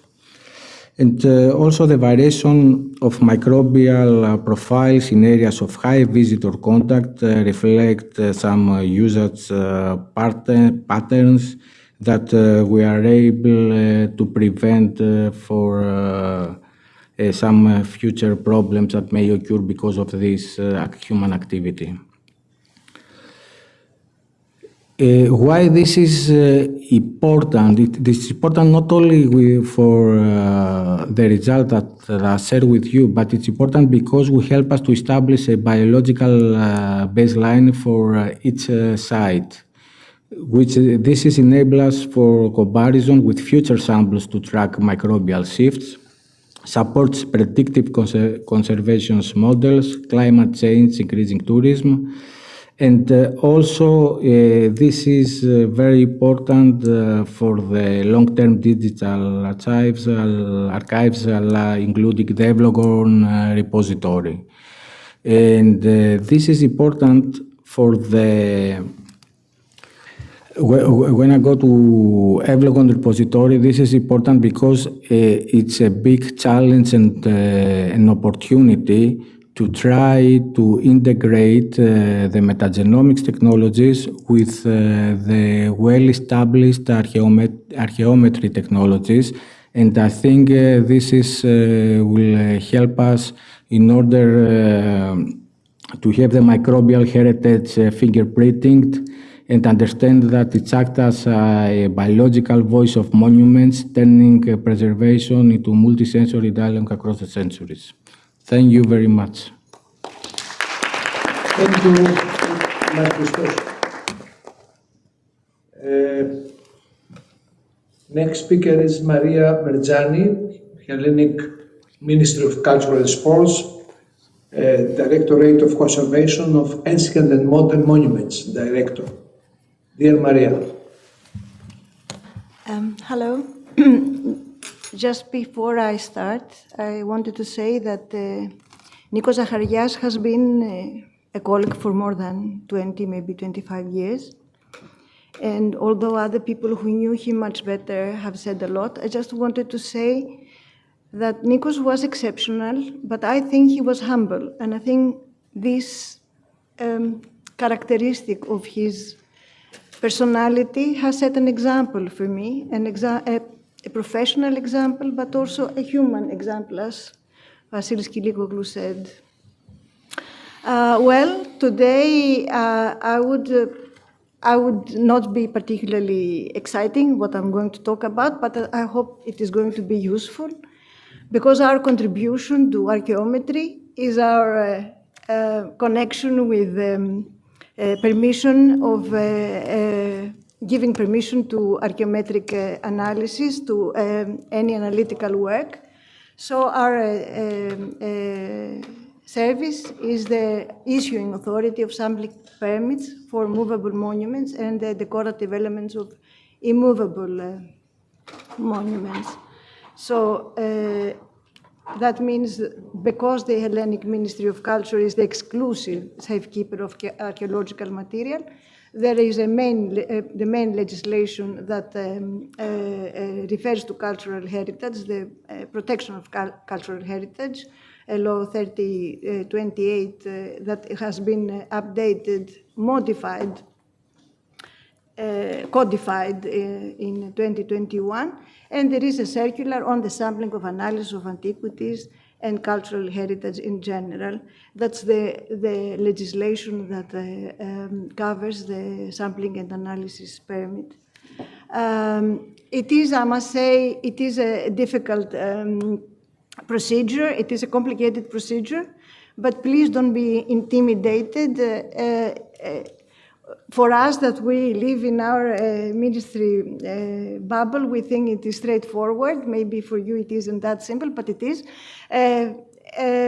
First, someone, a researcher who wants to apply for a permit has to go to the local effort, to the regional service, put an application forward. Then it would either go to the Directorate of Prehistoric and Classical Antiquities or the Byzantine and post-Byzantine antiquities, according to whatever it is. And then with their opinion will come to us, and finally we will get to a sampling permit. We have worked all services that are dealing with this sampling procedure. We have tried to make it easy and straightforward to fill. And because it's so easy, we have also organized many seminars to tell you how it is all done, because it's not so easy, and we understand, but at least we are trying to get it out to make it simpler for users. And I must say that you can see that we have given out 1,039 sampling requests from 2018 to 2024. We also try to modify, if required, or to extend permits. And out of these applications, only 3 were rejected. So that means that what we are trying is to support research proposals, of course, under consideration of the legislation. And we are trying to respond quickly. So all the requests that we receive, we are trying to get them answered at least within 2 months, if sooner, if it is possible sooner.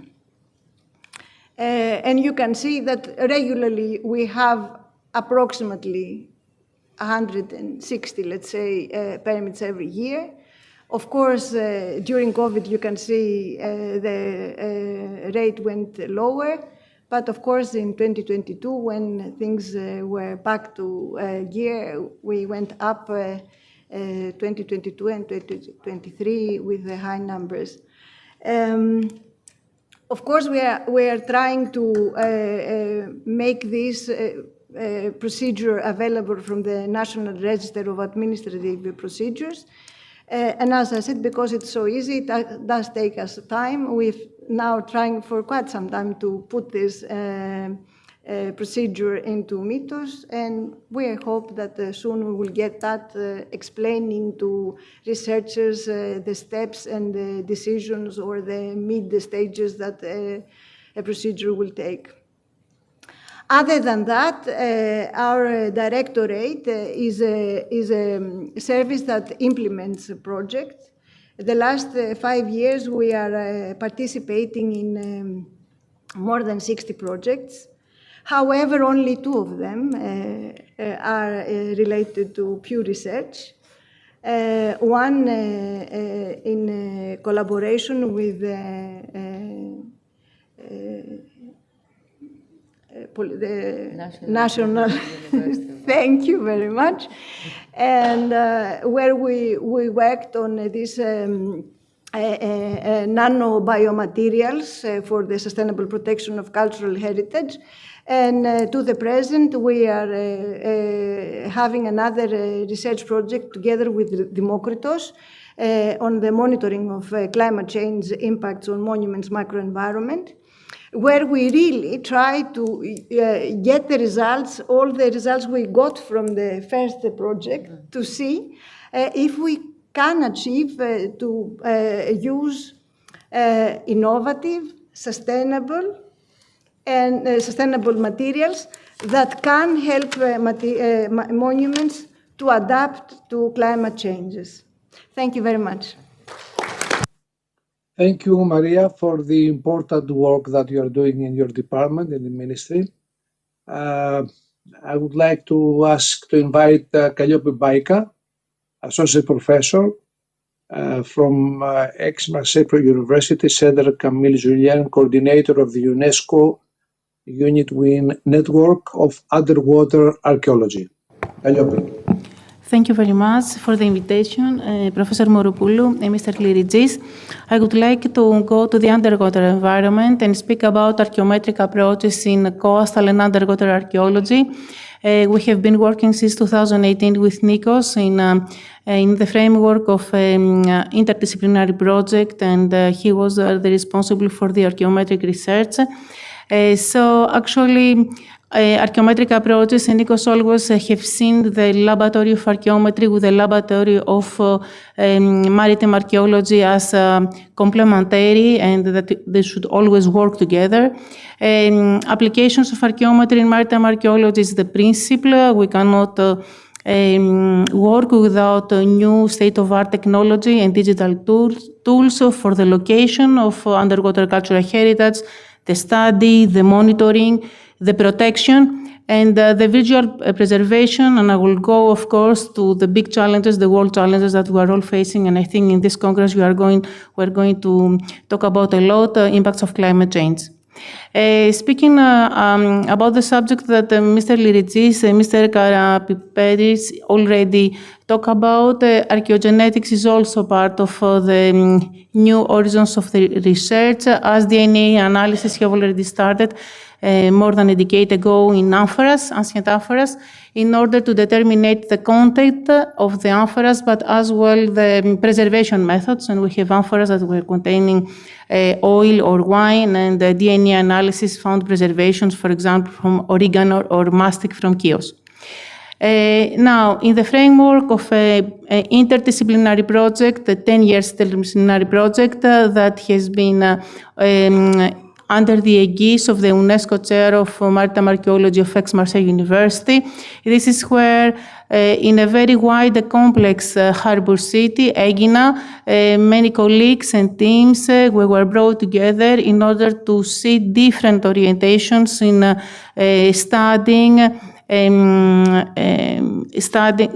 Study was one of the research is one of the objectives, but also training of the new generation of underwater archaeologists, archaeometrists, geologists, as well as dissemination and public outreach is one of our goals. So it's in Aegina,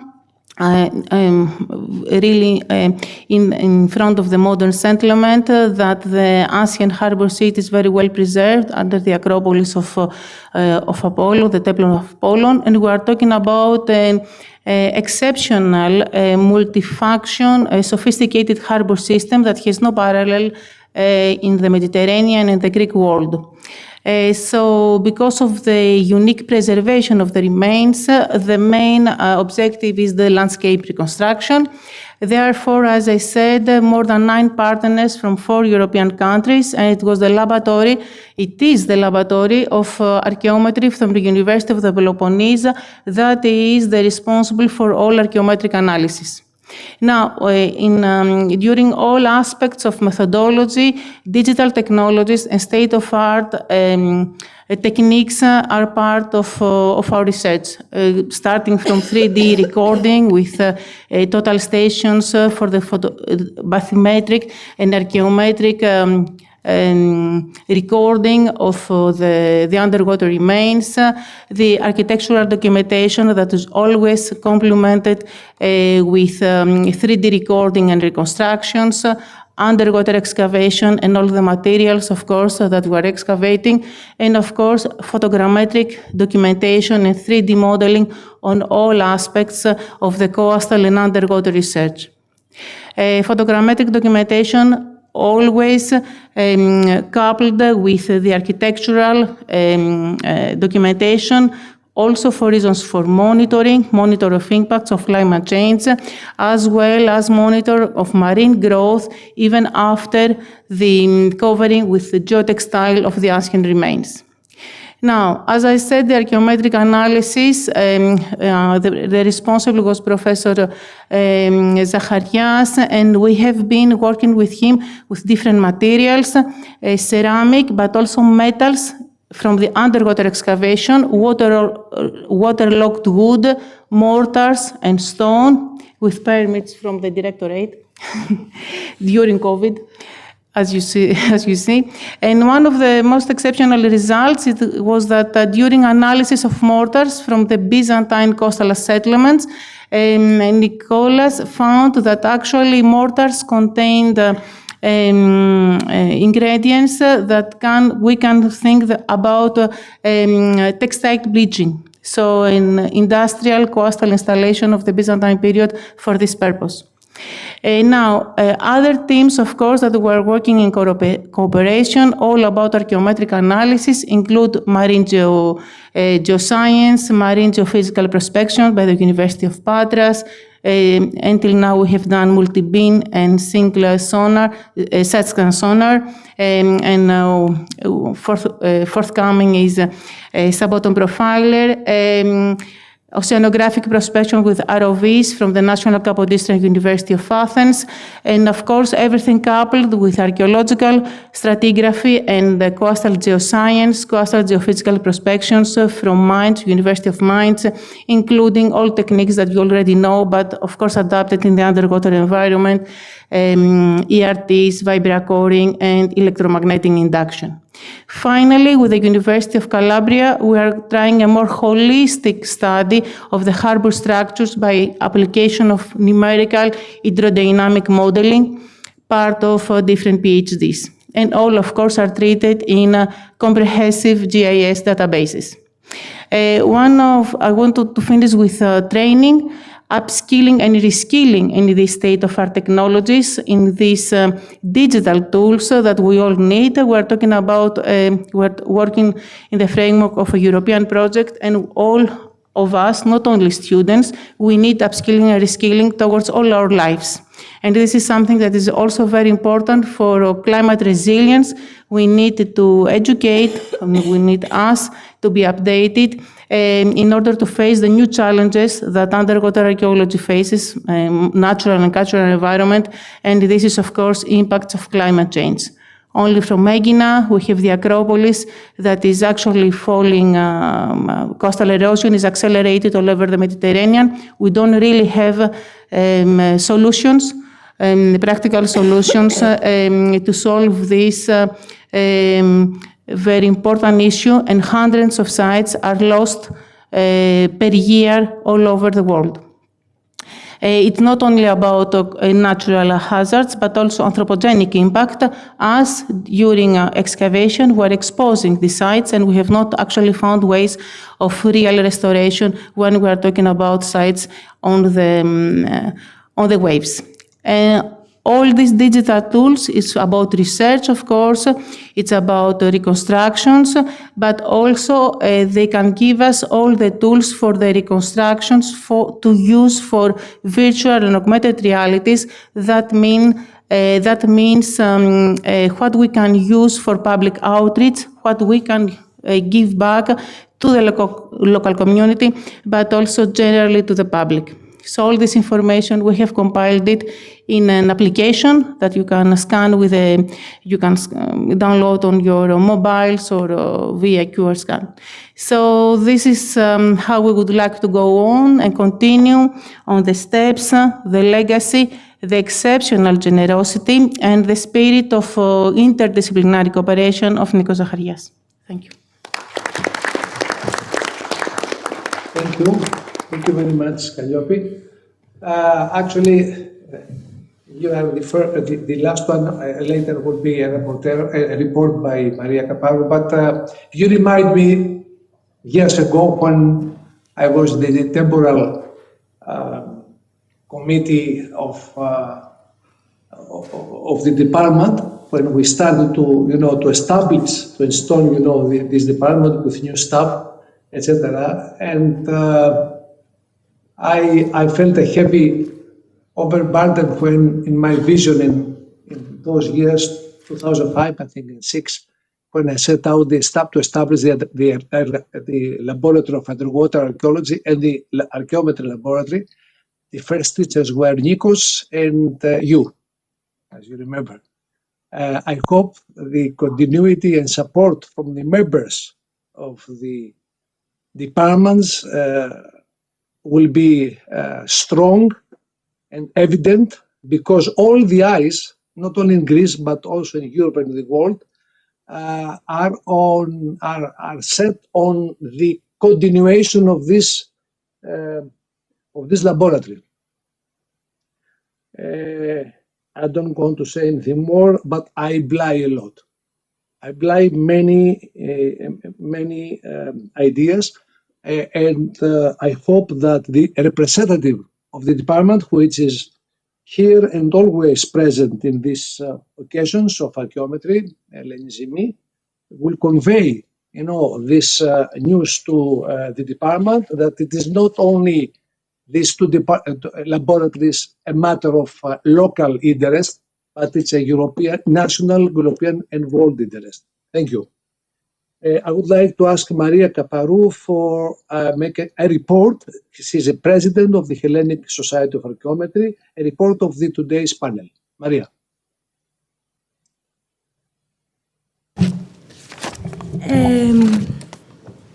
This is actually, I'm just going to take some time to say some things that have to do with work we have been conducting with Nikos, and then I'm going to report on the day. So, Nikos, before I start with Nikos, I would like to take the chance and thank the organizing committee for having us here, and Professor Tonia Moropoulou. So with Nikos, Nikos actually was my PhD supervisor. Back then I was starting my career in archaeometry, and I had started working on glass and vitreous material studies. And what I'm going to talk about today has exactly to do with a problem we had been facing during the course of my PhD. And I will actually talk about another aspect of this journey, which was object histories, small object histories actually, and more specifically of corroded surfaces, which to my thinking and to Nika's thinking served as invisible testimonies. So if you look at the left-hand side of the slide, you'll see a corroded surface of what used to be a glass relief plaque. Who would say, it's really difficult to tell this was sometime in the past something vibrant and lustrous and luminous probably. So and the question that emerges is, what if we could reconstruct an object's life story through its decade? Actually, when it comes to glass studies, a couple of things just to familiarize you with the concept is that glass, during glass degradation, there is an ion exchange occurring along with some environmental reactions, and these result in alkali depletion, a silica gel creation on top of the samples, and the visual manifestations we get are pretty much what you see here. And I think no one can deny that it's pretty tricky to say what is glass, what is faience, what is glazed steatite, or even what is stone or even bone, because this is how they're misclassified in the archaeological record, exactly because of the problem of corrosion. They might be small, but I was taught that they can say big stories. And despite being fragmented and altered and consequently overlooked, I had clearly in mind, and Nikos assisted over that, to understand in mind the question that these corroded objects could actually tell some really big stories. And this was a question, actually, if this microhistory that all objects carry, the biography they carry from the raw materials, from the moment the glass worker, in this case, acquires the raw materials, through the object's manufacture, the use, the object placement, in our case, the damage phase, the moisture slash damage phase, and, if I may, the possibility of a likely ritual reuse of these corroded artifacts, towards the final burial and the modern excavation, where we actually get to have these corroded objects. What is it that we can get through these objects? And is there a biography that is behind these? And actually, by tracking surface changes and the chemical signatures of these objects, we do get so valuable information like how environmental conditions change over time, and questions that can be answered by healthy equivalents like the symbolic value of color and material, but in this case they're altered, but still they can give us similar information. And of course, the movement and reuse of objects between both spaces or even functions. So the idea is that even the most degraded objects, like the one you see on the right-hand side of the presentation, are indeed objects that can give us information on the object's life, on the people who interacted with it. And I have a good example here of what used to be an almond-shaped bead. Now we have a faint idea of its initial form. The decoration is not there, the color is not there. So this specific sample was actually deemed in the archaeological record as glass.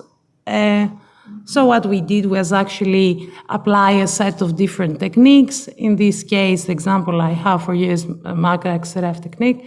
And what we managed to see is that actually we have the coexistence of silicon with potash, which suggests the existence of a glaze. We also have some pools of copper, where copper rules, we can see that silicon vanishes. We have some spots of manganese, and all this, along with other microscopic examination and a lot of studying, led us to decide that this specific object is made of ions, and it actually was probably in its early life. Its elemental composition shows that it is representative of the Eastern Mediterranean faience industry, likely filtered by Cypriot and Cretan intermediaries. And whether it was crafted locally or not, it indeed embodies the participation of the Mycenaeans in the world of meanings, in the world of making and the world of materials, despite its corroded nature. And this is another example of another degraded material. Again, this used to be deep blue, this set of materials. Now what we've got is its total discoloration, the creation of a patina. So with the application of the different setups of X-rays, we managed to see the initial color, the technological choice of the maker, which was a combination of cobalt and copper in this case, which is obviously related to aesthetic, to rituals, to everyday decisions. But also we get the chance to have a second story, the evolution of the color after burial, after the corrosion process started. So we have a dual history here. I don't want to tire you more with this. This was the idea spanning my research, and having been spanning my research recently.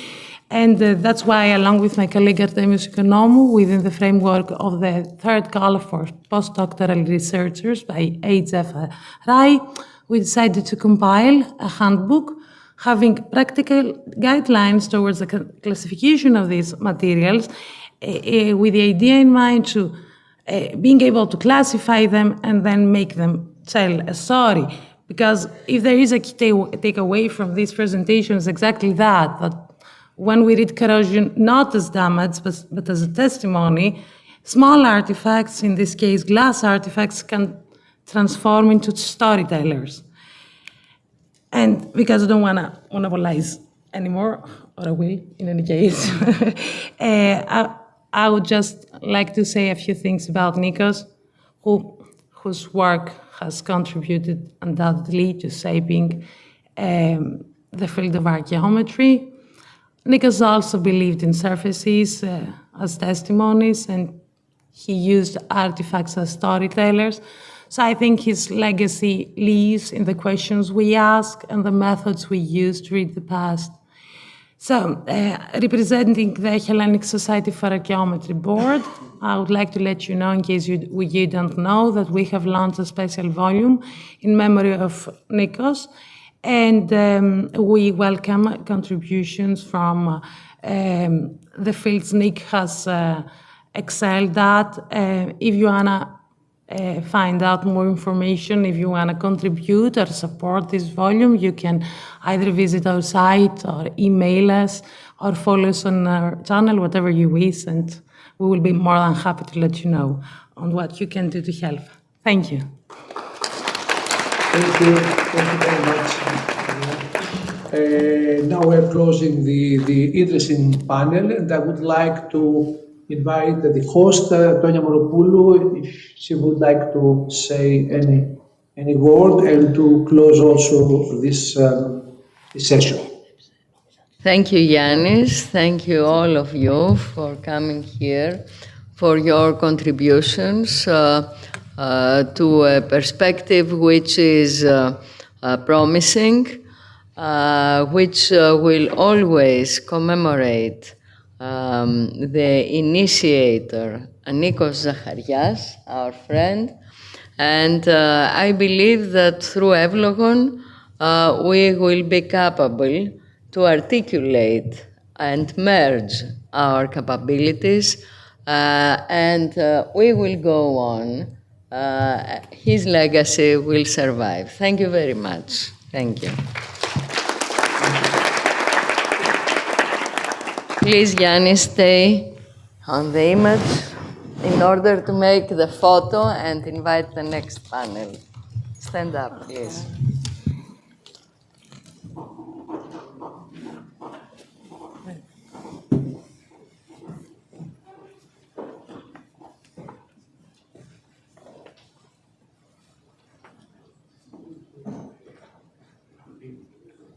Thank you. I have the honor to invite the Deputy Rector of National Technical University of Athens, Manos Barbarigos, to undertake the moderation.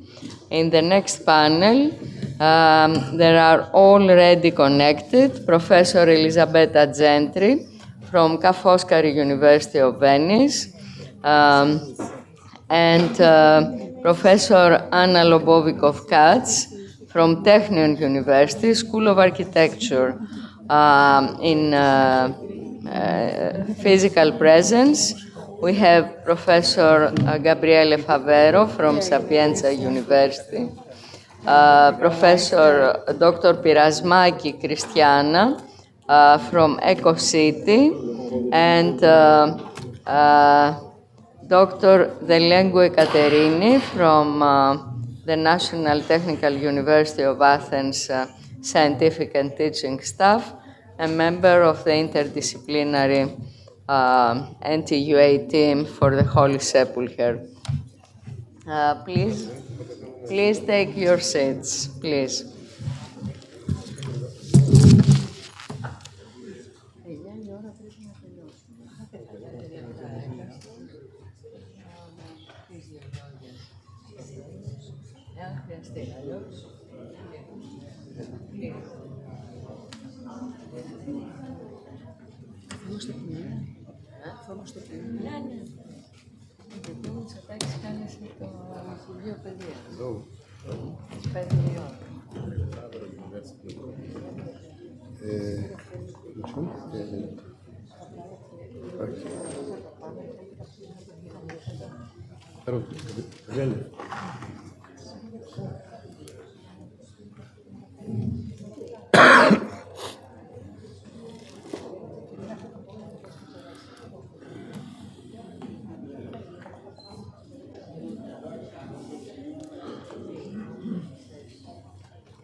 And then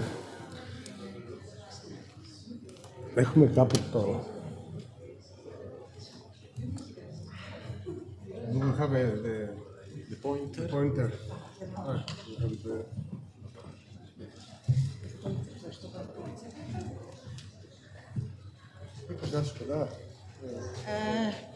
Probably. Τι θέλει, μόνο εμείς οι τρεις θα...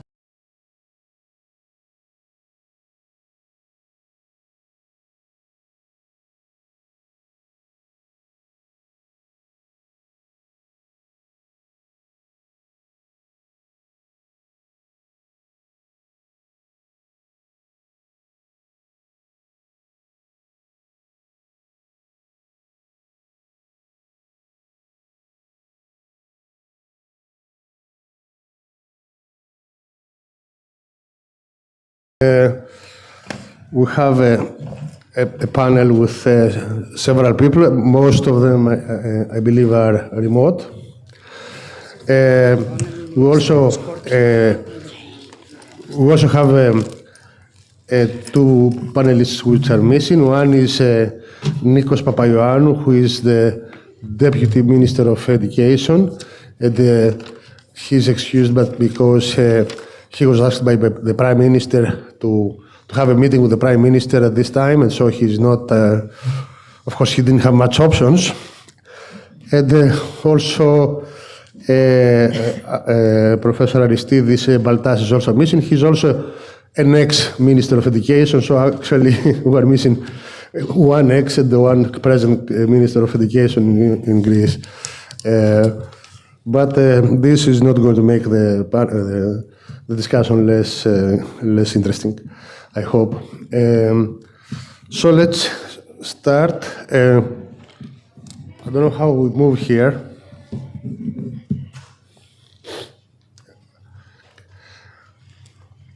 Can we go to the first presentation? Okay. So the title of the panel, the theme of the panel is Novel Education Approaches for the Sustainable Preservation and Revealing of Cultural Heritage. So what we are going to do is we want to finish also by 9 o'clock if possible, so we should be relatively short. So I'm Manos Vravarigos. I'm actually an electrical and computer engineer, so I'm not, of course, an expert in cultural heritage by any means.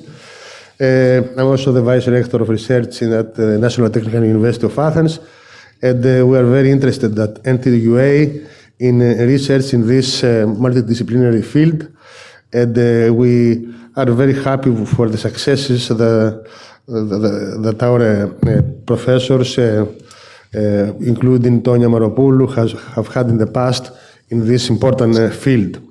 So a difference of this panel from the previous panels is that here we are going to focus on educational approaches. The previous discussions were mainly research-oriented. So here we are going to talk about education, of course, related to cultural heritage. And two other keywords here are sustainable preservation and revealing. So let me start. Okay. I guess it's not important. It's not necessary in this audience to talk about the importance of cultural heritage, of the identity continuity, the sense of identity and continuity that it creates to everybody, the educational value, the social cohesion that it brings to people, economic benefits, potential economic benefits, in addition to the social and the educational benefits, the advantages that it offers in protecting diversity, and which is a very enriching element of human life, and also, of course, cultural heritage can be an inspiration for a modern creative art, contemporary art that can be influenced by cultural heritage. So the other keywords are in the theme are sustainable preservation, which means, I guess, that we should preserve the heritage in a way that does not compromise the ability of future generations to enjoy and access the cultural resources.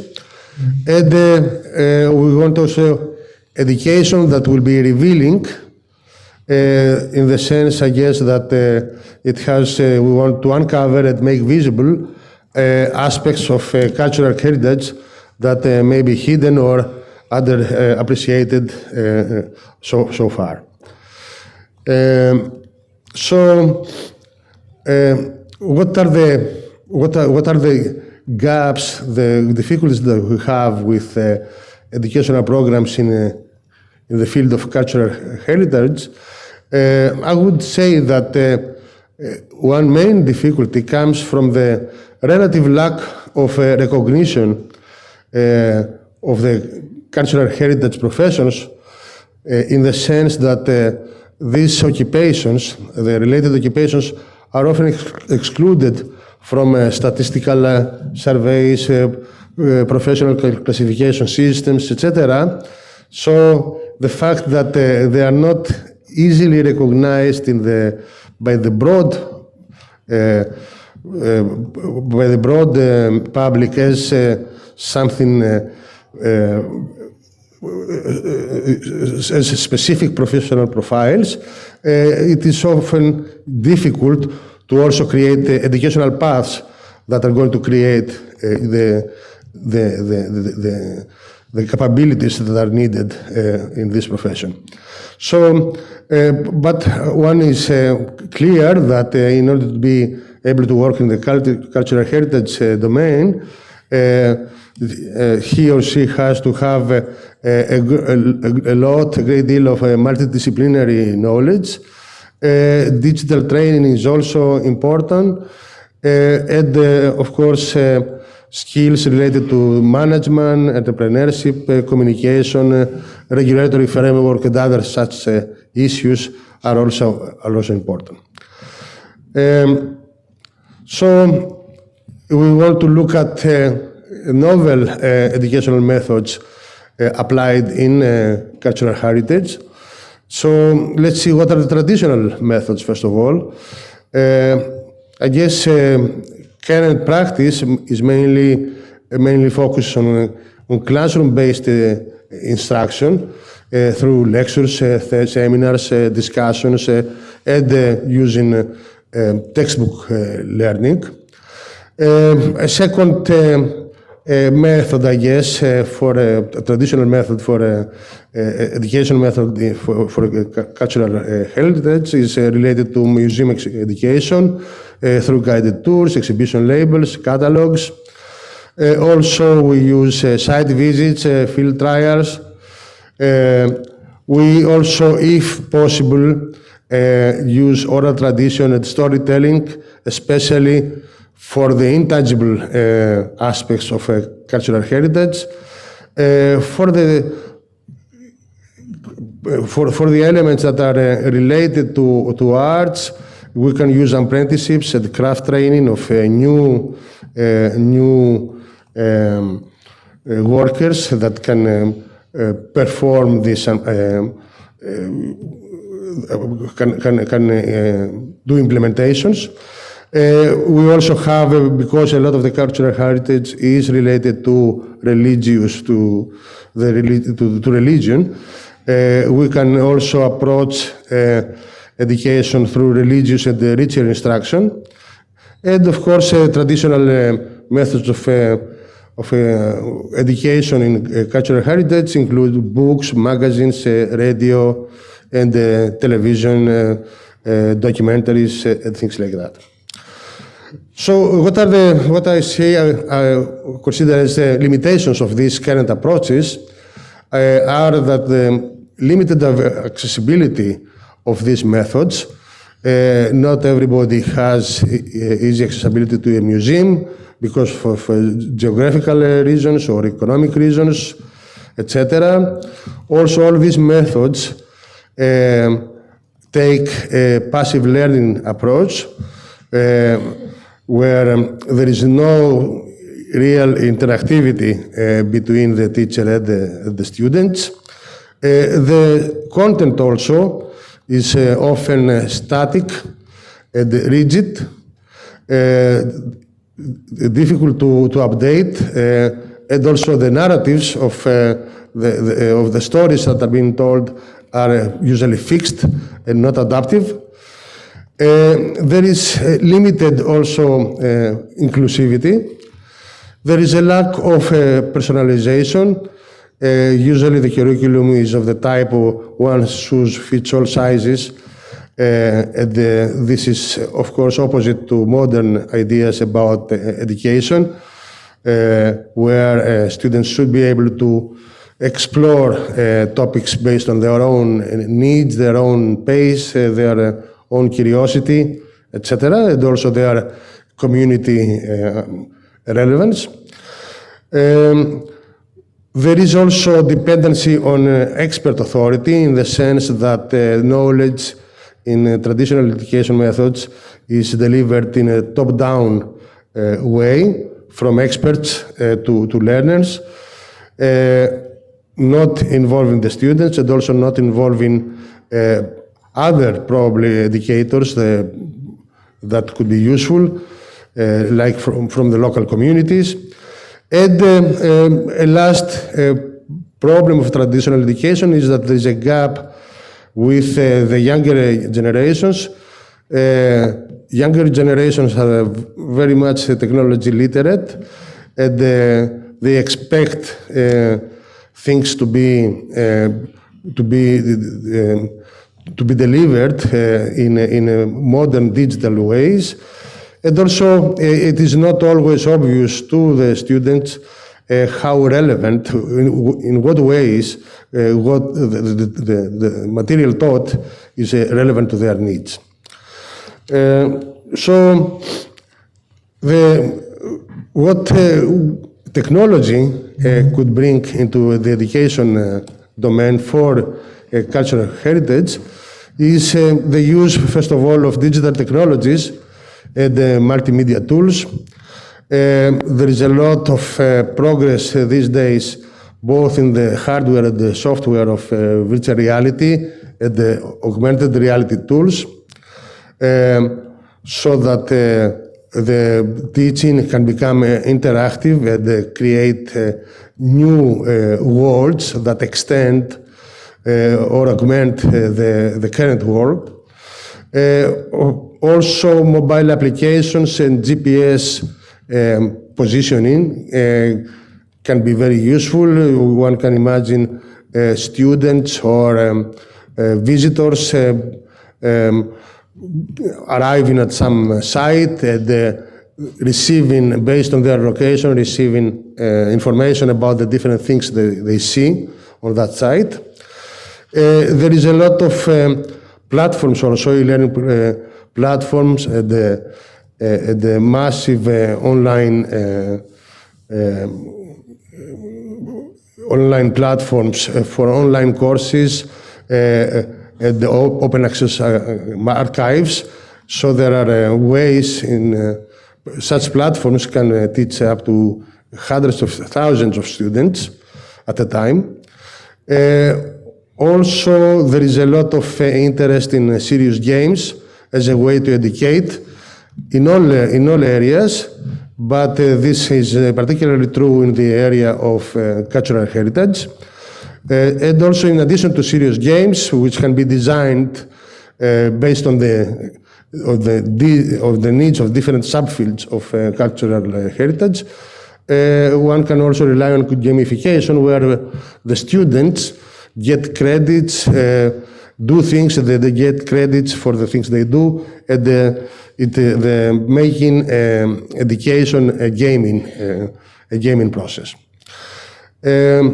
Storytelling, traditional storytelling can also become enriched through multimedia, where you can combine voice, text, video, audio, etc., and create new immersive audio walks. The recent advantage, very rapid advances in AI and machine learning applications are also have to be explored. We all know what are the capabilities now of generative AI and the chatbots. And if these chatbots are fine-tuned, further trained, that is, in the cultural heritage, on cultural heritage material, they can become very much experts in these fields. And finally, social media can also be used in order to engage the students who are now, of course, very much inclined to using such ways. So all these educational approaches that are being offered by current technology can be used to take education in the field of cultural heritage a step further. So this is, I would like to stop here. I have some more slides, but they were meant for the ministers if they came to, but they didn't come.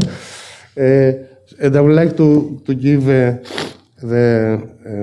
podium to Professor Elisabetta Zendri. Thank you.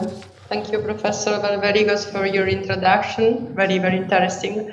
And I agree with you on a lot of things. And thank you, Professor Moropoulou, for the invitation to this panel discussion. Sorry, I'm not with you in attendance due to numerous lectures at my university. I also greet friends and colleagues attending the Congress. May I share my...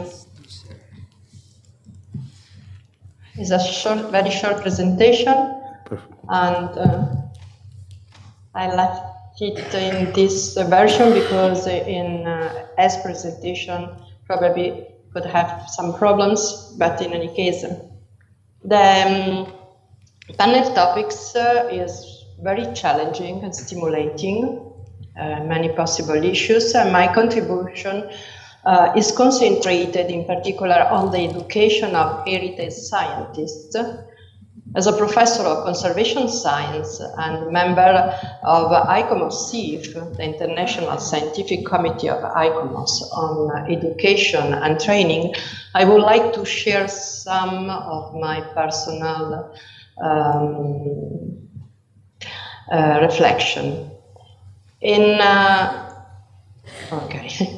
1993, ICOMOS-CIF guidelines for education and training individuated professionals involved in conserving cultural heritage and underlined the importance of integrating university education and professional training courses with local communities and other stakeholders, as underlined also in the Faro Convention.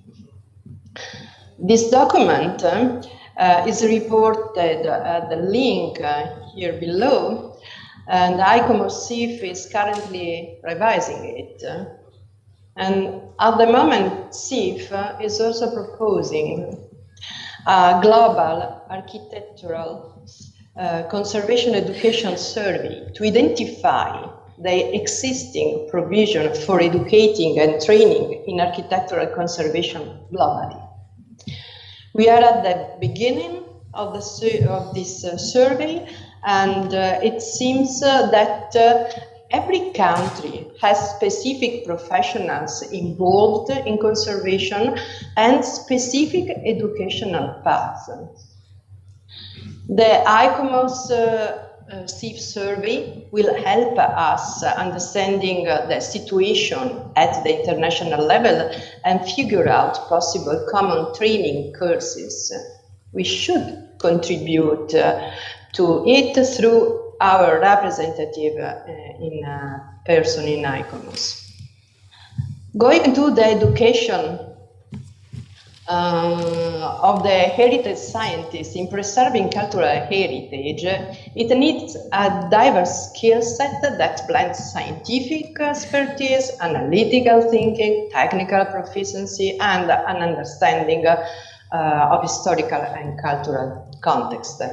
The question I pose is, are the current skills adequate for today's and future preservation of cultural heritage? Considering a future scenario, the list of new competencies we must develop to address emerging cultural heritage preservation challenges could be very, very long.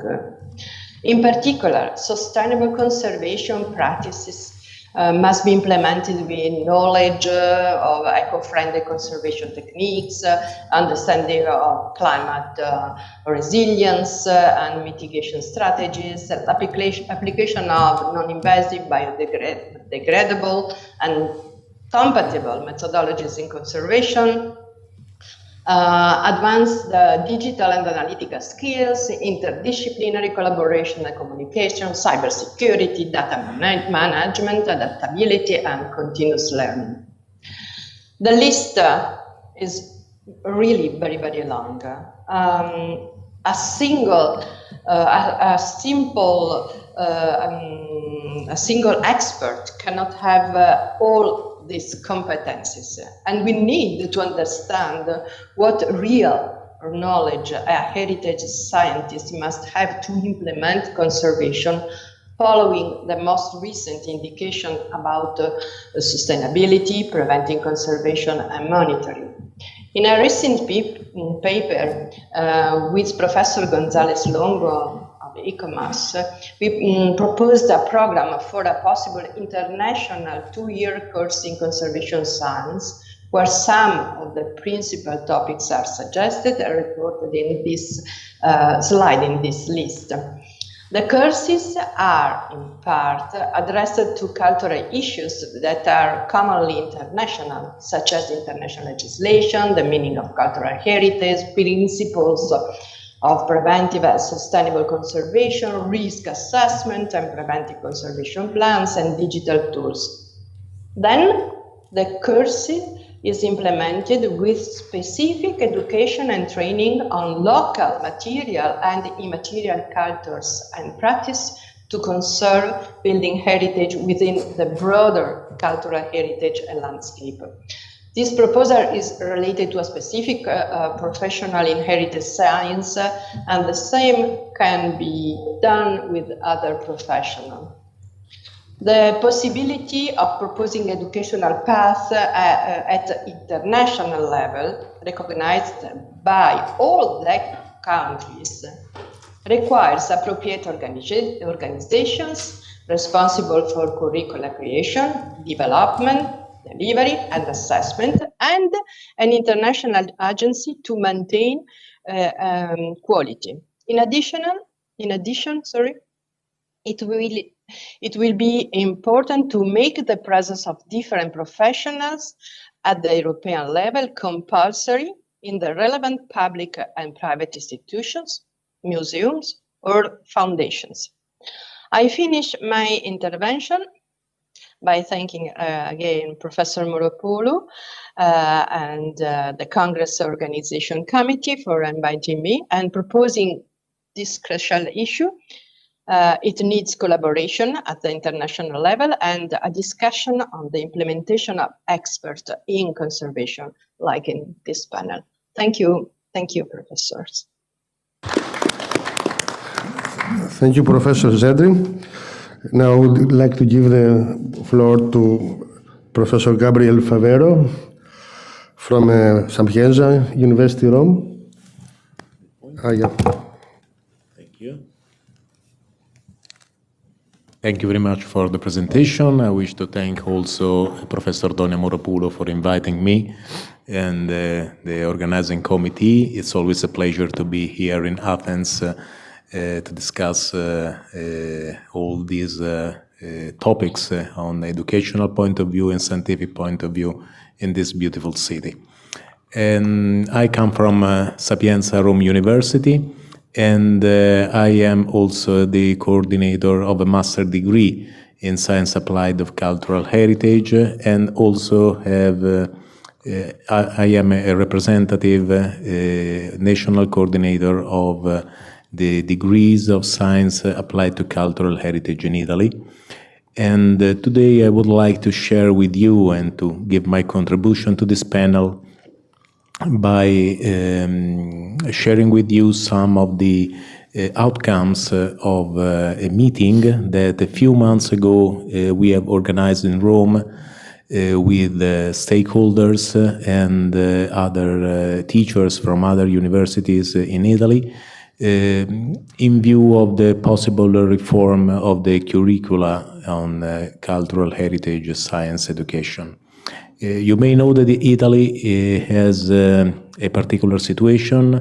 In Italy, we have a bachelor degree and a master degree, both dedicated to science applied to cultural heritage. So we have a profile that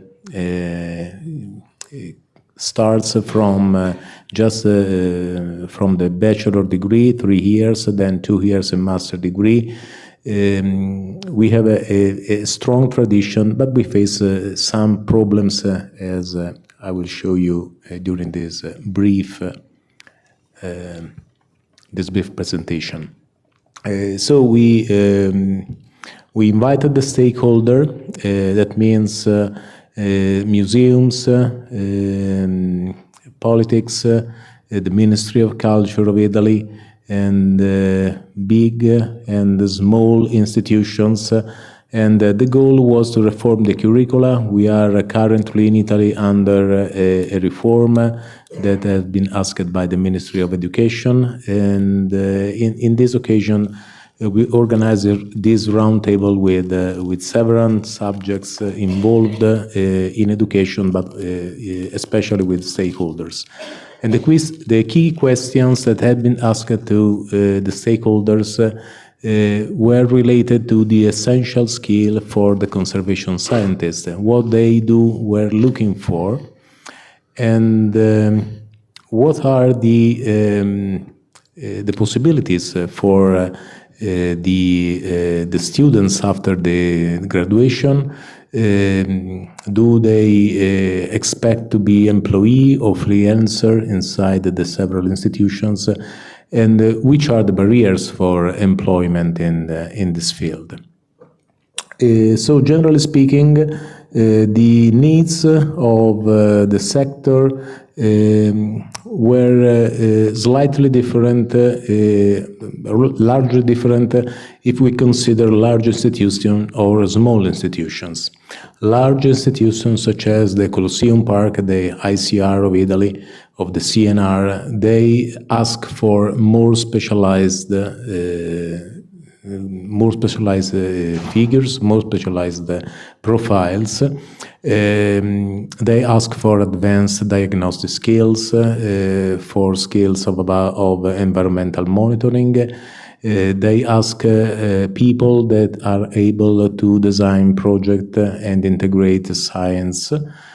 And while in small institutions such as the civic museums, for instance, or some companies, they ask for a multidisciplinary generalist. They ask people able to find budget-friendly solutions. But some other outcomes are common, and in particular, the stakeholders have a focus about the hands-on experience, the practical training, and another key point is multidisciplinarity. There are some years that we speak about multidisciplinarity in this field, obviously, but it's worth to mention, in my opinion, that the stakeholders still ask for multidisciplinarity. That means that our approach in Italy to provide a course that is not for simple chemists or physics or biologists, but it has all the science and some humanities inside the same path, could be the right point to address this need of the stakeholders.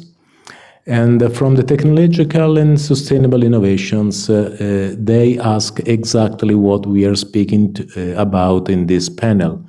A more strong formation in digitalization and in artificial intelligence, and also a focus on sustainability, the use of new materials that are compatible with the environment and also with the health of the possible end users.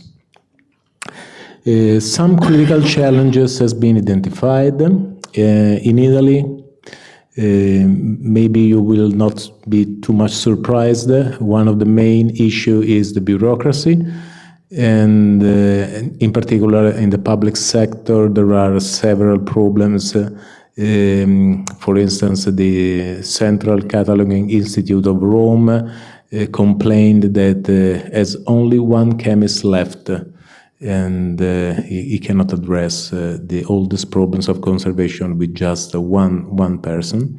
In the Ministry of Culture, in a decade, there is a reduce of 50% of the scientific staff, and this is really a mess in Italy.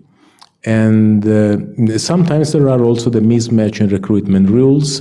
We have calls from a person that are not the profile that we provide during our education path. Another problem is the funding, the resource gaps. This morning we listen about that funding in Europe will be focused on weapons and war, and this is not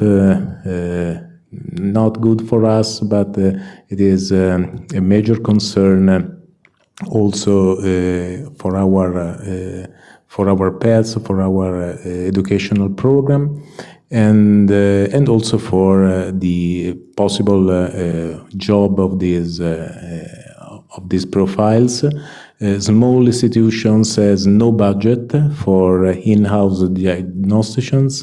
They rely on freelance activity. They cannot assume a stable person that deals with the diagnostic, and the private sector must diversify into a work that is not related with heritage, and that means that people must know even some topics just outside their main path. There is another concern about the digital and technological divide. Some tools are underused and underknown, especially artificial intelligence, sensor networks that seems to be very important for museums and indoor environments. And also there is a lack in sharing databases, especially in small institutions. And graduates need more training in digital diagnostic. And the final problem is the recognition of the profession, as we heard before. And there is no clear career pathway, at least in Italy. And even if a new Ateco code for conservation scientists exists, but is not widely implemented, there is a low awareness on our profile. And most of all, they are precarious, especially in Italy. The Ministry of Culture has minus 50% of scientific staff due to short-term contracts.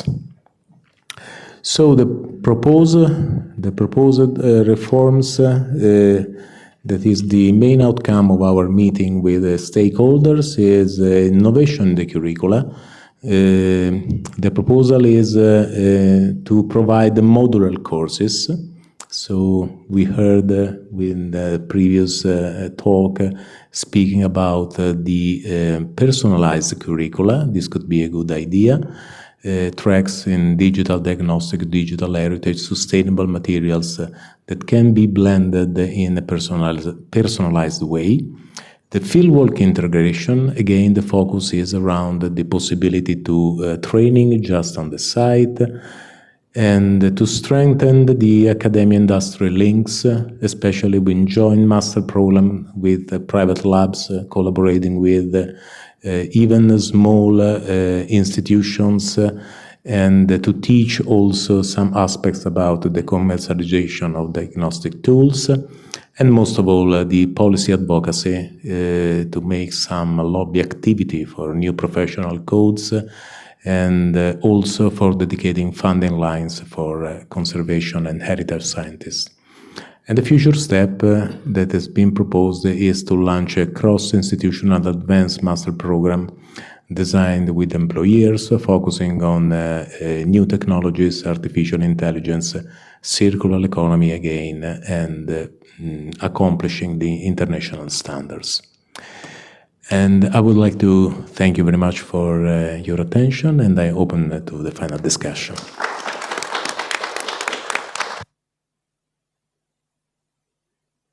Thank you very much, Gabriele. So the next presentation is by Carlo Giovanni Seretti.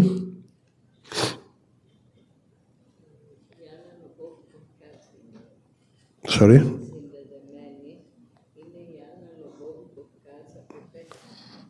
Okay. So Carlo Giovanni is not online. So Anna Lobokov-Kadz is the next presenter.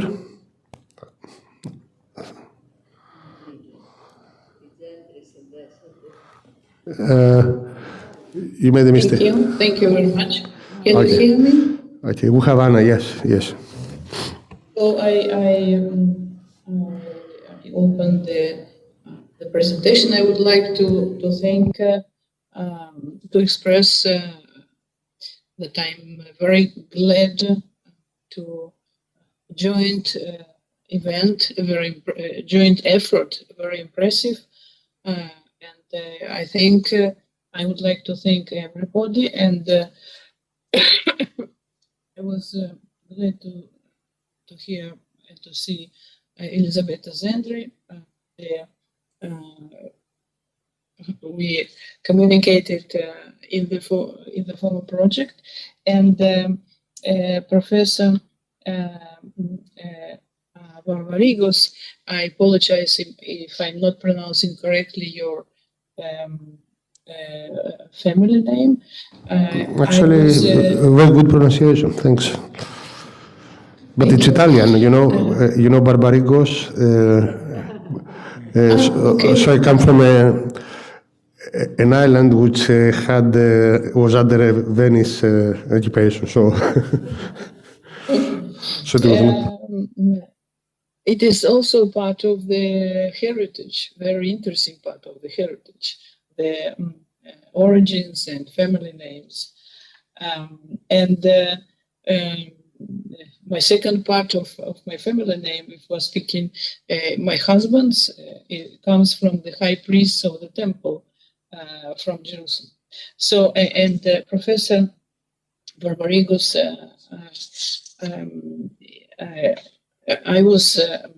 I strongly support what you said, and it's very interesting and very extremely important for the promotion and of the topic of preservation of cultural heritage, and your deep understanding of this area. In spite, you mentioned electrical engineering, but there's the interdisciplinarity of conservation of cultural heritage is one of the reasons of its complexity, and one of the sources of this. One of the sources of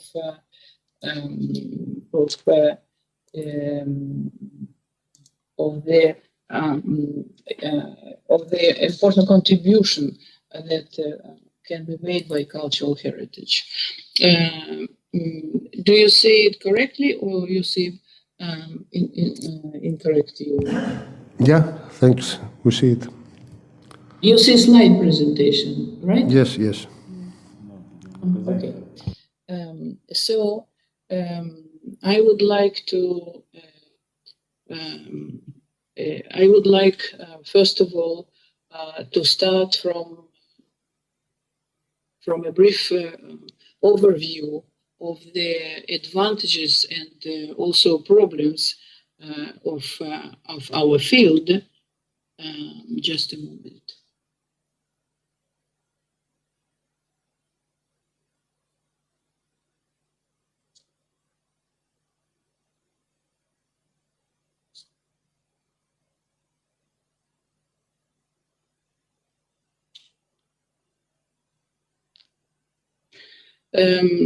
Actually, I have only two sketches of Athens and both to the presentation.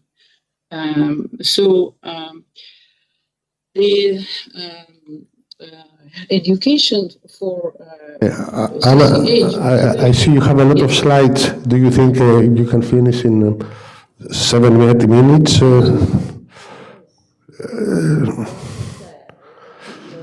Now, is it okay now?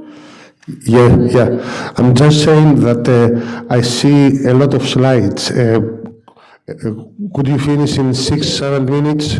Because we are getting late. Thanks. No, there are no. There are only 10 slides. Okay. All the others are from other presentation. Perfect. Don't worry. Do you have a proper view now on the conference of the only presentation slide? Yes. Okay. So there are some about 7 slides. Okay. So education for conservation of cultural heritage, and for the sustainable preservation and revealing of cultural heritage, can contribute to diverse types of audience, actually to all types of audience, to experts and laymen who are either they are involved or not involved in conservation of cultural heritage, because it's important, as was mentioned before, to promote the understanding and to enable the improvement of understanding of cultural heritage, its values, and the necessity to preserve it among also general public and youth, and also public officials and policy makers. And I was very glad to hear about the this global survey among, in architectural education mentioned by Professor Zandri, because architects, I am architect, so I'm permitted to say architects are one of the destroying forces of the cultural heritage. So it's crucial to educate them as well. And to understand the values, the very subtle equilibrium between values and deterioration of cultural heritage, and the extremely important and interdisciplinary, multidisciplinary field of conservation of cultural heritage. So if through education, these many multiple complex issues become understood on different levels, of course, by different types of public. Public, I include also experts who are not conservation experts, so involuntarily and unknowingly they might damage cultural heritage. So it would be very important. Besides, it was in Athens, in the framework of project, of European project, which I happened to head a bit more than 10 years ago, during a very large dissemination event of our project, organized by Professor Marapoulou at National Technical University of Athens, that we heard from education officials about the importance of education for conservation of cultural heritage to all fields of education. And it's because conservation of cultural heritage is an ultimately multi and interdisciplinary field, and through providing access to students on different levels, from school, high school to secondary, tertiary education, to this field, it actually prepares them for multi and interdisciplinary cooperation in the contemporary world. So it's very important, and this is an important added value of education for conservation of cultural heritage. I actually underline education for conservation of cultural heritage, and not heritage, not merely heritage education, because it is more difficult but more powerful level of education for cultural heritage. It also contributes to, it enriches research in other areas of science. It provides researchers new horizons and new options, new opportunities for their research. And as I evidenced in a research which I initiated in the framework of cost action, which was headed in innovation of intelligent management of cultural heritage, which was initiated and managed by a professor in electrical engineering from Lisbon, from Nova University of Lisbon, Professor João Martins, and that it also educating scientists from different areas who maybe for the first time or accidentally, we might say, have been included in some research in conservation of cultural heritage. It improves the interdisciplinary research in general in different things, different areas. So, and you might also continue the list. I would like mention just in 2 slides the ELIFE project, abbreviation, or educational approach in cultural heritage, where we address directly the problem of unawareness of general public of cultural heritage and its, of course, of its conservation. And the aim was to bring together two groups which could not, on the first glance, communicate, general public and high-level conservation scientists and other experts.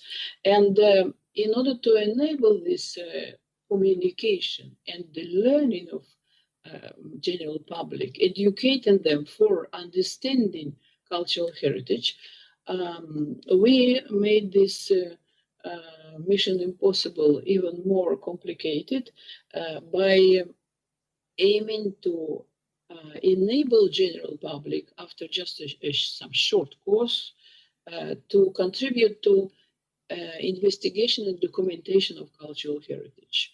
So in order to do this, we developed educational approach, which was all the other slides, which I am not entering to, which was my earlier presentation today, and it can be found in paper. And to come back to Athens, the sketch of Erechtheion, and the one of the spaces. Anna, if you could conclude in a minute or so, because yes, I'm coming to conclusion. Thank you very much. So the historical axis from past to future may be vertical, like in this history of the building of National Technical University of Athens, or it might be horizontal, like this part in Israel, structure in Hebron, which existed in the Temple Mount, but no longer exists, so we can study architecture and the complexity of cultural heritage. Coming to Italy, when the value, main value of Villa d'Este, not main, but very important, water is also a destructive agent. And again, Jerusalem and Venice, the deterioration of different types of deterioration on the same type of stone, limestone, though different types of limestone. So the complexity of the issue is also the opening to new opportunities to develop new educational technologies, should I say, as we did in our past project, and we are continuing to do now. And I would like to suggest, I think it would be very important after the conclusion of this panel to continue with this forum and Professor Antonio Moropoulou to maybe to continue sort of working group for development and initiation for future initiatives. Thank you very much. Thank you very much, Anna. I would like now to give the floor to Christiana Pyrasmaki first. Yes? You want to come here? Okay.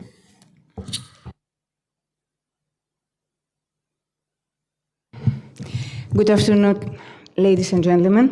I will try to be really very brief. I would like to bring on the attention of this conference an issue, a subject that we practice it with our team, the team of EcoCity, the Aristotle University of Thessaloniki, and the Ministry of Defense, on a project under the title Monuments at Risk. And this has to do with the open civil science. What it is the involvement and the engagement of the civilians. May I have the control to change my slides, please?